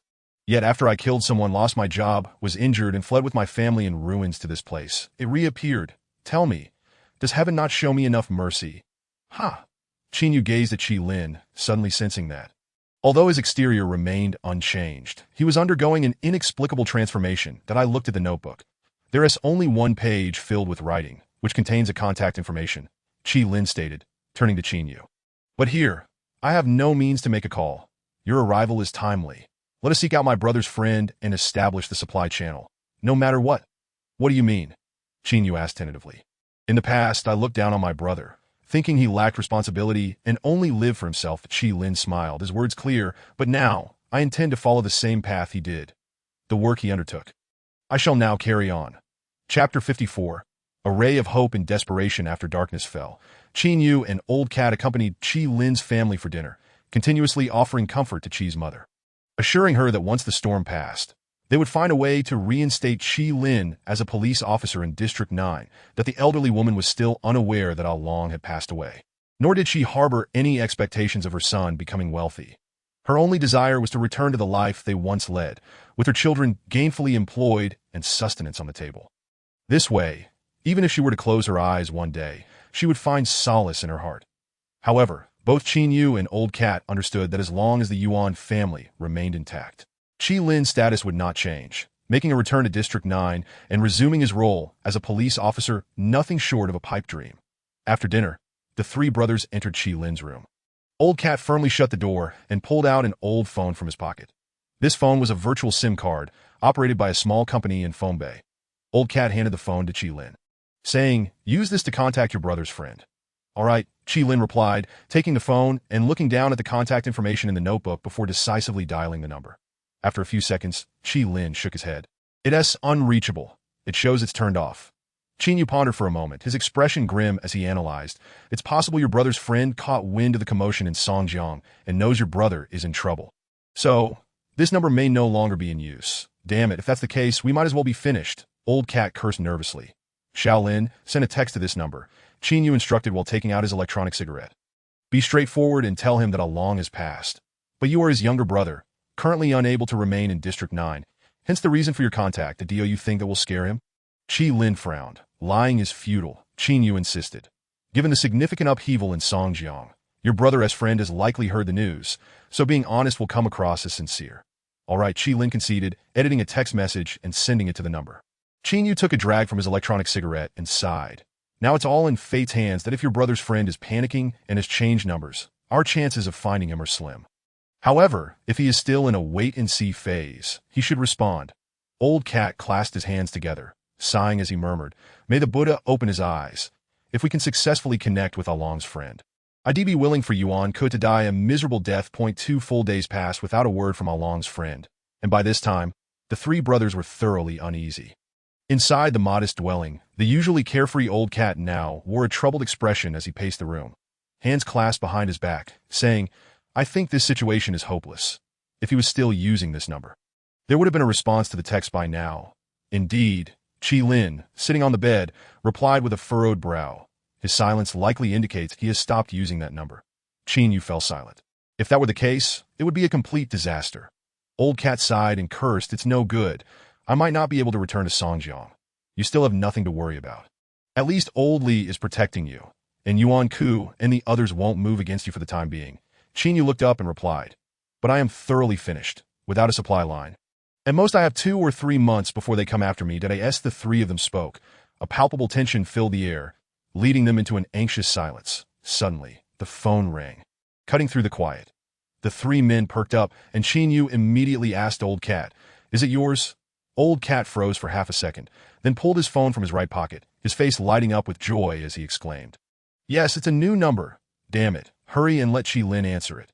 Qin Yu urged excitedly, getting to his feet. That Qi Lin, too, wore a joyful expression as he reached for the phone, exclaiming, "I knew it. Heaven has put me through enough hardship. It must leave a glimmer of hope." Saying this, Qi Lin pressed the answer button. "Hello?" A deep male voice resonated from the other end. That Qi Lin switched to speaker mode. "Is this Along's friend?" The other party remained silent. There is no need to overthink it. "I am Along's brother." Qi Lin, fearing the call might be terminated, quickly added, "I have only used this number once and haven't contacted anyone else. So I know who you are. How can I be sure you are Along's brother?" The other party finally responded, "My name is Qi Lin. I have an elderly mother and a younger sister. My brother Along left home 2 years ago and hasn't been in touch with us since."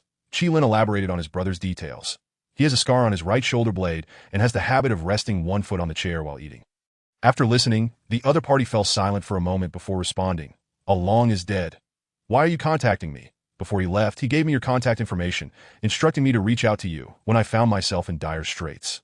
Qi Lin replied, "Honestly, I am indeed in dire straits right now. Along is dead, and his men have been captured." The other party cautiously stated, "I may also be on the line in Songjiang.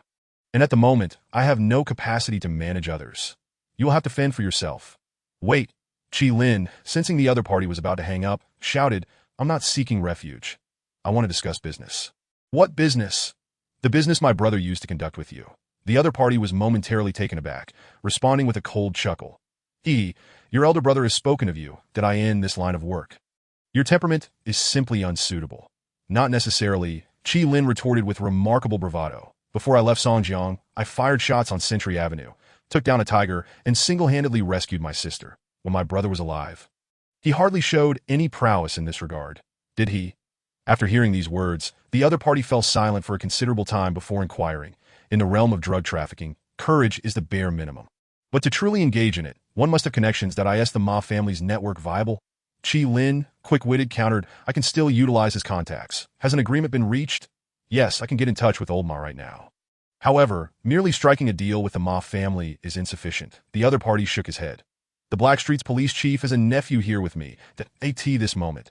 Qi Lin demonstrated the keen perception he had honed within the police force, articulating his words with precision. With their addition, "Does that suffice?" After careful consideration, the other party replied ambiguously, "Wait for my word." "All right." With that, the conversation came to a close. In the southern region, within the unplanned area of Jiangzhou, less than 300 kilometers from the 7th district of the Asia version map, a middle-aged man with a crew cut dialed a number on his mobile phone. After several seconds, he spoke steadily. "Hello, boss. Qi Long's younger brother has contacted me." Chapter 55, an appointment in Jiangzhou. The boss on the other end of the line paused momentarily. "Why did he suddenly reach out to you?" "He mentioned wanting to re-establish a drug line and intends to procure goods from us." The middle-aged man replied succinctly that I tested the waters, and he claimed to have already negotiated with the Ma family, and that he has the backing of Old Li from the Blackstreet police. It seems all that remains is for us to give our approval. "Kong, are you familiar with the situation at Qi Long's home?" The boss suddenly asked. "I have some understanding, as Long shared certain matters about his family with me." Kong nodded. "During my earlier conversation with that kid, the information he provided was largely consistent with what I know.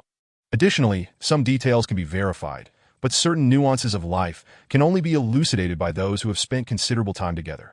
Thus, I personally deduce that he is not lying. He is indeed Qi Long's biological brother." The boss fell silent. "Do you think I should meet him?" Kong hesitated before cautiously suggesting, "The market in Songjiang has been dismantled, resulting in significant losses for us in terms of vital shipping channels.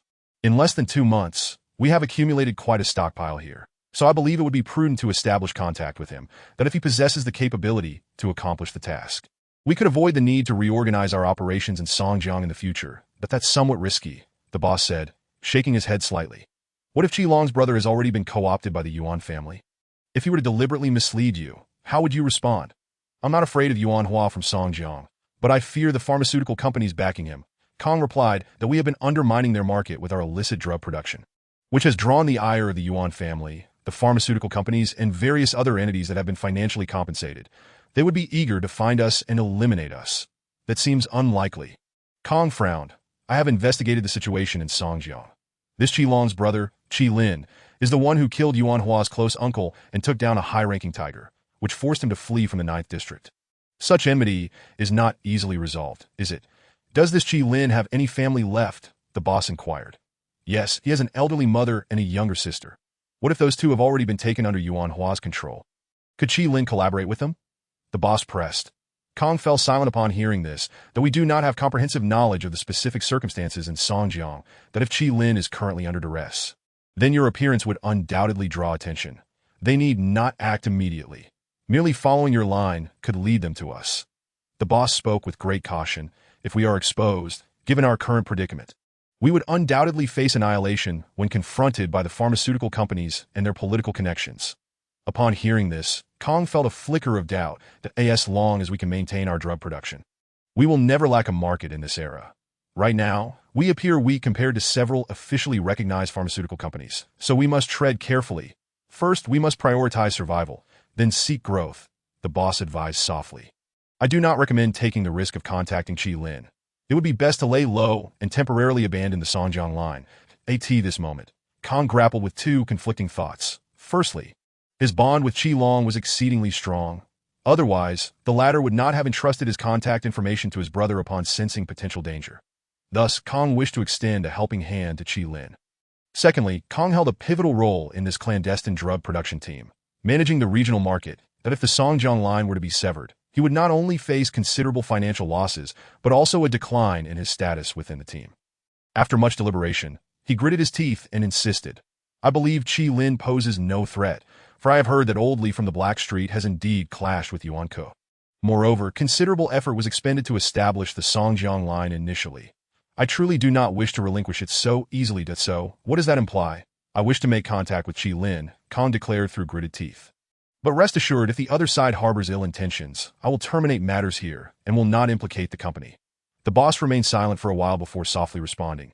Very well, if it is to be so. Then proceed according to my method. Half an hour later, Qilin answered the ringing phone. Hello? We can meet, Kong stated directly. 3 days from now, I will be waiting for you at the Jijiang living area in Jiangzhou. There is an entertainment venue called the Platinum Palace in the district. You must arrive by 8 in the evening. Qilin was taken aback. Jiangzhou, that's quite far from here. I'm afraid I won't make it in 3 days. If we do not delay on the road, there will be ample time. Kong replied decisively. I will wait for you for 3 days.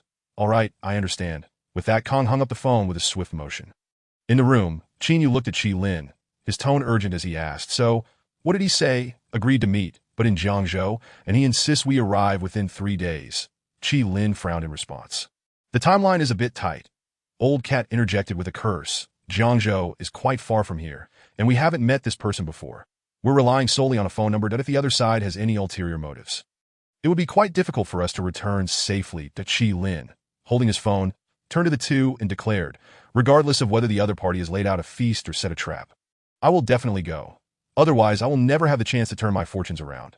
Qinyu turned to Old Cat, rich and noble. You have connections. You may choose not to go. Nonsense. The drug trade concerns Old Li's life and livelihood. If you two are risking it, how could I not? Old Cat replied without hesitation. For the first time, I feel my mother's choice of name for me is indeed auspicious. Time waits for no one. Since we have all decided to go, let us not hesitate any further. Qinyu nodded, instructing, make arrangements for my mother and sister. We will set off tonight. Understood. Qilin nodded in agreement. That evening, Qinyu called his friend John, arranging for his sister and mother to stay temporarily in another household for a few days, and paid in cash for their meals. Once everything was settled, the three of them spent a considerable sum purchasing 4 large barrels of gasoline from a fuel vendor before driving towards the Jiangzhou unplanned area. This journey left no room for retreat. Each of their lives and fortunes hinged upon the outcome of securing a drug supplier. Amidst the chaos of the era, with the 9th district in turmoil, lawlessness rampant, and a cacophony of power struggles, 3 brothers, united in their dire circumstances, truly embarked on their journey from this day forth. Chapter 56. 3 days of relentless travel. Arriving at Jijiang Qilin's residence was approximately 1,800 kilometers from Jiangzhou. In the past, This distance could have been covered in 20-some hours by car. However, the current harsh environment had transformed the landscape beyond recognition. Upon leaving the northern region, Lin encountered an endless expanse of desert in the central plains. Alongside the remnants of a once great riverbed that had long since dried up, now merely a vast chasm that had once nurtured countless lives. The current survival environment in Asia can be broadly categorized into three tiers. The third tier encompasses uninhabited zones, which have suffered catastrophic disasters. Some areas are parched and cracked, with no water sources visible for hundreds of miles. Others endure frigid winters, with land frozen for countless miles. And some regions have entirely succumbed to inundation. Prior to the calamity, the government had deployed extensive technological measures to combat the disaster, but most of these efforts ultimately faltered against nature's might. Furthermore, these initiatives left behind numerous hidden ailments, such as nuclear waste and sites contaminated with hazardous chemical byproducts. Today, these areas have become places no one dares to tread. Perhaps it will take several decades for them to gradually recover. The second tier consists of unplanned areas. While the conditions are harsh, the populace can still adapt. Due to the constraints of geographical conditions and the current limited resources in the 9 major districts, they are temporarily unable to transform into officially designated living areas under the auspices of a unified government, where social environments are stable and living conditions relatively comfortable. The first tier consists of living areas established by the unified government, divided into 4 zones in Asia, for in the Euro-African Alliance, plus a specially established 9th special zone. Our Chinese compatriots possess the 7th and 8th districts, wielding absolute power in the unified government. For when calamity truly strikes, the world will finally witness the might of 1.4 billion people, their roars and miracles. The Jiangzhou planning area, situated near the 7th district, boasts a relatively favorable geographical environment compared to the northern regions, with numerous thriving urban areas included. For instance, as mentioned by Brother Kong, the Jianshan living area, while the entire Jiangzhou is referred to as the quasi-10th district that in the past 2 years, the unified government seriously considered constructing a new city here. But due to limited resources and the daunting task of managing a large populace, coupled with the myriad complexities of various civil forces, the plan ultimately fell through. After a relentless 3-day journey, Lin, and Old Cat finally arrived at Jianshan. Their cross-regional travel subjected them to countless trials and tribulations along the way. Later, Old Cat admitted that had it not been for Yu's presence in the vehicle, leveraging his rich life experience in this area, both he and Lin would likely have faltered midway, as some problems cannot simply be resolved through sheer determination. Despite the arduous journey, they fortunately reached their destination.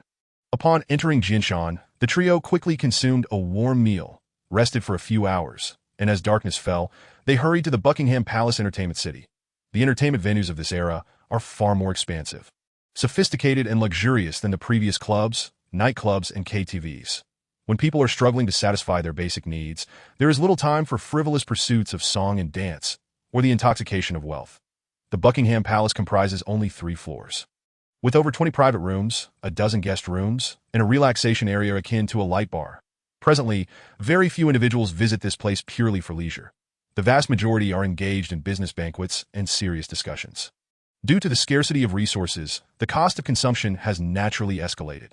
Following Brother Kang's instructions, Lin reserved a private room on the 2nd floor, and shortly thereafter, the service attendant escorted in a dozen striking young women.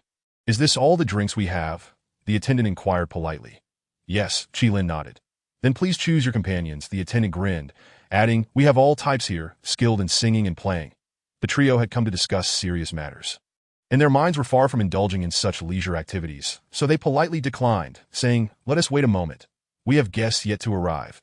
Just as the attendant was about to respond, a cheerful young lady stepped forward from the far left, exclaiming, "Come on, just pick 3. We have tasks to fulfill. If we don't sit with clients all day, not only do we lose out on earnings, but we might even face deductions." Old Cat, a charming rogue, turned to the girl and, after scrutinizing her, remarked with a grin, "With your looks, how could you possibly lack business?" Upon hearing Old Cat engage, the girl eagerly approached, saying, "We have women of all skin tones and types here. The competition is fierce. If I don't put in the effort, I 1 tier and a dime." Old Cat glanced at Yu and whispered in his ear, "When in a place like this, it's best not to draw too much attention. Why not let a few of them sit down, and when the main party arrives, we can send them off? After all, you'll need to entertain them too." Yu pondered Old Cat's advice and nodded. "All right, let's keep 3 to what should we call you?" Old Cat turned to the girl and asked. "Coco," she replied. "Let the 2 who are close to you sit down too." Old Cat casually suggested. Coco paused in surprise. What? Don't you have friends here? Old Cat teased with a sidelong glance. That I do. Coco regained her composure and called to the two girls on her left. You two can join us. After which, the two girls walked over and sat beside Chi Lin and Chin Yu. The attendant bowed politely and said, Enjoy your time, gentlemen. After a brief exchange of pleasantries, the others departed bored. Old Cat glanced at Coco's long legs and, unable to resist, touched them, saying, You're quite elastic, aren't you? Brother, you're quite bold, she replied. Bold? I just have a bit of flair, he retorted to Chi Lin. Sitting nearby, overheard and felt a headache coming on, leaning toward Chin Yu. His heart is truly vast. Coco crossed her legs and instinctively removed Old Cat's hand from her thigh, remarking, Your hands are quite nice. Meanwhile, downstairs, a middle-aged man with a buzz cut entered the lobby alone. The attendant rushed over, asking, Sir, are you alone or with friends? Do you have a reservation? My surname is Kong, and I've booked a suite on the 3rd floor for a meeting. The man replied as he surveyed the surroundings. Very well, please follow me, the attendant said, stepping aside with a smile to lead the way. Chapter 57. The Long Coat and the Ponytail. Under the attendant's guidance. Brother Kong entered the suite on the 3rd floor, took a quick glance around, then sat on the bed and pulled out his phone to send a text. Boss, I've arrived and am ready to make contact. Came a swift reply. With permission granted, Kong dialed Chi Lin's number. Hello, greetings, Brother Kong, Chi Lin responded, having learned his name through previous interactions that we're at the Buckingham Palace now. Where are you? Kong inquired that I in a private room on the 2nd floor. Chi Lin answered truthfully. Kong licked his lips, sitting in the darkened room, pausing for a moment before responding, Come to Suite 09 on the 3rd floor. Understood. After their communication concluded, Kong approached the door, peering through the peephole at the suite across the hall. In the private room on the 2nd floor, Chi Lin tucked away his phone and turned to Chin Yu and Old Cat, exclaiming, He here, on the 3rd floor. Didn't we agree to meet in this room? Why is he suddenly heading up? Old Cat frowned. Does this old fellow have something on his mind? Before he could finish, Chin Yu swiftly pinched Old Cat's wrist and looked at the three girls, saying, You all should step outside for a moment. Old Cat fell silent. Coco hesitated, then quickly told the other two girls, Let us step out and allow the boss to handle his business. Once Coco and the others had left, Chin Yu, now serious, addressed the remaining two. We've rushed in without a plan. We know little of the individuals we're dealing with. It's best to be cautious. Let us guard against deception. The two nodded in agreement, drawing handguns purchased alongside their off-road vehicles during their military service, inspecting them before reaching for their bags to distribute spare magazines. Suddenly, the door to the private room creaked open, and Coco, surprised, stood frozen, watching the three men handling firearms. Chin Yu turned to the doorway, his gaze cold as he asked Coco, Who the hell let you in? I left my bag on the sofa. Gentlemen, please continue. I'll retrieve it shortly, she stammered, quickly retreating through the door. Old Cat glanced at the sofa, confirming Coco's bag was indeed there before turning back, saying, Hurry up. Once the three were adequately prepared, they swiftly exited the private room and made their way to the 3rd floor. Upstairs, Brother Kang's phone rang. That he glanced at the number, and just as he answered, he heard hurried footsteps outside the door. Did I end the corridor? A young man clad in a long sheepskin coat, military green fitted trousers, and dirty leather boots, with his hands tucked into his sleeves and a ponytail trailing behind, sauntered towards Suite 09, flanked by 4 companions. The man in the coat had a long face adorned with a thick beard and sharp eyes, a subtle smile playing at the corners of his mouth. That he glanced back at the corridor behind him and then said, They're right here. Let us go.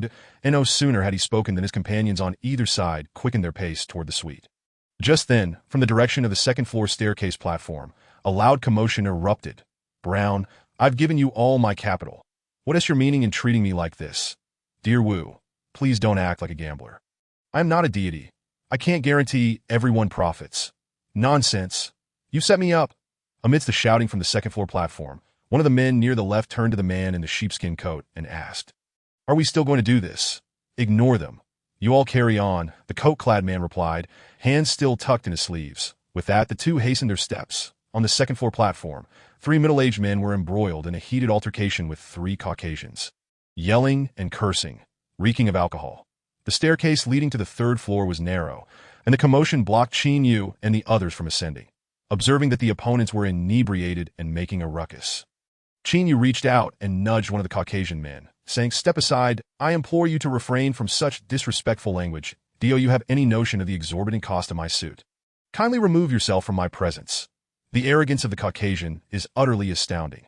Old Cat, upon hearing the commotion, stepped forward, drawing his firearm from his waist and delivering a swift slap to the intruder's face with his left hand. You re-scrounging in our living area, and you have no understanding of what it means to be discreet. Get lost. The Caucasian, upon noticing the weapon at Old Cat's side, was momentarily taken aback. Yu pushed through the crowd, forcefully leading Old Cat and Shi Lin forward. In less than 10 seconds, the trio arrived at the third-floor corridor, just as they turned to locate room 09, according to the signage. A sudden, thunderous sound of a door being kicked erupted from the left side. Yu turned at the sound, and immediately after, gunfire rang out, echoing throughout the Buckingham Palace. What on earth is happening? Shi Lin instinctively reached for his waist. Yu reacted swiftly, scanning the signage and realizing that the direction of the gunfire was indeed towards room 09. Meanwhile, at the far end of the corridor, Brother Kong looked alarmed as he gazed at the man in the trench coat. You lot. The man in the trench coat withdrew his right hand from his sleeve, grinning as he patted Brother Kang's cheek. Are you feeling a thrill upon seeing me? You don't shout. If you do, I'll kill you. The man in the trench coat chided Brother Kong with a smile, then waved his hand dismissively. Let's go. The gunfire had sounded. One of his companions pointed at Brother Kong and reminded the trench-coated man, this place has certain connections with his boss. The man in the trench coat, without a hint of panic, casually ran his hand through his ponytail and said, It's too bothersome to exit through the front. Let us jump out the window. Upon hearing this, everyone hastily moved towards the window in the corridor. Yu hesitated for a moment before breaking into a sprint. After turning 2 corners, he just in time witnessed Brother Kong being dragged towards the window. Old Cat stood a little further back, gazing intently at the scene on the windowsill, and quickly shouted, Brother Kong. After calling out, Old Cat pulled Yu to hide around the corner of the corridor. The window. Brother Kong struggled to look back upon hearing the voice. And when he saw the corridor was empty, he too, with experience, shouted, Help me. Just as he finished speaking, the man in the trench coat yanked Brother Kong and leaped out of the window, the corner of the corridor. Old Cat snapped back to reality and looked at Yu, saying, It's over. This guy is in big trouble. Downstairs, urgent and rapid footsteps resounded deafeningly. Damn it. Yu cursed, scratching his head. What kind of situation is this? Why do we always run into trouble? We must save Brother Kong. Otherwise, all our efforts will be in vain. Shi Lin shouted, his eyes reddening as he rushed towards the window. Chapter 58. The Kidnapped Intermediary. Additional Update 1. Yu. Old Cat and Shi Lin sprinted from the corridor to the window, peering down to discover a landing on the second floor, where the ponytailed man and his accomplices had jumped down and descended the staircase beside it. Yu stood at the window, looking up ahead, and spotted the ponytailed man and his crew hastily escorting Brother Kong across the street, making their way towards an alley. Brother Kong had just called for their help, indicating he was acutely aware of his perilous situation. Shi Lin urgently beckoned the others. We must rescue him. Otherwise, all our work will have been for nothing. Yu comprehended Shi Lin's intent and, with no time to waste, turned to Old Cat, saying, You go get the car. Shi Lin and I will follow and see what we can do. Be careful. Old Cat cautioned before grabbing his phone to call. Yu shouted a quick affirmation and climbed onto the windowsill, calling out to Shi Lin, Let us go. With that, the two leapt down one after the other, while Old Cat swiftly made his way towards the staircase leading to the second floor. After navigating 2 corners, just as Old Cat was about to descend, he heard the sound of hurried footsteps below and spotted 7 or 8 young men in Buckingham Palace uniforms, armed and charging up. Their gazes met and Old Cat reacted quickly, his face paling as he pointed towards the corridor, shouting, You guys finally showed up. Someone just fired a gun and kidnapped a person, who jumped out the window. How many of them? The lead henchman inquired, frowning that I couldn't see clearly. Maybe 4 or 5, Old Cat replied, stepping aside. Seeing that Old Cat was alone and unarmed, they didn't think twice and rushed forward, weapons in hand, towards the window.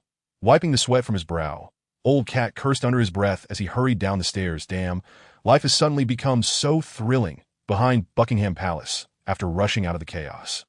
Yu dashed down the steps of the landing and was about to cross the street when Shi Lin suddenly pulled him back.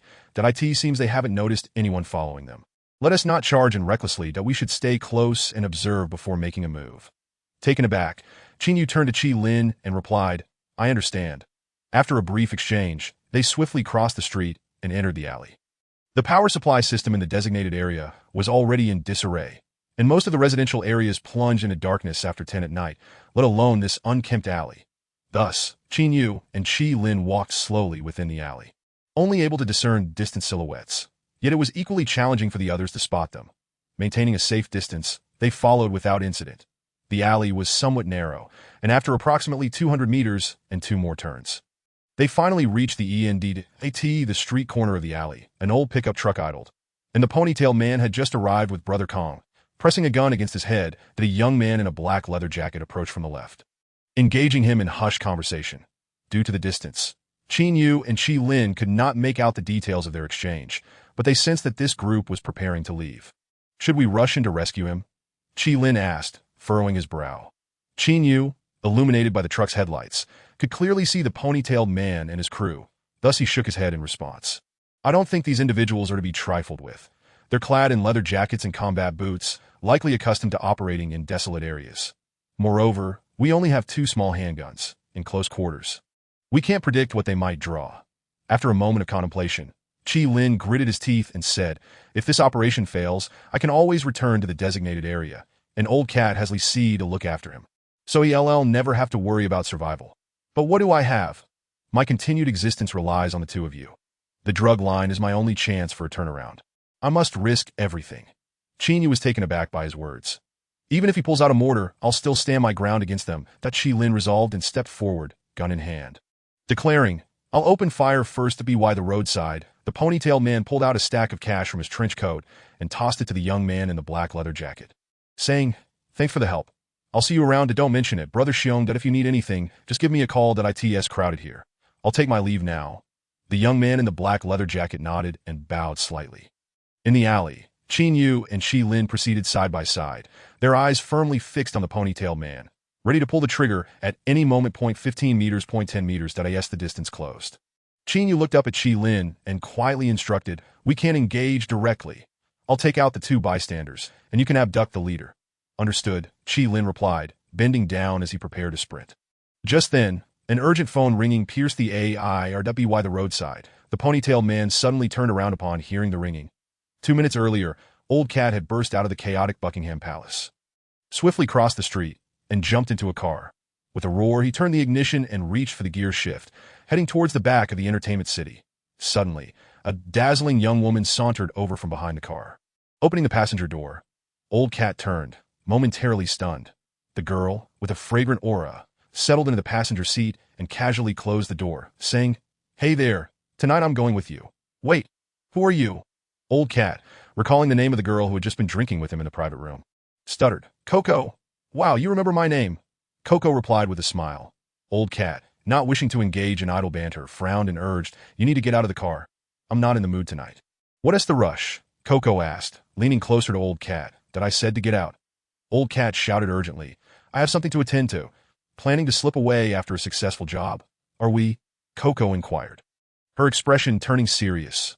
Old Cat was taken aback. What do you mean? Tell your 2 friends to return Brother Kong to me, Coco stated. Her smile vanished. Old Cat was momentarily stunned, then instinctively reached for his waist. By the car, 3 men in suits silently surrounded him from behind, neither acting nor brandishing weapons, merely standing expressionlessly beside the driver's window, coldly staring at Old Cat. Don't move, or it will end badly for you, Coco said, playfully tapping Old Cat's chest with her delicate finger. Go ahead and call your friends. Who on earth are you? Old Cat asked, astonished. With bright eyes, Coco reached in Old Cat's pocket, retrieving his phone, and said, I am the boss. Old Cat was left speechless. Coco held the phone and clearly commanded, if you don't want to die in Jiangzhou, unlock it immediately and call your friends. Chapter 59. The Sudden Burden. Additional update 2. On the street, upon hearing the phone ring, Brother Xiong with the ponytail turned back towards the alley, raising 2 fingers. Beside them, 2 young men forcefully shoved Brother Kong into the vehicle, while another 2 extracted shotguns from their coats, the sound of the bolts being racked echoing ominously. The man in the black leather jacket, his expression fraught with tension, turned to Brother Xiao and inquired, no one will see me, right? That would complicate matters. If anyone does, just eliminate him. Brother Xiao replied curtly, gesturing towards the 2 armed men. Receiving the signal, the gunmen immediately spread out, shotguns at the ready, and advanced into the alley. Brother Xiao followed closely behind, his steps measured and composed. The silence of the alley was pierced by the dull thud of their footsteps. The 2 armed youths moved forward approximately 10 meters before glancing to the left, where they noticed a wooden door at the back of a building ajar, with a faint light spilling out. Brother Xiao licked his lips and approached, first signaling his companions to remain still. Then, he stealthily leaned in to peek through the door, and without warning, he grasped the handle and pulled it open. Then a waft of greasy smoke escaped, and Brother Zhao's expression remained impassive as he glanced inside. Discovering a small restaurant's kitchen, where a Western chef was busy frying something. Upon hearing the noise, the chef turned around, a jovial smile spreading across his plump cheeks. "The main entrance is at the front," he said. Brother Xiao surveyed the chef momentarily, hesitating before nodding. "I must have taken a wrong turn." The chef, upon hearing this, turned back to his cooking. Brother Xiao scanned the interior one last time, finding nothing amiss, before shutting the door and departing with his two companions. Just as they left, the storage room door in the kitchen swung open, and Qi Lin, gun drawn, pointed it at another chef, his gaze menacing as he threatened. "Do your job well, or you'll find yourself in a grave predicament." "Understood, understood." The chef at the stove nodded fervently. Exiting through the main door, Qin Yu stowed his gun and urged Qi Lin, "Let's move."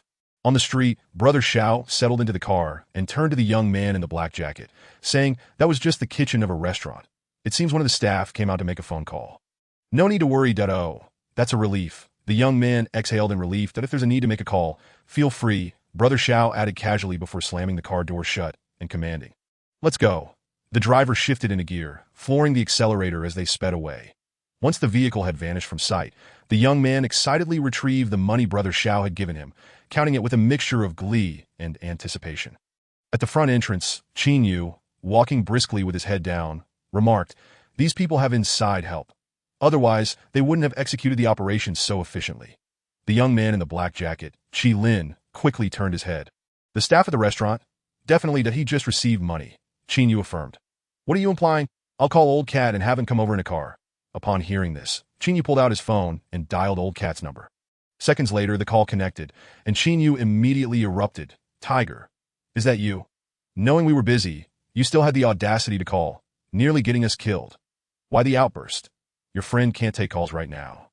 A voice responded, belonging to Kiki. Qin Yu paused, momentarily taken aback. "Who are you?" "I'm Brother Kang's employer," Kiki replied tersely, "that we met earlier in the private room."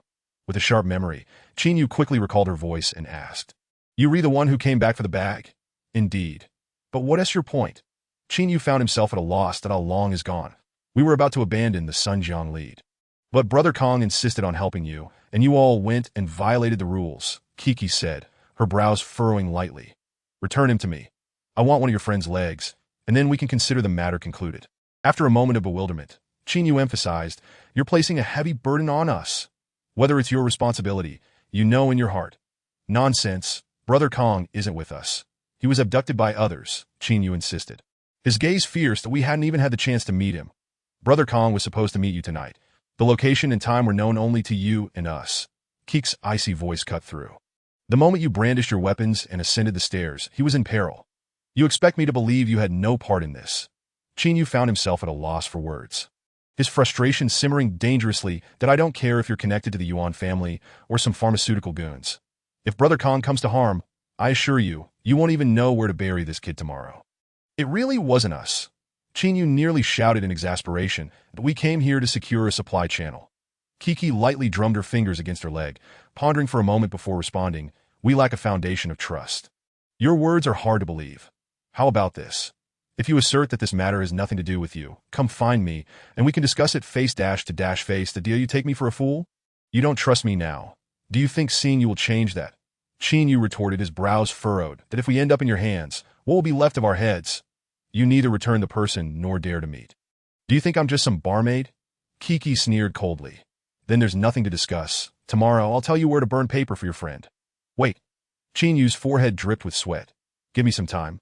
I can prove we had nothing to do with this." Kiki hesitated, checking her watch before dawn. "If you haven't called back, let us consider this matter closed." With that, Qin Yu heard the dial tone, signaling the call had ended. "What happened?" Qi Lin asked urgently upon seeing Qin Yu lower his phone. "Damn it," Qin Yu cursed, his expression despondent. "The woman who accompanied Old Cat tonight is Brother Kang's boss. She suspects we set him up, and that's why Old Cat was caught." "Damn." Qi Lin kicked over a nearby trash can in frustration. "Why is everything going so wrong? Not a single thing goes smoothly." On the street, Kiki sat cross-legged in her car, her chin resting in her hand, lost in thought. Boss, anyone bold enough to come to our territory to grab Brother Kong must be a reckless fool, the driver said, his expression grim as he gripped the steering wheel. Since they've succeeded, it's likely they won't bother with their accomplices, which puts Brother Kong in great danger. This situation has an unusual scent to it, Kiki mused, her brow furrowing as she shook her head slightly. Investigate if Brother Kong has offended anyone recently. What do you mean? The driver inquired, puzzled. Less questioning, more action, Kiki replied, her expression resolute as she gazed at the driver. Understood. I'll make the call right away. The driver nodded repeatedly. Chapter 60, Before Dawn, Addendum 3. On the street diagonally opposite Buckingham Palace's main entrance, Qin Yu observed the patrons hastily exiting due to the earlier gunfire, and spoke rapidly to Qi Lin. I need to go in for a moment. You wait for me outside, let's go together, no need. Qin Yu replied, shedding his outer coat and preparing to wear it backward, but it's chaotic inside. Even if we encounter him, we won't be able to act, I'll gather some information and be right back. Then I'll wait nearby, if anything goes wrong, fire your gun, and I'll assist you, Qi Lin affirmed. All right. After Qin Yu donned his reversed attire, he glanced around before stepping into the street. Just then, he heard footsteps as someone nearby spoke on the phone. There has been an incident at the restaurant. I'm heading back to check it out. We'll be home soon, no need to worry ya. I'll take tomorrow off. Haha, not much. Just had a stroke of luck today, and the boss gave me a bonus. Later, I'll take you out. Qin Yu turned his head at the sound, his eyes locking onto the man on the phone. Dressed in a heavy down jacket with a short haircut, he appeared unfamiliar at first glance.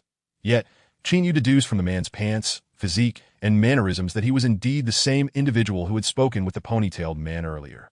Qi Lin, with his background as a police officer, also recognized him.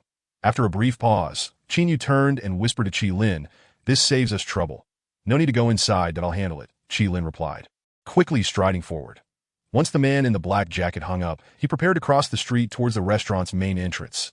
"Hey, buddy," Qi Lin caught up, patting the man on the shoulder from behind. The man turned, his tone aggressive as he barked. "Who the hell are you?" Qi Lin drew his gun, pressing it against the man's waist, his expression impassive as he responded, "You do well to speak to me with caution." The man froze in shock. Minutes later, in the dimly lit, foul-smelling street, the man in the black jacket lay on the ground, bloodied and cradling his head as he pleaded, "Stop hitting me. Please don't." Qin Yu rolled up his sleeves, shouting, "Where is he?" "Who?" The man stammered. "You must have the wrong person." Qi Lin delivered a swift kick to the man's head, demanding, "Where's Brother Kong?" "I don't know him." The young man whimpered, shielding his head. Qin Yu seized the collar of the man, grinding his teeth as he hissed, "At the alley, by the car. Did you receive money? Damn it, you think I'm lying? I swear it was you guys who made the phone ring in the alley." "You finally seem to comprehend." Qin Yu struck the young man's head with his right fist, demanding, "Where is he? Where is Brother Kong?" The young man stammered, "Brother.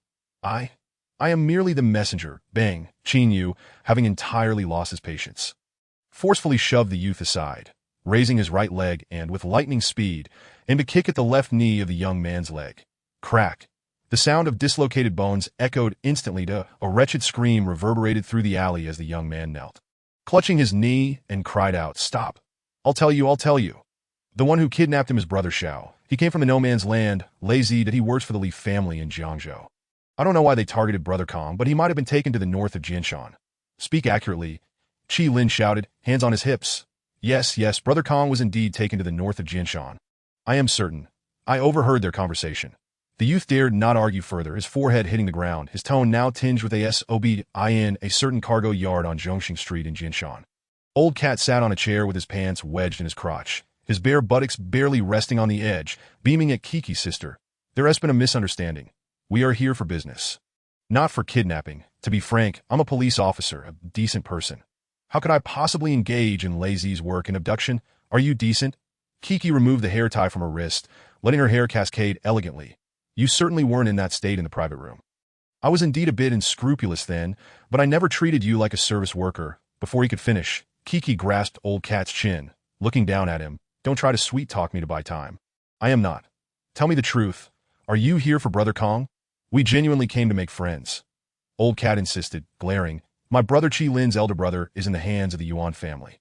Do you think we would deliberately set a trap for Brother Kong? There is no profit in that. Who killed Ulung Isnt the Crux? What matters is who can ensure Qi Lin's survival." Kiki replied coldly, "And the Yuan family has the ability to ensure he lives better." Old Cat fell silent upon hearing this. "I'll wait until dawn. If your friend doesn't return, then you and your foul mouth will remain in Jiangzhou for good. Kiki released Old Cat's chin and turned to shout. The fact that they managed to take Brother Kong so smoothly indicates that the Golden Han Palace may have their informant. Find them and eliminate them. Understood, boss. The driver nodded and departed. After Kiki finished speaking, she ascended the stairs. Old Cat watched her retreating figure, an inexplicable chill creeping into his heart that in these times, even a 5-foot-tall man struggles to survive. The presence of a frail woman stepping into the limelight, becoming a boss, speaks volumes. She is certainly not one to be soft-hearted or indecisive. On the road, Qin Yu pulled the youth along, asking in a low voice, "How far is it to the north of Jinshan?" "About 10 kilometers. The youth limped along, nodding and bowing as he responded. Qi Lin furrowed his brows and inquired again, "What are they planning to do with Brother Kong?" "I am not sure." The youth shook his head. "I don't inquire about such matters. Asking too many questions brings no benefit to oneself. Brother Kong is in danger." Qin Yu stated succinctly, that man with the small braid, daring to flaunt money in front of Brother Kong, indicates they don't intend for him to return alive. Qi Lin's heart sank at this revelation. 10 kilometers is too far. Our vehicle is gone. And by the time we walk there, it will be too late. Qin Yu glanced at his watch. We need to think of a way to get there more quickly. Hearing this, Qi Lin scanned the sides of the street, pausing for a moment before abruptly walking up to a restaurant and calling out, "Is the boss in?" "What is it?" The boss asked for behind the counter. "Did I ask the motorcycle for sale?" "Are you crazy?" "Not for sale," the boss replied, resuming his seat. Qin Yu entered, pulling out 1,000 yuan from his pocket. "Is it for sale?" The boss was taken aback, then leaned back, crossing his legs, and smiled. "If you add another 1,000, I'll sell it. Haha." Slap. Qin Yu slammed his gun on the table. "The money is gone. Will this suffice?" The boss leaned back in fright. Minutes later, the cold wind howled as Qin Yu, and the youth rode a small, cheerful motorcycle, speeding toward the north of Jinshan. Chapter 61. The Stylish Brother Xiao. Additional update 4. In the dead of night, within a building by the roadside in North Jinshan, Brother Xiao sat at the dining table, leisurely enjoying exquisite dishes and sipping strong white liquor. After about 10 minutes, the door to the second-floor living room was yanked open from the outside, and a young man in his 20s led a burly middle-aged man into the room. These two were core members of the Li family from Jiangzhou. The young man was named Li Tong, whose father held the second-highest position in the family. The middle-aged man following him was Dong Cheng, Li Tong's maternal uncle. The Li family initially started by trafficking permanent residency permits in the 7th district, later branching into a trading company, but secretly specialized in trading scarce resources like firearms, food, cotton, and crude oil. Over the past 7 to 8 years, this family has grown exponentially, achieving significant capital accumulation. However, this has also burdened the impoverished locals, as prices have soared, and someone always has to pay the price. The Li family's goal is quite clear. They aim to profit from the poor. Yet, in recent years, the social environment of the 7th district has gradually stabilized, with various beneficial policies being implemented, and population growth has not been as fierce as in previous years. Thus, resources like food and cotton are no longer as desperately needed. Observing the downturn in their industry, the Li family swiftly shifted their focus to the pharmaceutical sector, and their conflict with Brother Kong arose over the interests in this drug trade. Upon entering the room, Li Tong looked eagerly at Brother Xiao and asked, "So, how's the food?" "I eat the same thing everywhere, as long as it fills me. That's enough." Brother Xiao merely glanced at Li Tong, showing no inclination to rise in greeting. Brother Xiao was always understated in his speech. Li Tong grinned and sat down beside him. "With your stature, where could you go without a hearty meal?" "Haha, you flatter me." Brother Xiao set down his chopsticks and picked up a cigarette box from the table. Li Tong poured a glass of white liquor, smilingly leaning forward to ask, "Honestly, Brother Xiao, I have great respect for you. Why not stay? We can make money together and enjoy better days."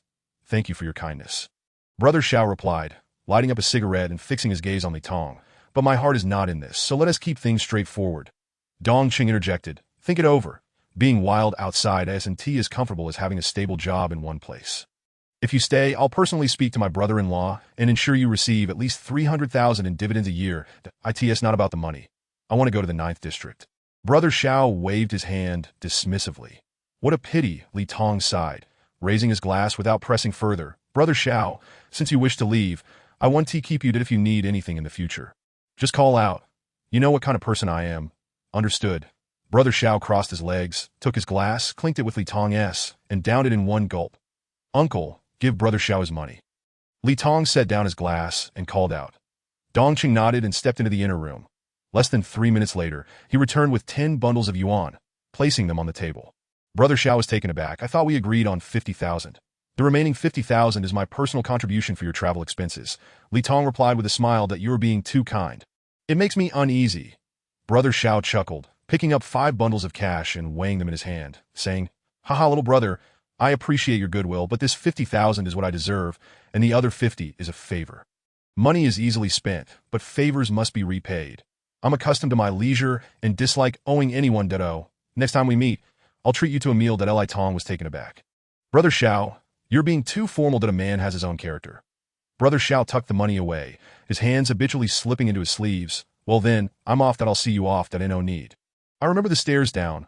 Haha, Brother Xiao laughed and turned to leave with flair. Li Tong and Dong Chung exchanged glances, both shaking their heads helplessly. If this person stays, he could accomplish great things. Li Tong sighed. These wild ones are not so easily tamed. Dongqing softly reassured. Moreover, they're used to being unruly. If they suddenly come here, they might cause trouble. It's good yes leaving. Have we extracted the information from Kong? Li Tong shifted the topic, but he is quite tight-lipped. He refuses to disclose who supplies him in Fongbei. Dongqing smiled, but we've been lucky. I found some information in his phone. And once we send someone to verify it in Fongbei, we can proceed. That bastard stole our big order in Fongbei, Li Tong said, hands on his hips, his expression darkening. Since the information is obtained, you can handle the rest. Understood. Dongqing stood up upon hearing this. You eat for a bit. I'll go check now. Alright. Li Tong nodded. 7 to 8 minutes later, I in the dimly lit basement. Dongqing led 2 henchmen, tilting his head as he glared at the bloodied Konggu and scolded. Look at you, such a cowardly sight that I advised you to join us from the very beginning. Yet you refused, and now, look where it has brought you. Your life hangs by a thread. Konggu, dazed and disoriented, lifted his head, cursing with a mouth full of blood. I concede, but you've set me up in the future.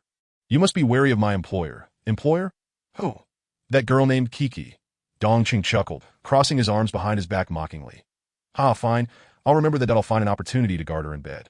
To hell with that, Konggu shot back, his eyes wide with fury. Dongqing tilted his neck, laughing as he beckoned.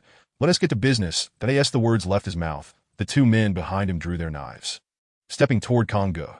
Just then, the shrill ring of a phone interrupted the tense atmosphere. Everyone froze for a moment, and Dongqing answered the call. Hello. Is this Qinggu? I'm Xiaowen from the Platinum Palace. Which Xiaowen? Have you forgotten me? I'm the one who passed the message to Xiaogu, which led to your capture of Kong. The young man in the black jacket spoke urgently over the phone.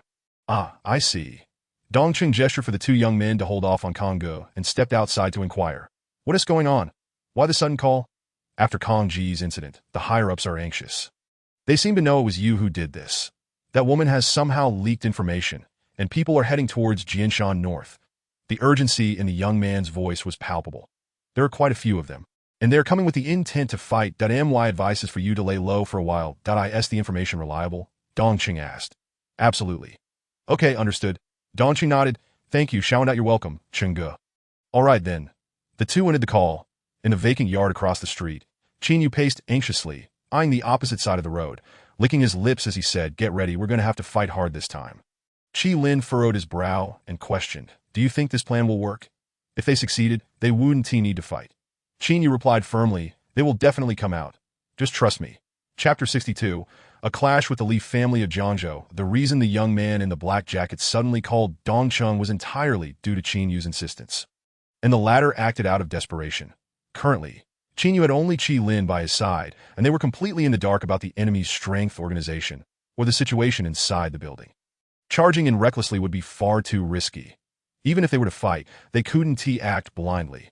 After all, they were not invincible, and life was precious. Less than 10 minutes after the call, figures began to emerge from the opposite entrance, with 2 drivers heading to the back of the yard to retrieve their vehicles. Qi Lin squinted, beads of sweat forming on his forehead as he remarked. There seem to be quite a few of them. If we don't rescue Konggu, our trip to Jiangzhou will be in vain, and we won't even get back old cat. Qingyu ground his teeth in response. There is no turning back now. We have to take the risk, Qi Lin, resolute, replied. This time, it's either the 3 of us accomplish the task and return, or we all perish here. Whoever flinches and runs first is a coward. Let us do this. Qingyu nodded, drawing his firearm. Across the road, Li Tong stepped forward, frowning as he asked Dong Chung, "Is the information reliable?" "The caller is the insider who passed the message to Xiao that IT should be trustworthy," Dong Chung replied, frowning. "They know we captured Kong, and they are bound to be furious. They're coming to fight.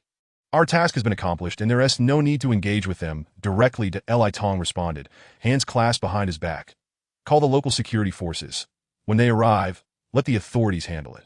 "Sounds good." Dong Chung smiled as he pulled out his phone down on the street. 2 cars had already come to a halt, and 6 individuals surrounded Li Tong and Dong Chung, one of whom had already jogged ahead to open the car door. In the yard across, after scanning the group, Qin Yu turned and said, "Do you see that young man in the middle and the one on the phone? They're the leaders." "Yes," Qi Lin nodded. "But I don't see Kongji." Yes, the words fell.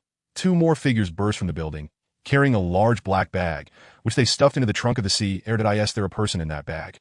Qin Yu's eyes lit up as he urged, "Quick, get in the car." Qi Lin hopped onto the back of the motorcycle, his right arm holding the gun naturally at his side. "Let us go." With a roar, the motorcycle's engine thundered to life, shooting out of the yard like an arrow aimed at the 2 cars that on the roadside. Some in the crowd turned upon hearing the motorcycle's sound.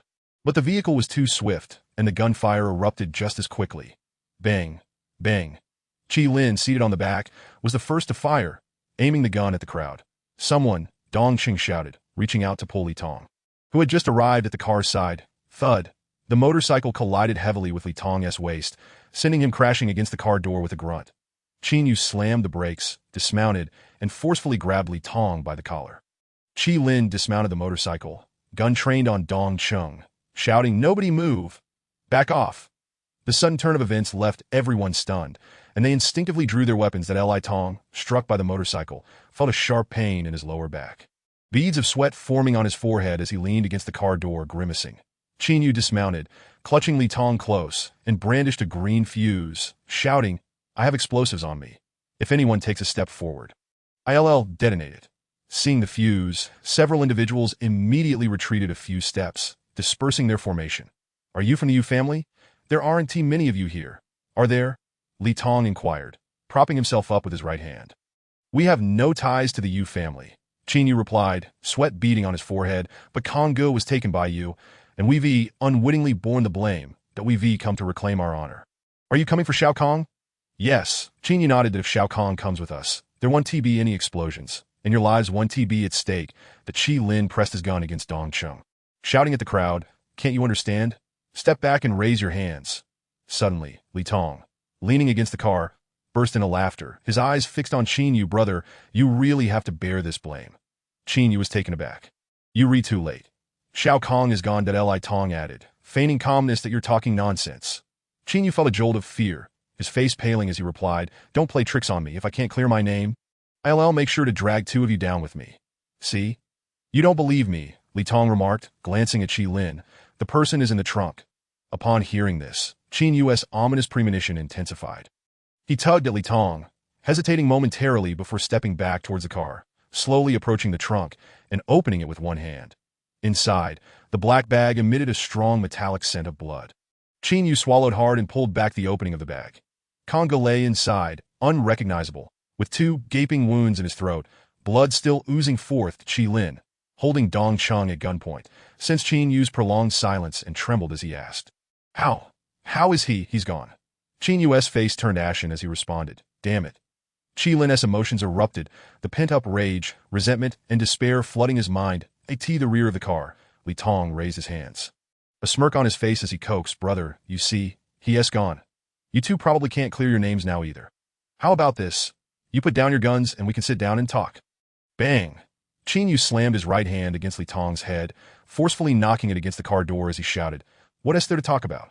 My brother has been taken. Which is more important, your brother's life or your own?" Li Tong tilted his head to look at Qin Yu. "I have so many people here. If it comes to a fight, do you think you 2 will fare well?" After a moment of contemplation, Qin Yu fixed a piercing gaze on Li Tong. "Since Kong-gu is gone, I'm afraid I can only bring you along to help us clear our names." "Heh." Dong Chung, who had been silent, turned to ask with a grim expression, "Do you really think that is possible? I have explosives. Anything is possible." Holding the green fuse tightly, Qin Yu suddenly shouted, "Damn it, which is more effective? Bullets or explosives?" As his words echoed, the henchmen scattered, all eyes turning to Dong Chung. "You truly are terrifying," Dong Chung remarked, tilting his head at Qin Yu. suddenly raising his arm and pointing at him. Speaking slowly, I've been in this planning zone for many years and have never been caught by any explosives. Come on, pull that fuse and let us see who dies first. Qin felt a tremor in his left hand at those words. The three brothers had come to Jiangzhou with firearms and vehicles provided by the military. Where would they find explosives? The green fuse was yanked from the motorcycle, its other end merely tied to Qin Yu's waistband. In reality, he had nothing on him. He only pulled the green fuse to intimidate. Now, the ruthless members of the Li family in Jiangzhou are numerous, and they are utterly unyielding. What to do? If the green line is pulled, it certainly won't ring. But if it doesn't ring, how can one suppress the Li family's thugs who rely on their lives for sustenance? Chapter 63. Twin Star Shine over Jiangzhou, Part 1 on the street. 7 or 8 thugs are already aiming their guns at Qin Yu and Qi Lin, while Dong Cheng, with a ferocious gaze, shouts again. There are at least 800 big shots in Jiangzhou who make their living with their guns. But go ahead and ask, who among them dares to stir trouble at the Li family? Standing here, if there's not even an echo when you shout, then how can you still call yourself a Li? The little brat, I'll let you pull the trigger first. Do you dare? Qin Yu's forehead veins bulge, gripping the fake fuse in his left hand, momentarily frozen in place. His fuse is fake, and the opponent is not intimidated at all. What to do? I told you, sit down and talk properly, and we could become friends, but now you've made the atmosphere so awkward. Is there still a way out for yourself? Li Tong leans against the car, smiling as he beckons. Come on, kneel down first, throw away that piece of junk gun, and we can still. Qin Yu grabs Li Tong's hair, forcefully banging his head against the car 3 times. His right hand instinctively reaches for his pocket, preparing to draw his gun and fight hard. You don't dare to pull it? Then let me ask you again, do you dare to shoot? Dong Cheng turns around and suddenly waves his hand, shouting at his men. All of you who eat from my plate, come here. We have plenty of guns, and we can stand our ground. Are we afraid of them having a few more lives? You talk too much. Qi Lin suddenly roars. Who the hell are you? Dong Cheng points at Qi Lin's head. Ask yourself if the gun goes off. Can you get away?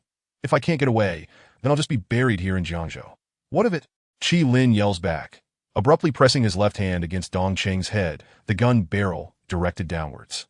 Swearing, damn it, who do you think you are? The last one who tried to take me down is already dead. The roar reverberates and gunfire erupts. Bang, bang, bang. Flecks of gunfire illuminate the scene, bullets instantly piercing Dong Cheng's head.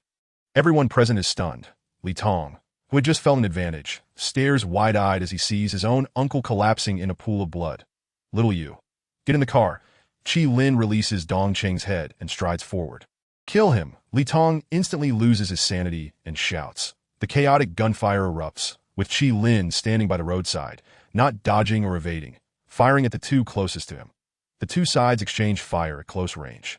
And with his superior marksmanship and imposing presence, Qi Lin quickly takes down 1 person, while simultaneously feeling 2 bursts of fire in his chest as he is shot in the shoulder. Blood spurting forth. Damn it, if you're going to be ungrateful, then no one gets to leave. Seeing that Qi Lin has taken the lead, Qin Yu immediately draws his gun, lowering its aim. Bang, gunfire erupts. And Li Tong lets out a cry, kneeling on the ground, his right leg bleeding profusely. Come on, I'm standing right here, shoot me once, and I'll take him down with me. Whoever backs down is a coward. Qin Yu's eyes blaze red, pressing his left hand against Li Tong's head, pointing his gun at his chest. Who dares?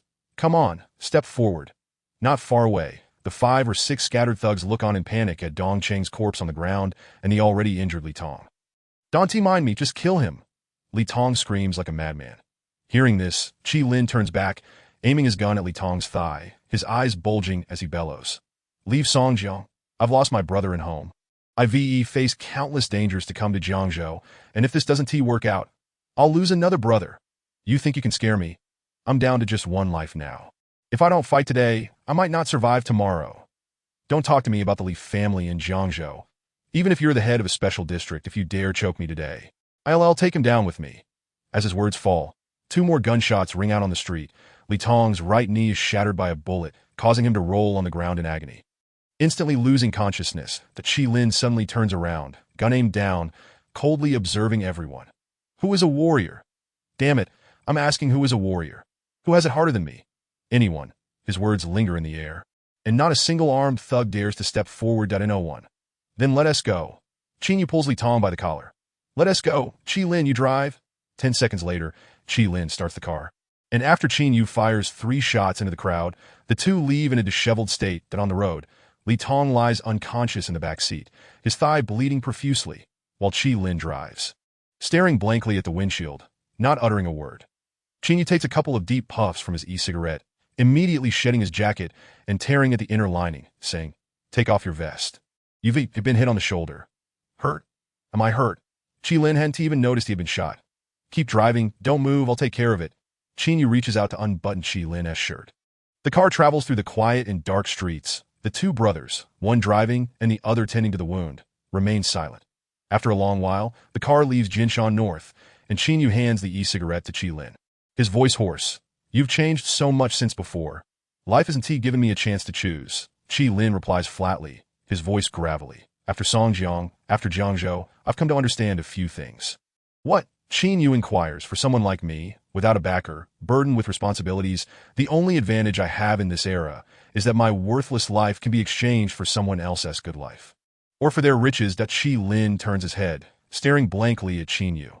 "In this life, what could be gained by taking 100 steps back doesn't compare to the tangible benefits of charging forward like a wolf, gritting my teeth and fighting for what I want. But with just one life, how many times can we gamble?"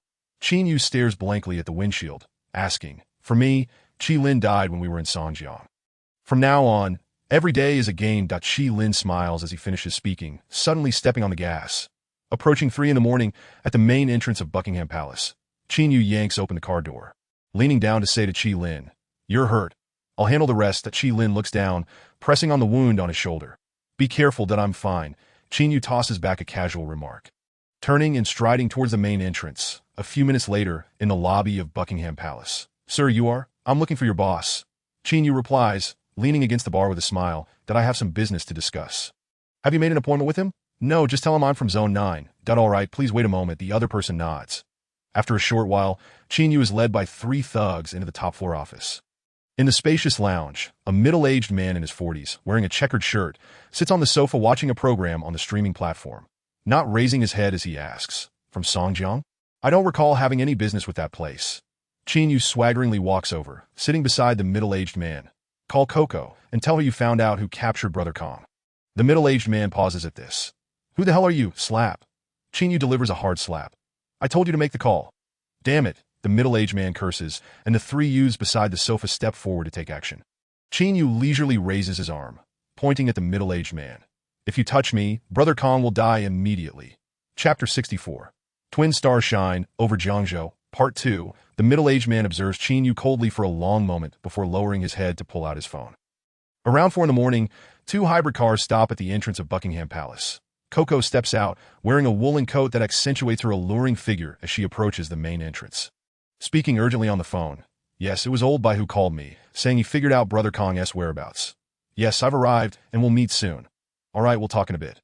After hanging up, Coco takes a step towards the steps when Qin Yu pulls the boss out from the inner door, casually wrapping an arm around her neck. "Hello again, beautiful." Coco looks at Qin Yu, surprise flickering in her eyes that I had to make that call. Qin Yu points at the boss, continuing, "Don't blame him. I threatened him with Brother Kong." "What do you want?" Coco, unfazed, asks coolly. "Talking on your turf makes me uneasy. Shall we switch places to communicate better?" Qin Yu asks with a grin. Coco considers for a moment. "What if I don't go? Then Brother Kong is finished." "If Brother Kong is gone?" "Your friend is gone too. I still have leverage." Qin Yu leans in close, whispering in her ear, "I have a young man from the Li family in Jiangzhou." Coco is taken aback that I caught him under your banner. Qin Yu chuckles. "Do you want to meet him? You're making claims without proof. It's hard for me to believe." Qin Yu raises his arm, waving toward the distant car. Qi Lin rolls down the window, poking out Li Tong's head. "Does this prove it?" Qin Yu asks. Coco glances towards the car, her surprise quickly fading. "All right, he is worth me going with you. Let us go. Don't take advantage of me. Don't try to capture me." Coco points at Qin Yu's ARM. "That I know can do. I need you to protect me," Qin Yu says as he presses the gun against Coco's waist. Coco endured for a moment before turning to the person beside her and commanding, "Bring out the young man I captured. I'll be waiting for a call." "Boss, you can't meet with him." The driver attempted to advise. Coco calmly waved her hand. "It's fine. Even if negotiations falter, those 2 burly men can't possibly harm a young girl like me." Qin Yu scoffed. "Don't you dare call yourself a young girl. You certainly don't look the part." "Let us go," Coco smiled. Half an hour later, in an unremarkable wasteland near Jiangzhou, The car came to a halt. Coco followed Qin Yu out, teasing with a grin. You've got quite the clever mind. You knew to use old Ba to lure me out? We're not at all familiar with the situation here in Jiangzhou. Qin Yu grumbled, rubbing his palms, that I arrived and immediately found myself in a predicament. I must tread carefully. Coco remained silent at his words. Qin Yu glanced around before striding to the rear of the car and lifting the trunk. A heavy stench of blood wafted into the air, causing Coco to wrinkle her brow slightly. Qin Yu pulled back the opening of a black bag and muttered, "We did our best, but he is still gone." Upon seeing Brother Kang's lifeless body, Coco's eyes instantly turned cold. You see, I didn't directly call you to meet because I feared you might overthink things. Noticing Coco's expression, Qin Yu quickly clarified, his death has nothing to do with us. Tell me, Coco said, unafraid of Brother Kang's corpse, stepping to the side of the trunk and covering his head with the bag.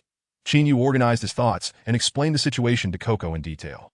After hearing him out, Coco's eyes widened in surprise. Brother Kong was captured by Li Tong. Of course, otherwise, why would I bring him back? Qin Yu nodded in agreement.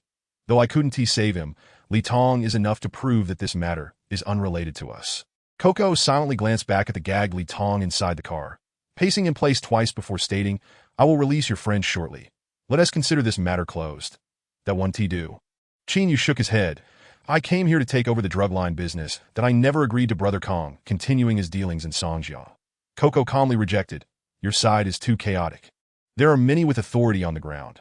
After Along's demise, the Yuan family has been investigating his supply channels that I prefer to avoid risks for now. Besides, with Brother Kong gone, no one can take responsibility for Songjiang. Qin Yu tilted his head, furrowing his brow as he said, if we don't clarify the drug line, none of us can return to Songjiang. That is your problem, Coco replied tersely. You give me Li Tong, and I'll have my people release your friend. Then this matter can be considered finished. Sigh. Qin Yu sighed, pointing at Coco. You still don't understand my point? What if you abandon the Songjiang business? Li Tong won't leave with you today. Then you don't want your friend? Coco asked with a cold smile. That I've said it. If the drug trade isn't reinstated, the three of us will be stuck here. Qin Yu's face turned cold, emphasizing each word. If you plan to betray me today, I'll take Li Tong and leave immediately. He just spoke to me in the car. The business you refuse to engage in. He'll gladly pursue. Coco was taken aback. Why did Brother Kong die? Do you think I'm unaware? Qin Yu fixed his gaze on Coco, gritting his teeth as he added, the Li family also wants to dabble in drugs. There's a conflict between you, isn't there? Coco fell silent, that if you neglect the Songjiang market, it will be seized by the Li family, Qin Yu reiterated. Now, I need you to give me a straight answer. Will you release the drugs or not? If not, I'll take Li Tong away immediately. Do you not care one bit about your friend's fate? One person dying is certainly better than three, Qin Yu replied coldly. Coco pondered for a moment, tilting her head to look at Qin Yu. Are you not worried that I'll change my mind after I have Li Tong? Do you think I'm foolish if your goods don't reach Songjiang? Do you truly believe I would hand over Li Tong to you? Coco clasped her hands behind her back, lifting herself on her toes. You're sharper than Along. I'm simply more desperate than he was. Qin Yu replied helplessly. All right, you've convinced me, Coco said, extending a delicate finger toward Qin Yu's chest, but my agreement does not stem from fear of the Li family seizing our market. Qin Yu was taken aback. I value both of you enough to retrieve Li Tong, Coco smiled. Cooperation depends on the people involved. Then you misjudged the person. Qin Yu realized that Coco had likely contemplated agreeing to his proposal regarding the drug line before arriving. However, this woman was meticulous and had deep ulterior motives, testing her own ability to handle the situation and perform well. After sharing a moment of mutual understanding, Coco suddenly smiled.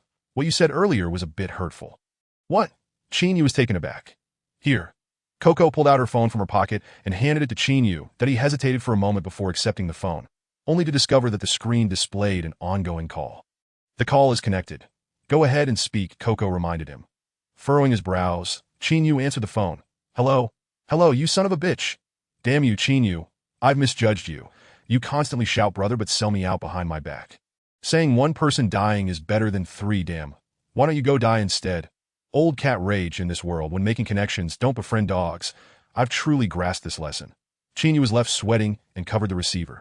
Moving aside, are you out of your mind? Wasn't he that a negotiation? I had to intimidate her. You know nothing? I'm feeling down, the kind that's hard to placate. Just get lost and don't talk to me. Old cat hung up in fury. What a fool. Qin Yu rolled his eyes in exasperation. Beside the vehicle, Coco pulled open the car door and leaned in to glance inside. Oh, young Master Li, you're awake. Li Tong looked up at Coco, his gaze filled with fear. P.S. 2 chapters will be updated in the morning and 1 chapter in the evening. Chapter 65. Wolfish Nature 2 days later, within a lodging courtyard approximately 80 kilometers from Jiangzhou. Qin Yu quietly inquired of the owner, "How is my friend's injury? Our medicine isn't strong enough.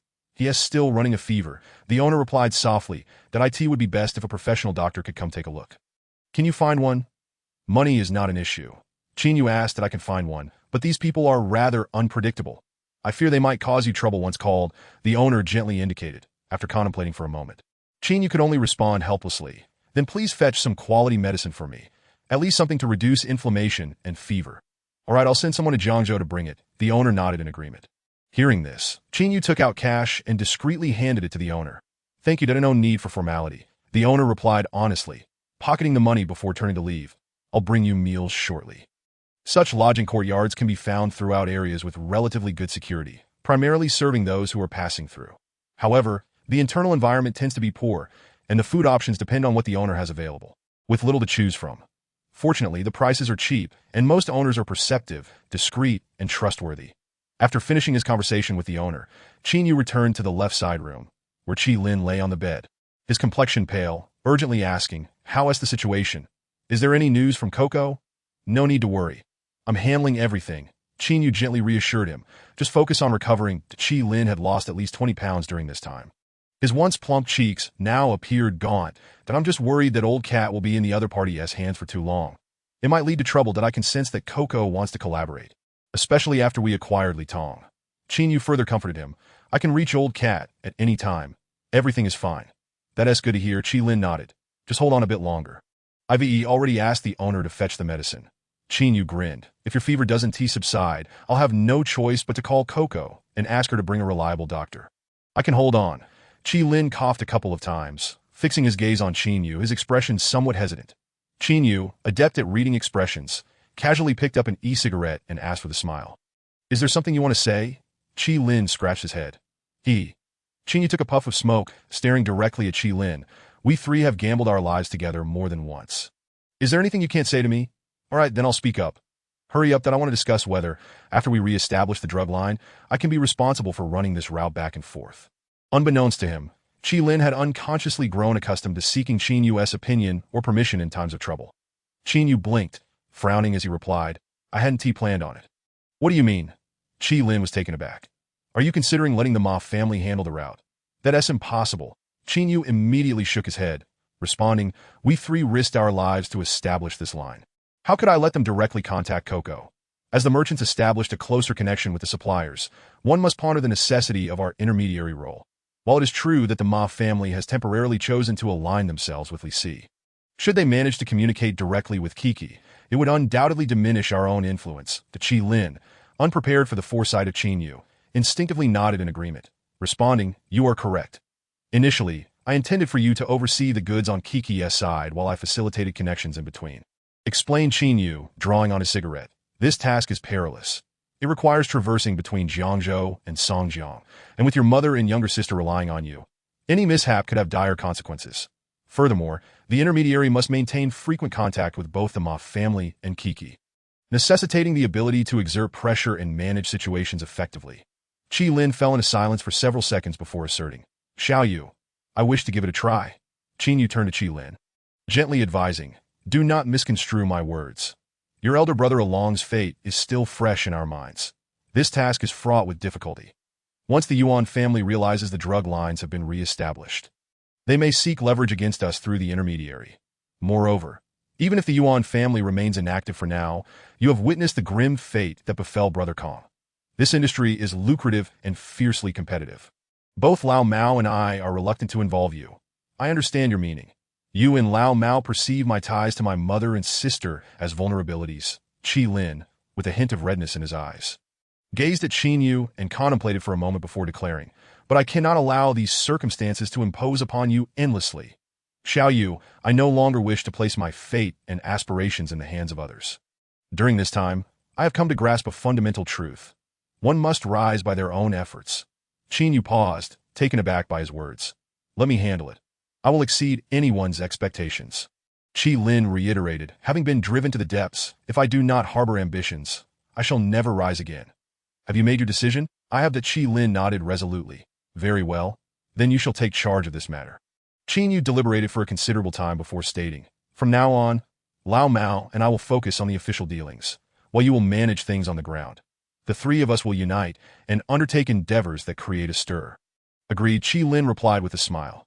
Qin Yu set down his electronic cigarette and stood up, lowering his head to retrieve his phone. Did I need to call Lao Ma?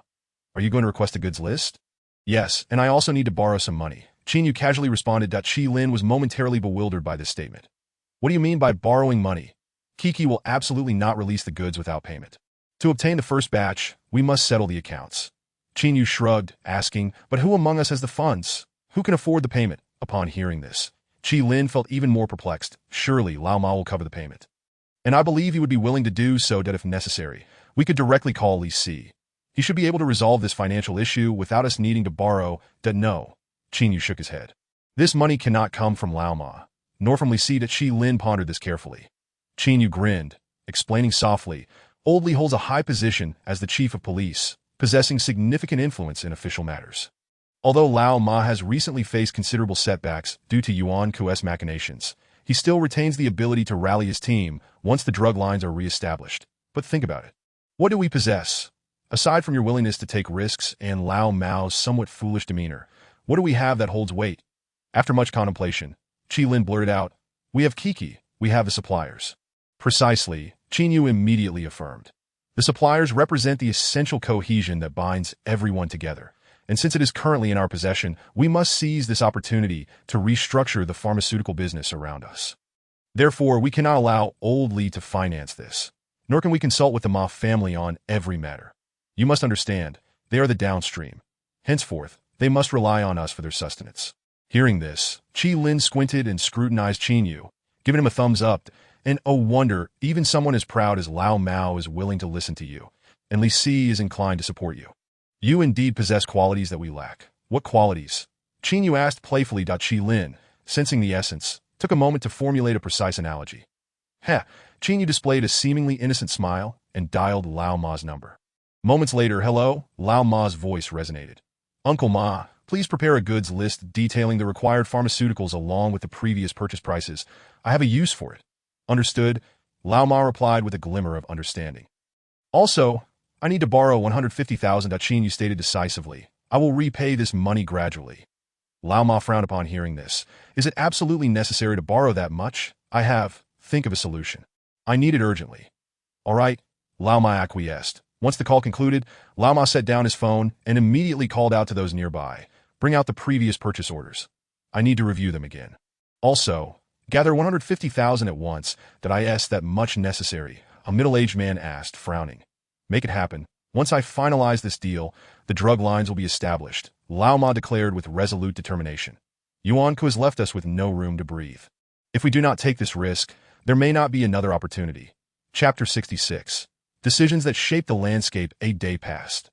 The funds from the Ma family circulated through two hands before ultimately arriving in Keek's account. While Qin Yu and Qi Lin awaited the delivery of goods to Songjiang, the parties had already agreed that Kiki would be responsible for transporting the first batch. Around 10 in the morning, Qin Yu called Chief Li. Hello, Director. Has everything been settled? Director Li inquired steadily. Yes, the supplier's goods are en route and should arrive in Songjiang within 3 to 4 days at the latest. Qin Yu affirmed with a smile. I have already notified Zhu Wei. Once the goods arrive, they will briefly take charge before handing them over to the Ma family. It not a bit risky to have Zhu Wei handle such a large shipment? Director Li asked with concern. He will not falter. He is a member of the third group, my trusted ally. Qin Yu asserted firmly. He was the one who saved me when they attempted to set me up last time. Since you are confident, I shall refrain from saying more. Director Li nodded. Ensure that everything proceeds smoothly and returns swiftly. Understood. You may attend to your affairs, Director. From now on, call me Li Go. Qin Yu was momentarily taken aback as Director Li hung up. Holding his phone, Qin Yu pondered for a moment before chuckling. With Lao Mao being such a foolish nephew, my path ahead will be challenging. There is too much to worry about. What are you talking about? Qi Lin inquired, looking up. Nothing much. Old Li has asked me to call him brother. Hey, could you ask him if he needs any more brothers? The two shared a hearty laugh, their camaraderie evident, dressed in a well-tailored overcoat. Director Lee stepped out of his office and turned to his secretary, saying, "Please inform the North Station that I am heading to Foam Bay. Arrange a carriage for me." "Understood," the secretary replied. "That'd be Y4 in the afternoon." Director Lee arrived at Foam Bay City via light rail and subsequently took a car to a cadre compound within the city, seated beside an ornate tea table on the second floor. Director Lee savored a rich cup of tea, smiling as he remarked, "Teacher, I have been yearning for your tea since my time in Songjiang, that I shall bring some back for you upon my return." A gentleman in his 60s, hands clasped behind his back, inquired softly, "Have matters progressed on your end?" "Indeed, it has been resolved," Old Lee responded, meeting his gaze with a calm demeanor. "Teacher, the academic faction has been gaining traction across various departments in recent years, and some cadres are consolidating their positions by aligning with local enterprises. As a result, we, the older generation that entered government early, must tread carefully even in our breaths. You thrive for 3 years. I flourish for 5. Is this not the essence of politics?" The teacher responded lightly, "In times of peace, the winds may shift. How much more so in the current climate? Fluctuations are to be expected." The teacher added, "Yet these fluctuations are also influenced by the sentiments of the people. When one lacks ambition, how can the winds continue to change?" Director Lee said, grinning, "Regarding pharmaceuticals, my intent is not profit, but rather space and balance." "Indeed," the teacher nodded. "Pursue your endeavors. When necessary, I will advocate for you with the higher dash-ups that you'll make time to visit Foam Bay more often. I am aging. One day, there will come a time when my words carry less weight. If you wish to achieve your goals, you must mature quickly." "Thank you, teacher." Director Lee expressed his gratitude. "In the realm of pharmaceutical interests, you will find many who seek to be satisfied," the teacher advised once more. "Matters of finance have always been intricate. I can pave connections for you, but you must choose whom to align with, whom to favor, and to what extent. This must be clear in your own mind." "Understood. Now, let us enjoy our tea." The elder signaled the end of that topic. As the clock struck 7, darkness enveloped the sky. Qin Yu, chewing on a dry bun, furrowed his brow at Qi Lin and asked, "Are you feeling any better?" "Yes, I am feeling better." Qi Lin remained in a state of low fever, his lips chapped and his face devoid of color, incessantly plagued by a cough. "Damn, the new medicine doesn't seem to be effective either." Qin Yu set down the steamed bun and furrowed his brow, stating, "How about this? I'll go find the boss and have him recommend a doctor, that I'll take care of it myself, there's no need." Qi Lin waved his hand. "Li Tong has been in our hands for several days now, and we have no idea what the situation is like over in Jiangzhou, but it could be dangerous for you to go. If I don't go, you might very well burn to death." Qin Yu placed the bun down. "Trust me, I have it all figured out." "Really unnecessary," that Qi Lin, fearing for Qin Yu's safety, insisted. "Let us wait another 3 or 4 days. Once the goods arrive in Songjiang, we can inform Kiki of their location.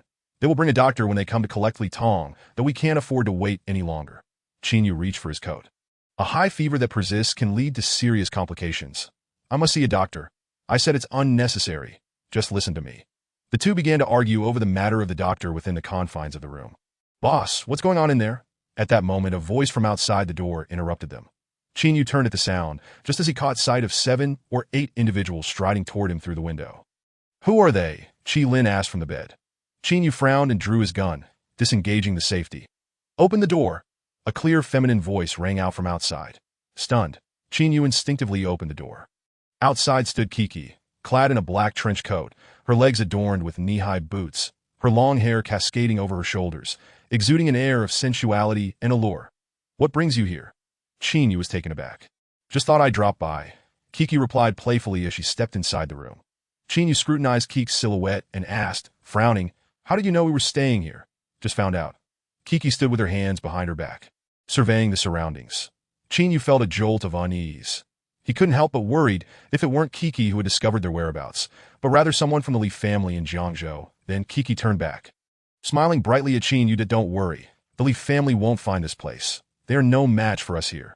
Qin Yu stared at Kiki in astonishment, as if she could see right through his thoughts. Qi Lin, still on the bed, suddenly spoke up. "What about my brother? Damn it, I came to Jiangzhou full of zeal, and before I could even rock out, I was trapped by a woman." Lao Mao stepped in from outside, looking concerned. "Are you hurt?" Upon seeing the comical figure, both Qin Yu and Qi Lin felt a wave of relief wash over them. "It's nothing. Just a hurt arm." "Damn it, I thought something had happened to you." Lao Mao urgently called out, "Come on, doctor, take a look at my brother." As he finished speaking, a middle-aged man carrying a medical kit entered the room. "Are you here to collect Li Tong?" Chinyu inquired of Kiki. Yes, Kiki nodded. Chinyu paused, his expression turning serious. Isn't this a bit irregular? I already said that we would wait until the goods arrived before handing Li Tong over. Kiki responded with a playful smile. The goods have already arrived in Jiangzhou. Impossible. The money just reached your hands today. Chinyu was skeptical. Kiki, hands behind her back, replied softly. Before the money even arrived, I had already arranged for the goods to be sent to Songjiang. Chinyu was taken aback, pondering the depth of this young woman's cunning. 9 o'clock. You'll have someone collect the goods. Kiki extended her palm, her eyes crescent-shaped with a smile. Here's to a successful collaboration. Chapter 67. The formation of the team and the emergence of the core. The doctor in the room meticulously cleaned Qi Lin's wound, and after administering intravenous medication for 3 consecutive days, turned to him and said, Young man, your immunity is strong. Just be sure to keep warm and avoid catching another cold, and you'll be fine. Kiki nodded in acknowledgement. Thank you, Dr. Song, that no need for thanks. The doctor smiled as he gathered his belongings and exited. Kiki glanced at her watch before cheerfully addressing Chinyu. I'll be staying here tonight, then in an hour and a half. Come to my room. I'll treat you all to something nice. All right, Chinyu nodded. Let us go. After calling to her companions, Kiki stepped out of the room. Chinyu shut the door behind her, then kicked Lao Mao playfully on the rear. So, how was it? Were you suffering over there? What kind of brain do you think I had to let a woman handle me? Lao Mao retorted with a smirk. They captured me, but didn't lay a hand on me. I realized immediately that you two must have had something up your sleeves, or else they wouldn't have treated me so kindly. So, I've been living like a lord these past few days. Eating and drinking well, and slipping away from that little lady's driver whenever I could. Ha ha. Chinyu, hearing this, scolded him. You reckless fool, do you have to act so carefree wherever you go? What else can I do? If I don't feign humility, Kiki might really think Lao Kong has us at his mercy. Lao Mao, though seemingly brash, maintained a level of composure in critical situations, likely due to his privileged background which had shaped his demeanor, rendering him less intimidated. Brother, I've heard all about what has been going on, Lao Mao said as he sat beside Qi Lin, speaking with rare admiration. Without you and the foolish you, I might have truly stirred up trouble in Jiangzhou. Not to mention, your handling of the situation has been quite impressive, Qi Lin smiled. Everyone has their role to play. Oh, by the way, Chinyu interjected, I plan to have Qi Lin act as the intermediary, responsible for the pharmaceuticals and profit distributions. Lao Mao raised an eyebrow. That is quite a challenging and dangerous task, and I'm not afraid of danger. It's what I want to do, Qi Lin replied softly. Lao Mao turned to Chinyu, as if seeking his approval. Do you think this is feasible? Yes, I agree, Chinyu confirmed with a nod. Then it's settled. Lao Mao expressed his agreement to a critical juncture in Songjiang. It was Chinyu who had secretly contacted the Ma family, ultimately protecting Qi Lin during a tense moment. Through a tumultuous journey to Jiangzhou, it was again Chinyu who devised strategies, helping Qi Lin navigate through the challenges. Now, with the pharmaceutical situation taking a decisive turn, it was Chinyu who crafted a plan to smoothly navigate various relationships. Thus, both Lao Mao and Qi Lin found themselves unconsciously relying on Chinyu as their anchor. This unintentional shift was beneficial, as when brothers collaborate, they cannot deliberate over every decision. A decisive leader is essential. Lao Mao's somewhat carefree nature often bordered on recklessness and idealism. Qi Lin, while possessing ample resolve, lacked experience in navigating interactions, especially with the nefarious characters in the planning zone. They both understood that only Chinyu, with over a decade of independent survival experience, sufficient audacity, and unique insight, was suited for the leadership role. Qi Lin, lying in bed receiving intravenous therapy, pondered for a moment before asking, Xiao Yu, how do you plan to negotiate with Kiki? Will the prices remain the same as before? No, Chinyu shook his head. We are not like your elder brother. He was in a position where one person's satisfaction sufficed for the family, but we are distributing profits among many if the cost of the medicine is too high. The profits will dwindle, making it difficult to satisfy all parties involved. Lao Mao, scratching his nose, succinctly pointed out, Old Li is already in Fongbei that he might demand 50% of the profits. That much, Qi Lin frowned. Old Li isn't focused on making money. He aims to suppress the Yuan family while creating some space for himself, Lao Mao explained quietly. That 50% primarily goes to higher-ups. He won't keep much for himself. Still seems excessive, Qi Lin remarked, turning to Chinyu. The Ma family will want to share as well. 50% is understandable. Chinyu responded with a smile. The greatest advantage of this business lies in Director Li's connections. If he can ensure the smooth sale of the pharmaceuticals, we may earn less initially, but the stability will compensate for it, if we can't make a fortune in the short term. We'll accumulate capital over time, so there's no rush. We could take it slow, Qilin nodded. The three brothers continued their conversation, keeping an eye on the time. After an hour and a half had passed, Qilin finally removed the four and followed Qin Yu and Lao Mao to the room diagonally opposite. Inside Keek's room, the aroma of meat wafted through the air that a rusty copper pot simmered on the table, filled with bubbling broth, while several plates of frozen lamb, sliced into alternating red and white rolls, tantalized the appetite in a way that felt oddly appealing in this era that I brought the lamb and vegetables. The broth was prepared by the boss, Kiki said, wearing a loose, high-neck sweater, gesturing for them to sit down. Well then, I want tea hold back, Lao Mao exclaimed, eagerly stepping forward to toss a hefty portion of meat into the pot. Last time I had hot pot, must have been 2 or 3 years ago. Do we, who eat government rations, can't enjoy life as freely as you folks in the planning zone, ha. Kiki chuckled, turning to Lao Mao. With your oldly sitting in that position, casually raising a hand, do you still lack for hot pot? Upon hearing those words, Old Cat immediately assumed an air of bravado. My dear, you are unaware that I am a person of great ambition. Although I share a familial bond with Old Li, my dignity does not permit me to rely on him for sustenance. Now, do quiet down and eat. Qin Yu felt a wave of nausea wash over him. Then am I not speaking the truth? Old Cat asked with a sidelong glance. Indeed, it is utter nonsense, Qin Yu replied ambiguously. Come now, everyone, please take a seat. Coco graciously invited, the sound of her voice. The guests settled around the round table, while Coco's driver and others remained in the adjacent room to dine separately. After pouring drinks for the three men, Coco raised her glass and spiritedly declared, Firstly, let us toast to a prosperous collaboration ahead. Secondly, your capture of Li Tong serves as a means of retribution for Brother Kong. Thirdly, engaging in business with me guarantees profit, for which I must express my gratitude that I shall drink 3 cups in homage. Old Cat, observing the spirited Coco, couldn't help but blink with mischievous intent. This lady has quite the drinking capacity. It's a pity she isn't performing at Buckingham Palace. You ought to be quiet, Qin Yu retorted, playfully swatting Old Cat's head. Chapter 68. This young lady is Eugene Yin at the dining table. Coco commenced with nearly 5 taels of white liquor, yet her composure remained unshaken, her breath steady. Witnessing the young lady's remarkable resilience, Qin Yu felt obliged to keep pace, so he and Old Cat also downed 3 cups in solidarity. Meanwhile, Qilin, unable to drink due to an injury, sat quietly at the side. As the drinks flowed and the dishes were savored, a slight intoxication enveloped the group, prompting Qin Yu to smile and inquire. Coco, what is your full name? I'm called Eugene Yin, Coco replied, wiping the grease from her red lips with a crisp tone. Qin Yu was momentarily taken aback. That sounds rather like a boy's name. It's quite pleasant, but it seems somewhat out of place for a girl. Old Cat chimed in. It seems rather ostentatious, not ideal. You know nothing, Coco rolled her eyes. In ancient times, Jean was used to describe fine jade. And as a name, it is both grand and succinct, with a beautiful connotation that he lacks education. Don't mirror his ignorance. Qilin interjected. I see a blatant illiteracy here. Coco nodded. I actually think this name suits you quite well. Qin Yu remarked, tilting his head to regard Coco. You are more capable than many men.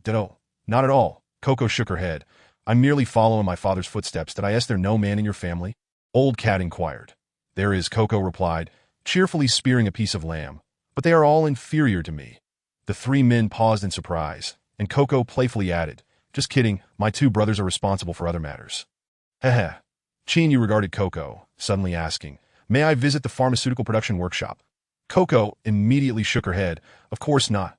Why? Your client level is insufficient, and I do not fully trust you. How could I allow you access to the workshop? Coco firmly rejected. Then how can I ascertain the quality of the pharmaceuticals? Qin Yu pressed further. Coco responded coolly. After 2 shipments, you will understand. The 3 characters of Eugene are a guarantee of quality. Just words won't suffice. Qin Yu blinked, baring his teeth as he asked, What if we do this? You need not show us the workshop, and when we return for the 2nd shipment, I will provide you with an advance payment. And once the goods are sold, I will settle the remaining amount. Goodness, you seem quite robust and honest. Yet why are you so underhanded in business? Coco inquired, her large eyes blinking.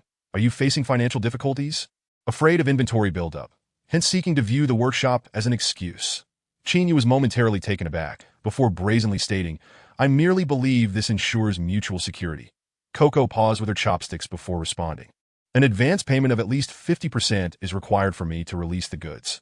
Now, let us re-evaluate. Chinyu attempted to continue his persuasion that Dio not overreach. My terms are already quite generous. Coco interrupted decisively. Seeing that negotiation was futile, Chinyu conceded. Then let us do this. Reduce the purchase price for me a bit. You know Songjiang has the Yuan family, and soon there may also be the Li family. Without a competitive price, it will be difficult to contend with them. Not possible. The price remains as previously discussed. It is already quite low, Coco again denied. Chinyu frowned, observing her intently, and quietly urged, times have changed. When I long supplied old Ma, there were not so many competitors, nor any overt hostilities. Consider this. If you cannot protect the Songjiang market, not only will you lose revenue, but you will also inadvertently assist the other two families. Coco turned her gaze to Chinyu. You are truly cunning that if you offer a discount, we genuinely wish to collaborate. Old Cat interjected to be candid. In this line of work, all relationships must be managed. Thus the morsels we obtain are but scant. How you distribute profits is of no concern to me. Coco turned away. My goods are already quite affordable. If I grant further concessions, how shall we survive? Surely, you do not wish to witness the Yuan and Li families encroaching on your market. Chinyu produced an electronic cigarette. Establish channels and attract clientele. For all of us to earn a little less is a sound strategy. Coco regarded the two men, a faint smile gracing her features. Yet she remained silent. The Dio not attempt to seduce me. We are discussing serious business. Old Cat remarked cheekily, that ha. Coco laughed. To be seated here means you have accepted my pricing for the goods. Correct? Chinyu was momentarily taken aback. The Dio not invoke the market as a point of contention. We all understand the Yu family must compete with the other two groups. It is merely a matter of market share. However, your situation is different. You must rely on this venture for survival. Am I right? Coco pressed Chinyu again. As he looked at her, Chinyu suddenly felt a headache coming on, for this young lady was sharper than a monkey. We simply wish to enjoy a meal together and accomplish our objectives that I will not say anything further. This is the price. Take it or leave it, but do not be unreasonable. After a lengthy pause, Coco succinctly stated, let us each take a step back, that I will offer a 10% discount on the pharmaceutical prices, provided that each month your orders exceed 200,000 yuan, that if you fall short, I will revert to the original pricing. Upon hearing this, Old Cat exclaimed excitedly, you truly know how to conduct business. 200,000 worth of goods each month. You are compelling us to engage in a knife fight with the other two families for market share. That was your assertion. I am merely providing you a discount, so that you can capture the market, Coco replied with a smile. If it were not for this, why would I offer you a reduction? Old Cat was momentarily speechless, then raised his thumb in admiration. If you were a man, you would have already vanquished the Li family. Hearing this, Coco lifted her cup of warm wine, confidently stating, eliminating the Li family is merely a matter of time. Chinyu regarded Coco with a newfound respect and an inexplicable sense of reassurance regarding their future collaboration. Initially, he had presumed that despite Coco's astuteness, she was still a woman, and in the business arena, or in this era, she would surely lag behind her experienced male counterparts. Yet, upon interaction, Chinyu discovered that this woman, who often appeared as an immature girl, could deftly navigate playful banter at the dining table like a friend, but when it came to business matters, she was unyielding. Her thoughts were clear, her speech concise. Often, the lengthy ramblings of men paled in comparison to her directness and relevance. Once the formalities of business concluded, the feast neared its end, and as Chinyu prepared to return to his room to arrange matters with Li Tong, Coco suddenly called out to him, I have a favor to ask. That I'm sorry. I can agree to a partnership, but I cannot serve a female boss. That is my boundary, Chinyu replied with a smile as he turned back. Old Cat immediately raised his hand. I have no boundaries. I can serve, just tell me what you need. Chapter 69. I wish to drink with you at night. Coco looked at the two men. Speechless. Can you both leave? Haha, just let us know what you need. Chinyu grinned that I would like some skincare products. They are unavailable here, and the prices in District 7 are exorbitant. After you return, could you ask someone to bring me some from Feng Bei? They're cheaper there. Coco's lovely face lit up with a radiant smile. Sure, provide me with a list tomorrow, and I will have someone assist you in purchasing. Chinyu readily agreed. I will give you my account details later, and you can transfer the money to Do. I really have to pay. Coco stared at him with wide, innocent eyes. Chinyu was taken aback. Is your father a high-ranking official? Do you not have to pay for cosmetics? Coco spread her small hands. Having arranged such a significant matter for you, shouldn't you offer a little kickback? This is quite unorthodox. Chinyu gazed at her, speechless. But you, being a businesswoman, should know better than this. Regardless of my status, I am still a woman. Women are shrewd in such matters, and you will come to understand this in due time. Just keep it reasonable. I cannot afford to be extravagant. Chinyu uttered a hasty remark, clutching his pants as he dashed outside, fearful that the other party would impose further demands upon him. Once the crowd dispersed, Coco retrieved her personal bed linen from her luggage and spread it across the frigid mattress before promptly sitting down. Moments later, she dialed her father's number. "Hello, Dad. How did everything go?" A warm voice replied, "It's all settled." For the second shipment, they provided an advance payment. Chinyu negotiated the price down, and I agreed to a 10% reduction, but under the condition that they must place orders amounting to 200,000 each month. Excellent. That's even better than I anticipated. The other party nodded in satisfaction. "Have you returned?" "Not yet. I'm staying here tonight." Coco shook her head. "Why don't you come back? The environment there is dreadful." "Oh, I've endured worse accommodations before. There's no need for concern that I'll return tomorrow." Coco replied cheerfully. "Tell my brother to expedite the second batch of goods." "All right, I'll remind him. Now I'll freshen up and get some rest." "Yes, make sure to rest early and take care of yourself. Don't overexert." Her father expressed his concern for his daughter. In the adjacent room, Old Cat sat on a chair, reeking of alcohol, and questioned. "With just a 2-meter bed, how do we all fit?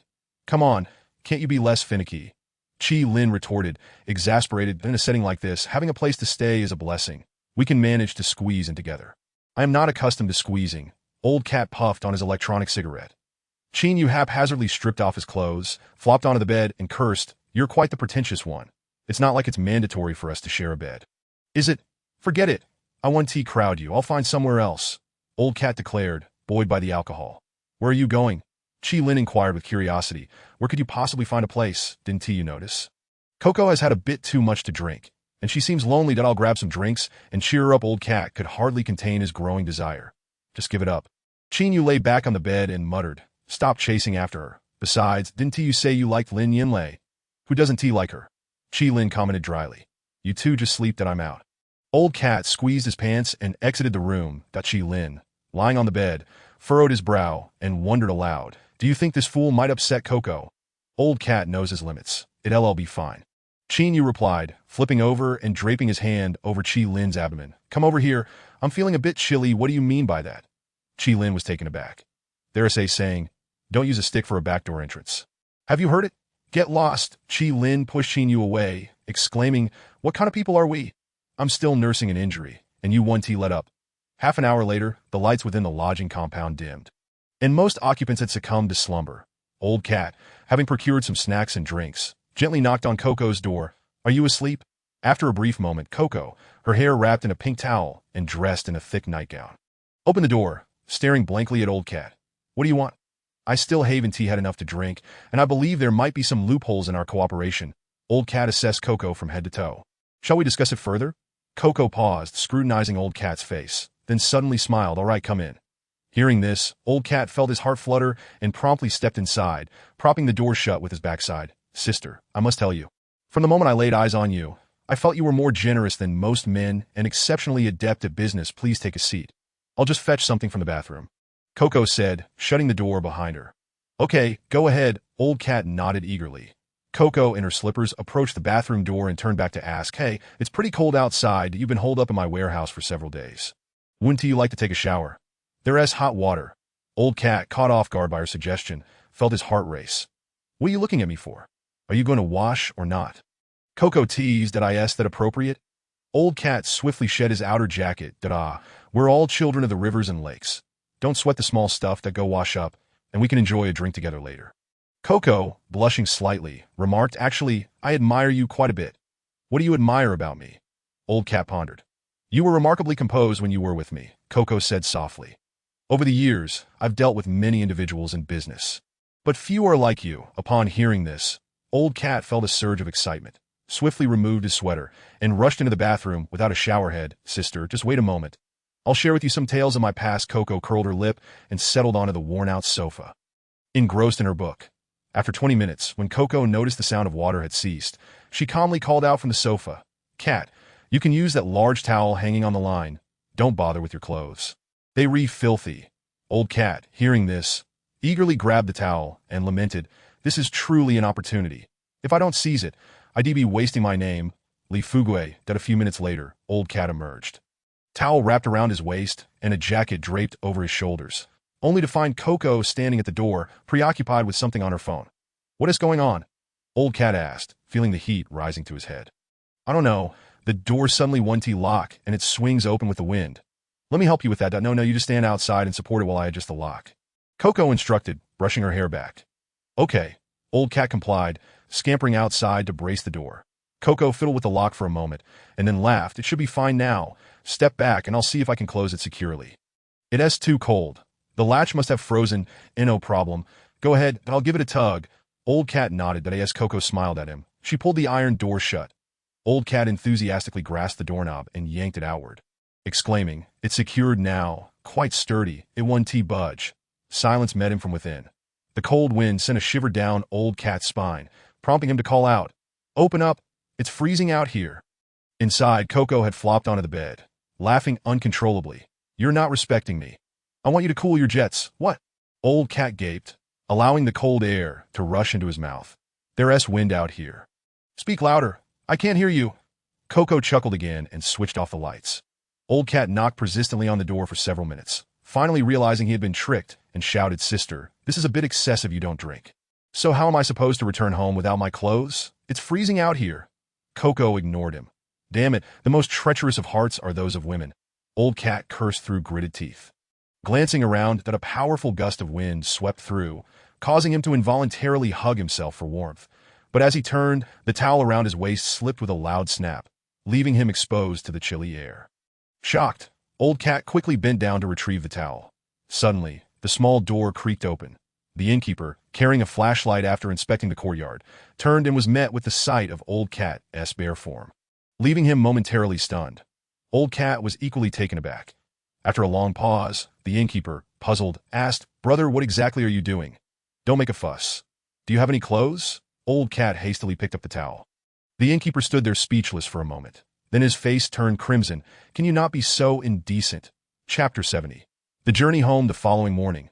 Within the lodging compound, Chinyu was having breakfast when he glanced at Old Cat and asked, Where did you sleep last night? Where else could I have slept? I spent the night in the front hall with the innkeeper. Old Cat grumbled through clenched teeth. That woman is truly ruthless.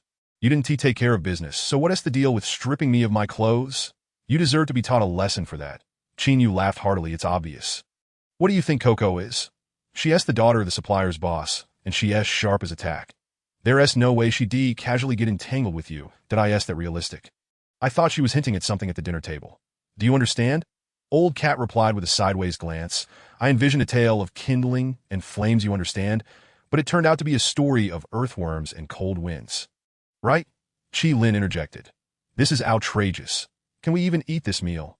Old Cat exclaimed in frustration. Haha.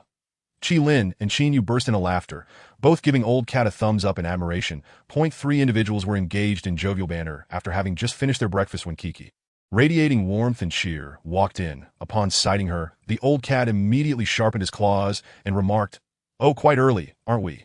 Indeed, Kiki replied with a smile, turning to the Old Cat. You seem to be in fine health. Not even a sniffle in this chill that means of communication. I'll step outside for a smoke, the Old Cat said as he got up to leave. Kiki chuckled. I asked the boss to have your clothes cleaned. And I covered the cost. The Old Cat paused, momentarily taken aback. Well, that's a bit humane of you. Kiki then turned to Chin Yu and stated, Today, I will be taking Li Tong with me. Yes, the goods have been received. And we shall take our leave as well. Chin Yu replied, extending his hand. Let's keep in touch. Kiki, upon hearing this, lost her playful demeanor and shook Chin Yu's hand, saying, The prices I've offered you are so low precisely to capture a portion of the market. I hope you will approach this matter earnestly, so that everyone benefits, certainly. Then let us dispense with further pleasantries. I wish you a smooth journey. All right, Chin Yu waved his hand. I will see you off. Oh, wait, Kiki suddenly exclaimed, slapping her forehead as she reached the door. How could I forget the important matter? Hinakasen, come here for a moment. After calling out twice, a burly man approached from a distance, carrying some items. Kiki took them from him and turned to Chi Lin, saying, Here is some money, some medicine for the elderly, and clothes I bought for your sister. Please accept them. Chi Lin, visibly surprised, looked at Kiki. This is... What is this? I am truly sorry to hear about Long's incident in Songjiang. Although I barely knew him, he did help us in many ways and never betrayed us in our direst moments. I am grateful to him. Kiki said politely and formally, This is a small token of my appreciation.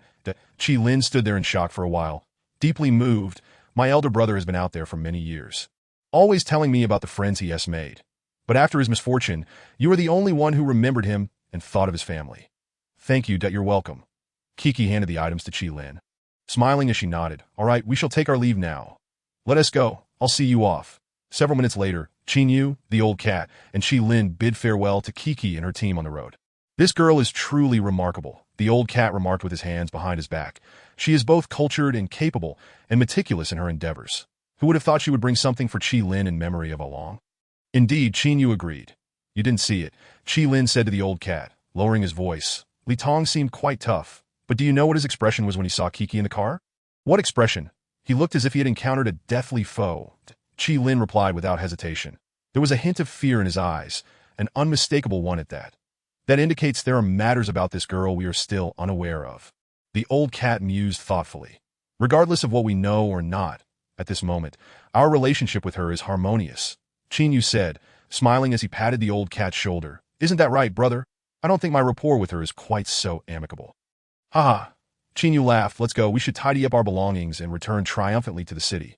In the afternoon, after handing the money to the boss, Qin Yu waited for over 2 hours before the fuel and ammunition were finally returned. Once everything was in order, the three brothers set off on their journey back to the city. However, their mindset had shifted. They had arrived with suppressed anxiety, but now they were filled with joy and boundless ambition. During their time in Jiangzhou, the trio had vigorously secured a foothold in the pharmaceutical market, finally acquiring the capital needed to establish themselves in Songjiang. That night, in an office building belonging to the Yu family in Jiangzhou, Kiki, sipping her self-made lemon tea while seated on the sofa, turned to Li Tong and asked, Have you considered the consequences of trying to kill me? Li Tong feigned calmness, smirking as he replied, You wouldn't dare to touch me. If you sever ties with us now, it won't bode well for you either. You seem quite confident. Kiki set down her teacup and inquired at AS for this matter. I've taken my losses. I will refrain from any actions or comments and simply await communication from my family. Li Tong was acutely aware that his father and uncle were already in contact with the Yu family. You are quite arrogant, Kiki said with a smile. You killed Brother Kong, and you don't even have the decency to say a kind word. In the realm of competition, isn't it quite normal for someone to die? Li Tong replied softly. Kiki, upon hearing this, stood up, placing her hands behind her back as she gazed at Li Tong. Are you genuinely unafraid of me? Or are you merely putting on a facade of calm? Li Tong clenched his fists. I am not some lowly thug. I have the Li family backing me, dough. Kiki nodded, suddenly turning to shout, Hannah Kaysen. The door opened, and a burly man in a black t-shirt leaned in. Boss, teach the young master of the Li family how to address me properly. Kiki tossed the command over her shoulder as she turned to leave. Hannah Kaysen drew his gun, expressionless, and aimed it at Li Tong's knees. Kiki, if you do this, both families will surely clash. Bang, bang. 2 gunshots rang out, shattering Li Tong's kneecaps. Ta-da! Li Tong cried out in pain, falling backward and knocking over a chair. Kiki turned around, hands behind her back, and scolded, You're merely a distant relative of the Li family. Why are you pretending with me? Is it worth it to sever ties when the Li family has so much at stake? Hannah Kaysen, take him to Brother Kang's morning hall. Do not treat his wounds, and let the bullets remain lodged in his bones while he kneels for a night. Understood. Hannah Kaysen nodded. An hour later, the eldest brother of the Yu family called, his tone slightly reproachful. Kiki, what are you doing with Li Tong? We've finalized our terms on this end. Are you foolish? With Li Tong in our grasp, his uncle will surely hold us accountable for his death. Now that ties are severed, why should we let him swagger back? Kiki frowned slightly and said, The people below are working tirelessly to earn us money. If someone of Brother Kang's stature meets misfortune and I remain unresponsive, won't that dishearten everyone else? Chapter 71. Doing good deeds in the early hours of the morning. Around 3 o'clock, on the highway, the old cat, having taken a nap, groggily glanced out the window and asked, Where are we now? We've been out of Jiangzhou for a while. Qin Yu replied with a yawn, but there's still a long way to go. Pull over ahead. I need to relieve myself and grab a bite. Then you can rest while I drive, the old cat said, rubbing his face. All right. Qin Yu drove for another couple of kilometers before stopping the car in an open area. The old cat grabbed some dry food from the back of the car and covered the already sleeping Qi Lin with a thick military coat before he began to eat. Qin Yu stepped out for a couple of puffs on a cigarette, then turned back to the car to grab some tissue, saying, You eat. I'm going to take a dump. Have you no decency? I'm trying to eat here. I'm doing my business. You're eating yours. It's not a problem. Qin Yu chuckled as he grabbed the tissue and walked towards the nearby bushes, seeking a spot with good feng shui to squat down.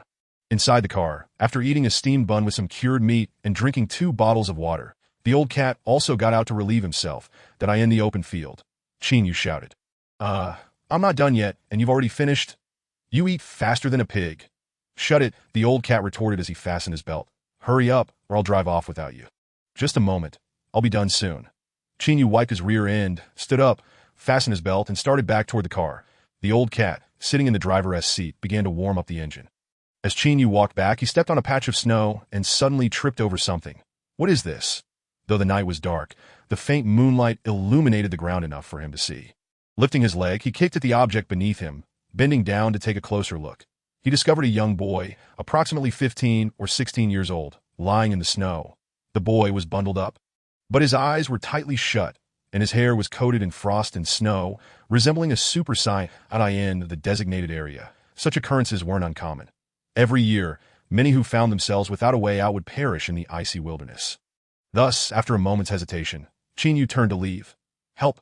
Help me, please! Having walked no more than 10 meters, a feeble voice called out behind him that he hesitated and turned back to look at the boy in the snow. The boy remained motionless, only weakly repeating, Help! Help me! Chinyu stood still, contemplating for a long moment before asking, How long have you been lying here? Help me! Help me! The boy continued to utter the same plea. Who knows what you're involved in? Besides, you're in quite a dire situation, and it would only complicate matters for everyone if you were to die here. With that, Chinyu turned and decisively walked away. The boy's faint cries continued, but as Chinyu distanced himself, the sounds faded away completely. Back in the car, the old cat saw Chinyu approaching and immediately scowled. What took you so long to wipe your behind? Chinyu turned to look at the old cat and said, Let's go to AT. The sound of his voice. The old cat shifted gears and slowly departed from the spot. Inside the car, Chinyu furrowed his brow, his face devoid of any mirth at what's wrong. Did you run into a ghost? What kind of expression is that? The old cat sensed something was amiss with Chinyu and curiously inquired. Chinyu, lost in thought, recalled the boy he had seen in the snow and suddenly felt his heart soften. That in the past, during his time in the planned area, he would have absolutely ignored such matters and felt no guilt whatsoever. Firstly, children of unknown origins could easily bring trouble. Secondly, he was then homeless and struggling to protect himself, let alone help anyone else. But now, things were different. His life had improved somewhat, and that boy was still alive, still able to speak. If he turned a blind eye, that fragile life would surely perish in this frigid wilderness. As Chinyu's thoughts raced, he seemed to see his younger self, abandoned and helpless. The resemblance was striking. A thick cotton coat, tattered boots, an endless expanse of snow, and a child with no one to care for him. Chinyu closed his eyes, and after a few moments of silence, he abruptly commanded, Reverse. What for? The old cat was baffled. Just reverse. Quickly, Chinyu urged. The old cat, intrigued, complied but grumbled in confusion. Are you out of your mind? Why are we going back? Do you feel like you wasted your time? Get moving, hurry back. After several minutes, the car came to a stop in an open area once more. Chinyu pulled a military coat from the trunk and strode into the snow, wrapping it around the boy he had found. The old cat stood by the roadside astonished and asked, Where did you find this person? I encountered him while, earlier. Chinyu panted, He is still breathing. Damn, how old is he? Is he even an adult? The old cat glanced at the boy. Noting his pale complexion, holding the child, Chinyu immediately instructed, Quickly, fetch the oil lamp from the car and light it, placing it in the open area. Okay. The old cat, ever eager to help, dashed to the car and retrieved the lamp from the trunk. Chinyu laid the boy on the ground and turned to ask, Is there any alcohol in the car? Not much left. We need it for the lamp, the old cat replied, holding the lamp. Chinyu surveyed the surroundings and quickly said, You need to take off his clothes slowly. His body is frozen stiff that if you move too quickly, you might hurt him. What kind of weather is this? You want to strip him? If you don't understand, then stop talking nonsense. Chinyu rushed into the snow, scooping handfuls of white snow into his clothing before returning. The old cat lit the lamp and cautiously began to remove the boy's clothes. Chinyu, clutching the snow, exerted all his strength to rub it on the child's back and chest. At first, the snow clung to the boy's body without melting, but after several minutes of vigorous rubbing, water began to flow from the snow in Chinyu's hands. After a solid half-hour of effort, Chinyu was drenched in sweat, pushing on the boy's chest and calling out, Can you hear me? Open your eyes if you can, otherwise I might just toss you aside. After shouting several times, the boy murmured, Help! Help me. There was movement. Chi Lin, who had just stepped out of the car, called out from the side. Chinyu breathed a sigh of relief. Whether he lives or dies depends on him now. Should we take him back? The old cat asked. That he is certainly a child with no one to care for him. If we save him, we must take him back, Qin Yu affirmed. Lift him into the car. After the three brothers rescued a child, they hurried back to Songjiang. A day later, Qi Lin got off the car to return home. While Qin Yu and the old cat drove for several more hours before finally returning to Songjiang, I in the back seat.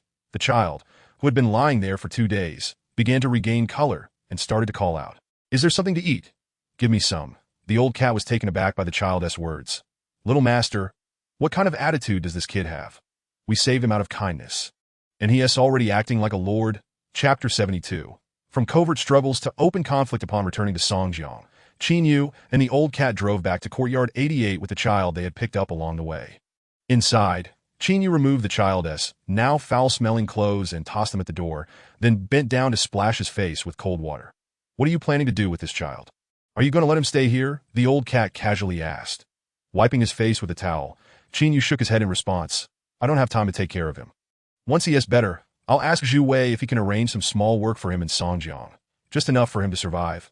Finding him small work is one thing. But he doesn't have any residency rights. Being an illegal resident, he could be expelled at any time. The old cat pondered for a moment. Forget it. I'll help you inquire later. I know some car owners who operate in and out of the district. They might not venture deep into the planned area, but they come and go frequently enough to help him obtain a temporary residency permit every 30 days. That sounds good. Since we've rescued the child, you should help think of a way. Qin Yu nodded. So. Shall we go? We need to return to the police station. Old Li is still waiting. All right, let us go. After a brief discussion, they locked the door and left Courtyard 88.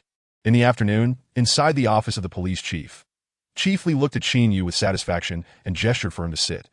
Qin Yu grinned as he took a seat across from him. Uncle Li, did you just come back from Fombay? Yes. Chief Li tossed a cigarette to Qin Yu and said in a steady voice, I've concluded the matters in Fombay. However, you still need to inform the Ma family that they should not be too flamboyant in their dealings. The higher-up suggests that we hold the goods and observe the profits first, rather than diving straight into a plethora of troublesome issues that I understand. Qin Yu nodded, then subtly asked, since the drug line has been re-established. Do you think we can start moving on Ma Lao Air's case? Chief Li pondered for a moment. Yes, proceed, but ensure that no mistakes can be found in the process, for the time being. Yuan may be looking to find fault with you. Got it. I'll keep that in mind. Qin Yu nodded. Chief Li took a puff from his cigarette, smiling as he opened a drawer and pulled out 2 certificates, along with corresponding shoulder and arm insignia, saying, take a look at this. Qin Yu was momentarily stunned as he reached for the items handed to him by Chief Li, after a brief glance. He grinned and said, wow. Thank you, Chief. A second-level officer rank has been approved so quickly. From today onwards, your team will officially be transferred to the 4th Squad, and you will formally assume the role of team leader. Later, you will need to hand over responsibilities to Yuan Ku. Chief Li smiled at Qin Yu, continuing softly, spend some time in the 4th Squad, and I will have the team leader reassigned, allowing you to act as the deputy team leader and gradually transition into the role. Qin Yu understood that his swift promotion was not merely due to the old cat's connections or Chief Li's admiration for him. It was the result of the life-and-death struggles he and Qi Lin had endured in Jiangzhou. It was at this moment that Qin Yu began to feel he had established connections and a solid background. Thank you, Uncle Li, Qin Yu expressed sincerely, and no need for thanks. It's what you deserve. Chief Li waved his hand. Now go. I'll have the office prepare the handover documents for you. As for the dormitory reassignment, you can discuss it with Sister Wen from logistics. Qin Yu stood and nodded. Understood. Work hard. Your path ahead is widening. Chief Li remarked, a spring in his step. Ha, will do. Qin Yu grinned, nodding as he turned to leave. Half an hour later, in the 3rd Squad-S dormitory, Qin Yu sat on the bed, looking at Ma Lao Air's case file as he spoke on the phone. Yes, Chief Li has already briefed me. Just follow the direction I gave you, and let the men take care of everything. Don't let Ma Lao Air say anything foolish. Yes, you don't need to worry about the prosecution.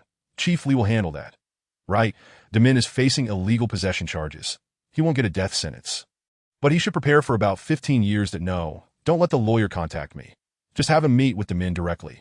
All right, you go ahead and handle it. That's it. As Qin Yu ended the call. Guanxi walked in with a grim expression. Why is this idiot Lao San acting like he has lost his mother? I really want to scrub his mouth with a steel wool ball. The handover work was supposed to be handled by Qin Yu, but he was too lazy to deal with Yuan Ku and the others. So he had Guanxi step in, not expecting him to encounter issues as well. What happened? Qin Yu inquired.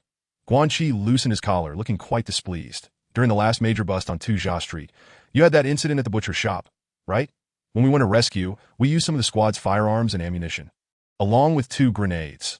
Lao San said that this matter wasn't reported in advance, and after verifying the scene, it didn't align with what we told him, so he wants a detailed report. Or he'll escalate the issue to the chief. Even if he escalates it to the chief, what can he do? Qin Yu, still new to the rules in this area, was puzzled.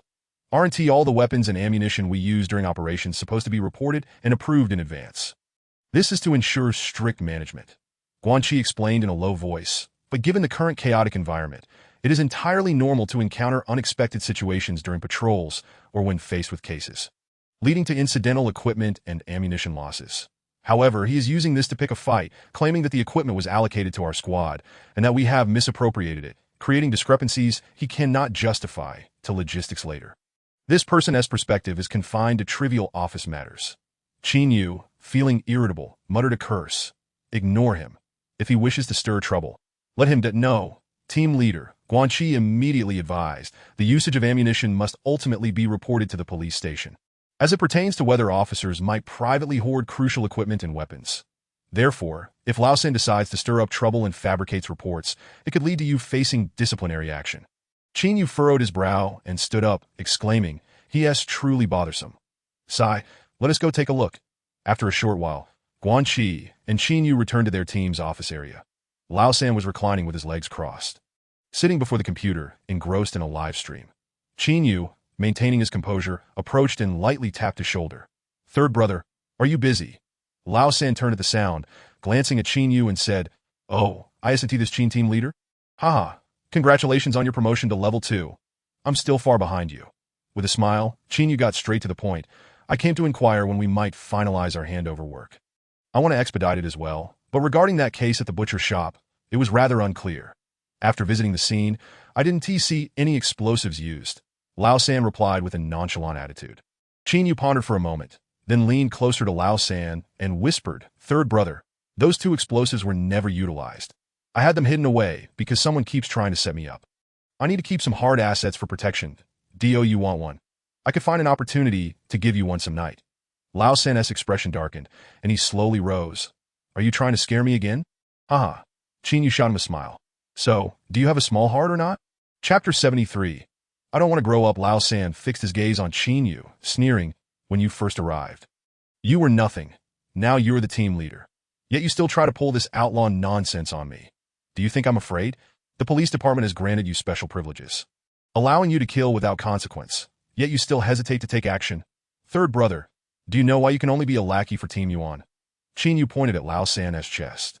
"Because your vision is limited. You've grown accustomed to being a subordinate and lack the mindset to lead at a tier level. Do I even need to compete with you? My friend who killed Yuan Wei is still alive. Do you believe he might show up one day and come to your house for dinner?" Upon hearing this, Lao San's heart jolted, realizing Qin Yu was alluding to Qi Lin. Even Team Yuan hasn't said anything. "What are you trying to act tough for? Our team was ordered by Li Si to send the 4th team, and you think you're finding trouble for me. In reality, this is just making things difficult for Li Si." Qin Yu cast a disdainful glance at him and scolded, "Third brother, when do you think you'll grow up?" If third brother were to mature, then when they encountered Matsushita at the restaurant last time, would he have acted heroically? Guanqi interjected. "He is a well-meaning person." Lao San erupted at this. "What the hell? Are you getting a bit too cocky?" With that, he threw a punch aimed at Guanqi's head. Dante hit him. "Don't escalate things, third brother."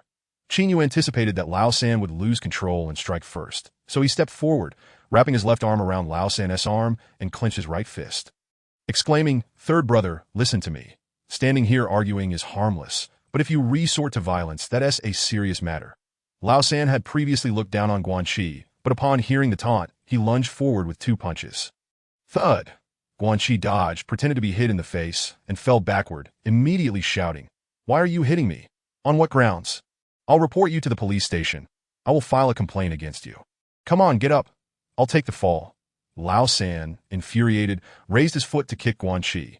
Qin Yu, still holding Lao San's neck with his left hand, landed 3 or 4 punches into his chest. Initially, Lao San did not want to engage with Qin Yu, but after taking a couple of hits, he was completely enraged and turned to grapple with Qin Yu, shouting, "Beat him." Members from other teams in the First Division heard Lao San's call and surged forward, immediately engaging Qin Yu in a scuffle at that moment. There were 7 or 8 opponents, while only Guanqi stood by Qin Yu. Yet both were no pushovers, harboring dark intentions, and they were even prepared not to retaliate. Guanxi lay on the ground, still shouting, Lao San, if you don't beat me to death today, I will extort you. I'll make you extort. Lao San, with yellow teeth bared, grabbed a bench to smash down.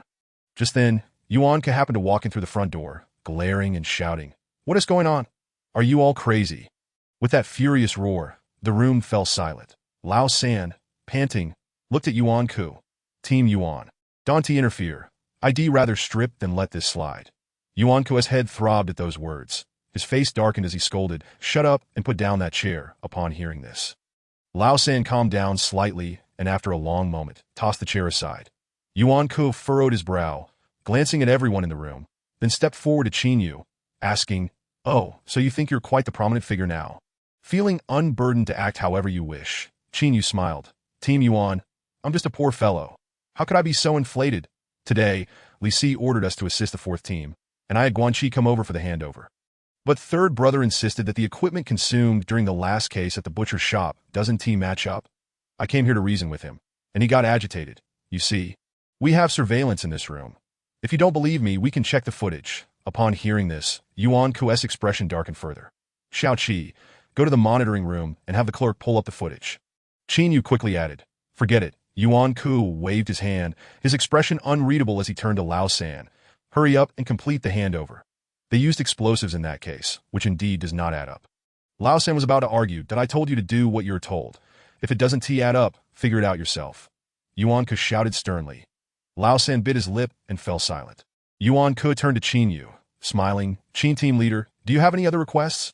I'll have someone take care of it. No, nothing else. Qin Yu quickly waved his hand at Then if you have any requests in the future, just drop by for a chat. Yuan Ku, hands behind his back, continued, You're a favorite in front of Director Li, and now the entire police department is revolving around you.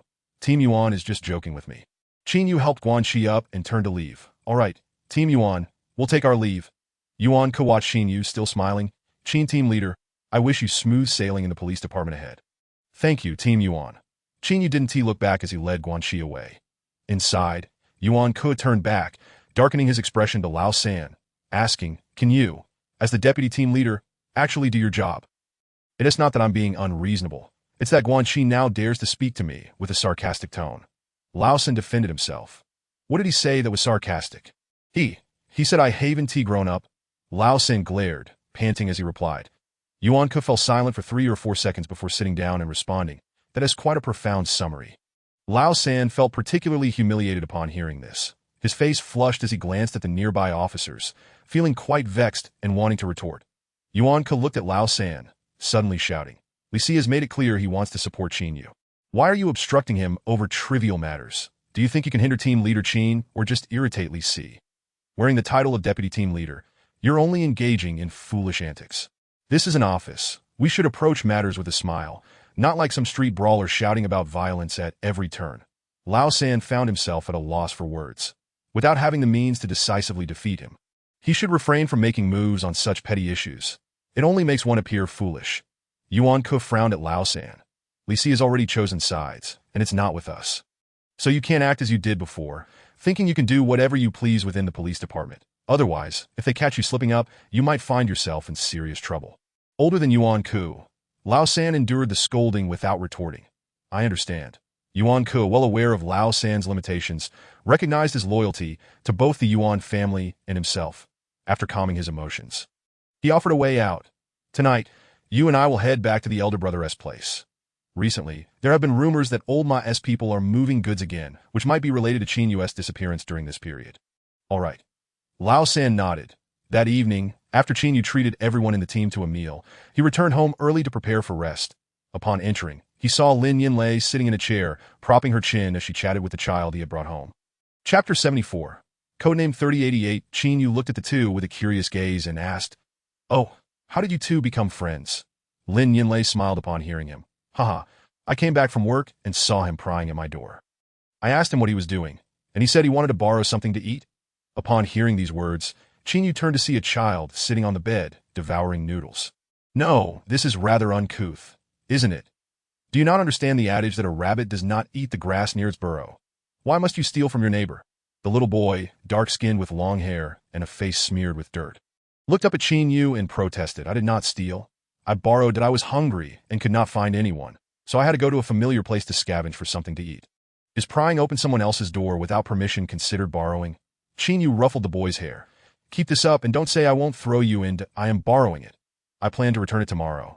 The boy said, wolfing down his food with an air of streetwise bravado. We are both children of the world. Even a spit is worth a nail, that I won't take it for nothing. I will definitely return it tomorrow.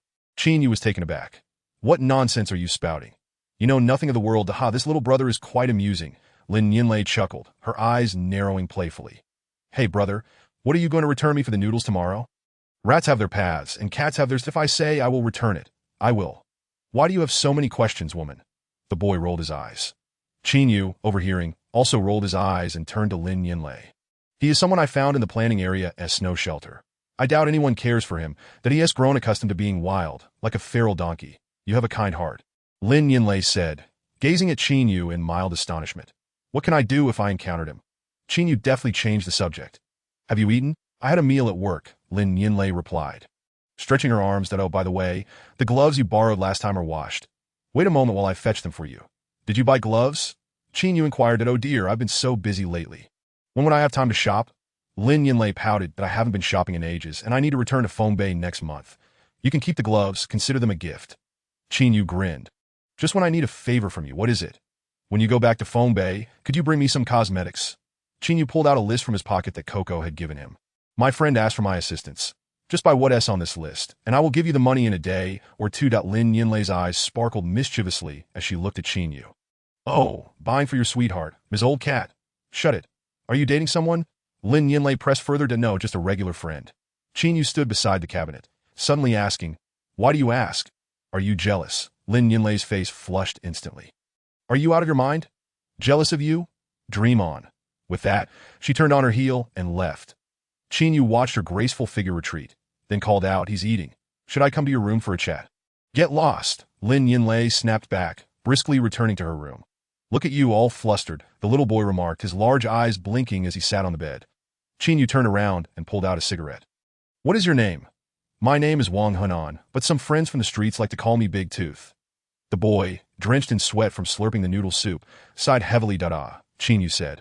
Looking around his shabby abode, as you can see, my life is rather mediocre. But since we cross paths, let us consider it fate. For now, you can stay here and recuperate. Later, I'll help you find some work. A brother's duty is to lend a helping hand. Setting down his bowl, Wang Hunan looked up at Qin Yu with utmost seriousness, though his tone feigned maturity. You saved my life. From now on, we are like blood brothers. I will do whatever you ask. Then start by washing your bowl. I'll get you some hot water, Qin Yu instructed. Afterward, return the bowl to Lin Yinlei and speak to her politely. Wang Hunan's demeanor darkened at this. Damn, how can children of the streets do women-s work?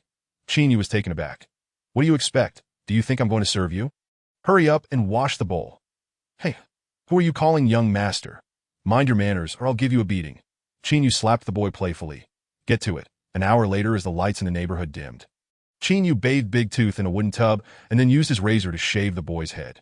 Big Tooth, now well-fed and content, sat quietly on the chair, sleepiness overtaking him. How old are you? Qin Yu asked. 18. Stop lying. Tell the truth that I'm actually 15. That's just nonsense, Qin Yu said, rinsing the razor. How did you end up sleeping in a snow shelter? I ran away from the hillside. I had run out of food, and it was cold. I was so tired that I fell asleep in the snow shelter. Big Tooth's body and face were covered in frostbite, and the warmth of the room made him itch uncontrollably, causing him to scratch his skin raw. He was so weak that he limped when he walked, looking utterly pitiable. Why did you go to the hillside? My older brother took me. Big Tooth paused but maintained his composure. Speaking clearly, that we were gathering scarce resources and catching some live animals. Are there still live animals on the hillside? There are, but you have to venture deep into the woods. Big Tooth replied matter-of-factly. Last month, we went deep into the mountain. The snow pits were several meters deep. The trafficker was behind us with a gun, forcing us to gather ginseng. Everyone was too scared to go. He shot 3 people. And my brother was among them. Qin Yu was taken aback by this revelation that I'm still young and cannot take revenge. But one day, I will bury that trafficker in the same snow pit where my brother died. Big Tooth spoke softly, yet his tone remained eerily calm. Furrowing his brow, Qin Yu continued to shave the boy's head under the dim light that my brother died. and every time I sleep in a shelter. I remember him. Big Tooth lowered his head slightly. I was afraid of always thinking about him. So I ran away that night, and then met you. What about your parents? Chin Yu's voice trembled with concern. They were lost during the riots before the 9th District was established. They probably died long ago. Just like me, Chin Yu paused, then responded in a teasing tone. Big Tooth looked surprised. Then we are quite fated. Are you seeking revenge? Chin Yu asked nonchalantly. The one who killed my only family, I will surely make him pay, Big Tooth replied without a hint of hesitation. Then live well. Chin Yu nodded in the dim light.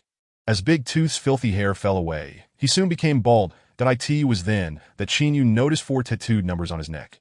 3088, what does that mean? In the mountains, when the snow collapses.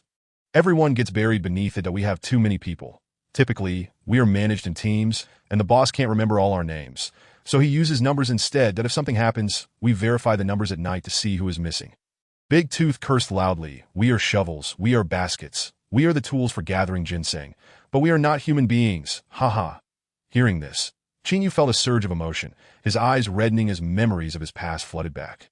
He reached out and ruffled Big Tooth's hair, scolding him lightly. You little brat, your words are quite the eye-opener.